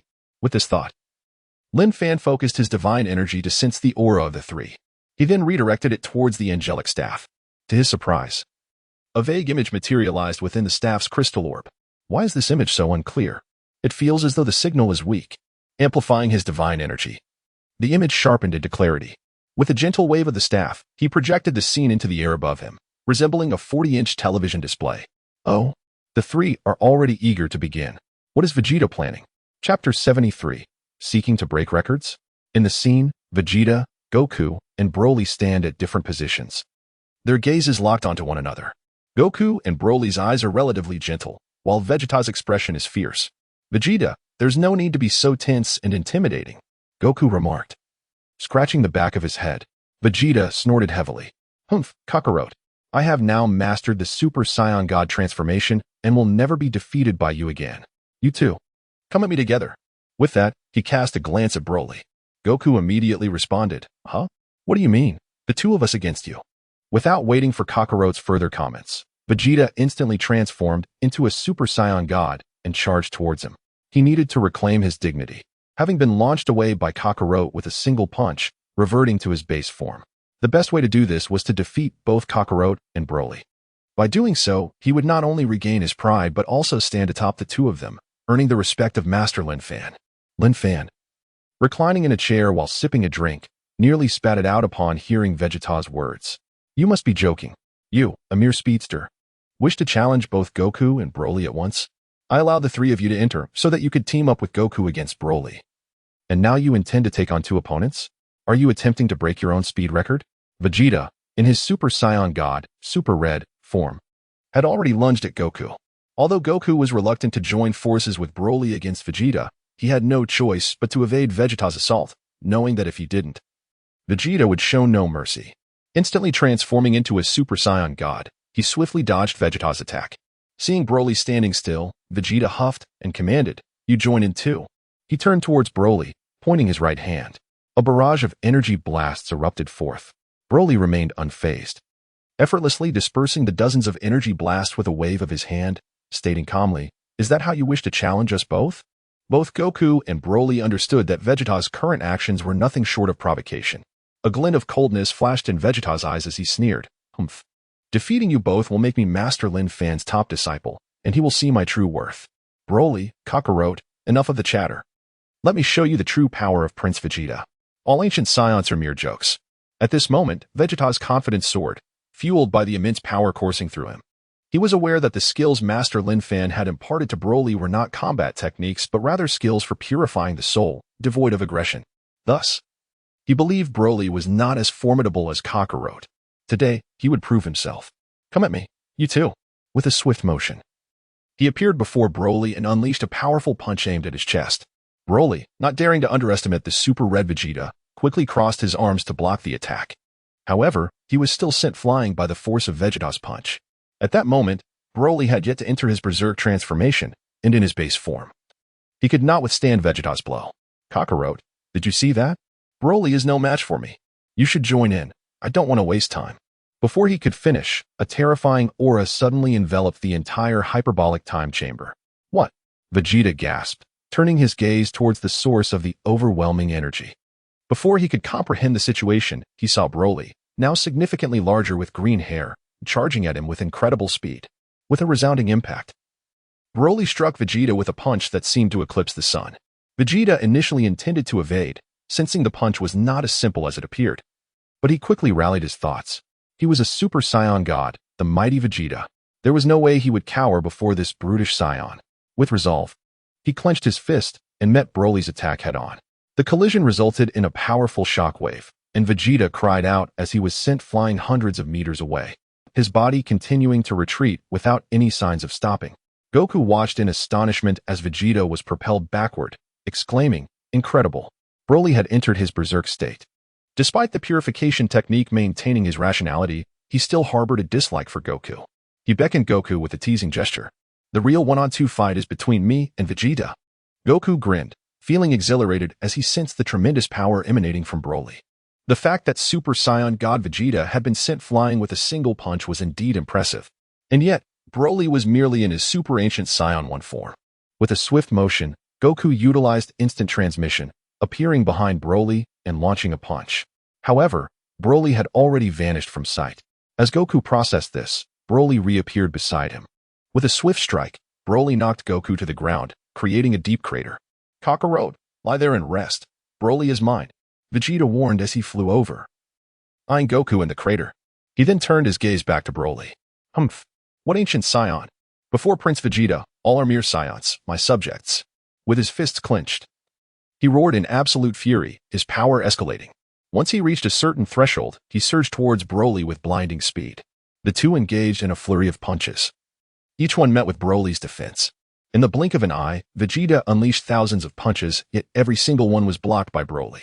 Directing his palms towards Broly, Vegeta unleashed a massive energy blast. With a resounding explosion, Broly raised his arms to shield himself, clouds of smoke billowing into the air. In an instant, Vegeta positioned himself above Broly, declaring, "Big Bang Attack." The ensuing explosion reverberated throughout the chamber. Chapter 74. Merely an exaggerated name. Boom. Boom. Boom. Despite facing Vegeta's explosive attack, Broly did not evade. Instead, he crossed his arms, forming a defensive barrier. Whoosh. Clouds of smoke billowed up once more. Observing the battle while nibbling on fruit, Lin Fan cheerfully remarked, "The visual quality of this scene is quite impressive. It feels akin to watching an anime." However, it was evident that this was merely a case of smoke without injury. Inside the hyperbolic time chamber, indeed, Broly waved his hand lightly, causing the smoke to vanish as if it had never existed. He dusted his hands off.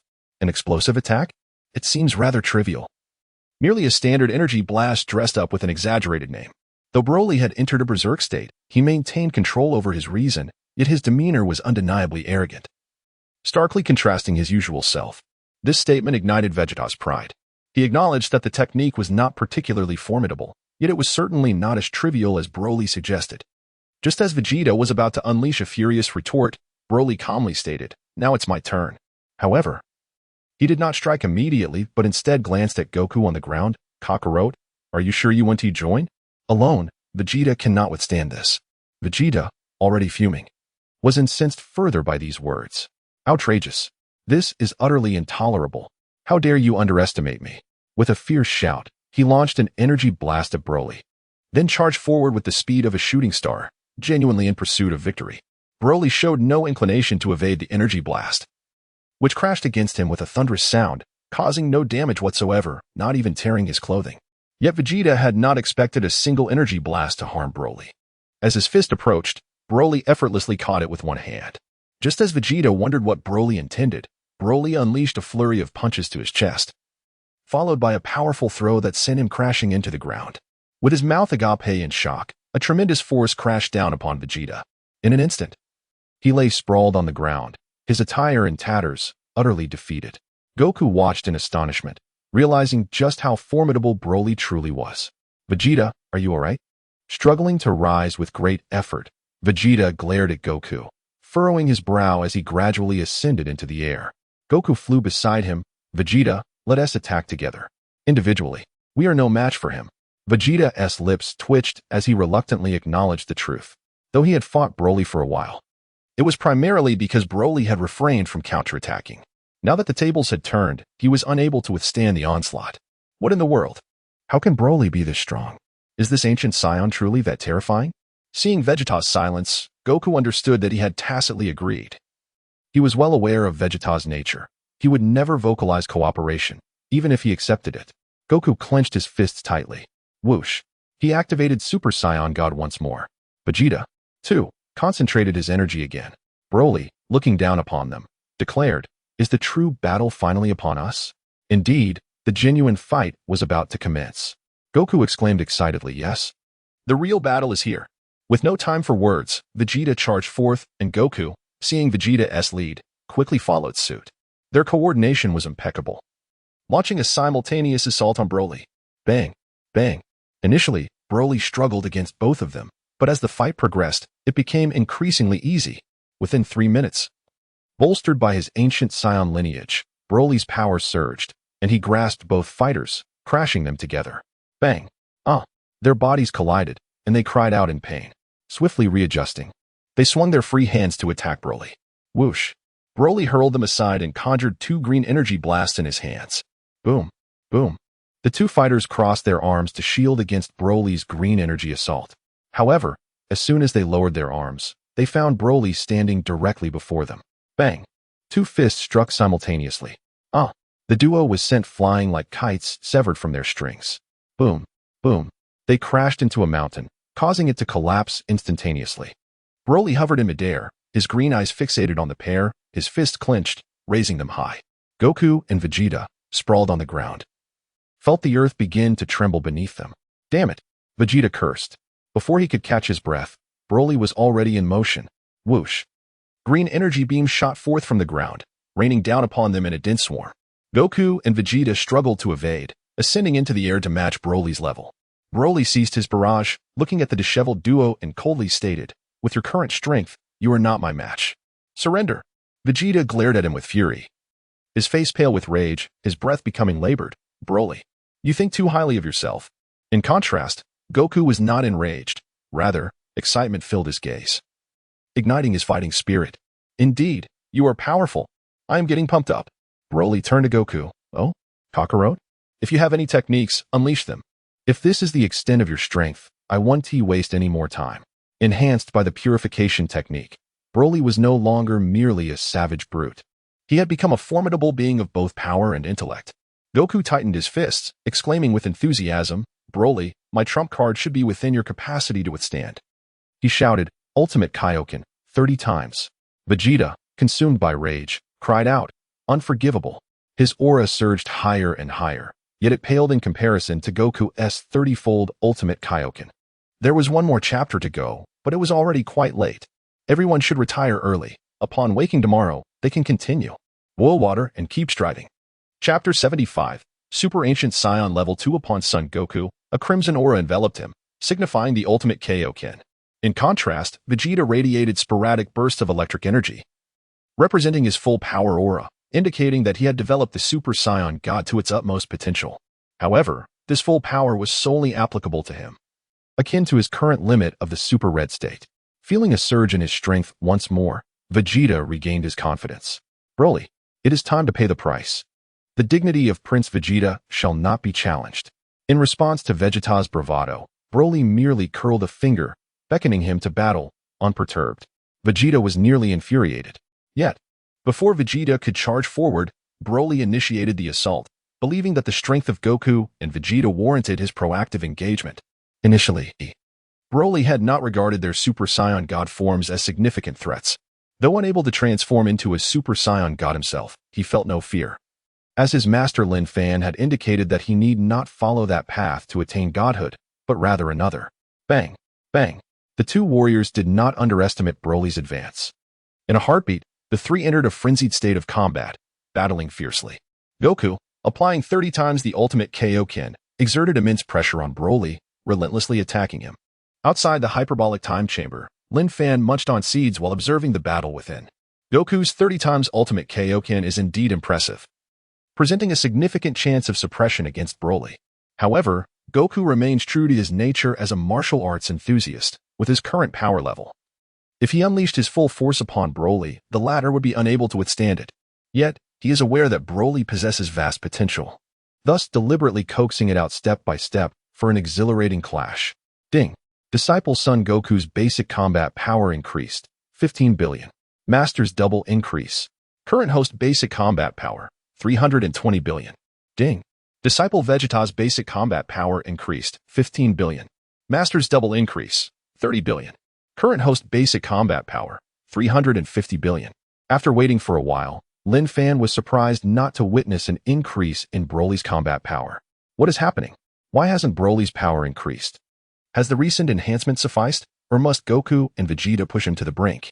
As Lin Fan pondered, within the hyperbolic time chamber, Vegeta delivered a punch that sent Broly flying. Goku, standing firm with hands on his hips, gathered his energy, bellowing, Kamehameha. Boom! The attack struck Broly squarely, sending him crashing into a mountain, which collapsed under the force, burying Broly beneath a cascade of stones. Goku turned to Vegeta. "Vegeta, have we lost control?"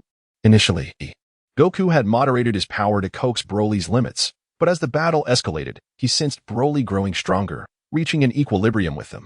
Consequently, he unleashed his full strength, catching Broly off guard, while Vegeta followed suit with a Kamehameha to finish the assault. Observing the aftermath, Goku felt his earlier actions had indeed spiraled out of control. Vegeta, however, remained undeterred, scoffing, in combat. "There are no eyes. Even if you were to strike me down, I would harbor no grievances." "Vegeta, how can you say that?" Boom! A surge of fury erupted, accompanied by a deafening roar that shook the very ground. In an instant, landslides and tsunamis ensued, the earth sinking and igniting with flames, radiating heat. Seeing the chaos, Vegeta and Goku ascended into the air using their flight technique. What is happening? Broly. They turned to Broly, finding him enveloped in a green lightning aura, agitating the surrounding air. Each electric surge produced a crackling sound, reminiscent of air being torn asunder. Goku and Vegeta exchanged glances. Super Saiyan Level 2? Vegeta quickly corrected himself. No, this is Super Ancient Saiyan Level 2. Their own Super Saiyan Level 2 did not exhibit such monumental enhancement. And they were well aware that Broly, although a Saiyan, possessed an ancient Saiyan lineage far more formidable than theirs. Ding. Disciple Broly's basic combat power increased, 30 billion. Master's double increase, 60 billion. Current host combat power, 410 billion. Lin Fan, upon hearing the system's notification, leapt up in excitement. 300 billion. Broly's transformation into Super Ancient Saiyan Level 2 has resulted in a staggering increase in basic combat power. How terrifying. Should he achieve Super Ancient Saiyan Levels 3 or even 4, what would be the magnitude of that enhancement? Indeed, the ancient Saiyan bloodline was legendary. What about his own ancestral Saiyan bloodline? Should he not also engage in some activity? With these thoughts, Lin Fan felt a surge of eagerness. Previously, he had little interest in combat, considering it overly taxing. Yet, witnessing Broly's impressive gains ignited a desire within him to experience it firsthand and elevate his own strength. Observing the mirror, he saw Broly dominating Goku and Vegeta, who struggled against the overwhelming force. Goku aspired to amplify his ultimate Kaioken to 40 times. Yet Broly denied him any opportunity, interrupting his attack and delivering punishing blows to the ground. Vegeta, too, found himself felled by a single strike. Having just ascended to Super Ancient Saiyan Level 2, Broly, in his frenzy, exhibited a lack of control.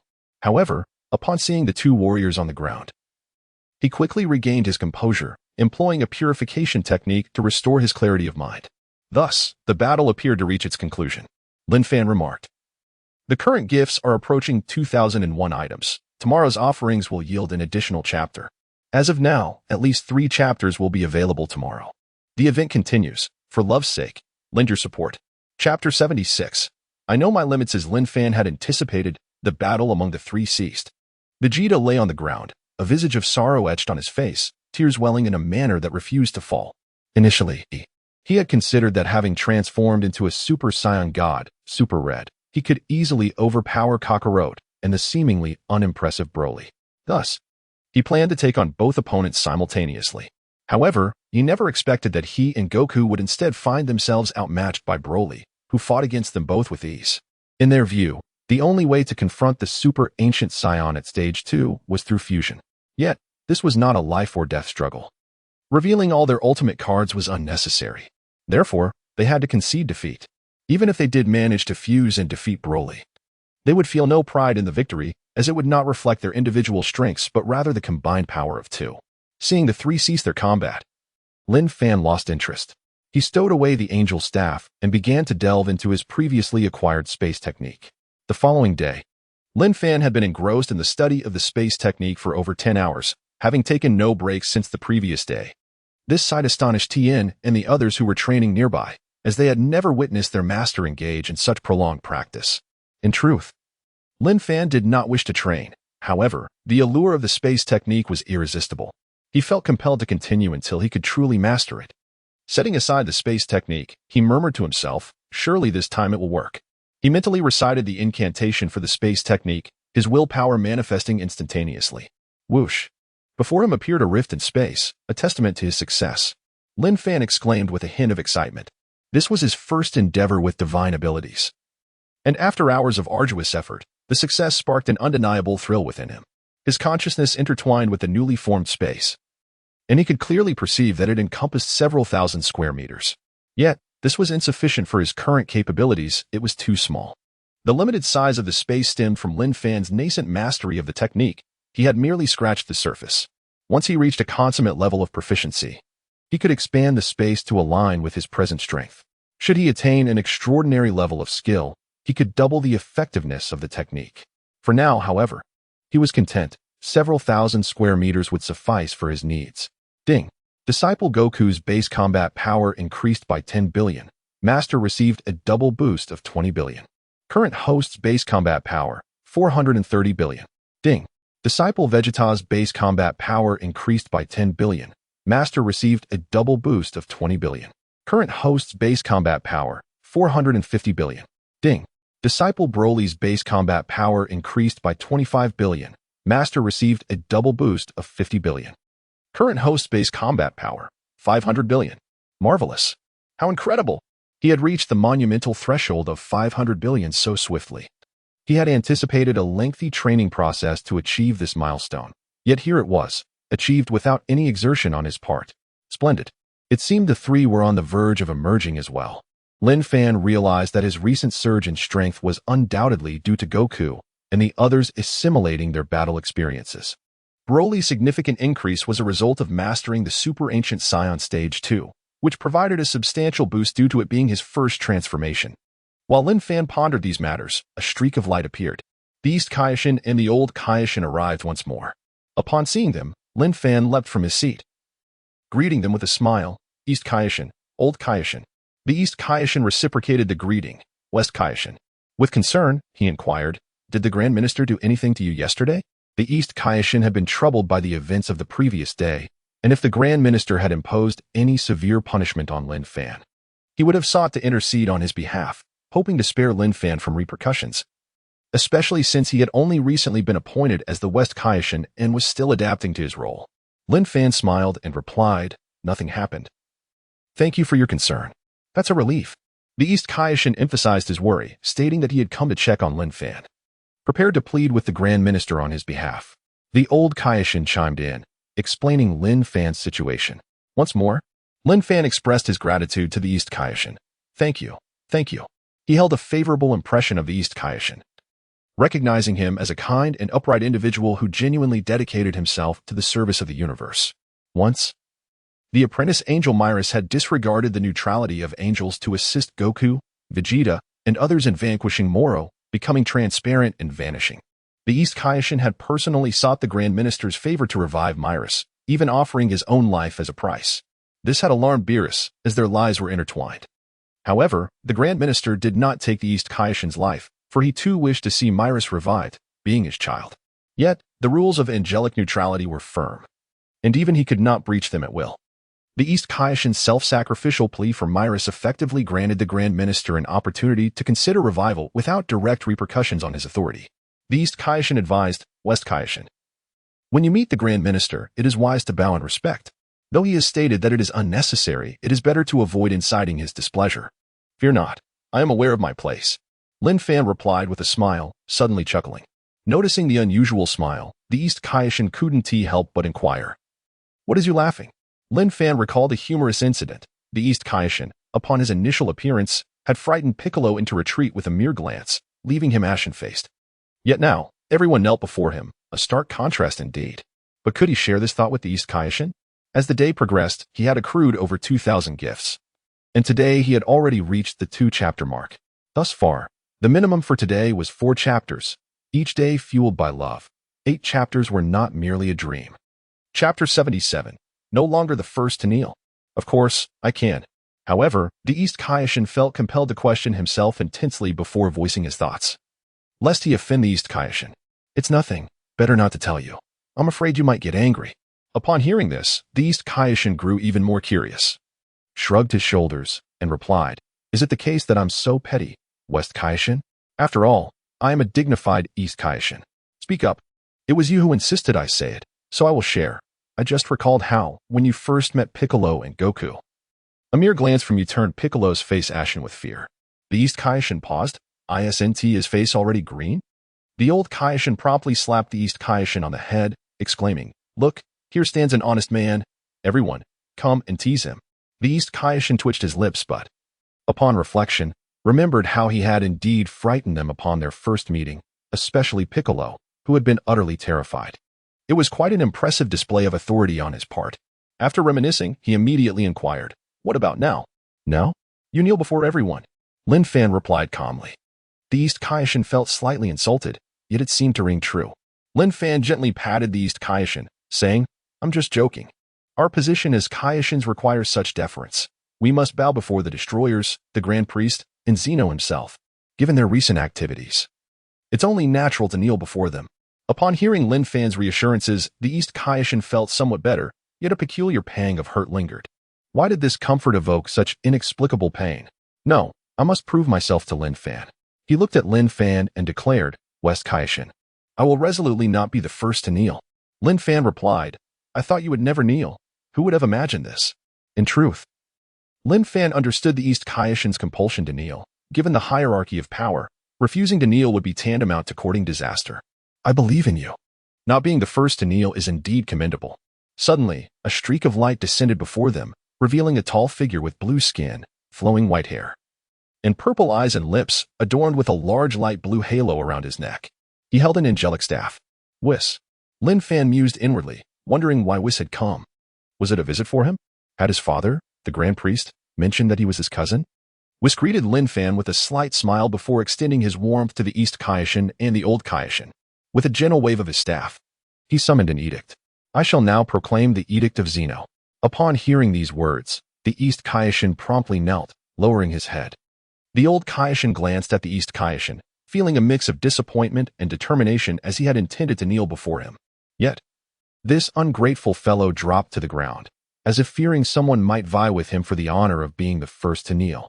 Lin Fan, observing the East Kaishan's actions, found himself at a loss for words. Hadn't he just vowed not to be the first to kneel? It seemed he had misjudged the situation. Such matters were better approached with skepticism. The East Kaishan, noticing the emptiness beside him, turned to the Old Kaishan and urged, Ancestor, kneel quickly. The Old Kaishan, fuming, wondered why he was so helpless, yet obediently knelt, perplexed by the sudden issuance of an edict. Such decrees had become rather frequent lately. Lin Fan, witnessing the edict, remained standing boldly, displaying remarkable audacity. Whis, unperturbed by Lin Fan's refusal to kneel, began reciting, in the year of the king's reign.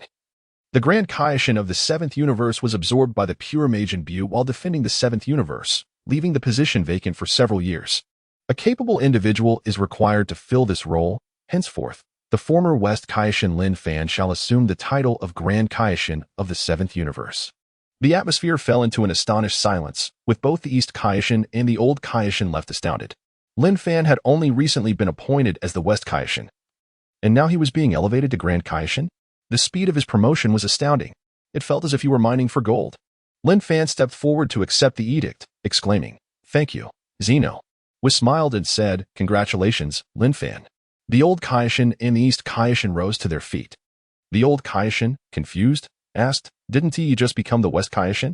How can he also be appointed Grand Kaishan? Whis calmly replied, He has connections. Lin Fan. East Kaishan. Old Kaishan. Is it really that simple and direct?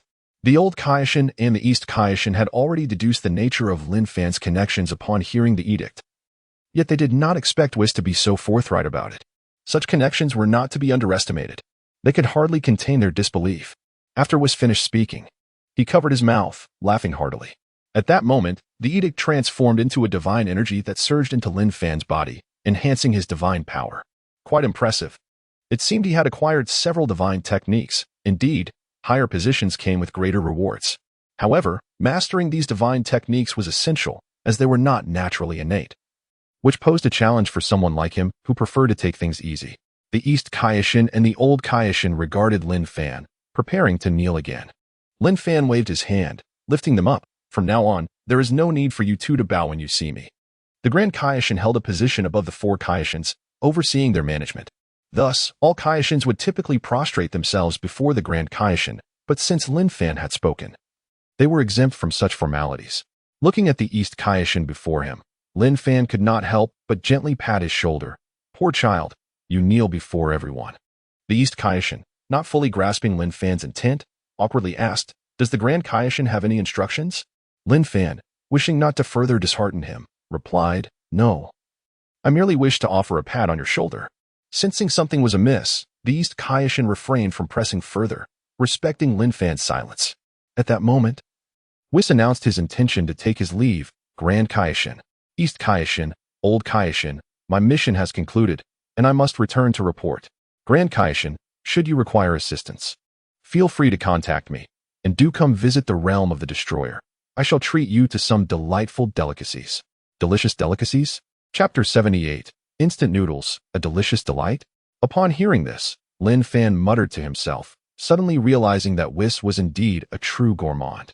In the comic, it was precisely due to his shared passion for food with Beerus that his relationship with Son Goku and others flourished remarkably. Although he and Whis were mistakenly thought to be relatives, it was still essential to cultivate their friendship, as this would be most advantageous for him. Whis, I can take you to savor delectable dishes, surpassing anything you've ever tasted. Whis's eyes sparkled with excitement. Really? What is it? Can we go now? Lin Fan paused for a moment. Don't you need to report back to work? Whis lightly tapped his angelic staff, revealing an hourglass, and replied with a smile. There is still some time, but not too much, about 5 minutes. 5 minutes? Lin Fan pondered before snapping his fingers. That's sufficient. Whis beamed at Lin Fan's words. Lin Fan then turned to East Kai and Old Kai. Shall we go together? It's on me. Upon receiving the invitation, they could hardly refuse. Absolutely. In a flash, their figures transformed into a streak of light, vanishing from their location. When they reappeared, they found themselves at Bulma's residence. Coincidentally, Bulma was in the garden repairing a spaceship.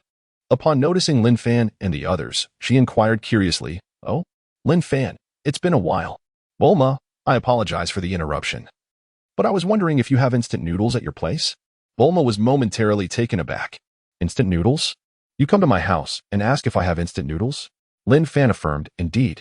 My friend has never tried instant noodles, and I assured him they are delicious.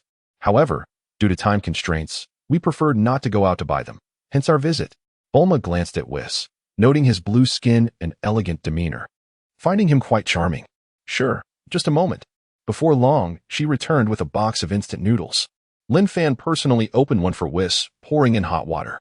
Just let it steep for 3 minutes, and it's ready to enjoy. Whis was momentarily stunned, exclaiming, Is it truly that miraculous? Just hot water for 3 minutes.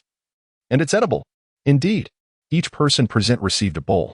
Bulma, curious, asked, Lin Fan, how's Vegeta doing? He's fine.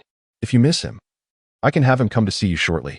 Bulma waved her hands gracefully, exuding the charm of a mature woman. No need. Let him focus on his training. Even if he comes to see me, he would only stay for an hour. Oh, 3 minutes are up. Whis, having caught the enticing aroma of the instant noodles, eagerly opened his bowl and began to eat. Upon taking his first bite, he clasped his face in delight, exclaiming, Oh my, this is truly delightful. Lin Fan remained silent, relishing his own noodles. To captivate the taste buds of these extraterrestrial beings, nothing could compare to the straightforward appeal of instant noodles. Seeing Whis enjoy his meal so much, Bulma remarked, Since you are Lin Fan's friend, I will gift you a box. The reason for only one box was that it was the last one in her stock, originally intended for herself. However, as Whis was a friend of her husband's master, it was only right to extend the courtesy. Whis gratefully responded, Thank you. Thank you. Bulma continued, If you enjoy fine cuisine, do visit Earth often.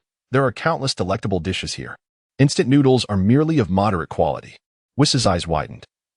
Is this truly only of moderate quality? What then must the finest dishes taste like? Bulma could hardly articulate this. You must come and experience it for yourself. Words fail to describe. Whis slurped up his noodles. I can't wait. After finishing the noodles, Bulma gifted the box to Whis. He turned to Lin Fan and Bulma, expressing his gratitude. Thank you for your generous hospitality.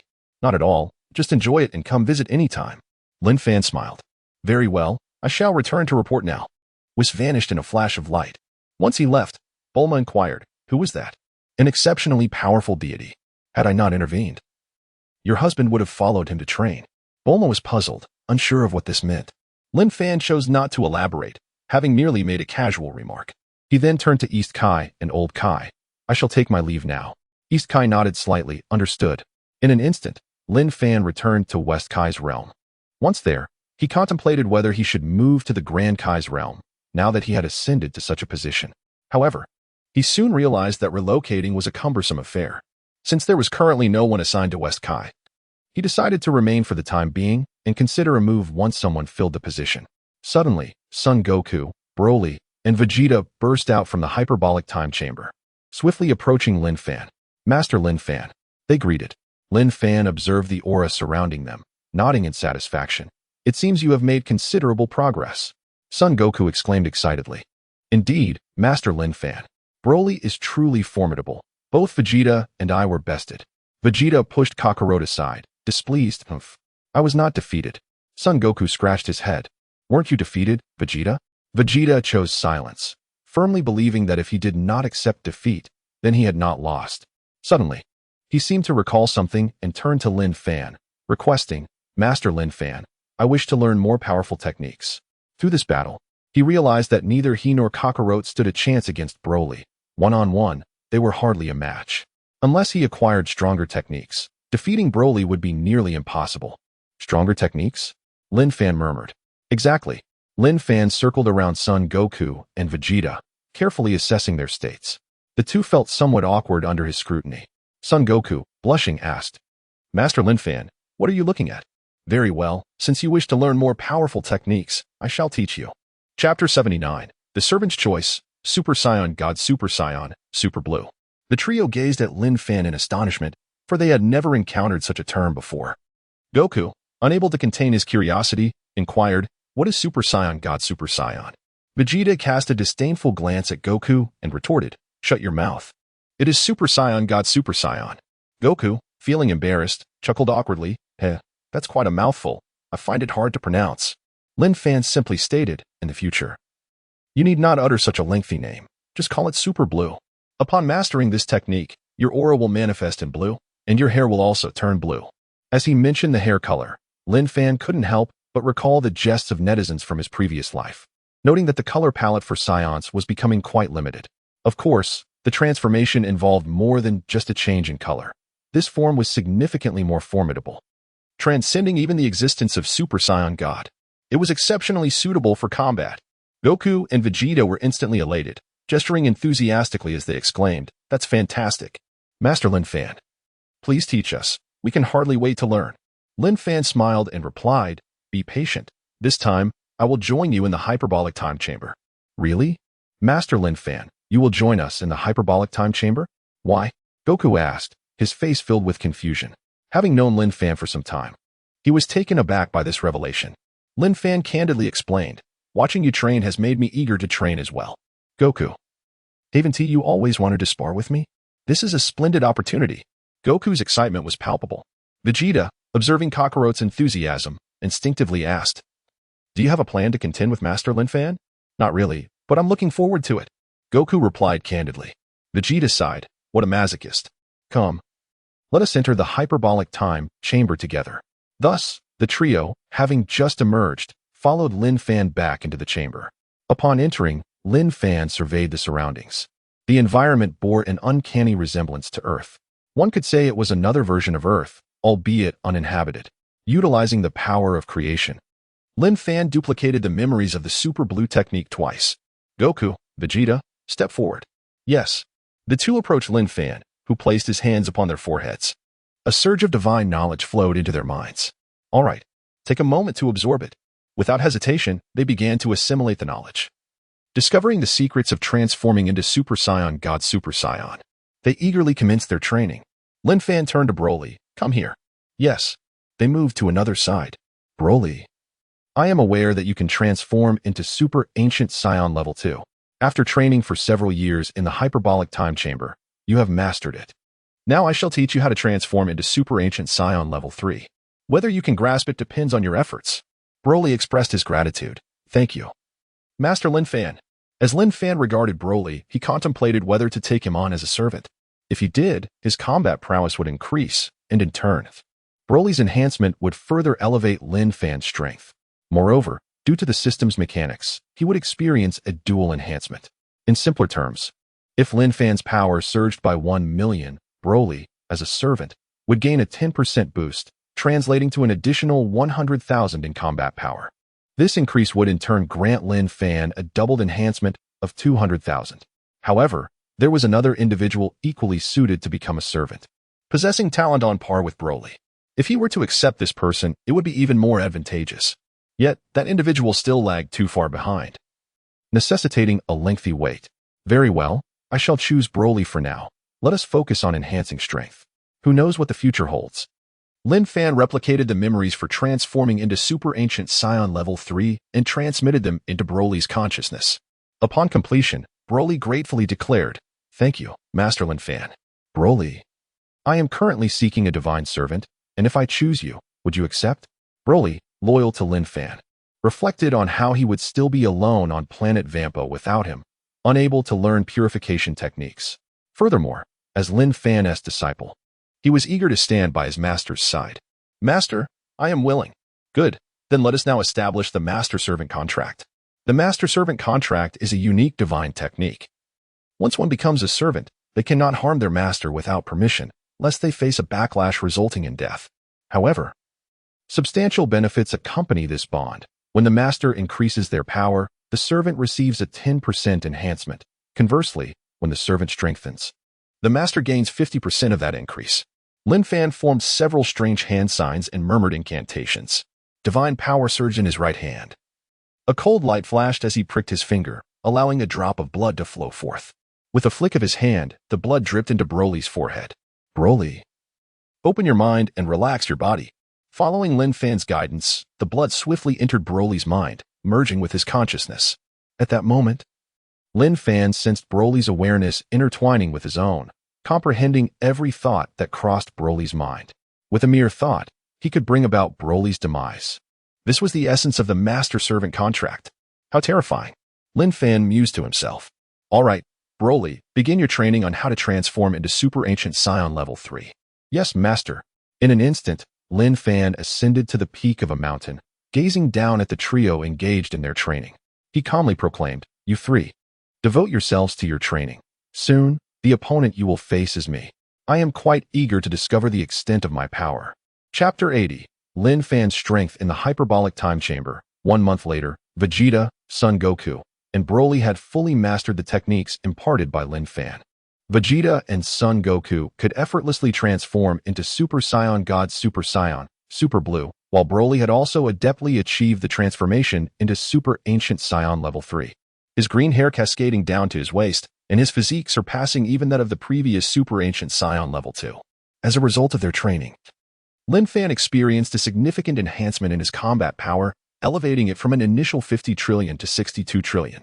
At this moment, the three of them soared to the mountain's peak, where Lin Fan stood with an air of serene authority, hands clasped behind his back, facing away from Son Goku and the others.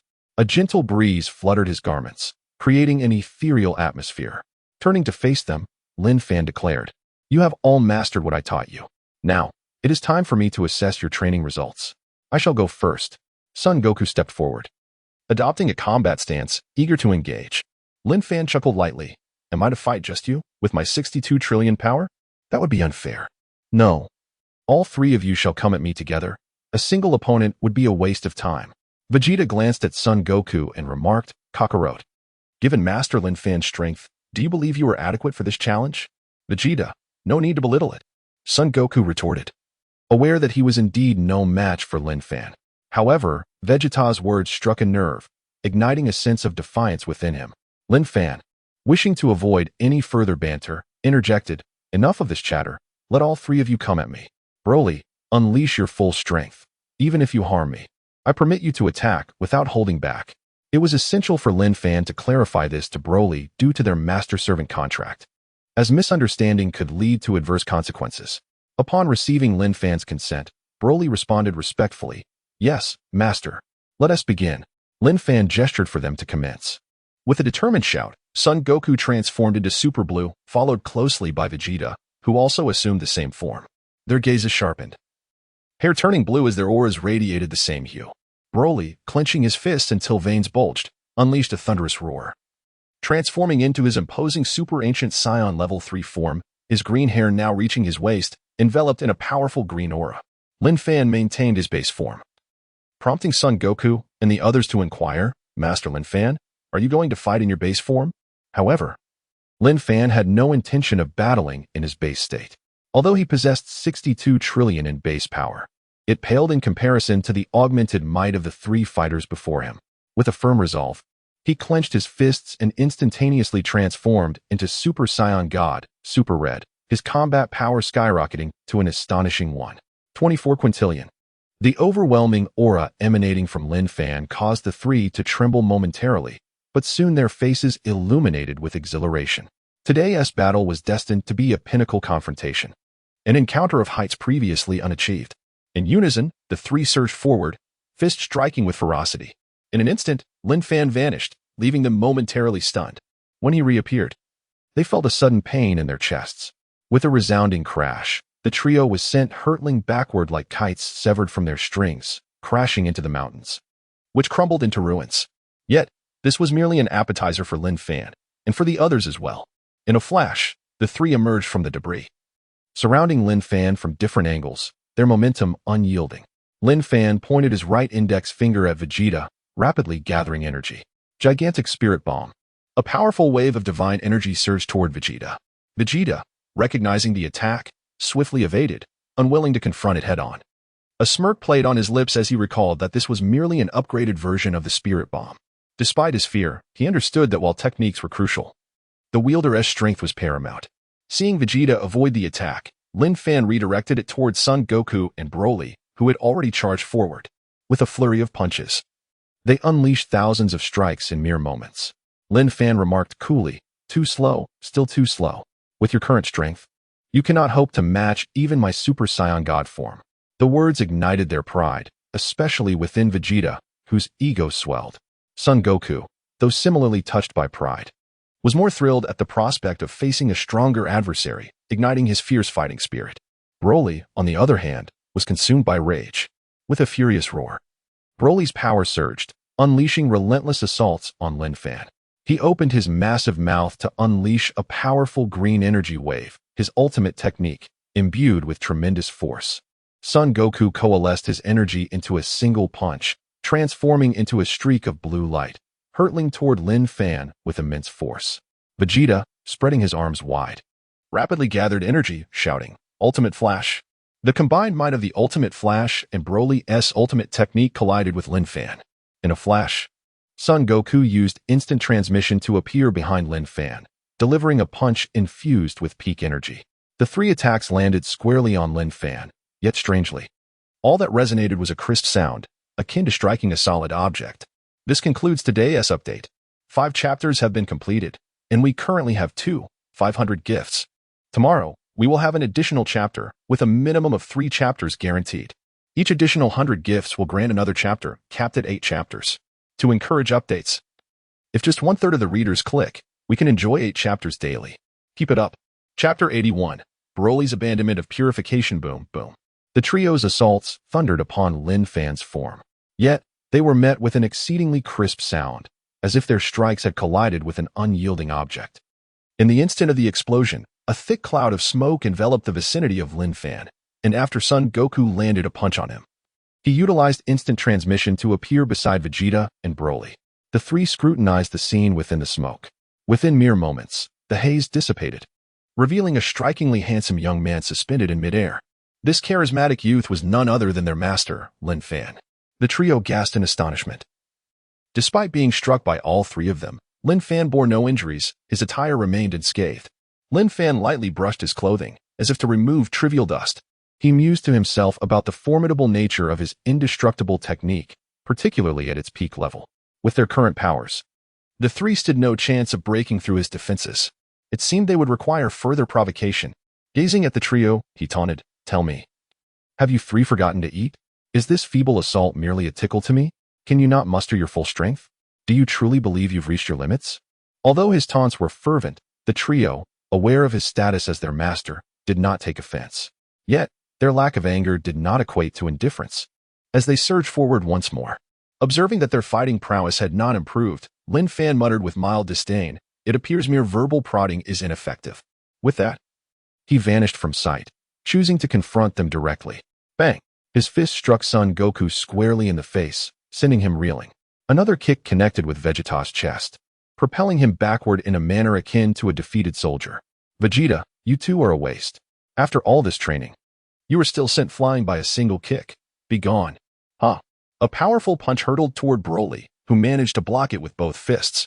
Yet, in that moment, Lin Fan unleashed another punch, imbued with overwhelming force that tore through the surrounding space. Boom! Broly attempted to resist, but the speed of Lin Fan's strike was beyond his capacity for reaction. Bang! The blow landed on Broly's chest, and his massive form staggered backward as if defeated. Swept away by the force, Broly, you have truly disappointed me.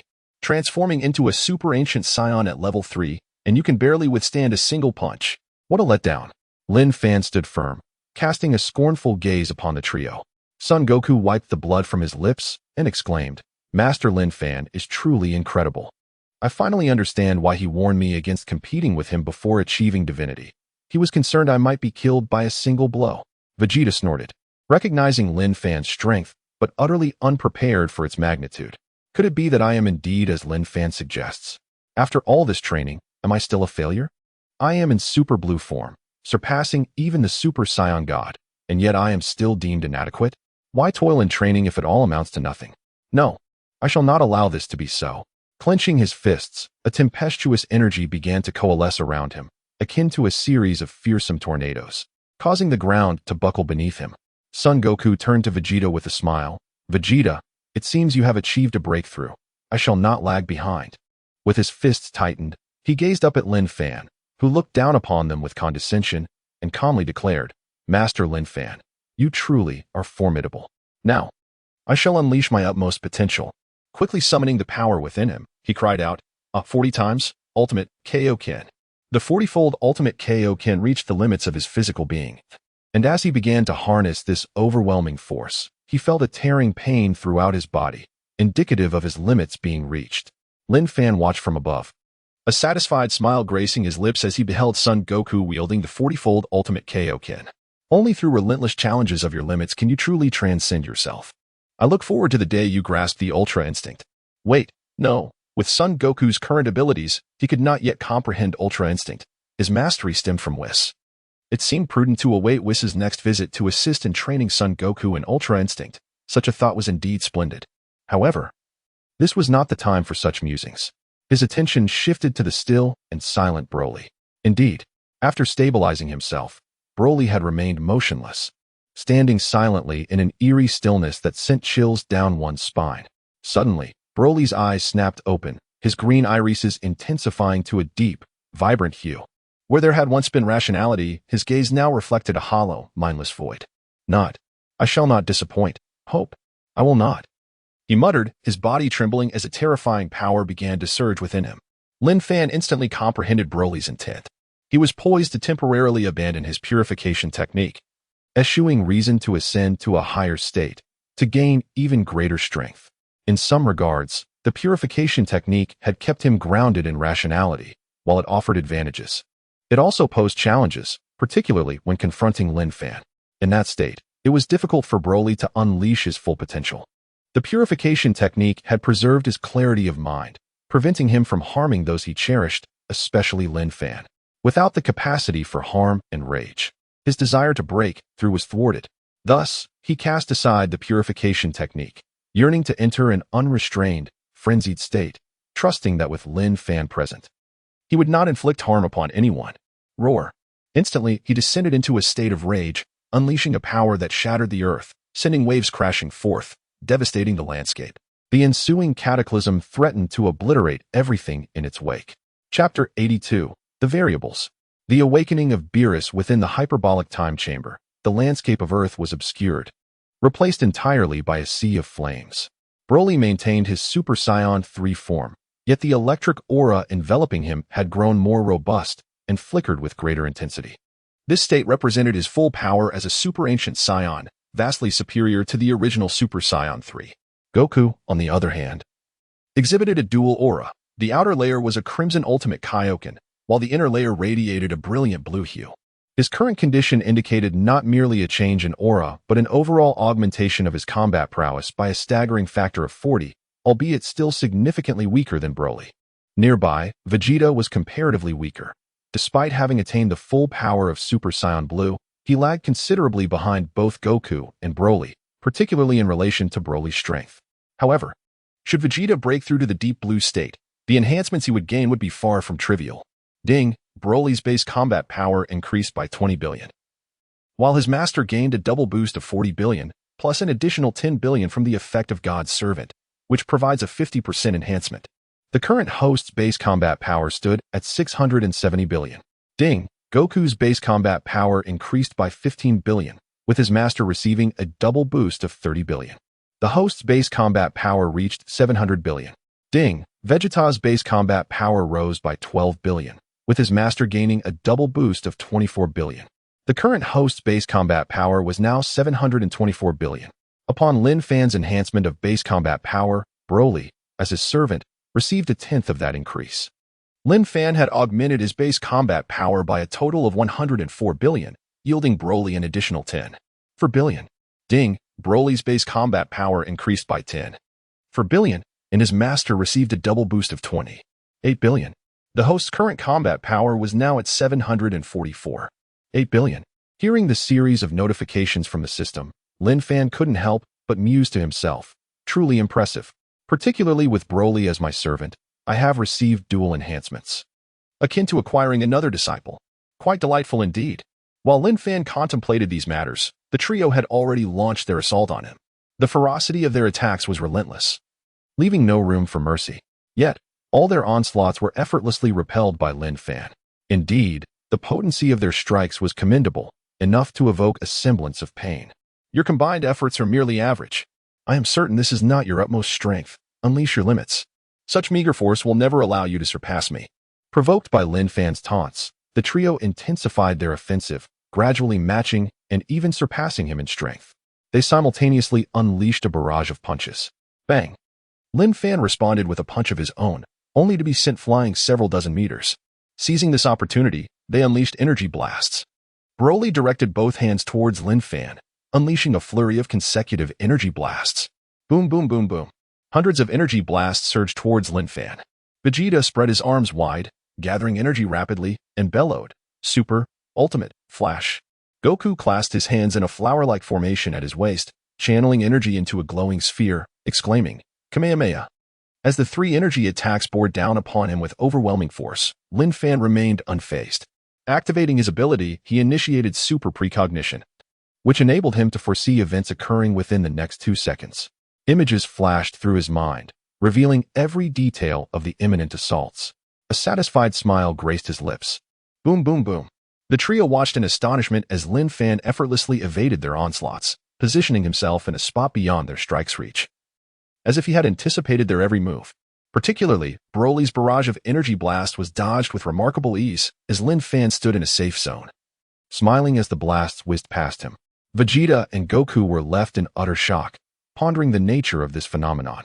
Broly, however, consumed by rage and devoid of rational thought, charged forward without hesitation, delivering a colossal punch towards Lin Fan. With a swift motion, Lin Fan evaded the attack, only to find Vegeta and Goku's fists closing in on him. Yet again, they discovered that Lin Fan had preemptively dodged, positioning himself perfectly out of harm's way. In that moment, Lin Fan retaliated with a rapid succession of kicks to their chests, sending both flying several dozen meters away, leaving only Broly to contend with Lin Fan. At this moment, in the realm of destruction, was sat before a bowl of instant noodles, cradling his face with both hands, gazing at an hourglass nearby, exclaiming in delight, "Oh my, it will be ready soon." As he unveiled the noodles, the aroma wafted through the air. In the palace of Lord Beerus, he lay sprawled across his bed, limbs in a star-like position, the sheets kicked to the foot of the bed. He mumbled incoherently, his body writhing in a semi-conscious state. As the delectable scent permeated the room, Beerus abruptly opened his eyes wide, a look of sheer hunger overtaking him, and rushed towards the source of the aroma. Just as Whis prepared to indulge, Beerus snatched the bowl from him. Whis, taken aback, inquired, "Oh, Lord Beerus, how is it you are awake? It is not yet your usual waking time." According to his calculations, Beerus would not awaken for another 10 days, making this early rise quite unexpected. Beerus offered no response, slurping down the noodles with fervor, leaving not a drop of broth behind. Observing his voraciousness, Whis smiled and remarked, "Lord Beerus, you remain as uncouth as ever." Unperturbed by Whis's comment, Beerus queried, "What is this? Where did you acquire it?" "This is instant noodles. Simply steep it in boiling water for 3 minutes, and it is ready to eat, delicious beyond compare. It hails from a planet known as Earth," Whis explained cheerfully, producing another cup of noodles from his staff to prepare for himself. Beerus glared at him. "Whis, isn't this a bit excessive? What about mine?" Whis chuckled, covering his mouth, and then produced 5 more cups of instant noodles. Curiously, he asked, "Lord Beerus, what prompted your early awakening?" Chapter 83, Beerus Goes to Earth. Lord Beerus What brings you awake 10 days early? Beerus gazed at the 5 bowls of instant noodles, his eyes sparkling as he replied, Isn't it because of you, Whis? Because of me? Whis echoed, puzzled. You can't possibly mean because I ate instant noodles, can you? Beerus turned to Whis, casually stating, Isn't it so? Such a delectable dish. And you indulged without saving any for me. How could I possibly continue sleeping with such fragrant aromas wafting through the air? Whis. Whis, well acquainted with Beerus's temperament, stifled a chuckle behind his hand. However, Whis, upon awakening this time, there is another matter at hand. Oh, what is it? Whis inquired, curiosity piqued. Beerus elaborated. In my dreams, I encountered a formidable individual, my rival. This person resides within the 7th universe. Oh, a rival? Who could it be? Whis asked, his brow furrowing in thought. He wondered if the person Beerus referred to was Lin Fan.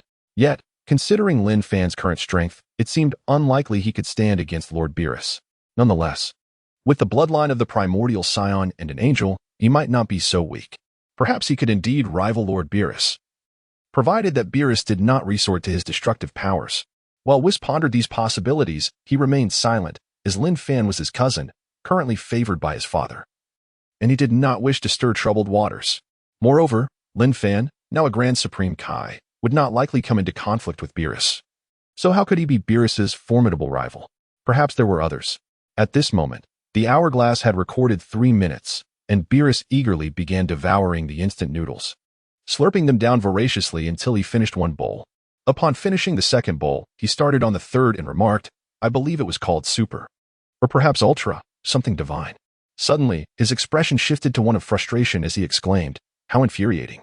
I distinctly remembered it moments ago, and now, after consuming a few bowls, it slips my mind. With that, Beerus raised his hand, unleashing a wave of destructive energy into the sky, obliterating a planet in an instant. Boom. Whis chuckled heartily at the spectacle, unfazed, for the role of a god of destruction is to bring about ruin. After finishing his meal, Beerus tugged at his ear, deep in thought. What was it called? What was it? Super Scion God, perhaps? Oh dear, what was the full name again? After deliberating for 2 or 3 minutes, Beerus grew impatient and muttered, In any case, it has something to do with the Scionts.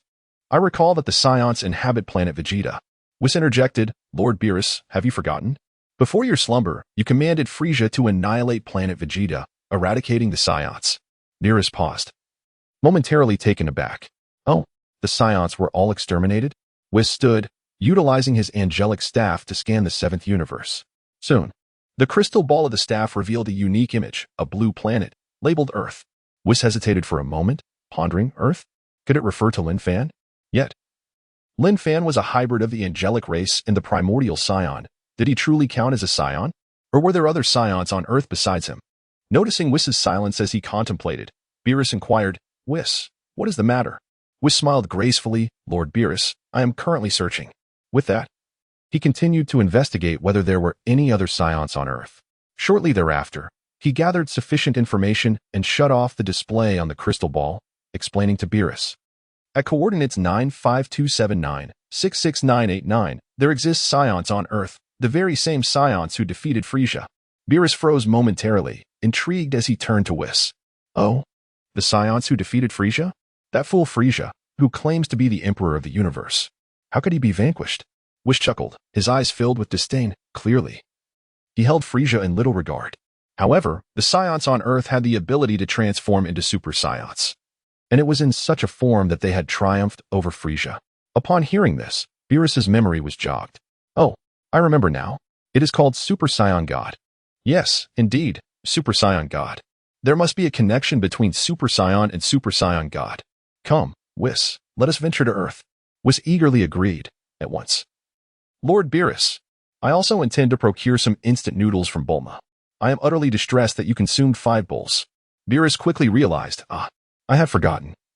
The delightful instant noodles originated from Earth. Indeed, and Bulma mentioned that Earth is home to not only instant noodles but a plethora of other delectable delights. Instant noodles are merely an average delicacy. Whis reminisced about Bulma's words, filled with anticipation.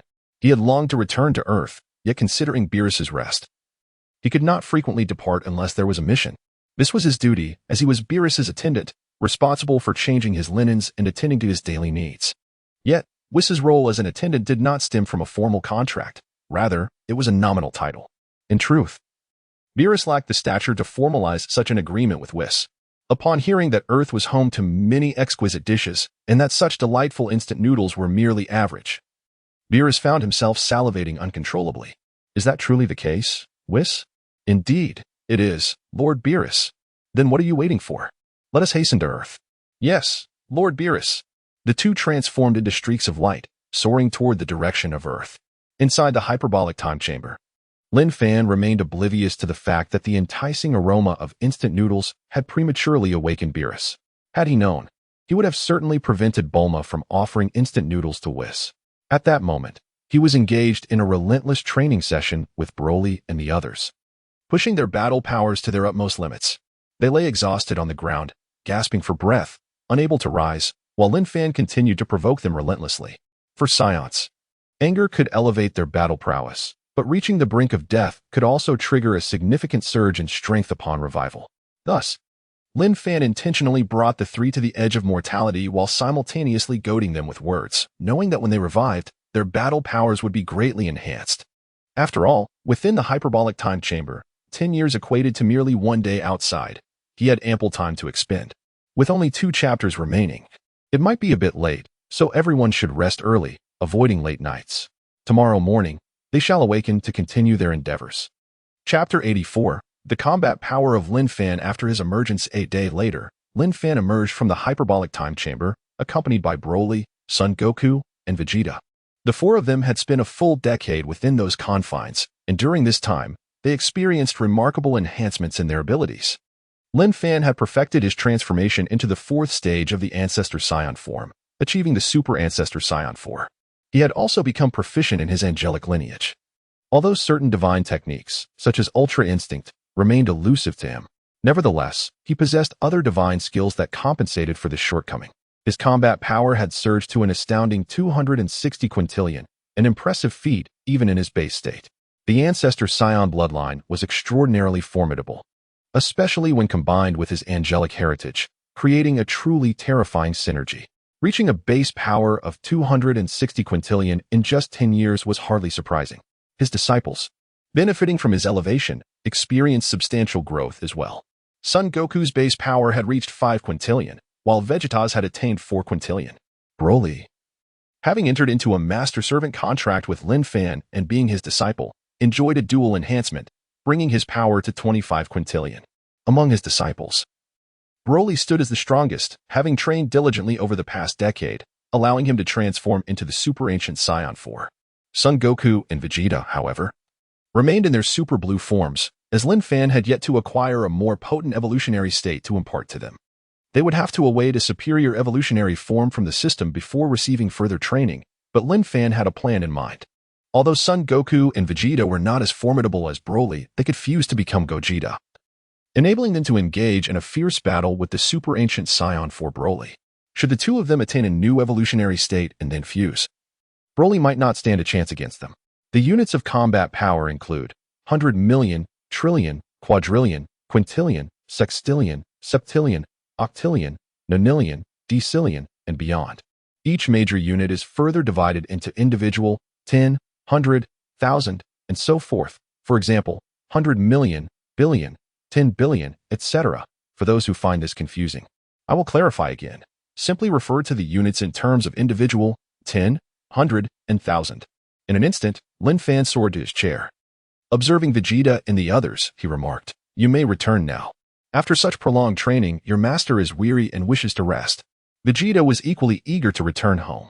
Though only 2 days had passed in the outside world, they had experienced 20 years within the chamber.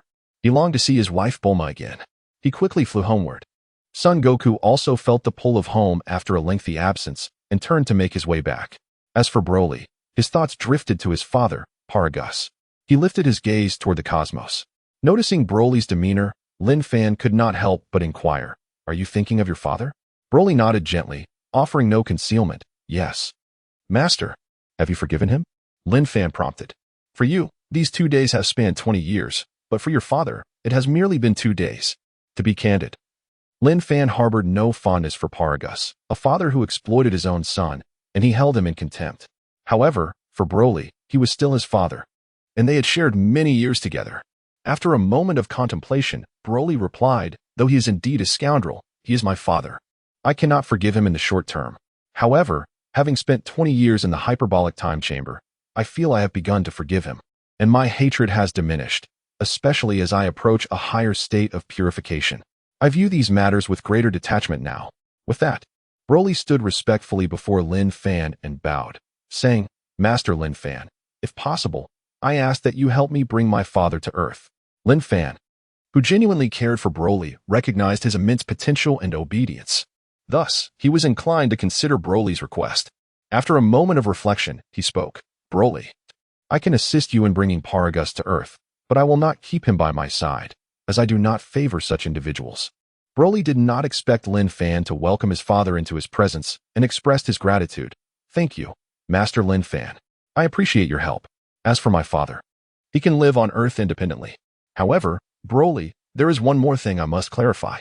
You know I am the Grand Kaishin now, and you are a servant of the gods. If your father were to commit any wrongdoing or cause harm to the Earth, I will intervene. Lin Fan deemed it essential to make this clear to Broly.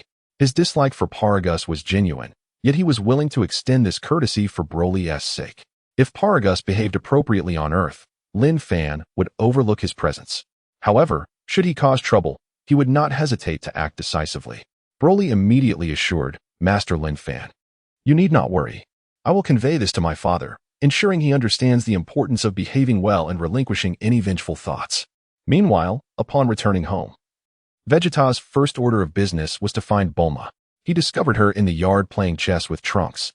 Trunks, go play elsewhere. I need to speak with your mother, he commanded. Trunks, sensing his father's stern expression, complied reluctantly. I'll go find Goten. Once Trunks had left, Vegeta's gaze shifted toward Bulma with a mischievous glint. Bulma, noticing the change in his demeanor, inquired with curiosity, what are you plotting now? You haven't been this eager in quite some time. It's only been 2 days. Vegeta coldly explained, I spent 20 years in the hyperbolic time chamber. Understanding dawned on Bulma, and she turned toward their bedroom. Vegeta, unable to contain his anticipation, swiftly moved up to her, whisking her away as they entered a state of playful intimacy. Meanwhile, Son Goku returned home to find Chi-Chi engrossed in watching television. Rubbing the back of his head, he said, Chi-Chi, I crave your cooking. Chi-Chi paused, her eyes lighting up as she instantly grasped his meaning. Chapter 85, a terrifying aura upon hearing Sun Wukong's words. Chi-Chi instantly grasped their significance. All along, she had been deceiving Sun Wukong, claiming that playing mahjong was merely a pretext for cooking. Alas, Wukong's intelligence in certain respects was severely lacking. To describe him as foolish would scarcely be an exaggeration. With uncontainable joy, Chi-Chi exclaimed, Come, Wukong, let us prepare the meal. Meanwhile, Lin Fan remained oblivious to the fact that both of his beloved disciples had embarked upon paths of happiness. At that moment, he had just brought Paragus to Earth, choosing a secluded mountain to manifest a house using his divine power. The abode was modest, comprising 2 rooms, one for Paragus and the other for Broly. This division was made with the consideration that Broly might occasionally return to visit Paragus. Everything Lin Fan did was for Broly's sake. Lin Fan cast a glance at Paragus, at a loss for words, then turned to Broly with a smile, saying, I shall return now. Once you have settled matters, come back to train. Yes, master, Broly replied. Previously, when Lin Fan had gone to Planet Vampa to retrieve Paragus, he had uttered not a single word, not even a warning. He contemplated that it would be better for Broly to deliver such admonitions. As his master, it felt somewhat inappropriate to threaten the father of his disciple. Once Lin Fan departed, Broly looked at his father, Paragus, and asked, with a slight twitch at the corner of his mouth, Father, are you well? Paragus, somewhat enraged, retorted, Broly, I thought you were going to abandon your father. I feared you would leave me on Planet Vampa to fend for myself while you reveled here. Faced with his father's ire, Broly could only explain, Father, that is not the case. I did not mean to neglect you. I was simply very angry at the time. As your son, I could not believe you would treat me in such a manner. With a sigh, he resolved not to dwell on past grievances. Father, let us reconcile. Paragus turned his head away dismissively, snorting, Broly, if you truly wish to mend our relationship, then heed my words and join me in ruling the universe. Together, we shall become the emperors of the cosmos. We shall seize planet Vegeta and eliminate King Vegeta. Broly was taken aback that his father had not forgotten about their ambition to conquer the universe. He urged, Father, with Master Lin Fan present, It is impossible for us to dominate the cosmos. He will not allow us to perpetrate evil. Moreover, planet Vegeta has already been destroyed by Frieza. And King Vegeta is dead. We have no need for vengeance. Broly chose not to mention Vegeta's existence, knowing that if he did, his father would certainly insist he seek revenge against him, a course of action he was unwilling to pursue. After spending 20 years in the hyperbolic time chamber, he had formed a decent rapport with Son Wukong and Vegeta, discovering that both were rather commendable companions, one innocent and harmless, the other seemingly aloof, yet possessing a heart of gold, with a touch of melancholy. Upon hearing Broly's words, Paragus was astonished. What? King Vegeta and Planet Vegeta are no more? Broly had learned this news while in the hyperbolic time chamber, as Vegeta had informed him. Indeed, they were annihilated by Frieza. Paragus frowned. I know of Frieza. He is the emperor of the universe. The Scions once served him. Why would he turn against his own kind? Broly explained. Frieza feared the emergence of the Super Saiyan, but I heard Master Lin Fan say that someone was manipulating Frieza from behind the scenes. He did not disclose who that individual was. Though Paragus found this hard to believe, Broly's demeanor suggested he was not lying. Moreover, Paragus was well aware of his son's character. Under normal circumstances, Broly would not deceive him, and he would stammer if he were lying. How fortunate for King Vegeta. Yet, his demise is inconsequential. Our ambition to rule the cosmos must not waver. Now that we have arrived on this planet, let us commence our conquest here. Paragus surveyed the planet, deeming it quite suitable for habitation, teeming with life. A populous planet was ideal for conquest, fulfilling his desires to become a cosmic emperor. He envisioned a future where he would hear the masses chant, "Long live Paragus." Broly, witnessing his father's obsession, once again cautioned, "Father, cease your delusions of conquering the universe. Master Lin Fan will undoubtedly prevent such occurrences. Furthermore, I have no desire to rule. I merely wish to train alongside Master Lin Fan." Paragus glared at Broly, his eyes wide with incredulity. Are you trying to infuriate me? Leave. Get out. Recognizing his father's fury, Broly thought it best to retreat. As Lin Fan had said, despite having spent 20 years in the hyperbolic time chamber, only 2 days had passed in the outside world. What could his father possibly change in such a brief interval? Father, do live honestly. I shall seek out Master now. I will visit you frequently. As his words faded, he vanished in an instant. Paragus was momentarily taken aback, astonished by Broly's prowess. Was he truly that formidable? To disappear in the blink of an eye? With Broly's assistance, he could surely conquer the universe. He needed to find a way to persuade Broly. Such extraordinary strength should not go to waste in the pursuit of universal domination. 2 hours later, Vegeta lay on his bed, hands cradling his head, gazing at the ceiling. Bulma, after this period of training, my power has reached unprecedented heights. Master Lin Fan is truly formidable. As Bulma stood and made her way to the restroom, she remarked, "Weren't you quite disdainful of Lin Fan before? Now you referred to him as master with such ease." Vegeta turned slightly to glance at Bulma, who appeared impeccably maintained. Suddenly, he sensed a terrifying aura. The update concludes here. Currently, there are 23 gifts. By reaching 100 gifts in a single day, an additional chapter will be unlocked, capping at 8 chapters. All it takes is for each person to present 1 gift, effortlessly triggering the condition for 8 chapters daily. Let us revel together. Chapter 86. He is Vegeta's childhood nightmare. A chilling aura approached Vegeta's home with alarming intensity. Suddenly, he felt a dreadful presence drawing near, prompting him to leap to his feet and don his battle attire with remarkable swiftness. He swiftly exited his dwelling, directing his gaze skyward. A streak of light descended from above. Upon witnessing the 2 figures landing, Vegeta's expression morphed into one of sheer terror. In particular, the one resembling a Cornish Rex cat was instantly recognizable to him. This individual was none other than the god of destruction, Beerus, who had left an indelible mark of fear upon his childhood. In the past, his father, King Vegeta, had foolishly offered the most comfortable pillow in the universe to Beerus, leaving only the second best for himself, which incited the god's wrath. Consequently, Vegeta had been subjected to a severe beating, utterly devoid of any ability to resist. When he attempted to intervene, the mere exchange of glances from Beerus had rendered him incapacitated, a haunting memory that lingered in his psyche.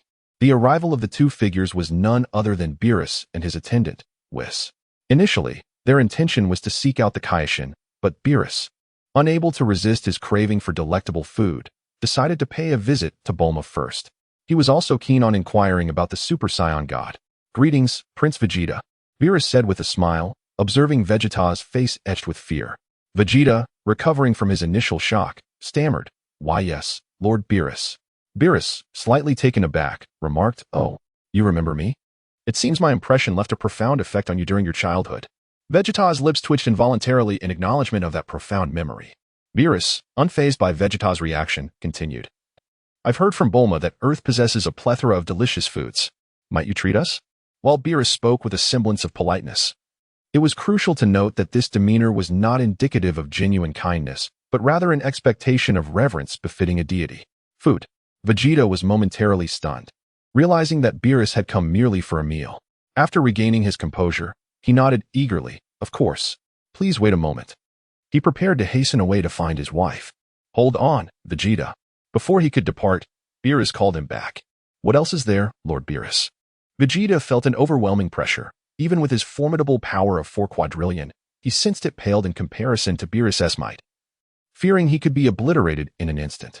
"Do you know of the Super Saiyan God?" Beerus inquired. Vegeta hesitated. "The Super Saiyan God? Isn't that merely my transformation with Kakarot? What does Beerus desire with him?" Beerus scrutinized Vegeta's expression and inquired nonchalantly, "Oh, you seem to have some knowledge of the Super Saiyan God. Where might he be?" Vegeta, wary of the implications, cautiously asked, "Lord Beerus, what do you seek the Super Saiyan God for?" Beerus, without hesitation, stated, "Nothing much. I've heard he possesses exceptional strength, and I wish to spar with him." Vegeta was momentarily taken aback. The Super Saiyan God is formidable? Beerus wishes to engage him in battle? He knew that even as the Super Saiyan God, he would stand no chance against Beerus. "Lord Beerus, to speak candidly, the Super Saiyan God is not your match, so..." Before Vegeta could finish, Beerus's brow furrowed, a fierce and ominous aura emanating from him. "Vegeta, where is the Super Saiyan God? Bring him forth immediately, or else." He raised his right hand, revealing a fist-sized purple energy sphere. Though it appeared small, Vegeta could sense its terrifying potency. A mere flick could obliterate everything, even this planet. Should Beerus perceive Vegeta's thoughts, he would likely smirk, recognizing his awareness. Vegeta glanced around, realizing that within the villa were those he wished to protect. For their sake, he would sacrifice everything. "Actually, I am the Super Saiyan God." Beerus, momentarily surprised, retracted the destructive energy sphere and scrutinized Vegeta. "You are the Super Saiyan God? Are you deceiving me? You must know the consequences of lying." Vegeta trembled at Beerus's last words, recalling the moment when his father was humiliated beneath Beerus's foot. "I understand," he replied cautiously. Beerus, observing Vegeta's demeanor, expressed skepticism. "The Super Saiyan God I envisioned in my dreams was not you. He had red hair and was enveloped in a crimson aura. How can I believe you are the Super Saiyan God in this form?" Whis interjected, "Lord Beerus, Saions can transform." Beerus realized, "Ah, I had forgotten. Then transform." Vegeta nodded affirmatively, yes. He clenched his fists, summoning the divine power within him. Beerus noted the divine energy emanating from Vegeta with keen interest. With a mighty roar, Vegeta transformed into Super Saiyan God, Super Red, his power surging dramatically. His hair and eyes turned crimson, enveloped in a vibrant red aura. Beerus exclaimed with delight, "Indeed. This is the Super Saiyan God from my dreams. However, it still feels as though something is missing. What could possibly be missing?" Beerus pondered intensely, scratching his long ears in frustration. "Ah, what is it that eludes me?" Turning his attention back to Vegeta, he commanded, "Since you claim to be the Super Saiyan God, let us engage." With this, the scene was set for an impending clash of titanic proportions. Chapter 87. Kakarot, what are you doing? Yet, upon witnessing his gesture, Vegeta hesitated to act for a long while. Confronted by a formidable foe who had haunted his childhood, he was gripped by a profound fear. Beerus, observing Vegeta's reluctance to strike, regarded him with contempt. He mockingly declared, "All Saions are the same, forever unable to raise their heads. Dreams are merely dreams. The notion of a Super Saiyan God is nothing but a jest. This planet has no reason to exist." With a raised hand, a sphere of purple energy materialized above his palm. This was not destructive energy, merely the normal energy of a deity. However, it was sufficient to obliterate Earth. Beerus flicked his wrist, sending the energy sphere hurtling toward Vegeta, taunting, "Let it perish alongside this planet, Super Saiyan God." As the ever-growing energy sphere bore down upon him, a thunderous realization struck Vegeta, sending shivers down his spine, and goosebumps erupted across his skin. "Earth is doomed. Earth is truly doomed," he murmured, his eyes filled with despair. Whis, observing the scene, remarked coolly, "Lord Beerus, It seems this Super Saiyan God is somewhat. At that moment, Vegeta surged forward, positioning himself before the energy sphere, hands outstretched to block its path. In his moment of utter desolation, images of Bulma and Trunks flashed through his mind. He understood completely. This was not planet Vegeta, but Earth, a place where those he cherished resided. Even at the cost of his life, he must protect them. Whis, witnessing Vegeta's determination, allowed a gentle smile to grace his elegant features. Oh, it appears I must retract my earlier statement. He had intended to label the Super Saiyan God as somewhat cowardly. Beerus, whose demeanor was typically cold, also displayed a hint of amusement. In truth, he had no genuine desire to annihilate Earth. He merely wished to provoke Vegeta into action. He sought to test Vegeta's strength, to discern if the Super Saiyan God was merely a name without merit. Yet, if that were the case, why had he dreamt of him? As deities, their dreams bore significant implications, far from the simplistic dreams of mortals. Thus, even if Vegeta appeared weak, Beerus was eager to gauge the power of the Super Saiyan God. Naturally, if Earth was to be destroyed and Vegeta lacked the courage to oppose him, there would be no need to assess the Super Saiyan God's strength any further. Vegeta pressed against the energy sphere with all his might, then swung his arms, casting the sphere into the cosmos, shouting, "What nonsense! Begone!" The energy orb soared into the sky, exploding in a tremendous display, unleashing a terrifying shockwave that rained down upon the Earth. In an instant, everyone on the planet felt this overwhelming residual force. Ordinary people, sensing the dread, instinctively cried out in terror, prostrating themselves on the ground. Goku, engaged in a game of mahjong, halted abruptly, feeling the monstrous energy. Oh, is that coming from Vegeta's direction? Kiki, shielded by Goku's presence, felt little of the intensity. Noticing Goku's sudden stillness, she inquired, "Goku, what's wrong?" "Kiki, I need to step out for a moment," Goku replied, joining his fingers together, instantly searching for Vegeta's energy. Super Saiyan God? He sensed that Vegeta had transformed into a Super Saiyan God, evidently facing some adversary. In a flash, Goku vanished. When he reappeared, he stood before Whis, Beerus, and Vegeta. The latter's lips involuntarily twitched at the sight of Goku's sudden arrival. Vegeta barked, "Kakarot. What are you doing? You can't just show up without clothes." Realizing his predicament, Goku sheepishly replied, "Sorry, I was just cooking with Kiki. I'll be right back." With a whoosh, he used instant transmission to return home. Vegeta, upon hearing Kakarot's words, mused silently that, like him, Goku's first priority upon returning home was to seek out his wife. However, he had already concluded matters. How could Goku still be? Could it be that he was ahead of me? In an instant, Goku reappeared, now clad in his usual training attire. He glanced at Whis and Beerus before turning to Vegeta, asking, "Vegeta, what's going on? Why have you transformed into a Super Saiyan God?" Beerus regarded Goku with curiosity, noting that this individual was significantly more powerful than Vegeta in his normal state. It was astonishing that such a small planet could harbor two formidable fighters. Yet it was unfortunate that Earth was on the brink of annihilation. Goku, puzzled by Beerus's words, queried, "What do you mean, on the brink of annihilation?" "Kakarot.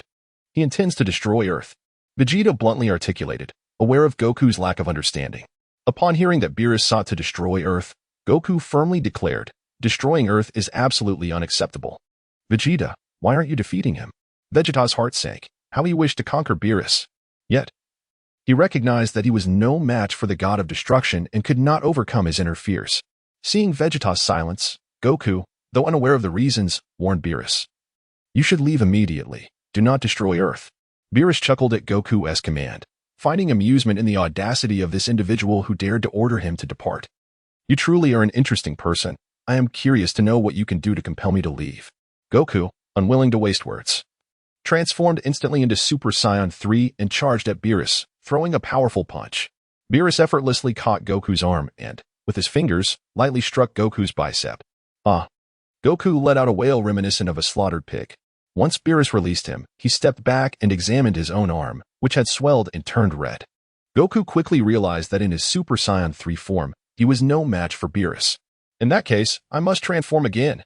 And with that, he transformed into a Super Saiyan God. Chapter 88. A request to Whis. Surprised, Beerus gazed at Goku. "You can transform into a Super Saiyan God as well." He had assumed that only Vegeta possessed this ability, so he was astonished to find that Goku could do it too. Shouldn't there be only one Super Saiyan God? How could there be two now? Goku nodded confidently, affirming, "Yes." Without further ado, he charged at Beerus with a speed that had multiplied exponentially. Beerus, intrigued, found this individual far more entertaining than Vegeta, who merely stood by. With a resounding clash, the two exchanged blows, sending Goku hurtling backward for several meters. Yet, without pausing for breath, he launched himself at Beerus again, excitement radiating from his expression. Gaining momentum, he relentlessly attacked Beerus, but each of his punches was easily evaded. When Beerus chose not to dodge, he delivered a kick that sent Goku flying over 100 meters away. As their battle escalated, they soared into the atmosphere.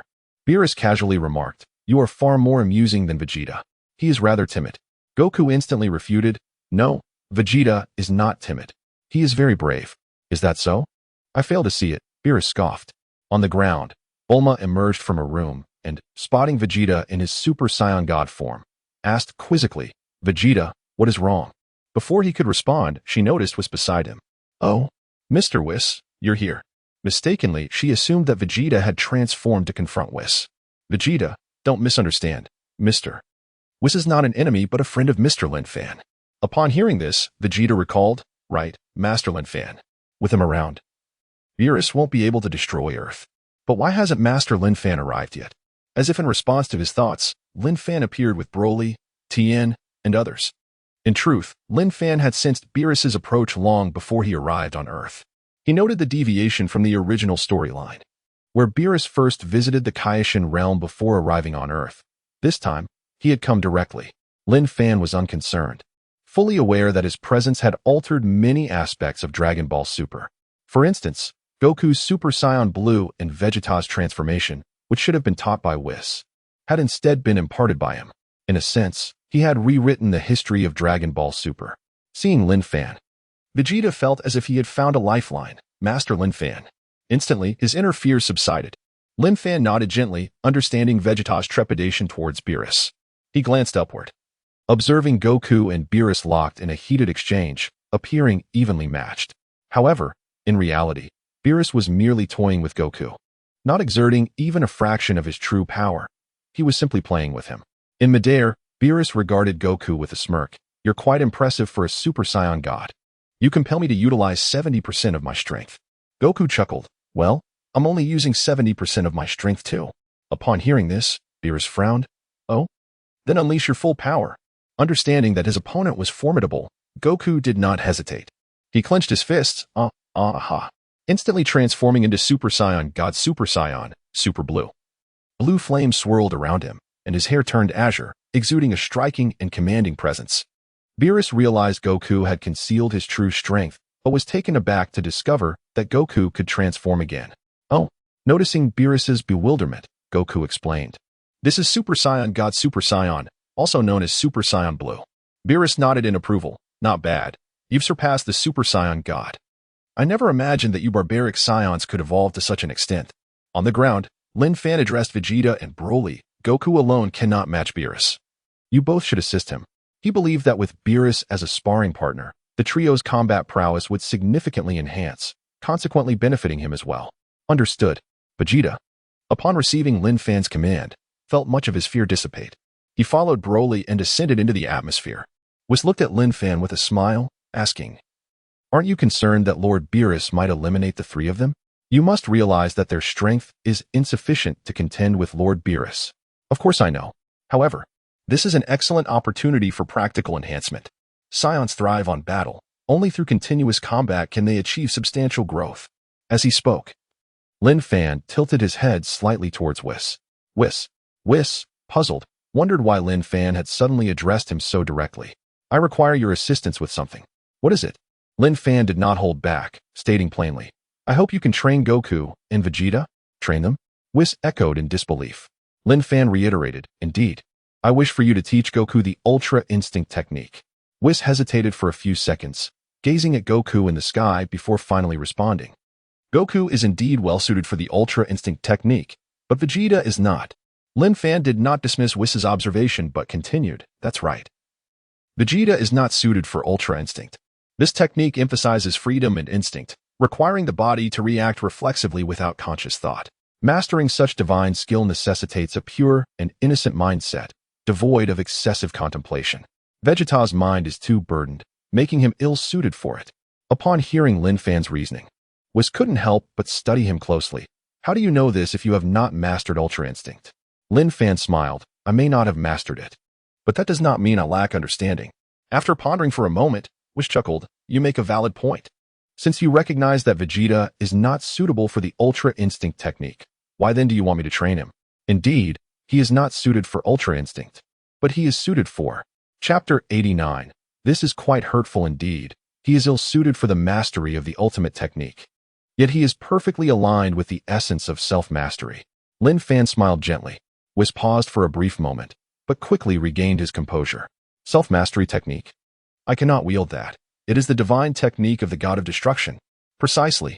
You merely need to bring Sun Wukong and Vegeta to the God of Destruction realm, allowing them to interact more with Beerus, and naturally, Beerus will develop an affinity for Vegeta. They are remarkably similar. Whis comprehended fully. Lin Fan intended for Sun Wukong to cultivate the divine technique of the angels, while Vegeta would focus on the technique of the God of Destruction. You seem quite invested in them, Whis remarked. However, it depends on whether they can survive this encounter. Lord Beerus might decide to unleash his destructive power at any moment. Lin Fan chuckled. Of course they can. Anyone who wishes to harm my disciple must first contend with me. Whis seemed to grasp the situation and promptly advised, Lin Fan, you must consider this carefully. The Kais cannot interfere with the work of the gods of destruction, not even the Grand Kai. Lin Fan merely smiled, remaining silent. In the skies, Sun Wukong noticed Broly and Vegeta approaching and inquired curiously, what brings you here? Broly calmly explained, Master Lin Fan said you are not his match. So we are here to assist you. Sun Wukong scratched the back of his head in confusion. Was he truly not a match? Hadn't Beerus just stated that he had only exerted 70% of his power, while he himself had utilized 70 to 80%? Now that he had transformed into Super Saiyan Blue, he should be able to hold his ground against Beerus. Even if he couldn't, he still possessed the Ultra Instinct. Broly firmly believed in Master Lin Fan's words. If he said Sun Wukong was not a match, then he certainly was not. Kakarot, you are no match. Beerus chuckled upon overhearing their exchange, but his intrigue lay primarily with the Master Lin Fan they referenced. He glanced down at Lin Fan, who stood alongside Whis. Noting his attire, he paused slightly. Oh, the Grand Kai? It appears much has transpired during my slumber. He remembered the Grand Kai as a different, plump figure, not the current Lin Fan. Sun Wukong remained skeptical. How could he not be a match when he had held his own against Beerus? He looked at Beerus and asked, Am I truly not your opponent? Beerus, no longer concealing the truth, crossed his arms and replied nonchalantly, Indeed, you are not my match. Strictly speaking, with your current strength, you do not yet qualify to be my opponent. Sun Wukong was taken aback, pouting. Wow, that was quite hurtful. But you just said you were using 70% of your power? Beerus smirked darkly. I initially thought you were the strongest on this planet, so I aimed to provoke you. However, it seems that you are not. He glanced at Broly, clearly indicating that he regarded Broly as the strongest, while Lin Fan, belonging to the Grand Kai, was beyond the realm of this planet. Vegeta quickly grasped Beerus's implication, while Sun Wukong stood bewildered, unsure why he was looking at Broly. Yet, he resolved to give his all, for Beerus's words had wounded his pride. He intended to prove to Beerus that he was not so insignificant. Beerus turned to Broly. You appear to be a Saiyan as well. Transform into Super Saiyan God, and let me see if you are the one I seek. He will not transform into Super Saiyan God, Sun Wukong interjected. Beerus raised an eyebrow, intrigued. Oh, Broly smiled broadly. Indeed, I cannot transform into Super Saiyan God, but I can transform into Super Ancient Saiyan 4. With a mighty roar, Broly unleashed a wave of crimson light, dazzling and overwhelming those present, though it lasted only a brief moment before dissipating. Before them stood a larger Broly, his red tail, black pupils, and furred arms adorned with red, resembling a mighty gorilla. Observing Broly's transformation, Beerus remarked, I recall that Saiyan transformations resemble this. The Super Saiyan God is merely a novelty. This is the true transformation. It appears exceedingly primal. Broly laughed heartily, though his voice had deepened and become rough due to his transformation. Come forth, 3 rugged Saiyans, Beerus declared, unperturbed. Sun Wukong and the others wasted no time, charging toward Beerus with great speed, unleashing a flurry of punches. Within mere seconds, billions of beings on Earth felt a tremor of fear, gazing skyward in terror. As they witnessed the horrifying energy radiating outward, they fled in panic, seeking shelter. Afraid to move an inch, As the Grand Kai, Lin Fan sensed the anxiety of the populace. Contemplating briefly, he waved his hand, summoning immense divine energy to create an energy shield 1,000 meters above, enveloping the earth. With Lin Fan's protective barrier, ordinary people regained their composure. Though they gazed up at the colossal energy shield, sensing the gravity of the situation, they hurried home. In the sky, Broly and the others relentlessly assaulted Beerus, who was forced to retreat, seemingly caught off guard. However, this was merely Beerus's usual demeanor. As Broly launched a punch, Beerus swiftly dodged, but at that moment, Sun Wukong and Vegeta's fists arrived simultaneously. In a split second, Sun Wukong's fist landed squarely on Beerus's face. Having feigned an attack earlier to create an opening for the real strike, Whis covered his mouth in astonishment. Aha! Lord Beerus has been struck. Lin Fan observed quietly, surprised by Beerus's resilience. His usual state could withstand the full power of 3 fighters for such an extended period. Surely, after taking that hit, Beerus would take things more seriously. As expected, with this chapter, today marks the 4th one, equating to 2 additional chapters. Currently, there are 358 gifts, meaning one more chapter will be added when the gifts reach 400, allowing for yet another chapter. Chapter 90. The power of special destruction. A formidable purple energy erupted from Beerus's body, instantly flinging away the 3 individuals surrounding him. Boom. Goku and Vegeta steadied themselves 100 meters away, while Broly, at a distance of approximately 50 meters, regained his balance. Beerus regarded them with a faint, peculiar smile, remarking, "You are truly delightful." At this moment, Beerus was enveloped in a purple aura, signifying a certain degree of destructive power, though barely a fraction of his full potential. Perhaps less than 10%. The trio could sense the overwhelming strength emanating from Beerus. Such an ominous aura had only been felt from Lin Fan in ages past. With a fierce roar, Broly surged forward, his massive fist aimed at Beerus's head. Goku and Vegeta followed closely behind. The trio relentlessly launched their attacks against Beerus. Rather than evading, Beerus chose to confront them head-on, his small fist colliding with Broly's. The sound of tearing space resounded as Broly was propelled backward by the force of the blow, causing Lin Fan's energy shield below to tremble instinctively. Observing this, Lin Fan was taken aback. "Whis, how much destructive power has Beerus harnessed?" Without hesitation, Whis replied, "Less than 10%. Lin Fan was even more astonished. To wield such terrifying power with merely a fraction of his potential was astounding. One could only imagine the sheer terror of a full display of his abilities. Moreover, Beerus undoubtedly possessed other techniques beyond mere destruction. The God of Destruction certainly lives up to his title. His strength is indeed formidable," Lin Fan remarked. Whis smiled graciously. "Indeed. The God of Destruction represents the pinnacle of a universe. He is naturally the strongest being." Though Lin Fan remained silent, his fist seethed with anticipation, yearning for the opportunity to spar with Beerus.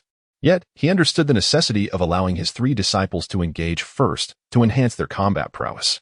In the air, after Beerus unleashed his destructive power, the trio quickly found themselves at a disadvantage, continuously being knocked back. After being struck and stabilizing himself, Broly retracted his right hand to his chest, rapidly gathering energy. "Ultimate blast," he declared. Goku followed suit, shouting Kamehameha. Vegeta leaped high into the air, spreading his arms wide. Super Ultimate Flash. All 3 unleashed their most powerful attacks. Without a change in expression, Beerus raised his index finger, conjuring a fist-sized purple energy sphere surrounded by 2 luminous rings. As their attacks approached, Beerus flicked his finger, causing the sphere to swell significantly. He executed a swift kick, sending it hurtling toward the trio's energy blasts. The clash of 4 forces erupted, disintegrating into a myriad of sparkling fragments resembling stars. However, having just unleashed their strongest strikes, Broly and his companions found themselves fatigued. As they prepared to regain their breath through controlled energy techniques, Broly suddenly noticed Beerus had appeared before him.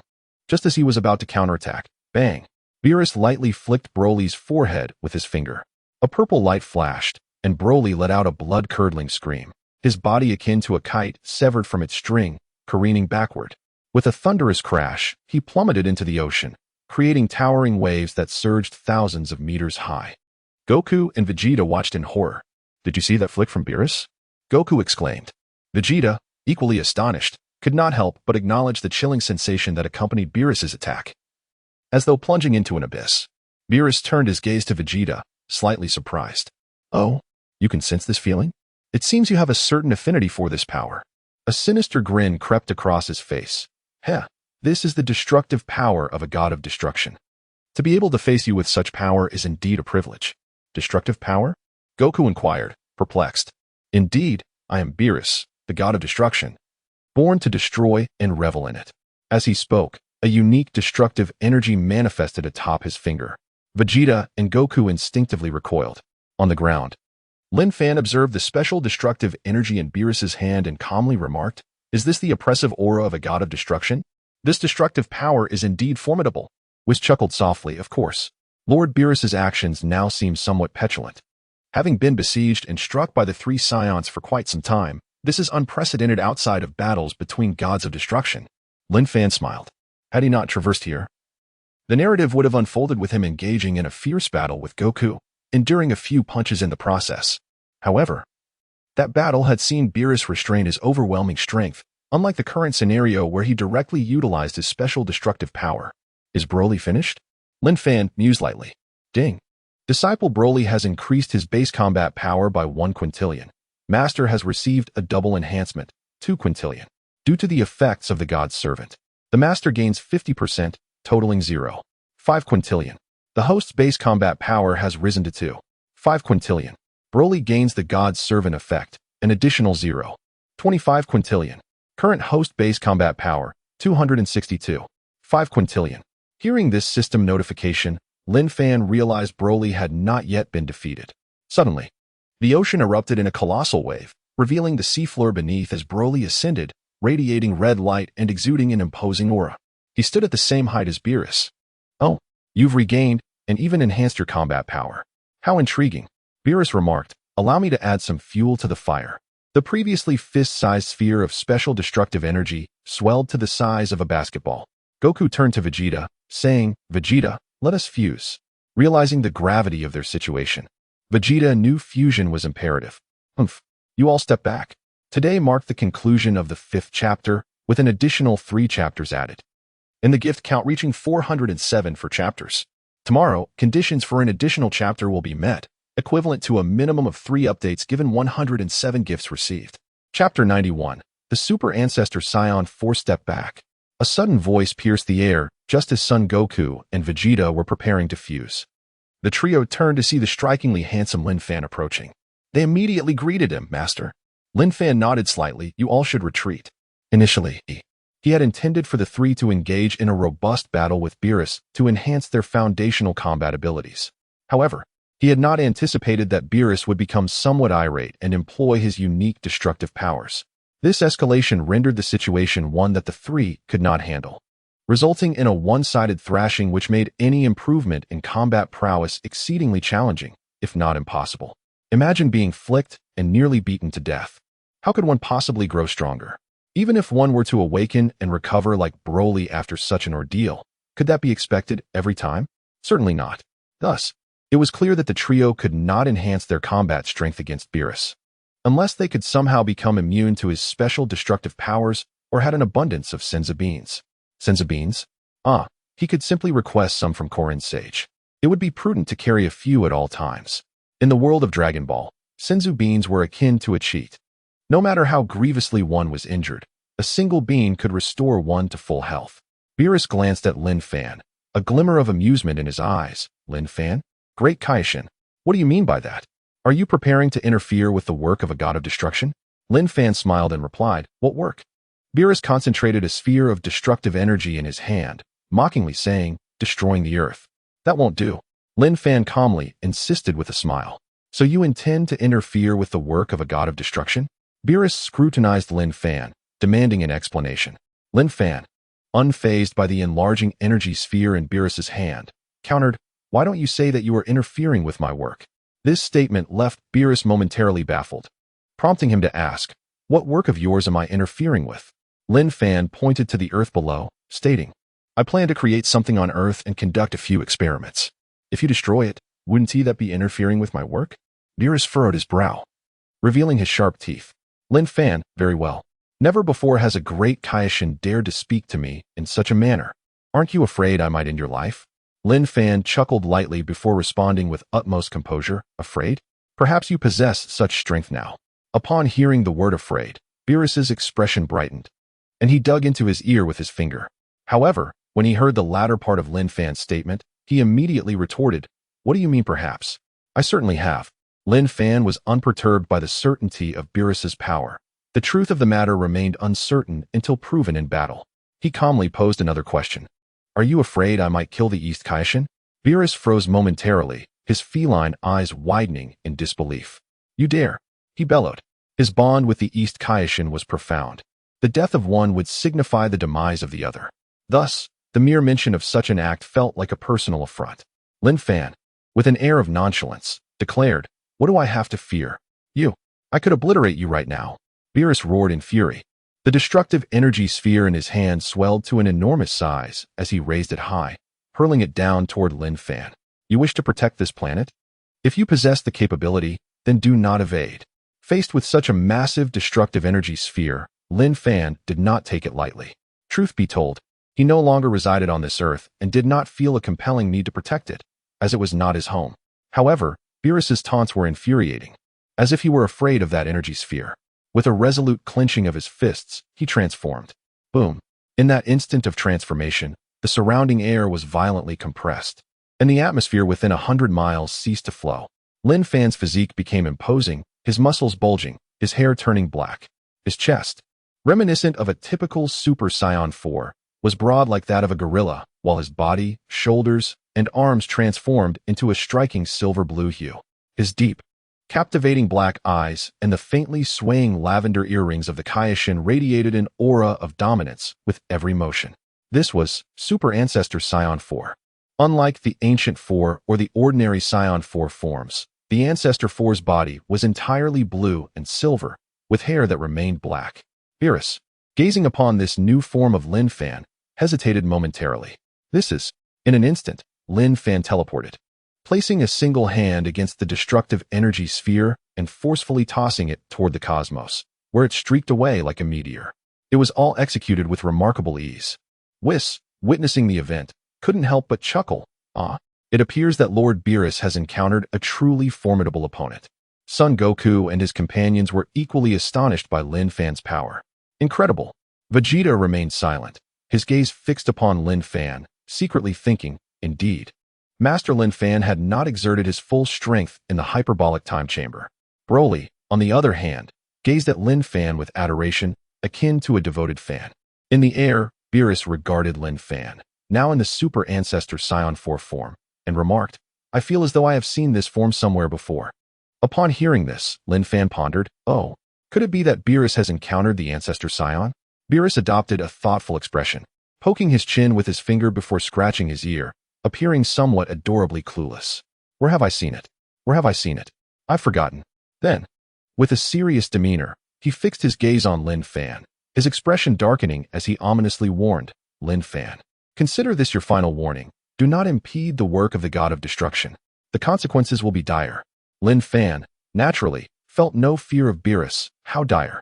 I would very much like to witness it. In the Kaishin realm, the East Kaishin and Old Kaishin observed the scene unfolding in the mirror, which depicted the confrontation between Lin Fan and Beerus.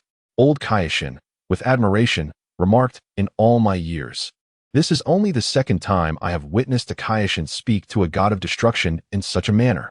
The East Kaishin, unable to contain his curiosity, inquired, "Old Ancestor, isn't the God of Destruction of the same rank as us? Why is it that we cannot speak to him in such a way?" Old Kaishin cast a side glance at the East Kaishin before responding in a composed tone, "Indeed, I once held that belief, only to be sealed away for 75 million years." You were sealed by him? Chapter 92, The Helpless Beerus Ancestor. Have you truly been sealed by him? Inquired the East Kai with a hint of confusion. The old Kai, reluctant to revisit the events of yesteryear, waved his hand dismissively and remarked, "There's no need to dwell on the past. Let bygones be bygones." Noticing the old Kai's disinclination to discuss the matter further, the East Kai refrained from pressing him. His attention then shifted to the reflection before them. Suddenly, a troubling thought struck him, and he said anxiously, "Will the Grand Kai also face sealing for speaking to him in such a manner?" The old Kai chuckled knowingly. "That won't happen." The East Kai, still puzzled, instinctively asked, "Why not?" With a swift motion, the old Kai struck the East Kai atop his head and bellowed, "Why? Do you not comprehend who he is? The East Kai quickly realized the implication. Ah, indeed. He has connections. Moreover, those connections are formidable. Even Beerus seems unable to touch him. In the skies above Earth, Beerus was incensed. When the god of destruction is enraged, the consequences are dire. Grand Kai, your disrespect to the divine shall not go unpunished. In the name of the god of destruction, I shall execute you. Raising his right hand, a massive purple energy sphere of destruction materialized, which swiftly transformed into hundreds of smaller purple energy spheres. With a mere flick of his hand, these spheres hurtled towards Lin Fan. As the multitude of destructive spheres drew closer, Lin Fan stood his ground, calm and composed. Beerus, perplexed, wondered what this individual was up to. Was he intending to disregard my onslaught? Although these spheres were not composed of a unique destructive force, their power was substantial, 300 times greater than that of the previous energy sphere. Lin Fan sensed that the moment had arrived. Activate.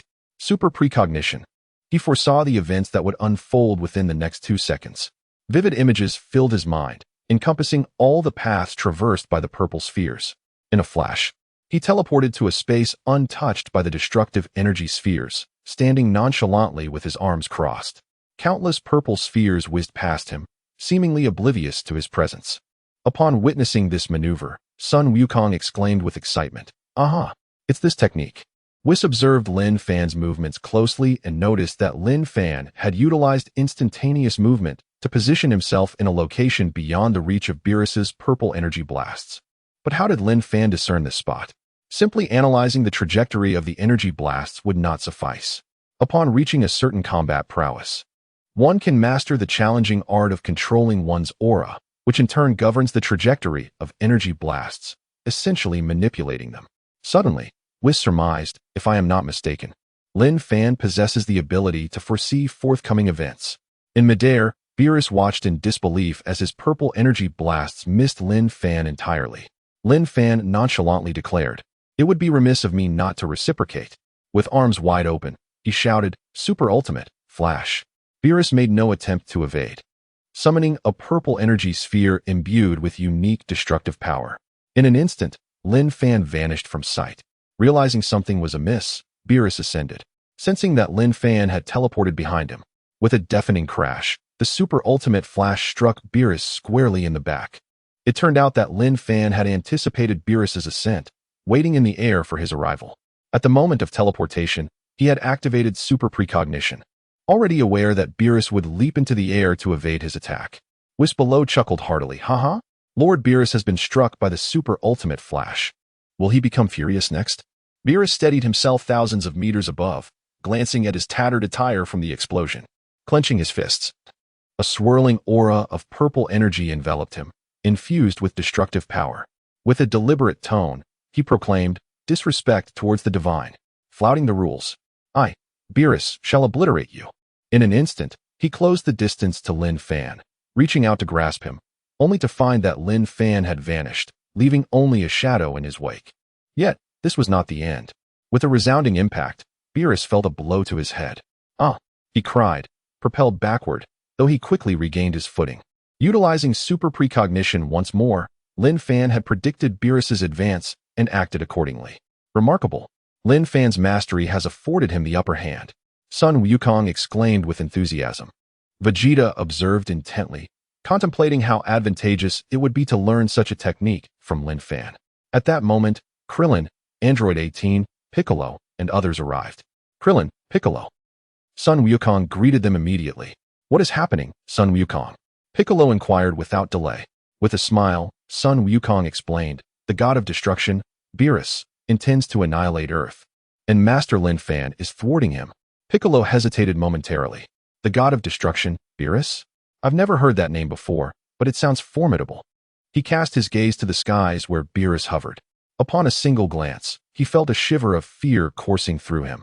What a terrifying aura. If he wished to kill me, a mere glance would suffice. Piccolo's intuition was not misplaced. Given his combat prowess, Beerus could indeed eliminate him with a mere look. This was the overwhelming pressure of a god-level being. In the air, Beerus fixated his gaze on Lin Fan, seething with anger yet refraining from rash actions. Instead, analyzing the peculiarities of Lin Fan's abilities. How could he consistently react in advance? It resembled the Ultra Instinct technique, yet it was not quite the same. Ultra Instinct allows the body to react autonomously, whereas this was a form of precognitive response, as if Lin Fan knew precisely where to strike next. What kind of technique is this? My keyboard is malfunctioning, and I am struggling to adapt to the built-in keyboard of my laptop, leading to frequent errors. Hence, today's update is delayed. I still have 2 more chapters to complete, but I estimate that I can only manage 1 more today. Once my new keyboard arrives tomorrow, I will finish the remaining chapter. I apologize for the inconvenience. Chapter 93. The Terrifying Prelude of Beerus. What is this technique? Beerus inquired, perplexed. As he posed his question, he was simultaneously calculating and pondering the nature of this technique. Lin Fan merely smiled and refrained from responding. Noticing his silence, Beerus, in a fit of irritation, remarked darkly, "If I am not mistaken, this is not the divine technique of the Grand Kaishin at all." Exuding an air of nonchalance, Lin Fan crossed his arms and replied lightly, "I never claimed it was the Grand Kaishin's technique." Beerus continued, "If I am seeing correctly, you possess the ability to foresee the events that are about to unfold. That is why you always react ahead of me." The onlookers were struck with astonishment at Beerus' words. What? Lin Fan can actually foresee what is about to happen? No wonder he always seems 1 step ahead. Meanwhile, Whis savored his ice cream, chuckling at the unfolding scene. Lord Beerus is indeed quite astute. This ice cream had originally been enjoyed by Goten and Trunks, but Whis, captivated by its appearance, nearly drooled. Bulma, noticing this, instructed Trunks to fetch a box for Whis. "This ice cream is truly delightful," Whis praised. Having met Whis before and now sharing ice cream, their camaraderie had undoubtedly deepened. "Whis, who do you think would prevail? Beerus or Lin Fan?" Whis pondered for a moment before responding with a smile. "It's not so certain." In the air, upon hearing Beerus' analysis, Lin Fan decided to be forthright, admitting, "You truly are Beerus. Indeed, I can foresee the events to come, including your moves, their locations, and any action you take." Beerus shut his eyes and then opened them sharply. Super foresight. A beam of violet energy shot towards Lin Fan at lightning speed. Anticipating this, Lin Fan deftly dodged to a safe position. He had been acutely aware of Beerus' every movement, ready to employ his super foresight at the slightest hint of aggression. Beerus was taken aback by the failure of his sudden attack, which only served to heighten his frustration. Then, with a thought, he dug into his ear and declared, "Grand Kaishin, since you possess such divine abilities, I shall not hold back. It is time I showcase one of my divine techniques." Lin Fan mused inwardly, preparing to amplify his strength. Beerus was indeed no simple opponent, yet he had not yet reached his true limits. Super Saiyan 4 was merely a standard transformation for him. Raising his fists, Beerus gazed down at them. Whis, observing Beerus' state, could not help but comment, "This Grand Kaishin is quite impressive. To have pushed Lord Beerus to such lengths. However, it is precisely this that may allow him to counter Lin Fan's foresight." Vegeta, unable to contain himself, questioned, "Whis, what do you mean? Beerus can counter my master's foresight?" Whis, slightly displeased by Vegeta's impetuosity, replied sternly, "Is it really wise to be so reckless?" Sensing Whis' displeasure, Vegeta quickly apologized. "My apologies." Bulma interjected, "Whis, Vegeta is simply of that nature. I hope you can forgive him. Since Lady Bulma has spoken thus, I shall grant him forgiveness. I can assure you, the power of the Destroyer far exceeds what you see. What you witness is merely the surface of his strength." In the air, Beerus muttered ominously, and a purple aura began to emanate from him. However, this aura was unlike anything seen before. It was accompanied by a black energy that flickered like lightning and spiraled around Beerus. He grinned wickedly, "Haha." In an instant, a terrifying pressure enveloped the entire 7th universe. Ordinary people on Earth collapsed to the ground, drenched in sweat, while those with weaker constitutions succumbed to the oppressive force. Piccolo and others, standing closest to Beerus, hastily summoned their energy to counteract the overwhelming pressure. Just as Bulma was about to fall, Whis waved his hand, enveloping everyone in a protective energy shield, restoring their former ease. "Thank you." Bulma expressed her gratitude. "Not at all," Whis replied with a genteel smile. The inhabitants of the nearest planets were no better off, all prostrating themselves, unable to move, blood streaming from their noses. Meanwhile, in the vastness of space, a colossal cosmic mothership led countless smaller vessels toward Earth. Following the spread of Beerus' oppressive aura, the mothership's systems began to beep frantically, and within half a minute, Alarms blared throughout. In the mothership's command center, Frisia furrowed his brow, perplexed by the sudden surge of terrifying energy. Just as he prepared to dispatch someone to investigate, his subordinate, Sorbet, rushed in with a report. Lord Frisia, a fearsome energy has appeared ahead. We cannot approach any closer. If we continue, the ship could be annihilated. After Frisia's demise, Sorbet had taken command of the Frisia force. Had it not been for Lin Fan's resurrection of Frisia, Sorbet would have been the one to gather the Dragon Balls on Earth to bring Frisia back. Frisia propelled himself from the mothership, hovering above and gazing toward Earth, where waves of menacing energy radiated outward. What could this mean? Is it Lin Fan, my master? It seemed that seeking revenge on Goku was now impossible. Returning to the mothership, he sealed the hatch and resumed his seat in the command center, ordering Sorbet, retreat. Yes, on planets farther from Earth. The oppressive sensation was somewhat mitigated, merely feeling a change in air density, making it a bit difficult to breathe. Above Earth, the skies darkened abruptly, fierce winds howled, and ominous clouds descended, with relentless lightning striking toward Lin Fan. It appeared as though Lin Fan had provoked Beerus, with the lightning joining forces against him.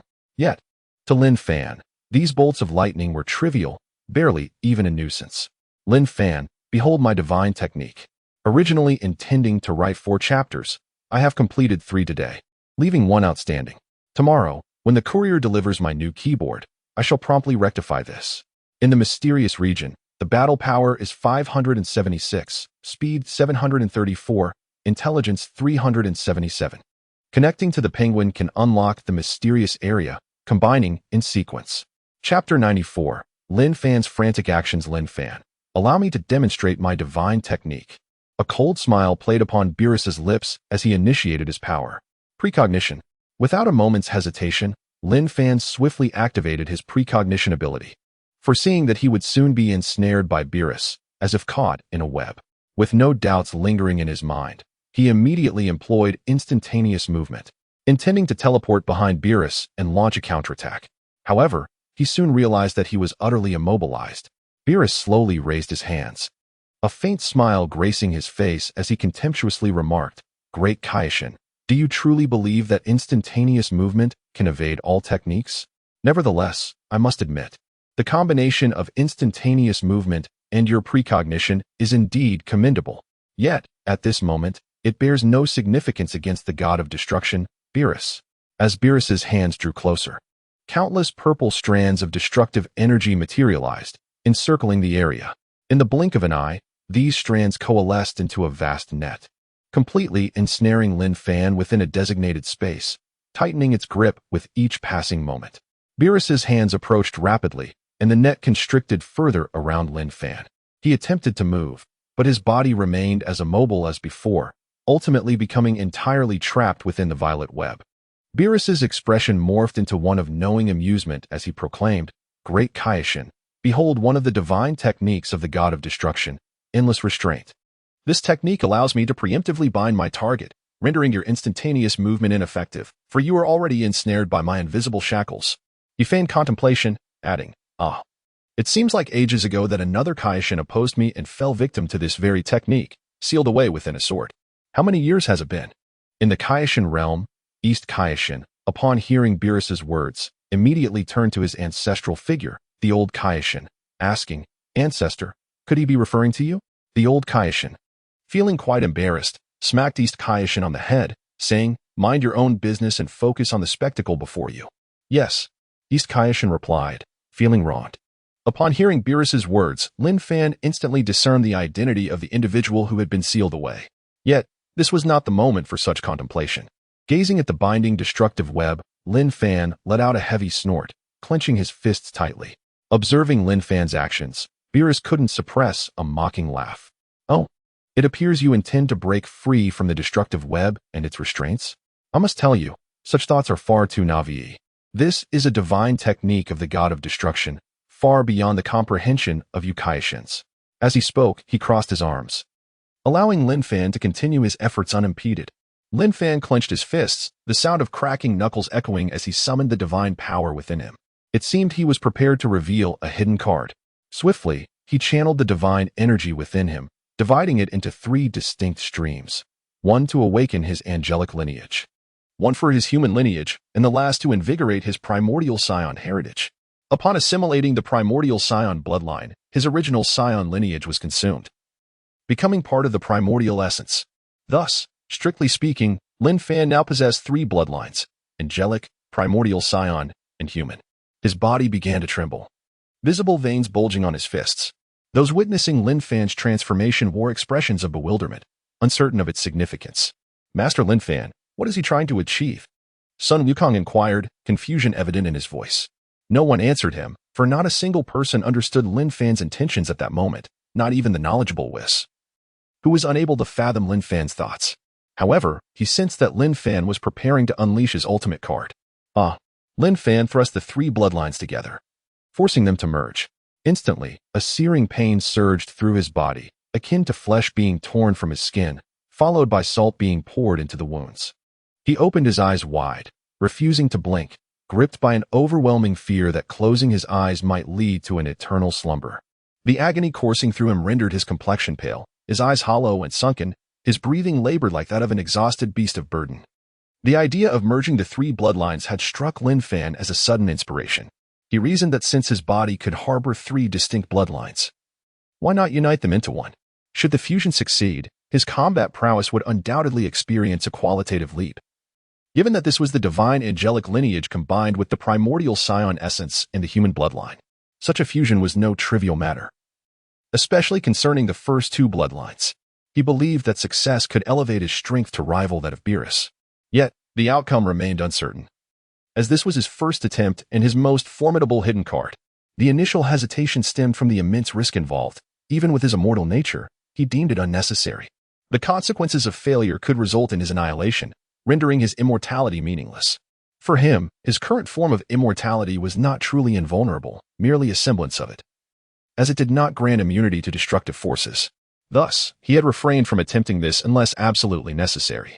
However, the time for hesitation had passed. He could not bear the thought of being sealed away for millennia. Boom, boom, boom, boom.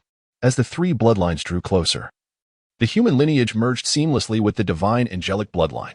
Yet, when the primordial scion essence approached, it recoiled, fiercely resisting the angelic lineage, leading to a violent clash that manifested as two dragons within Lin Fan's being, one a cerulean angelic dragon and the other a silver-blue primordial scion dragon.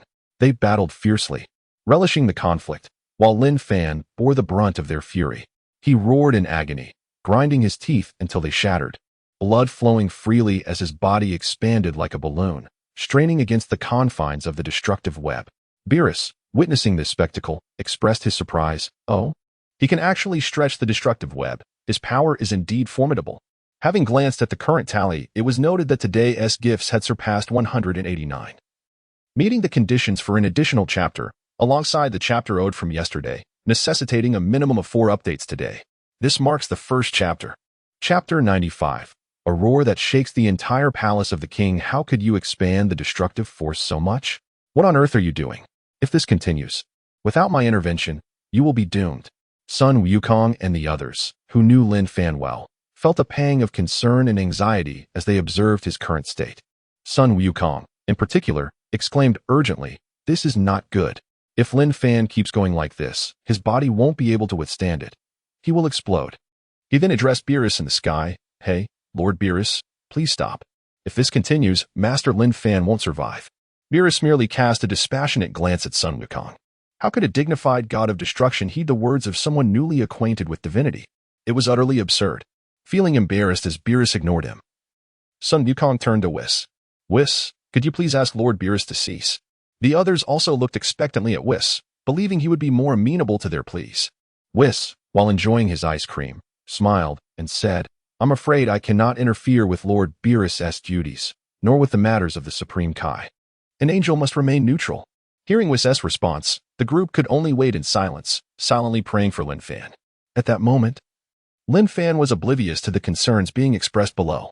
He could not hear Sun Wukong's pleas to Beerus. His body had entered a state of self-imposed isolation, and he had no desire to listen to anything else. He solely wished to fully fuse the angelic and primordial scion bloodlines within him, preventing them from clashing. However, these two bloodlines seemed to oppose him. The more he sought to unify them, the more fiercely they fought. Lin Fan pondered in exasperation. Feeling as though he were dealing with two unruly children, the more he tried to stop them from fighting, the more they persisted. Suddenly, a realization struck him. Why did he want to merge them in the first place? Was it not because he felt they existed within his own body? If they were indeed part of him, then he was their master. As their master, how could he compromise with his own possessions? He needed to adopt a firm stance. With this thought, Lin Fan immediately gathered all the divine power within him, forming a golden dragon.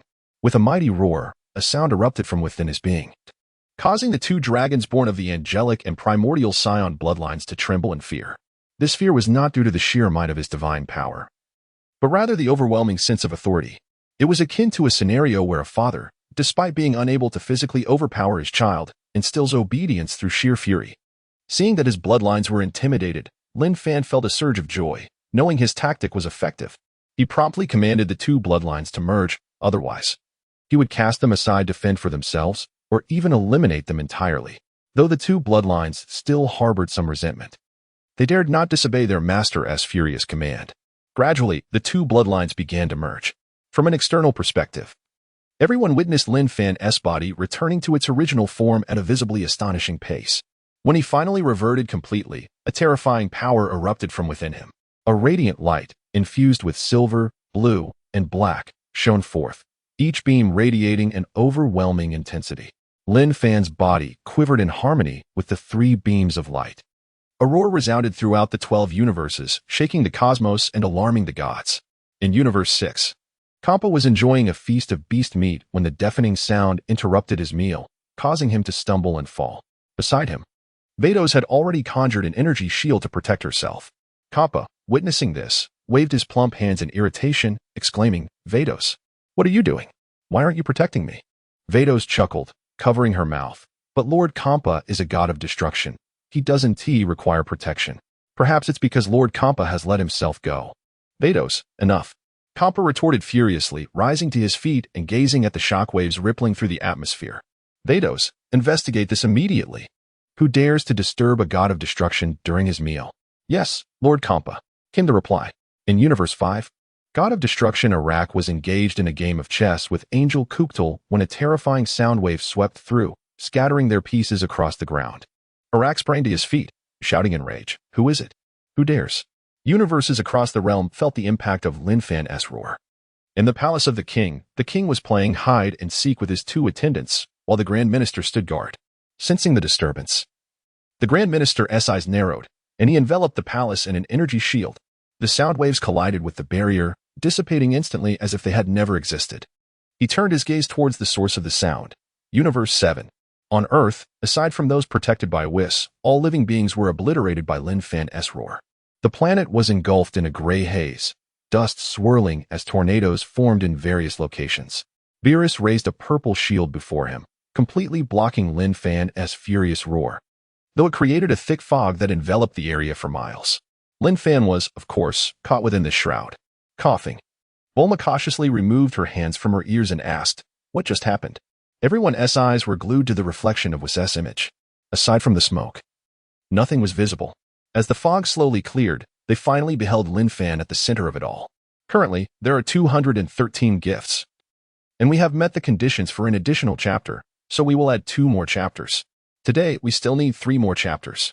Chapter 96. The terrifying existence of the Four Seasons universe gospel. As the sky opened up in a brilliant golden hue, auspicious clouds surged, and vibrant colors intertwined in a spectacle akin to celestial maidens scattering flowers.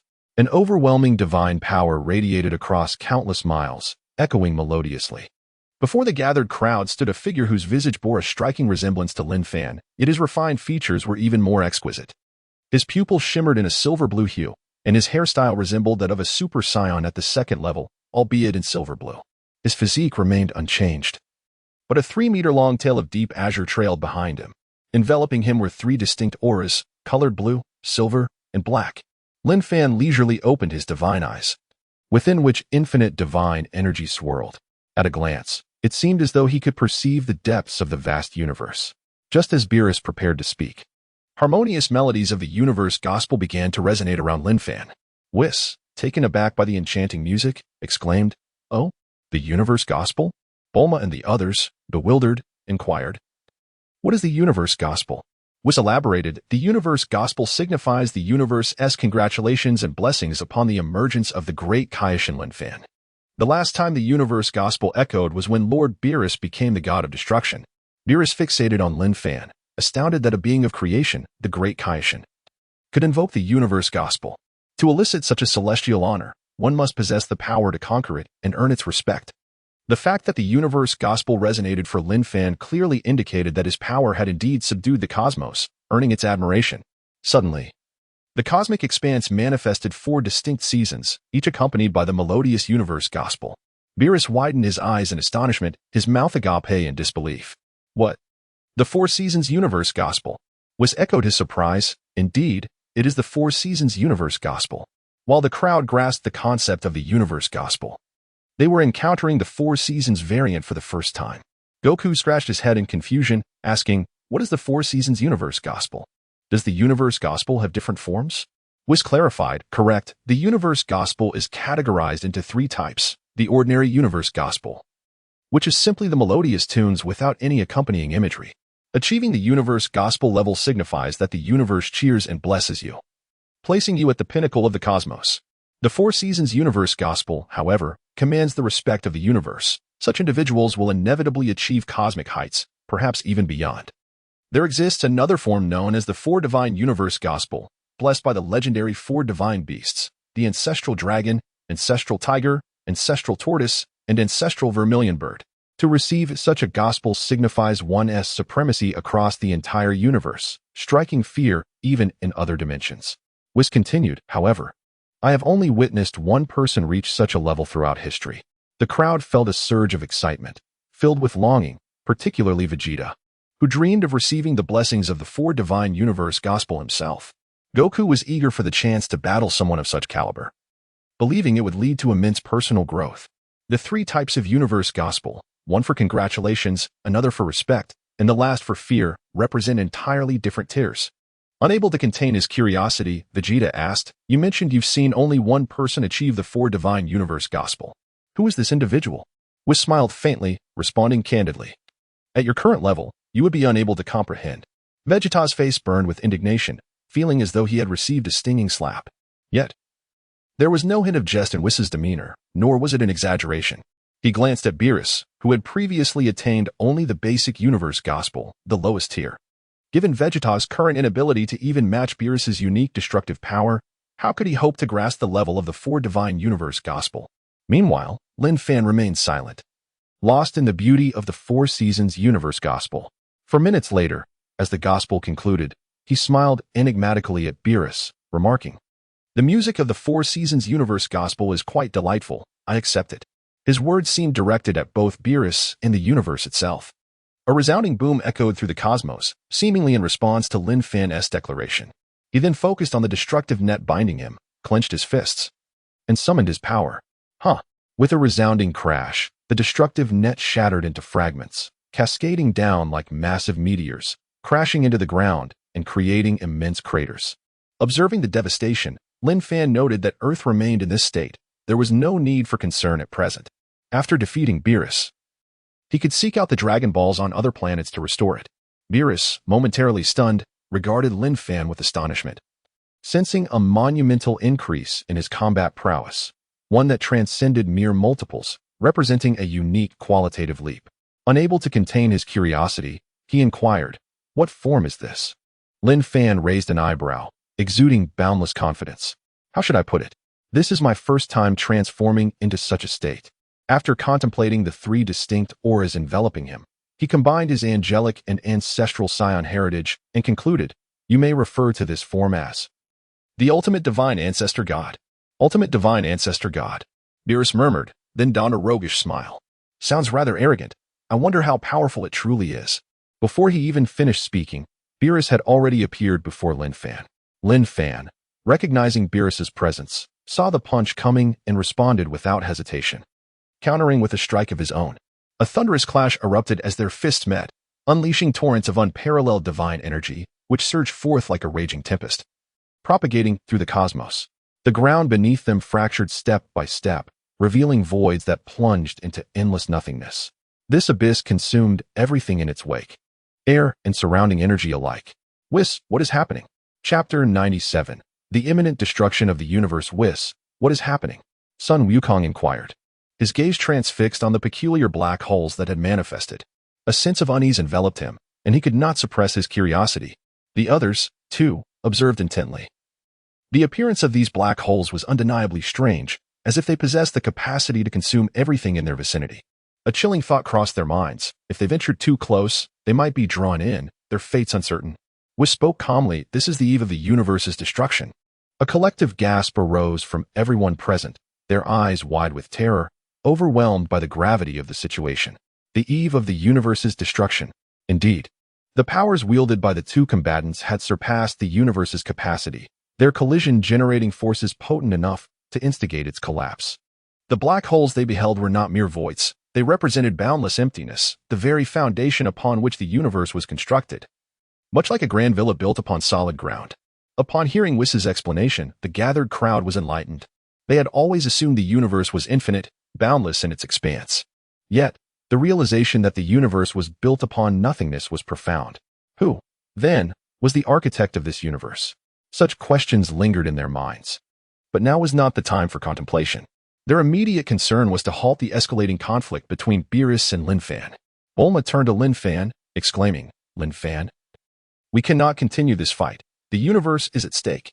Lord Beerus, please cease your actions. Sun Wukong echoed her sentiment with urgency. However, Lin Fan and Beerus had already entered a state of transcendence, impervious to the ordinary sounds of the world around them. Seeing no sign of cessation from the duo, Krillin, filled with trepidation, beseeched Whis, Whis, I implore you, stop them. I can offer you an abundance of delectable treats, sushi, pudding. I assure you. 100 days of variety. Whis responded with an air of calm, that is indeed tempting. I find myself lacking a reason to refuse. The crowd felt a surge of excitement. In critical moments, delectable cuisine proved to be the most effective motivator. However, he concluded, but I must decline. A chorus of confusion erupted among the onlookers. Particularly, Bulma could not contain her agitation, retorting, did you not just say you had no reason to refuse? Why then do you choose to reject? Whis clarified, as I previously stated, Lin Fan is the supreme Kai, and Beerus is the god of destructions. Their affairs are beyond my intervention. I can only intercede if both parties are gods of destruction, for we angels maintain a neutral stance, primarily serving the gods of destruction. Neutral. Neutral. You only speak of neutrality. Bulma complained in frustration. If they annihilate the universe, you too shall perish. Whis merely smiled at this assertion. Will I? As Lin Fan and Beerus continued their relentless exchange of blows, each strike sent ripples through the surrounding void, causing it to expand and shatter in a series of explosions. Soon, the area of emptiness had extended several kilometers. Krillin, Bulma, and Yamcha voiced their panic, declaring, it's over. The universe is doomed. Everything is coming to an end. Amidst the chaos, only 4 individuals remained composed, Sun Wukong, Broly, Vegeta, with arms crossed, and Whis, while Whis was assured of his safety. The other 3 recognized the peril they faced, yet they remained unperturbed, for they believed witnessing such a monumental battle was worth any risk, even death. Suddenly, a radiant burst of colors tore through the fabric of space, illuminating the surroundings. With a mere gesture, the newcomer sent Lin Fan and Beerus flying several hundred meters apart. Both instinctively turned to regard the stranger, while Whis' expression shifted, and he swiftly retracted his angelic staff, ascending into the air. Beerus shot upward, bowing deeply with respect. Grand Minister. The arrival was none other than the Grand Minister himself. Whis inclined his head slightly, acknowledging Grand Minister. Lin Fan approached the Grand Minister and also offered his respect. Out of the corner of his eye, Beerus noticed Lin Fan standing upright, a smirk forming on his lips. You are finished, boy, he thought. To be so disrespectful before the Grand Minister, your fate is sealed. The mere thought of the Grand Minister's formidable power sent shivers down Beerus' spine. Among the 12 universes, he ranked the Grand Minister as the second most intimidating figure. The Grand Minister, his expression inscrutable, addressed them, Beerus, Lin Fan. As gods of destruction and supreme Kai, you have failed in your duties, engaging in conflict and causing turmoil in the 7th universe. What punishment do you deserve? Beerus trembled, cold sweat cascading down his face. Grand Minister, this is all the supreme Kai Lin Fan's fault. He obstructed my destructive duties. Whis can attest to this. His quivering voice betrayed his fear. a direct consequence of the overwhelming pressure from both power and position. Whis, with a smile, interjected, "I cannot corroborate that." The gist was clear. The Grand Minister was Lin Fan's uncle, and Lin Fan enjoyed a favored status. As the son of the Grand Minister, Whis' loyalty would not extend to betraying Lin Fan. The implication of testifying against him could lead to reprimand, or worse.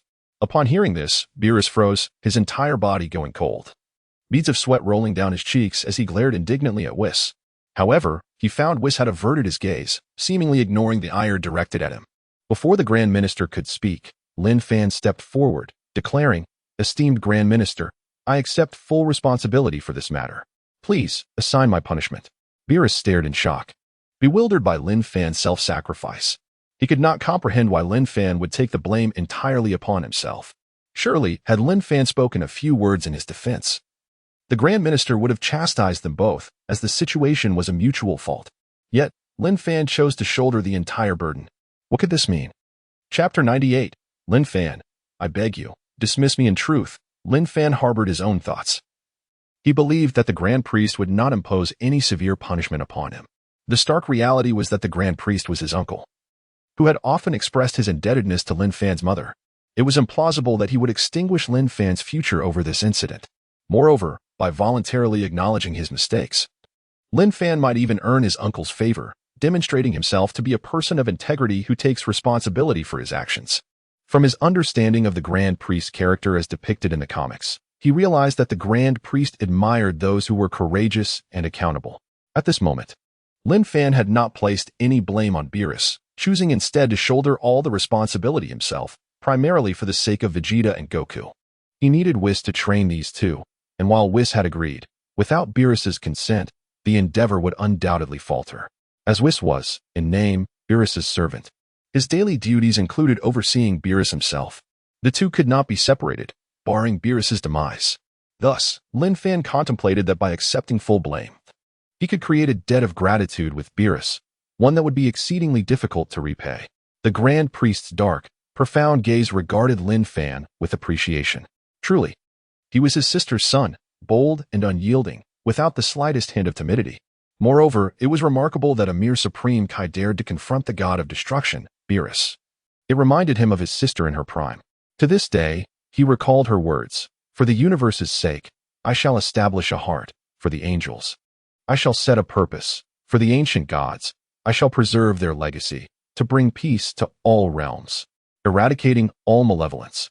The admiration in the Grand Priest's eyes went unnoticed by Beerus, who had lowered his head. Regaining his composure, he addressed Lin Fan. "Lin Fan, you indeed committed a mistake in this matter, yet considering that you have just ascended to the rank of Supreme Kai, I shall impose upon you a period of meditation and reflection lasting 100 years. For beings of the Supreme Kai caliber, a century was akin to a mere restful slumber." Upon hearing the Grand Priest's decree, Beerus was momentarily taken aback. Unable to suppress his surprise, the penalty seemed rather lenient. If such a punishment were applicable, he could easily accept it. However, he dared not voice these thoughts, uncertain if he would receive a similar leniency when his turn came. Besides, the Grand Priest had just stated that this leniency was due to Lin Fan's recent elevation to Supreme Kai, while he himself was not newly appointed as a god of destruction. To Beerus, this did not constitute a punishment, rather, it was evident that the Grand Priest was favoring Lin Fan. However, for Lin Fan, 100 years felt like an eternity. In that time, he could gather numerous disciples, perhaps even all those he knew, resulting in a significant boost to his combat prowess. When the time came to confront Beerus, it would be a trivial matter. Yet, now that the Grand Priest was clearly showing favoritism, how should Lin Fan respond? Should he request a reduction in the meditation period? That would seem to undermine his own accountability. Moreover, having voluntarily admitted his fault, it would be inappropriate to express dissatisfaction with the punishment. That would be akin to going back on his word. It appeared that requesting a reduction in time was out of the question. What was his uncle thinking? Imposing such a lengthy period upon him? He felt as if he were being tormented. Unable to negotiate a lesser sentence, he resolved to impose a harsher one upon himself. After mulling this over, he promptly declared, "Grand Priest, I have come to deeply realize that my error was egregious, unrelated to my recent ascension as Supreme Kai. I even question my worthiness for this position, hence I implore you, Grand Priest, to relieve me of my duties as Supreme Kai." The assembly was bewildered. Even the Grand Priest was caught off guard. In the realm of Supreme Kai, the East Supreme Kai expressed his disbelief. What on earth is this Supreme Kai thinking? He is voluntarily requesting to be dismissed from his position instead of reflecting for a century. The old Supreme Kai remarked, 100 years pales in comparison to my several million years of existence. The Grand Priest is indeed showing favoritism towards the Supreme Kai. Is this the power of connections? Yet, what was Lin Fan truly contemplating? The East Supreme Kai spoke again. Ancestor, do you think it would be impolite for us to remain here in the Supreme Kai realm watching? Should we not pay our respects? The old Supreme Kai's eyes widened in astonishment as he struck the East Supreme Kai on the head, exclaiming, "Of course it's inappropriate. Why did you not remind me sooner?" In an instant, the two of them sped to earth, kneeling midair to pay homage to the Grand Priest. We pay our respects to the Grand Priest. However, the Grand Priest was too preoccupied with deciphering his nephew's intentions to pay them any mind. Why would he wish to relinquish the Supreme Kai title when a century of reflection would suffice? This seemed like a substantial loss. Beerus cast a sidelong glance at Lin Fan, urging him silently not to speak out of turn. 100 years of meditation was hardly a punishment. Why would he voluntarily request to be dismissed from such a prestigious position? To Beerus, it appeared that Lin Fan was merely acting out of frustration regarding this punishment. Though he found it perplexing. If he was so unwilling to accept the penalty, why had he taken full responsibility? While Beerus pondered this, the Grand Priest spoke once more. Lin Fan, considering it is your first offense, I shall reduce the duration to 50 years. Let me remind you, this is the final reduction. The Grand Priest perceived Lin Fan's actions as somewhat petulant. He believed 50 years would now be more acceptable. Beerus was left utterly stunned. The Grand Priest had actually decreased the duration by 50 years. When had he become so accommodating? Perhaps he could try negotiating next time he erred? If the Grand Priest were aware of Beerus's thoughts, he would undoubtedly smile and encourage him to give it a try.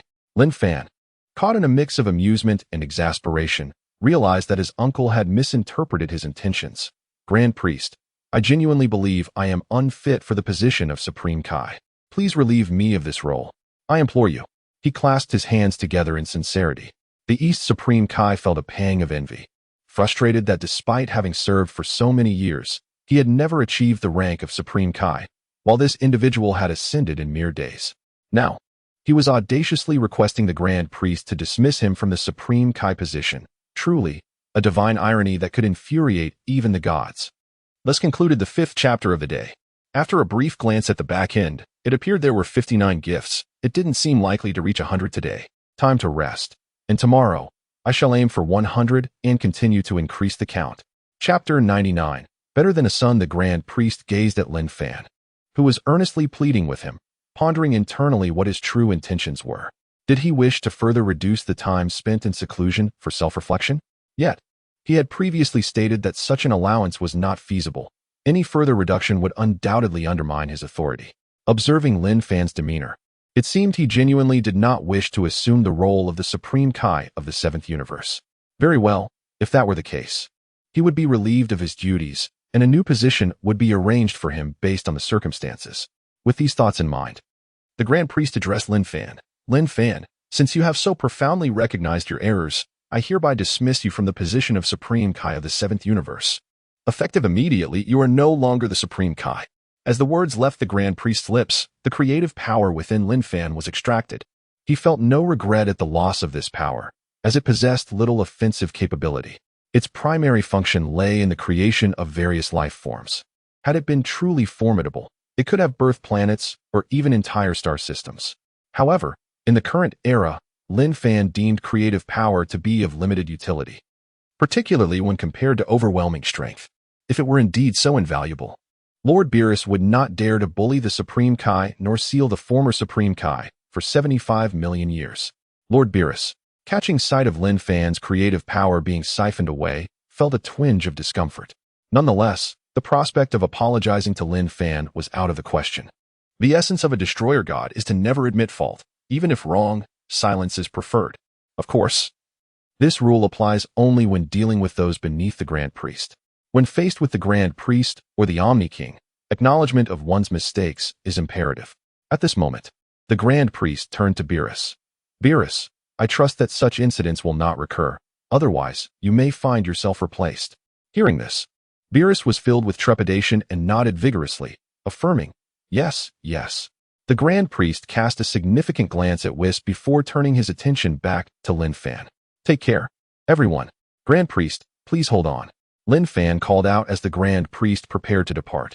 Beerus, alarmed by Lin Fan's sudden outburst, trembled, his eyes wide with disbelief. What was Lin Fan planning? The Grand Priest was on the verge of leaving. Why halt him now? Was this not courting trouble? The Grand Priest raised an eyebrow in inquiry. Lin Fan, is there something else?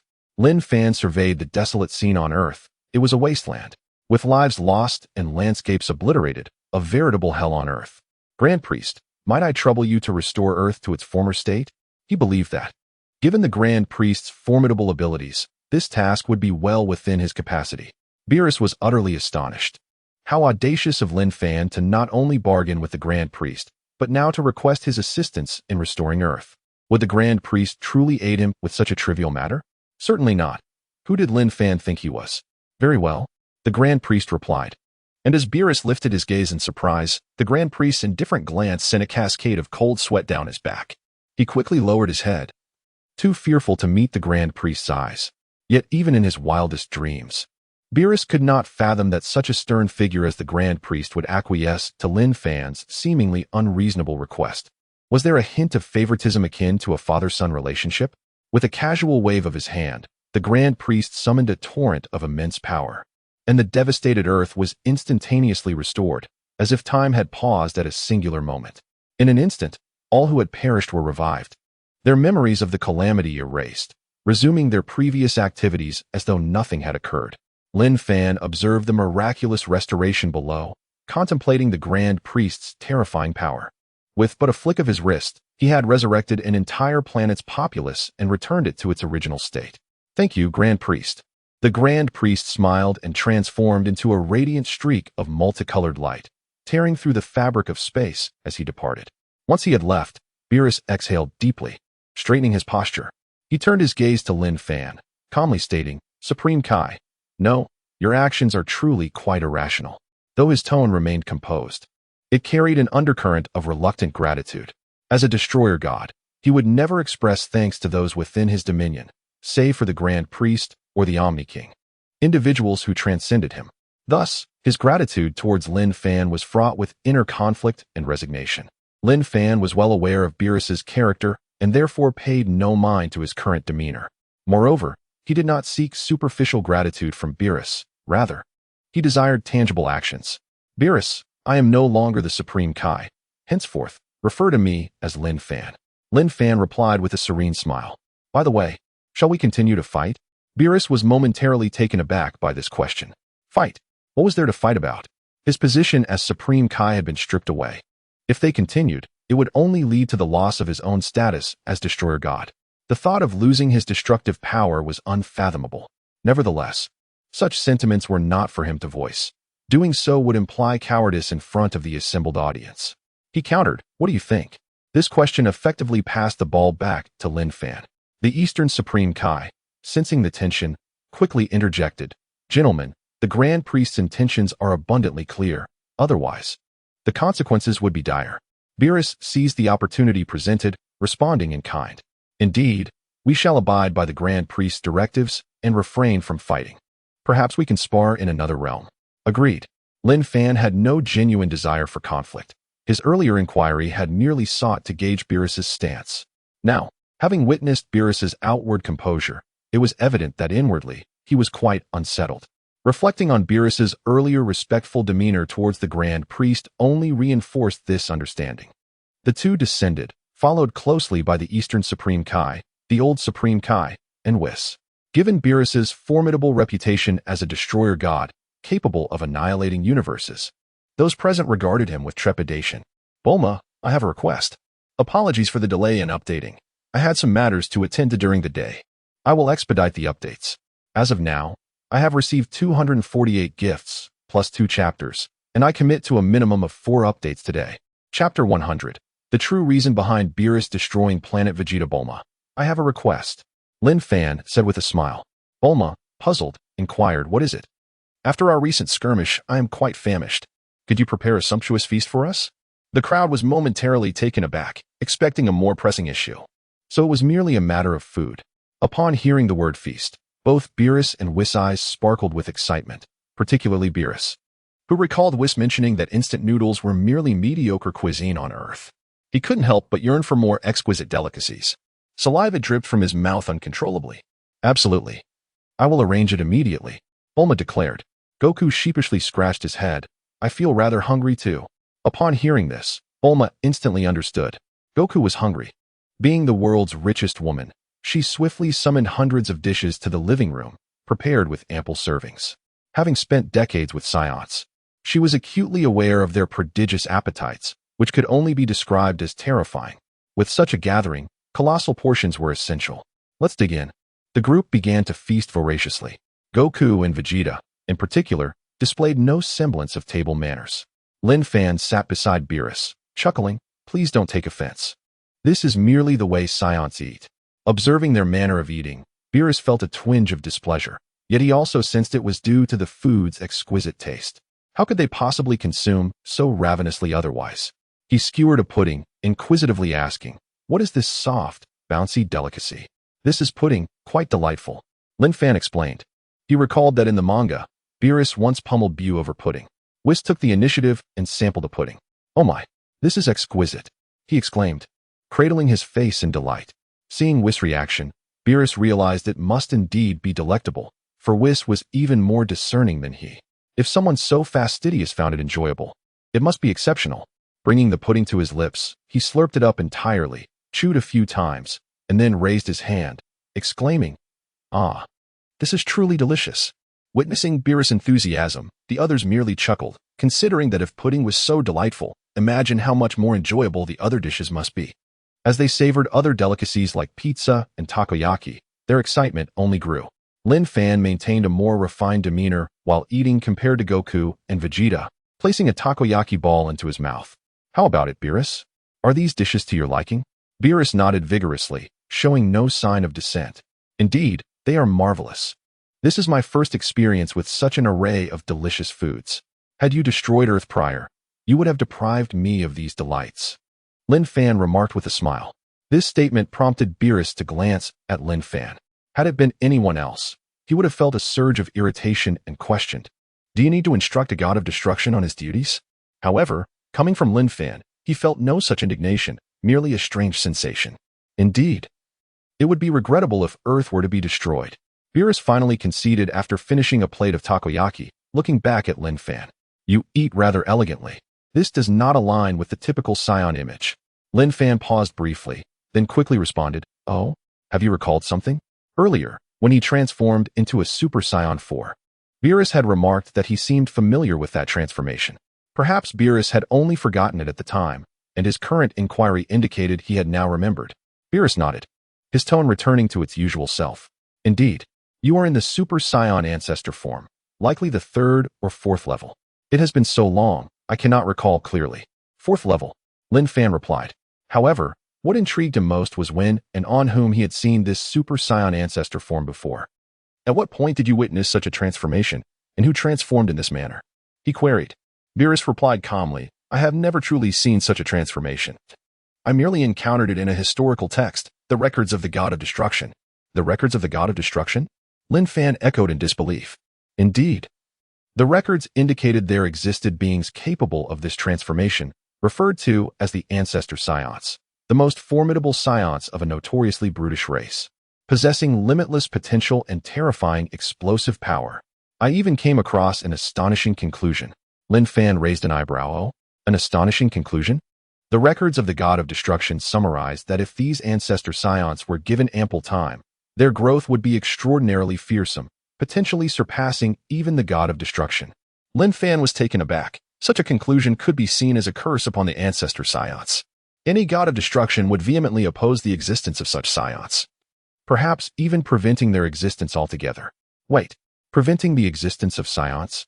Could this be the very reason Beerus had commanded Frieza to annihilate planet Vegeta? After considering this, Lin Fan looked to Beerus, seeking confirmation. Did you instruct Frieza to destroy planet Vegeta because of the Ancestor Saiyans? Beerus was momentarily stunned. Lin Fan knew that he had orchestrated the destruction of planet Vegeta. Now that this was known, there was no need for denial, after all. He was a god of destruction. If he could not even acknowledge this, what sort of god of destruction would he be? Indeed, it was I who commanded Frisia to obliterate planet Vegeta, and it was indeed due to the ancestor scions. Upon discovering this record, I feared that the ancestor scions might surpass me, and as a god of destruction, that would be quite embarrassing. Thus, I had Frisia annihilate their home, planet Vegeta. Though I was aware that no ancestor scions resided there, I acted out of precaution, ensuring a sound night's sleep. There are still 2 chapters remaining. Chapter 101. The Super Saiyan God in Beerus's dream, however. It appears that my slumber was not particularly restful. The progenitor scions did not grace my dreams. Yet a Super Saiyan God did manifest. The more I observed, the more I felt that you were indeed that Super Saiyan God. Beerus fixed his gaze upon Lin Fan, genuinely believing that Lin Fan bore an uncanny resemblance to the Super Saiyan God from his dreams. It was an almost identical sensation. Lin Fan had previously battled him without transforming into a Super Saiyan God, instead directly ascending to Super Saiyan Ancestor Level 4, which led Beerus to adopt a stance of skepticism rather than certainty regarding Lin Fan's identity as the Super Saiyan God from his visions. Lin Fan was taken aback. Based on Beerus's current statements, he could infer that the Super Saiyan God from Beerus's dreams was, in fact, himself. In the manga, although Son Goku had transformed into a Super Saiyan God, Beerus ultimately remarked that Goku was not the person from his dreams, but rather someone else. To think that this someone else could be himself? Was this mere coincidence? Beerus took a bite of pudding and sipped a cold drink, inquiring, Lin Fan, can you transform into a Super Saiyan God? Lin Fan did not immediately concede but pondered whether he should admit it. To be frank, he was uncertain if his current strength could truly rival Beerus's. However, one thing was clear to him. If Beerus wished to eliminate him, it would require a considerable amount of effort. The exact extent of that effort would depend on Beerus's true capabilities. Although their prior battle had been fiercely contested, Beerus had not yet unleashed his full power. At least, his unique destructive force had not been exerted to its fullest potential. After some contemplation, Lin Fan decided that revealing the truth to Beerus was inconsequential. With the Grand Priest supporting him, why should he fear Beerus? Moreover, Beerus owed him a favor. Would he truly repay kindness with malice? Even as a god of destruction, he would not act in such a manner. Furthermore, if Beerus were still concerned about these matters, he would not have permitted Whis to instruct Vegeta and Goku in the manga, nor would he have taken it upon himself to teach Vegeta the mastery of Ultra Instinct. Given the numerous assurances in place, why not boldly acknowledge it? To appear unflinching.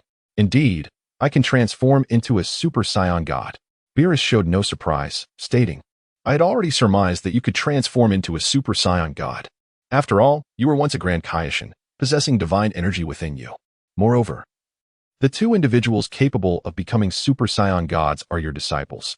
How could you possibly be unable to transform into a Super Saiyan God? The 2 individuals Beerus referred to were, of course, the gluttonous Vegeta and Son Goku. Lin Fan realized that his admission was correct.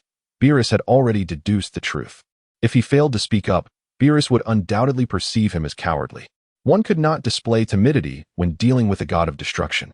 Otherwise, Beerus might regard him as subordinate, viewing him as one of his subjects.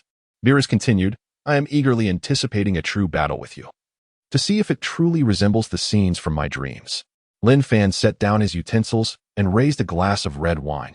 Indeed, Beerus, somewhat perplexed by Lin Fan's meaning, was reminded, a toast signifies mutual understanding and congratulations. Oh, I see. Beerus raised his own glass, and the 2 clinked them lightly before drinking heartily.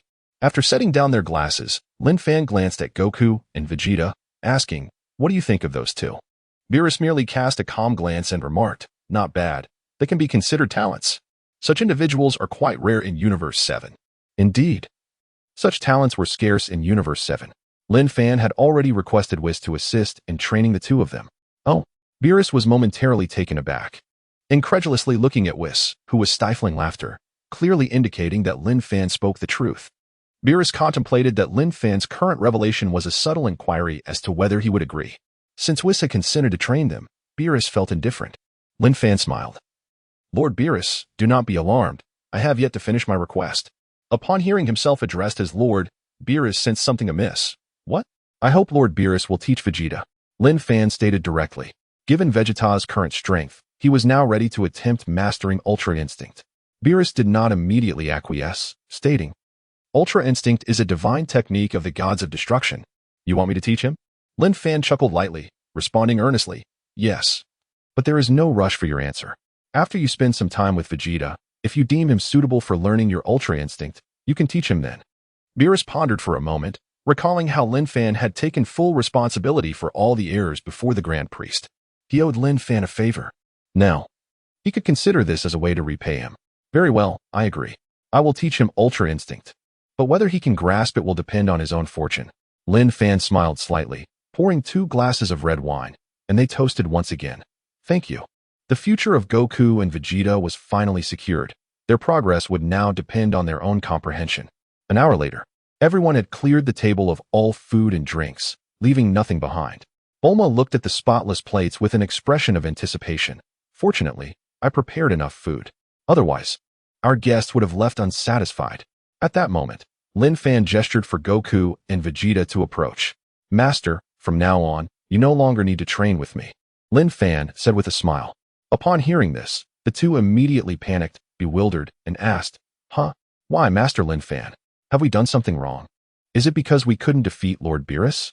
Goku innocently inquired. This remark left Beerus visibly uncomfortable, his mouth twitching slightly. Defeat me? What are you children thinking? No, I am not expelling you from my tutelage. Rather, I am instructing you to train with Whis and Beerus. They possess the techniques you need. Huh? The two remained perplexed. Casting puzzled glances at Whis and Beerus, they have the techniques we need? What techniques? Chapter 102. The subtle thoughts of number 18 upon Vados. There exists a cultivation technique suitable for Goku, the Ultra Instinct. Meanwhile, the god of destruction, Beerus, possesses a technique fitting for Vegeta, the Self-Instinct. These two techniques are divine arts. Mastering them would significantly enhance your abilities, Lin Fan elucidated. Goku scratched the back of his head, feeling a hint of frustration as he looked at Vados. Is he really that formidable? He had only witnessed Beerus's strength and had yet to truly observe Vados's combat prowess, leading him to believe that Vados was inferior to Beerus. Vados could easily discern Goku's naivety. His innocence was akin to a blank slate, and he bore no ill will toward Goku's misconception. On the contrary, he found it rather endearing. Such purity and lack of guile were indeed commendable. He preferred those unburdened by complex thoughts. Innocence and freedom were fundamental to mastering the Ultra Instinct. With a smile, Vados remarked, Although I serve Lord Beerus, I am also his master. Upon hearing this, Goku was taken aback, his heart quivering with astonishment. Not only he, but the others were equally astonished. Having never anticipated that Vados was not only skilled but also Beerus's instructor. Beerus, with his arms crossed, said nothing. For it was the truth and nothing to be ashamed of. Impressive, Goku exclaimed instinctively. Observing Goku's reaction, Vados inquired, So, are you willing to train with me? Absolutely, Goku replied without hesitation, envisioning that under Vados's tutelage, he might soon face Lord Beerus in a true battle, much like Lin Fan had. Beerus turned to Vegeta. What about you? Do you wish to train with me? Of course, Vegeta responded, though he had initially wanted to train with Lin Fan. The latter had entrusted him to Beerus for a reason. Perhaps Beerus's self-instinct would indeed offer significant benefits for his growth. Perhaps one day, he would have the chance to combat Beerus, or even defeat him. If Beerus were to learn of Goku and Vegeta's aspirations, he would undoubtedly scoff. So, they wish to defeat me, do they? Lin Fan was not surprised by their eager responses. He sighed with relief, finally sending these two off. He would no longer need to guide them. He had invested considerable effort into their training. Handing their instruction over to Vados, he could now recline as a true idler, awaiting the fruits of their newfound power. Vados, Beerus, I shall rely on you both henceforth. Vados nodded in agreement. Meanwhile, Beerus, observing Lin Fan's faint smile, felt something amiss, as if he had been ensnared in a scheme of sorts. Yet, he could not pinpoint what felt off about it, merely nodding slightly in acknowledgement. It was indeed amusing for a dignified god of destruction to take on the role of a teacher. Vados, let us depart. Vados turned to Goku and Vegeta. Shall we leave now, or do you require a moment? Let us leave at once, Goku declared without a moment's hesitation. Vegeta had initially intended to share a few private words with Bulma, but seeing Kakarot's eagerness to train, he was reluctant to lag behind. Now, very well. Vados smiled at Lin Fan. Farewell, Lin Fan. Bulma, thank you for your hospitality. Goodbye. The group transformed into a streak of light, soaring towards the realm of destruction. Goku! Chi-Chi called out loudly. However, they had completely vanished. Bulma comforted Chi-Chi. It's all right. Don't fret. Goku is simply obsessed with training. If you prevent him, he won't be able to sit still. He'd be restless. Chi-Chi stomped her foot in frustration. At that moment, Lin Fan turned to Bulma, saying, "Thank you, Bulma. I truly enjoyed the meal today."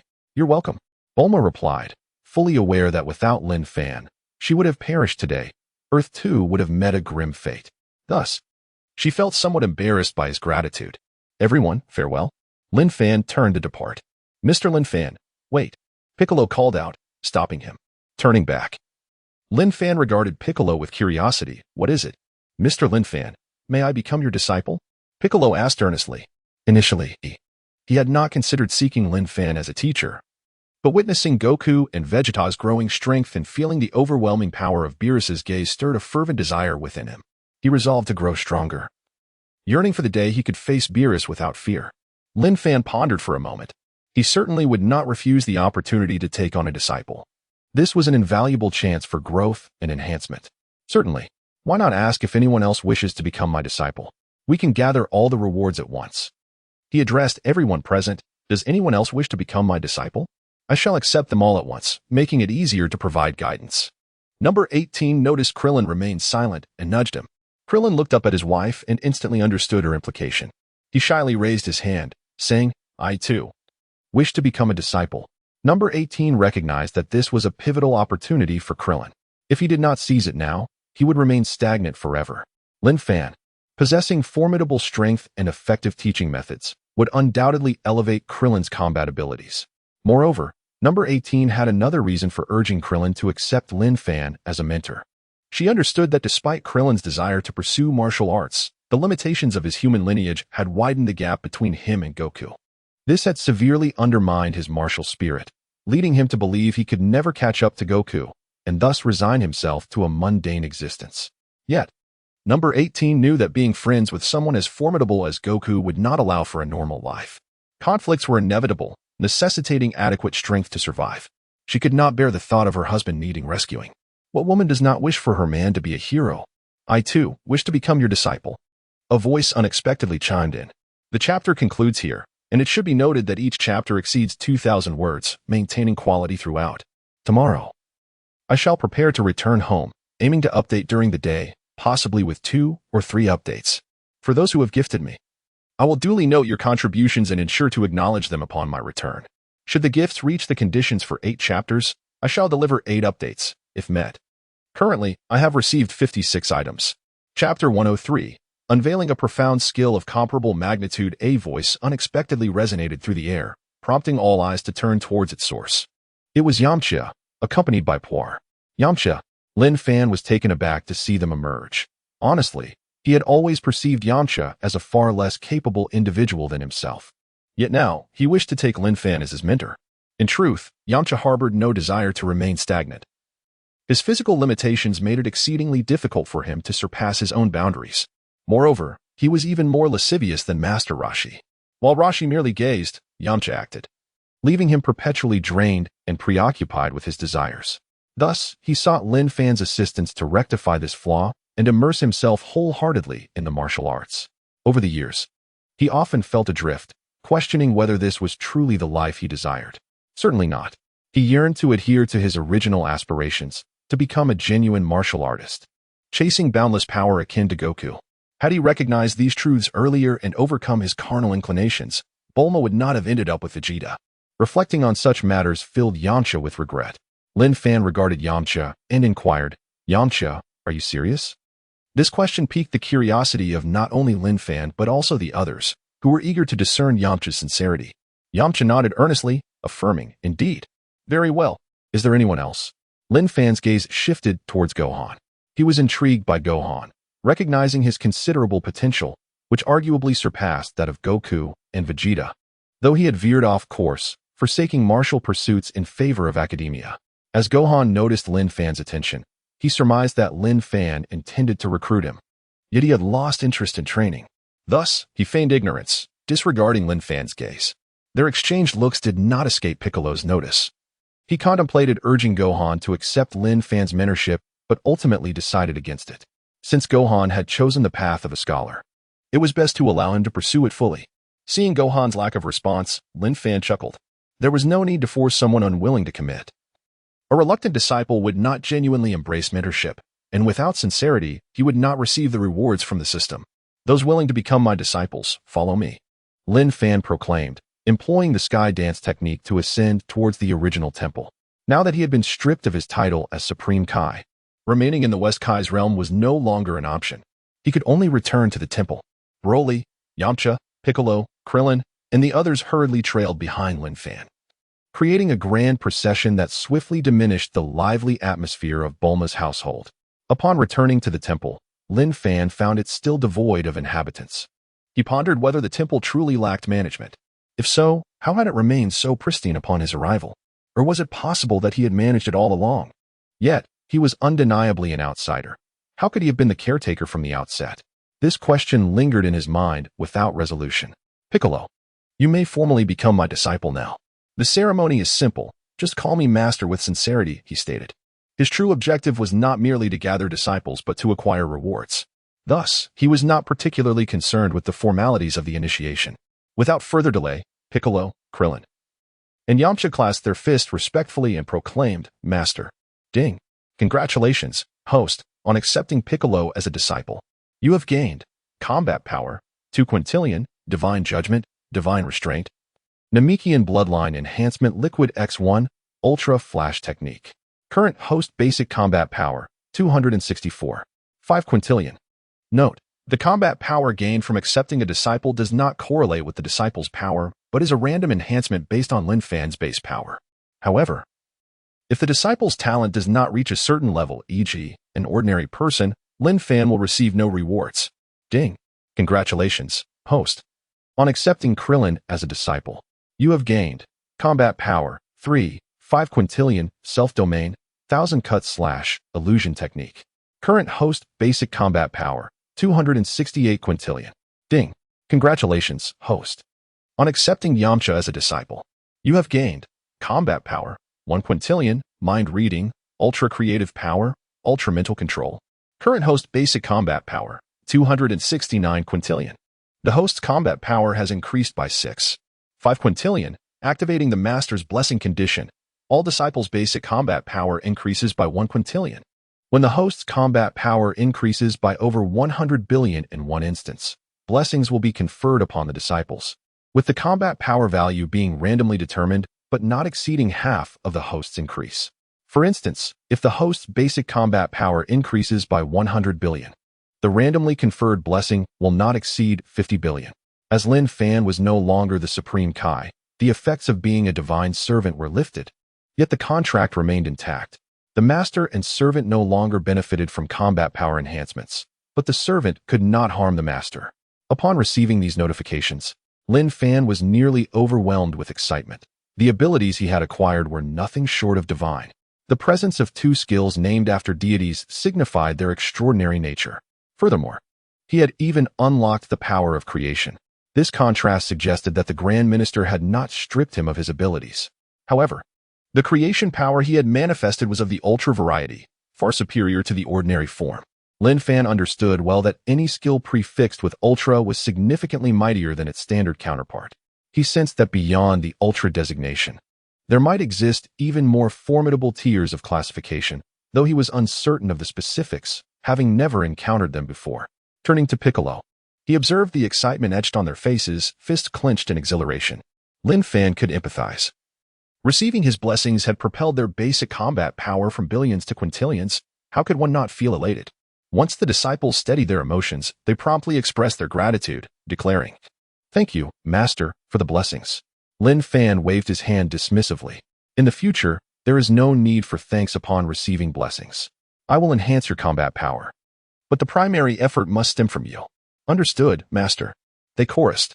"Piccolo, as an Namekian, your potential in combat is not on par with that of a Scion. I will now enhance your bloodline to elevate your potential, making future training more effective." With that, Lin Fan produced the Namekian bloodline enhancement liquid. Chapter 104. The High Priest returns after enhancing Piccolo's Namekian lineage. Lin Fan imparted the human race's dominance body technique, and the 10,000 severing slash to Krillin and Yamcha. The transfer of this knowledge was swift, requiring only a modest amount of creative energy, as he had replicated the memories of these two techniques and transmitted them directly into their minds. Observing the three, he instructed, "Please wait for me for a moment." With a swift motion, Lin Fan utilized instant transmission to vanish before their eyes, arriving at the West Supreme Kai's realm to retrieve the hyperbolic time chamber. As he no longer had reason to remain in the West Supreme Kai's domain, it was unnecessary to leave the chamber behind. Just as he was about to depart, a voice called out, "Wait, wait." Turning around, Lin Fan saw Pilaf, Mai, and Shu rushing towards him. Realizing his oversight, Lin Fan felt a twinge of embarrassment. "Please take us back with you," Pilaf respectfully requested. "Yes, Mr. Lin Fan, please take us with you," they echoed, understanding that with Tien and the others absent, Lin Fan might not return. Additionally, they found the West Supreme Kai's realm dreadfully dull, lacking the familiar comforts of Earth. "Place your hands on me," Lin Fan reminded them. The trio promptly complied. In an instant, they vanished from the West Supreme Kai's realm. Just as Lin Fan departed, a radiant light flickered within the West Supreme Kai's temple, briefly illuminating the space for a mere 3 seconds. Upon returning to the Earth Temple, Lin Fan turned to Piccolo, Krillin, and Yamcha, saying, "I shall now escort you into the hyperbolic time chamber."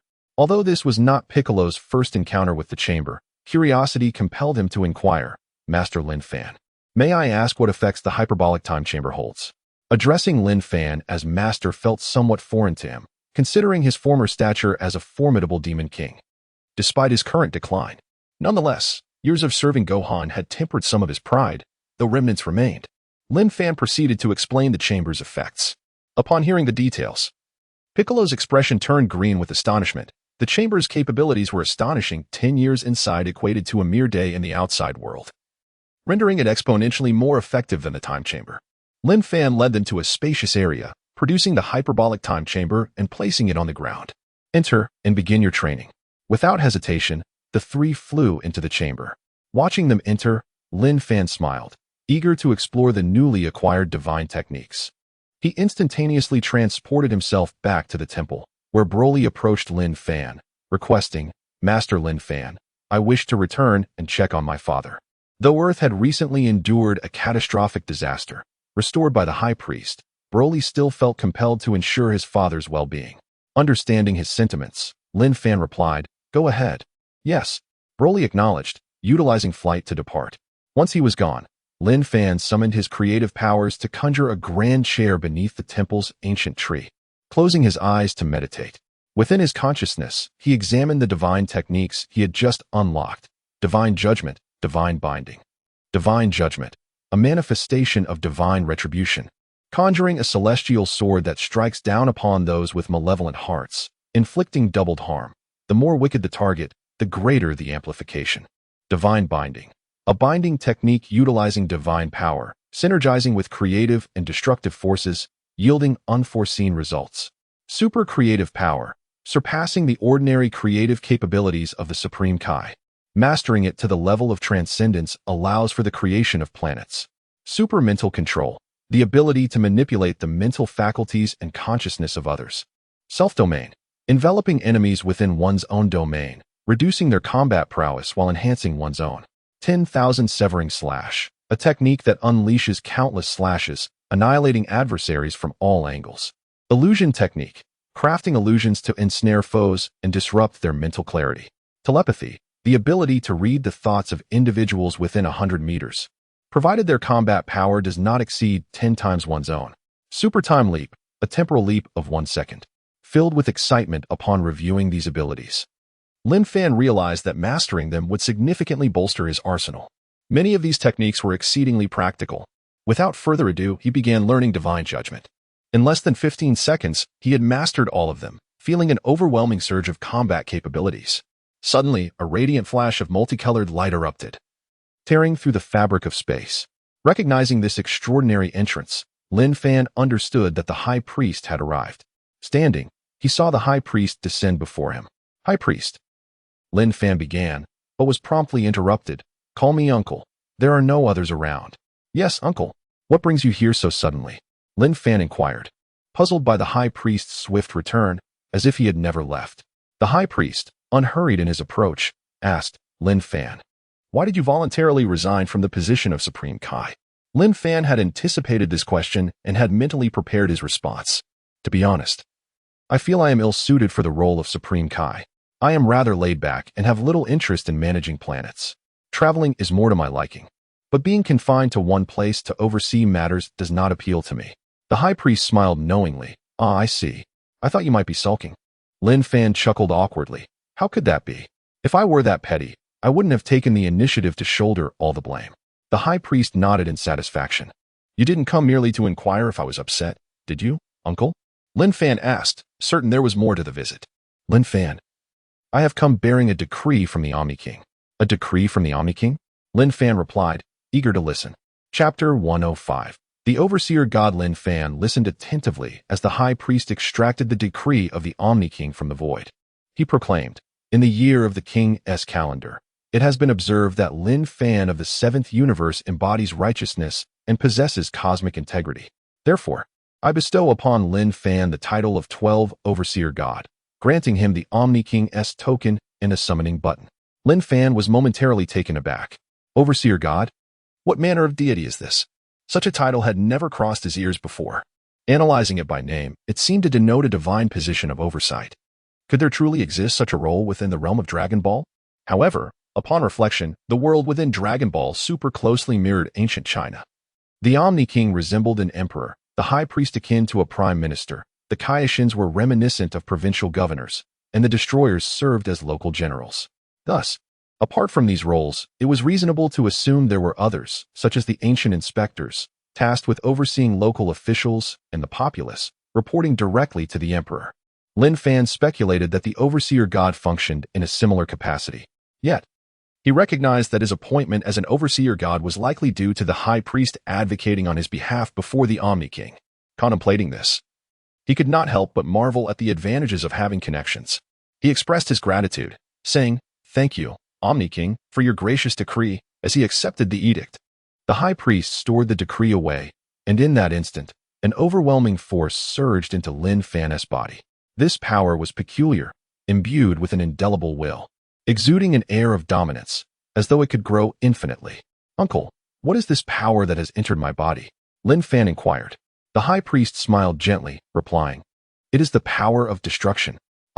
Lin Fan was astonished. No wonder it felt so formidable. The high priest maintained his serene expression and continued, However, this power of destruction is only temporary. It is not something you will retain indefinitely. Temporary? What do you mean? Have I not been appointed as an overseer god? Lin Fan asked, perplexed. Indeed, you have been appointed, but the responsibilities of an overseer god are substantial. The Omni King has not yet witnessed your capabilities. Hence you have been granted only a provisional overseer god title. Nevertheless, rest assured, the power of destruction within you will suffice for a year. If you wish to become a true overseer god, diligent effort in your duties is essential. Lin Fan understood. In essence, this was akin to a probationary period. Only upon its completion would he be able to assume his official role. Uncle, what exactly does the role of an overseer god entail? What must I do? While he did not covet the position of overseer god, he was indeed intrigued by the power of destruction. With such power, he would not falter in a confrontation with Beerus, given his relationship with Lin Fan. The high priest would typically refrain from explaining the intricacies of the overseer god role to others, as it was somewhat unique. Lin Fan. The title of overseer god is exceptional. Its status is on par with that of destroyers and Kaiashins, yet in a certain sense, it supersedes both. For you possess the authority to report directly to the Omni King. Your duties primarily involve traversing the 12 universes, assessing the average capabilities of humanity, and ensuring the Kaiashins and destroyers are fulfilling their responsibilities. However, one crucial point to remember is that you must not engage in direct contact with any destroyer or Kaiashin from the various universes. Lin Fan paused slightly, processing the information. No direct contact? Correct. This is to prevent any improper dealings between you, the high priest explained patiently. Understood. Lin Fan affirmed. The high priest then inquired, Is there anything else you do not comprehend? After a moment of thought, Lin Fan had another question. Uncle, you mentioned that I need to assess the average capabilities of humanity, but how do I go about that? That will require you to conduct a survey. The high priest replied with a smile. A survey? Lin Fan echoed, bewildered. Indeed, you will need to survey each planet, one by one. Lin Fan gasped, now grasping the implications of the earlier statement about performing his duties diligently to secure his position. This task seemed far from simple. Noticing Lin Fan's surprise, the High Priest added thoughtfully, although it involves surveying each planet, many planets are devoid of life, and you need not conduct the surveys personally. Employ flexible methods. Upon recognizing the subtlety behind the High Priest's words, Lin Fan understood the most significant aspect. He need not undertake the surveys himself. Got it, uncle. Thank you. You're welcome. Now, go forth and fulfill your duties. The High Priest waved his hand, and a button and a token materialized, which he presented to Lin Fan. Farewell, Lin Fan, he said, and in an instant, the High Priest vanished in a cascade of vibrant light, as if he had never existed. Lin Fan gazed at the place where the High Priest had stood, then examined the button and token in his hand. The button appeared unremarkable. Roughly the size of a senzu bean, it was the means to summon the Omni King, regardless of his location within the 12 universes. Pressing the button would call the Omni King forth. The token was distinctive, emblazoned with the character for all, signifying its authenticity as a gift from the Omni King. As Lin Fan contemplated the responsibilities of the Overseer God, he mused on the task of surveying the average capabilities of humanity across the 12 universes. In truth, this role suited him well. It provided an opportunity to recruit disciples from these universes. By the end of his journeys, he anticipated gathering hundreds of formidable apprentices, significantly enhancing his own combat prowess. Perhaps upon his return, Beerus would find himself bested by Lin Fan. Suddenly, an important thought struck him. He muttered softly, "If I recall correctly, the initial tournament of power was structured based on the average capabilities of humanity. Any universe scoring below 7 had to participate. And among the 12 universes, 8 fell below that threshold. Consequently, 8 universes took part in the tournament. The 7th universe, where Goku and the others reside, had an average score of only 3. 18, ranking second to last. There's no need to assess the 7th universe. I can simply use the 3. 18 figure. Now, which universe should he survey next? Following the High Priest's guidance, he needed to ensure that neither the Kaioshin nor the Destroyers were aware of his intentions, ideally avoiding any encounters. The universe closest to the 7th was the 6th universe. Thus, he decided to begin his journey there. 6th universe. Here I come. Just returned from my hometown. The journey by car was quite daunting. I couldn't shake the feeling that the driver was captivated by my charm. Enough of that. It's time to focus on my writing. Chapter 106. Journey to the 6th universe. Lin Fan initially intended to venture directly to the 6th universe. However, upon contemplation, he realized he lacked a vital element, an almost supernatural existence known as the senzu bean.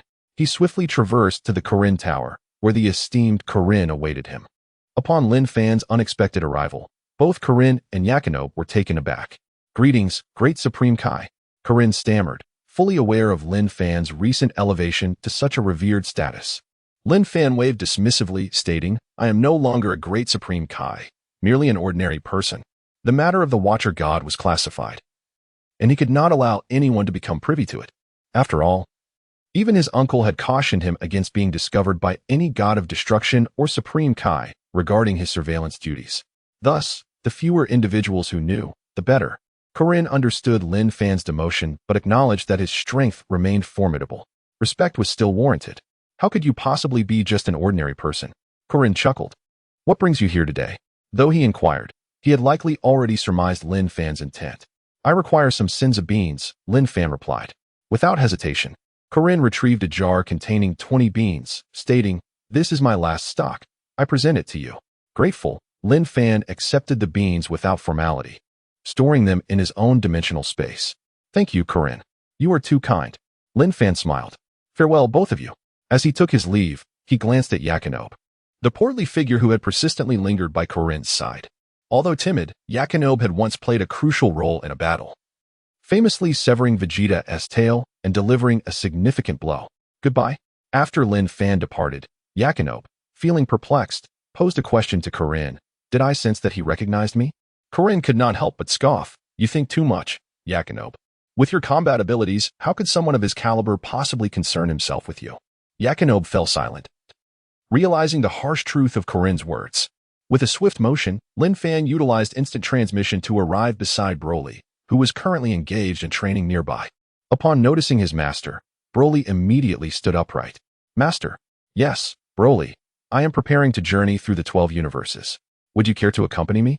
Lin Fan felt no need to conceal the matter of the Watcher God from Broly. He would neither disclose it nor hide it, allowing the truth to surface when the time was right. His trust in Broly stemmed from their master-servant contract, wherein a mere thought from Lin Fan could lead to Broly's demise, a fate even more accessible than the destruction of the 12 universes. However, based on his understanding of Broly, he was confident in his loyalty. Without hesitation, Broly replied, Master, I wish to join you. Excellent. Lin Fan gestured, and the two soared into the cosmos, procuring a traversing cube. What is this, Master? Broly inquired. This is a traversing cube, a divine means of transportation primarily wielded by gods of destruction. I see. As they journeyed toward the 6th universe, the scene shifted to the realm of the 7th universe's god of destruction. Whis had arranged training for Goku and Vegeta and returned to Lord Beerus's side. As Beerus paused from his meal of instant noodles, he cast a sidelong glance at Whis. Whis, why didn't you inform the Grand Minister that it was the great Supreme Kai Lin Fan who thwarted my destructive endeavors while on Earth? Chuckling, Whis replied, Lord Beerus, you must understand that we angels maintain a neutral stance. Therefore, we cannot advocate for anyone. Beerus felt a twinge of discontent, recognizing the validity of Whis's assertion. Yet, a thought struck him. Are you also neutral between gods of destruction and Supreme Kai? Didn't you say neutrality only applied among gods of destruction? Whis quickly covered his mouth. When did I ever say that? Beerus sensed a peculiar tension, contemplating the Grand Minister's leniency toward Lin Fan and Whis' current demeanor. Leaning closer, he whispered, Whis, do you think Lin Fan might be the Grand Minister's illegitimate child? Upon hearing this, Whis' expression darkened. Lord Beerus, you are insulting the Grand Minister. That is quite perilous. Beerus chuckled. I was merely jesting. Haha. Observing Whis' serious demeanor, Beerus pondered whether Lin Fan truly was not the Grand Minister's offspring, but the reasons behind the Grand Minister's indulgence remained enigmatic. Whis, wishing to divert Beerus's focus from Lin Fan, remarked, Lord Beerus, you promised Lin Fan that you would train Vegeta. Have you truly considered this? What if I haven't? Since I've already promised, would I go back on my word? I am a deity of integrity, Beerus stated earnestly. Whis couldn't contain his laughter, clearly skeptical of Beerus's commitment to integrity. Lord Beerus, your willingness to train Vegeta is not solely due to Lin Fan, is it? It must also align with your personal preferences regarding Vegeta's character. Whis, you are rather bothersome, Beerus retorted. Whis chose not to press further, returning to his meal. Having successfully shifted the topic, time sped by. After 3 days, Lin Fan and Broly entered the domain of the 6th universe. As Broly gazed at the passing planets, a sense of familiarity washed over him. Master, these planets seem oddly familiar, as if I have seen them in the 7th universe. During their journey, Lin Fan had informed Broly about the existence of 12 universes, numbered 1 through 12. The 7th and 6th universes were symmetrical, sharing many similarities. For instance, just as the 7th universe had Earth, so did the 6th universe, though it had been destroyed and rebooted due to human conflict, leaving it currently devoid of inhabitants. I see. Master, which planet shall we visit first? After a lengthy journey, fatigue overwhelmed Broly, and he expressed, I feel quite dizzy from the prolonged travel. I am truly exhausted and cannot continue writing. I shall resume tomorrow. I hope everyone understands. Tomorrow, there will be 8 chapters updated. Chapter 107. You have no right to refuse, Master. Which planet shall we visit first? Broly inquired, his brow furrowed in confusion. Lin Fan had already formulated a plan on the way. They would first head to Planet Salad. Planet Salad? This was the first time Broly had heard of such a place. Lin Fan elaborated, yes, it is a planet inhabited by the scions of the 6th universe, where most of them currently reside. Suddenly, Lin Fan smacked his forehead, a frown of frustration crossing his features. I just remembered something important that I forgot. What is it?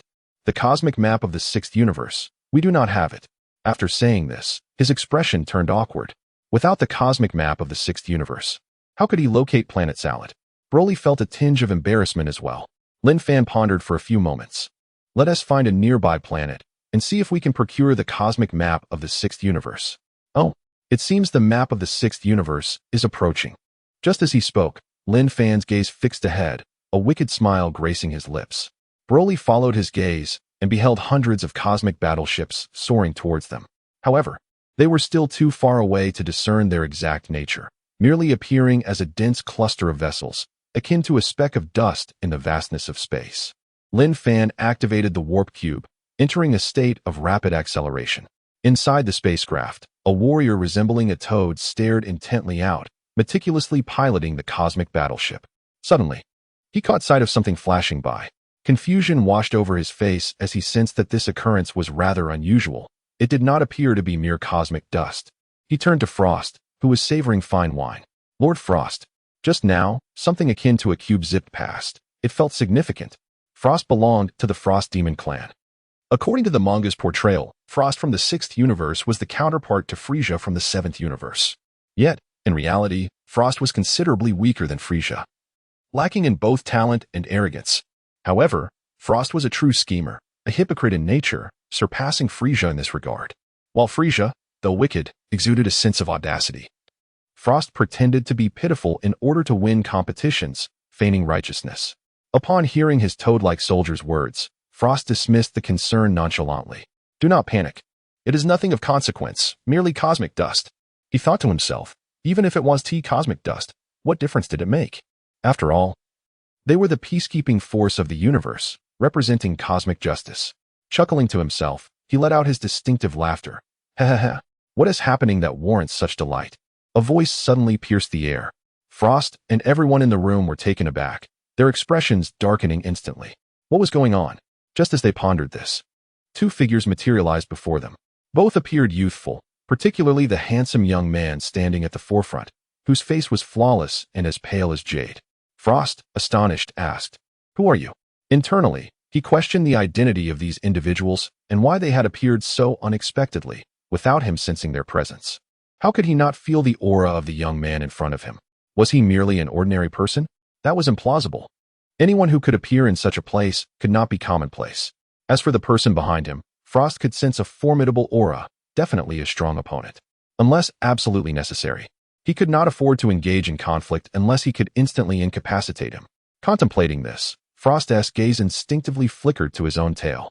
The other soldiers, witnessing the sudden arrival of the two, immediately raised their weapons, aiming. The newcomers were Lin Fan and Broly, with Lin Fan being the one whose presence was undetectable. Broly, however, remained on guard, thus still radiating an aura. Lin Fan approached Frost step by step, with Broly closely following. Instinctively, Frost took 2 steps back as Lin Fan seated himself in the main chair, crossing his legs casually. "Frost," he said nonchalantly. Frost's expression shifted. "You know me?" The apparent leader of the peacekeeping force, while secretly the head of a band of cosmic pirates, felt a shiver run through him upon hearing Lin Fan's words. Striving to maintain his composure, he denied it. "What nonsense are you spouting?" Lin Fan, undeterred, continued, "You have allowed cosmic pirates to ravage planets, annihilating the inhabitants, only to then appear as the leader of the peacekeeping force, administering justice and defeating the very pirates you unleashed. You assist the planets in rebuilding their homes, or directly sell them off to other races for a hefty profit. Am I correct, Frost?" This time, Frost could not deny it, as Lin Fan had laid bare his dealings with intricate clarity. "Who are you? What do you want?" he demanded. Lin Fan replied coolly, "You are not entitled to know who I am. There is no need for you to feel anxious. I come in peace and seek only to discuss a matter with you." A sly smile crept across his face. "However, you have no right to refuse." Frost's body trembled. Was this truly a negotiation? It felt more like an order. Did he consider him a subordinate? Lin Fan poured himself a glass of red wine and took a sip, stretching lazily. "This wine is rather mediocre. Not a subordinate." Frost felt somewhat relieved. As the esteemed leader of the peacekeeping force, it would be quite humiliating to be regarded as a subordinate by a pirate leader, because you lack the qualification. Upon hearing this, Frost clenched his fist, a desire to attack Lin Fan bubbling within him. Yet he forcibly held back. He understood that unless he could instantly incapacitate Broly, he could not act recklessly. As for Lin Fan, he could not discern their relative strengths, but he believed he could manage him, and confronting one individual was certainly preferable to 2. If he could eliminate Broly, dealing with Lin Fan afterward would be far simpler. Lin Fan was surprised by Frost's restraint. This fellow possessed none of Frisia's impulsiveness. Truly, he was adept at hiding his daggers behind a smile. After Frost calmed his emotions, he approached Lin Fan slowly, donning a respectful smile. "May I inquire what you wish for me to do?" The first chapter has been updated. This evening, 7 chapters will be released together. In the future, 1 chapter will be updated in advance, with the subsequent chapters released together in the evening, providing a more thrilling reading experience. The ongoing activity of adding an additional chapter for every 100 gifts remains in effect. Chapter 108, Disobedience Leads to Death, Part 2. Pray tell, what is it that you desire of me? Frost inquired with a facade of flattery, taking deliberate steps towards Broly. To an untrained observer, it might appear as though Frost had yielded, yet Lin Fan, well aware of his true nature, recognized the cunning behind that smile. Quite simple, Lin Fan replied nonchalantly. I request a cosmic map, and I need you to compile the average power levels of all humans in the universe. Average power levels of humans? Frost expressed his bewilderment. Yet he continued to approach Lin Fan and Broly. Indeed, the average power levels of humans. Lin Fan reiterated, his tone resolute. Earlier, his uncle, the Grand Priest, had informed him that gathering such data did not necessitate his direct involvement. He could delegate the task, provided the figures were accurate. Frost was the most suitable candidate for this task in Universe 6. Firstly, Frost possessed remarkable patience. A patient individual finds it easier to accomplish tasks, provided they do not exceed their capabilities. Compiling the average power levels of humans certainly fell within Frost's purview. Secondly, Lin Fan had the means to threaten Frost. Should he refuse to assist, Lin Fan could easily eliminate him. Thus, regardless of the circumstances, Frost was the optimal choice. At that moment, Frost was merely a meter away from Broly, a sly grin spreading across his face as he declared, "I," with a swift movement. He launched a punch at Broly while simultaneously using his tail to attack from behind. Bang! Boom! A flash of cold light erupted. Frost was sent hurtling backward, crashing several meters away, while Broly remained unfazed, standing as if nothing had transpired. The instant Frost initiated his surprise attack, Broly had already been on guard, and to him, Frost's speed was painfully slow, akin to the crawl of a snail. With such sluggishness, success in a surprise assault was utterly impossible. As Frost lay on the ground, he gradually rose, disbelief etched across his features as he regarded Broly. The sheer power of this individual was astonishing. He had sensed a mere fraction of Broly's aura, believing it to be only slightly stronger than his own, yet the disparity was immense. Upon witnessing Frost regain his footing, Lin Fan, holding a glass of red wine, gave a slight shake, causing a drop of wine to spill over. With a flick of his finger, Lin Fan sent the droplet soaring towards Frost at a speed beyond his comprehension. As Frost saw the droplet approaching, his instinct was to evade. Bang! However, the droplet's velocity surpassed his expectations, outpacing his reaction. Like a sharp dart, it pierced through his knee. Frost collapsed to the ground, grimacing in pain as he glared at Lin Fan. Are you discontent? Lin Fan asked, his tone casual. The other soldiers, witnessing Lin Fan's display of power, exchanged glances, hesitant to fire their weapons, instinctively retreating a few steps. Frost's mind raced as he pondered whether transforming into his full power form would enable him to defeat Lin Fan. While he contemplated this, Lin Fan's commanding voice echoed once more. Frost, are you not capable of transforming? Shift into your full power form. If you can withstand a single blow from me, I shall spare you. If not, you will serve me without question. Frost's eyes widened in horror as he realized Lin Fan was aware of his full power form. The prospect of being spared for withstanding one attack was daunting. This individual was formidable indeed. Why should he confront him head-on? Perhaps it was wiser to verbally acquiesce, subsequently ignoring Lin Fan's demands. With a smile, he replied, Sir, I am at your service. I shall diligently fulfill your requests. Lin Fan smirked with amusement. Oh, it seems your spoken words diverge from your true thoughts. Are you not contemplating merely appeasing me and then neglecting your duties? What? Frost gasped, staring at Lin Fan in shock as his expression twisted in disbelief. You can hear my thoughts? Indeed, Lin Fan admitted candidly. He had activated his mind-reading ability the moment Frost began contemplating his predicament. Rising to his feet, he continued, Enough of this. I shall not elaborate further. You have 3 months to comply, or your subordinates will be tasked with collecting your remains.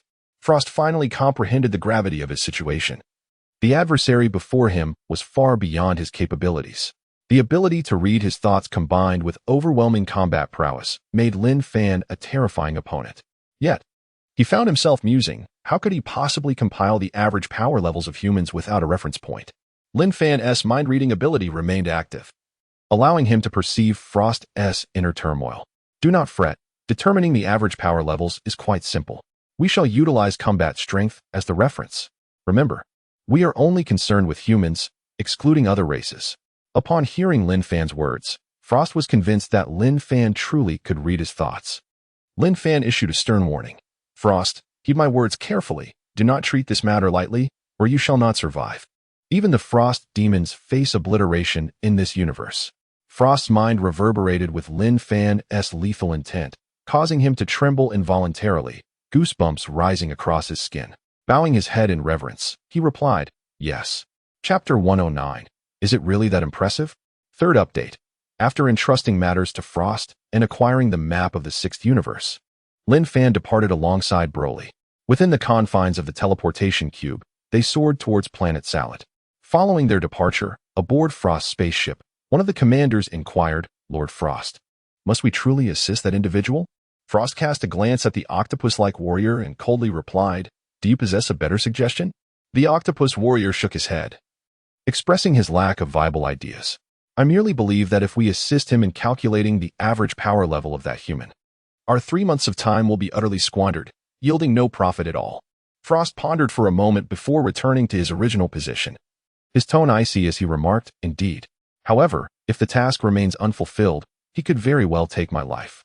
Which is more vital, life or wealth? This individual is insufferable, commanding me as if I were his subordinate. The mere thought infuriates me." As he spoke, a shadow of malice flickered in his eyes. Wishing to see Lin Fan and Broly meet a gruesome fate, particularly harboring a deep-seated hatred for Lin Fan, the octopus warrior's eyes gleamed with a thought. "Lord Frost, the other day while on a mission, I heard a legend that may be of assistance to you." "What legend?" Frost's interest was piqued instantly. "It goes like this." Meanwhile, Lin Fan and Broly, guided by the cosmic map, arrived at planet Salad, a world predominantly inhabited by Scions in the sixth universe. This planet is home to an exceptionally skilled team known as the Lam-Z Defense Squad, led by a Scion named Lin Fan, who has trained Gabe and, in a sense, serves as his mentor. Additionally, Lin Fan is the elder brother of Caulifla. Upon arriving, Lin Fan utilized his aura perception to locate Gabe, Caulifla, and Kale. These 3 Scions possess commendable potential within the sixth universe, particularly Kale, whose ferocity is notable. Like Broly, she shares ancient Scion bloodlines, yet in her usual demeanor, she appears timid and lacking in confidence, much like a defenseless Scion. Soon, Lin Fan pinpointed their location, finding the trio gathered by a crystal-clear river. Suddenly, Caulifla leaped high into the air, delivering a fierce kick to Gabe's chest, sending him crashing into the water. "Gabe, how dare you stop me from joining my brother in battle? I must participate in this mission. Without me, your combat effectiveness will be severely diminished." The Lam-Z Defense Squad received an invitation from another planet to partake in a defensive battle, but the inviting planet cautioned that the enemy could pose a significant challenge. Consequently, Lin Fan considered keeping Caulifla behind to prevent any potential danger. Emerging from the water, Gabe, exasperated, stated, "Caulifla, this is not my decision. It is Captain Lin Fan's. And I am merely the messenger." Caulifla retorted, "If that is the case, you cannot stop me from joining this mission, or I shall flatten you." Gabe felt utterly helpless, knowing his combat prowess was no match for Caulifla's. Despite her being a girl, her power far exceeded his, and her fiery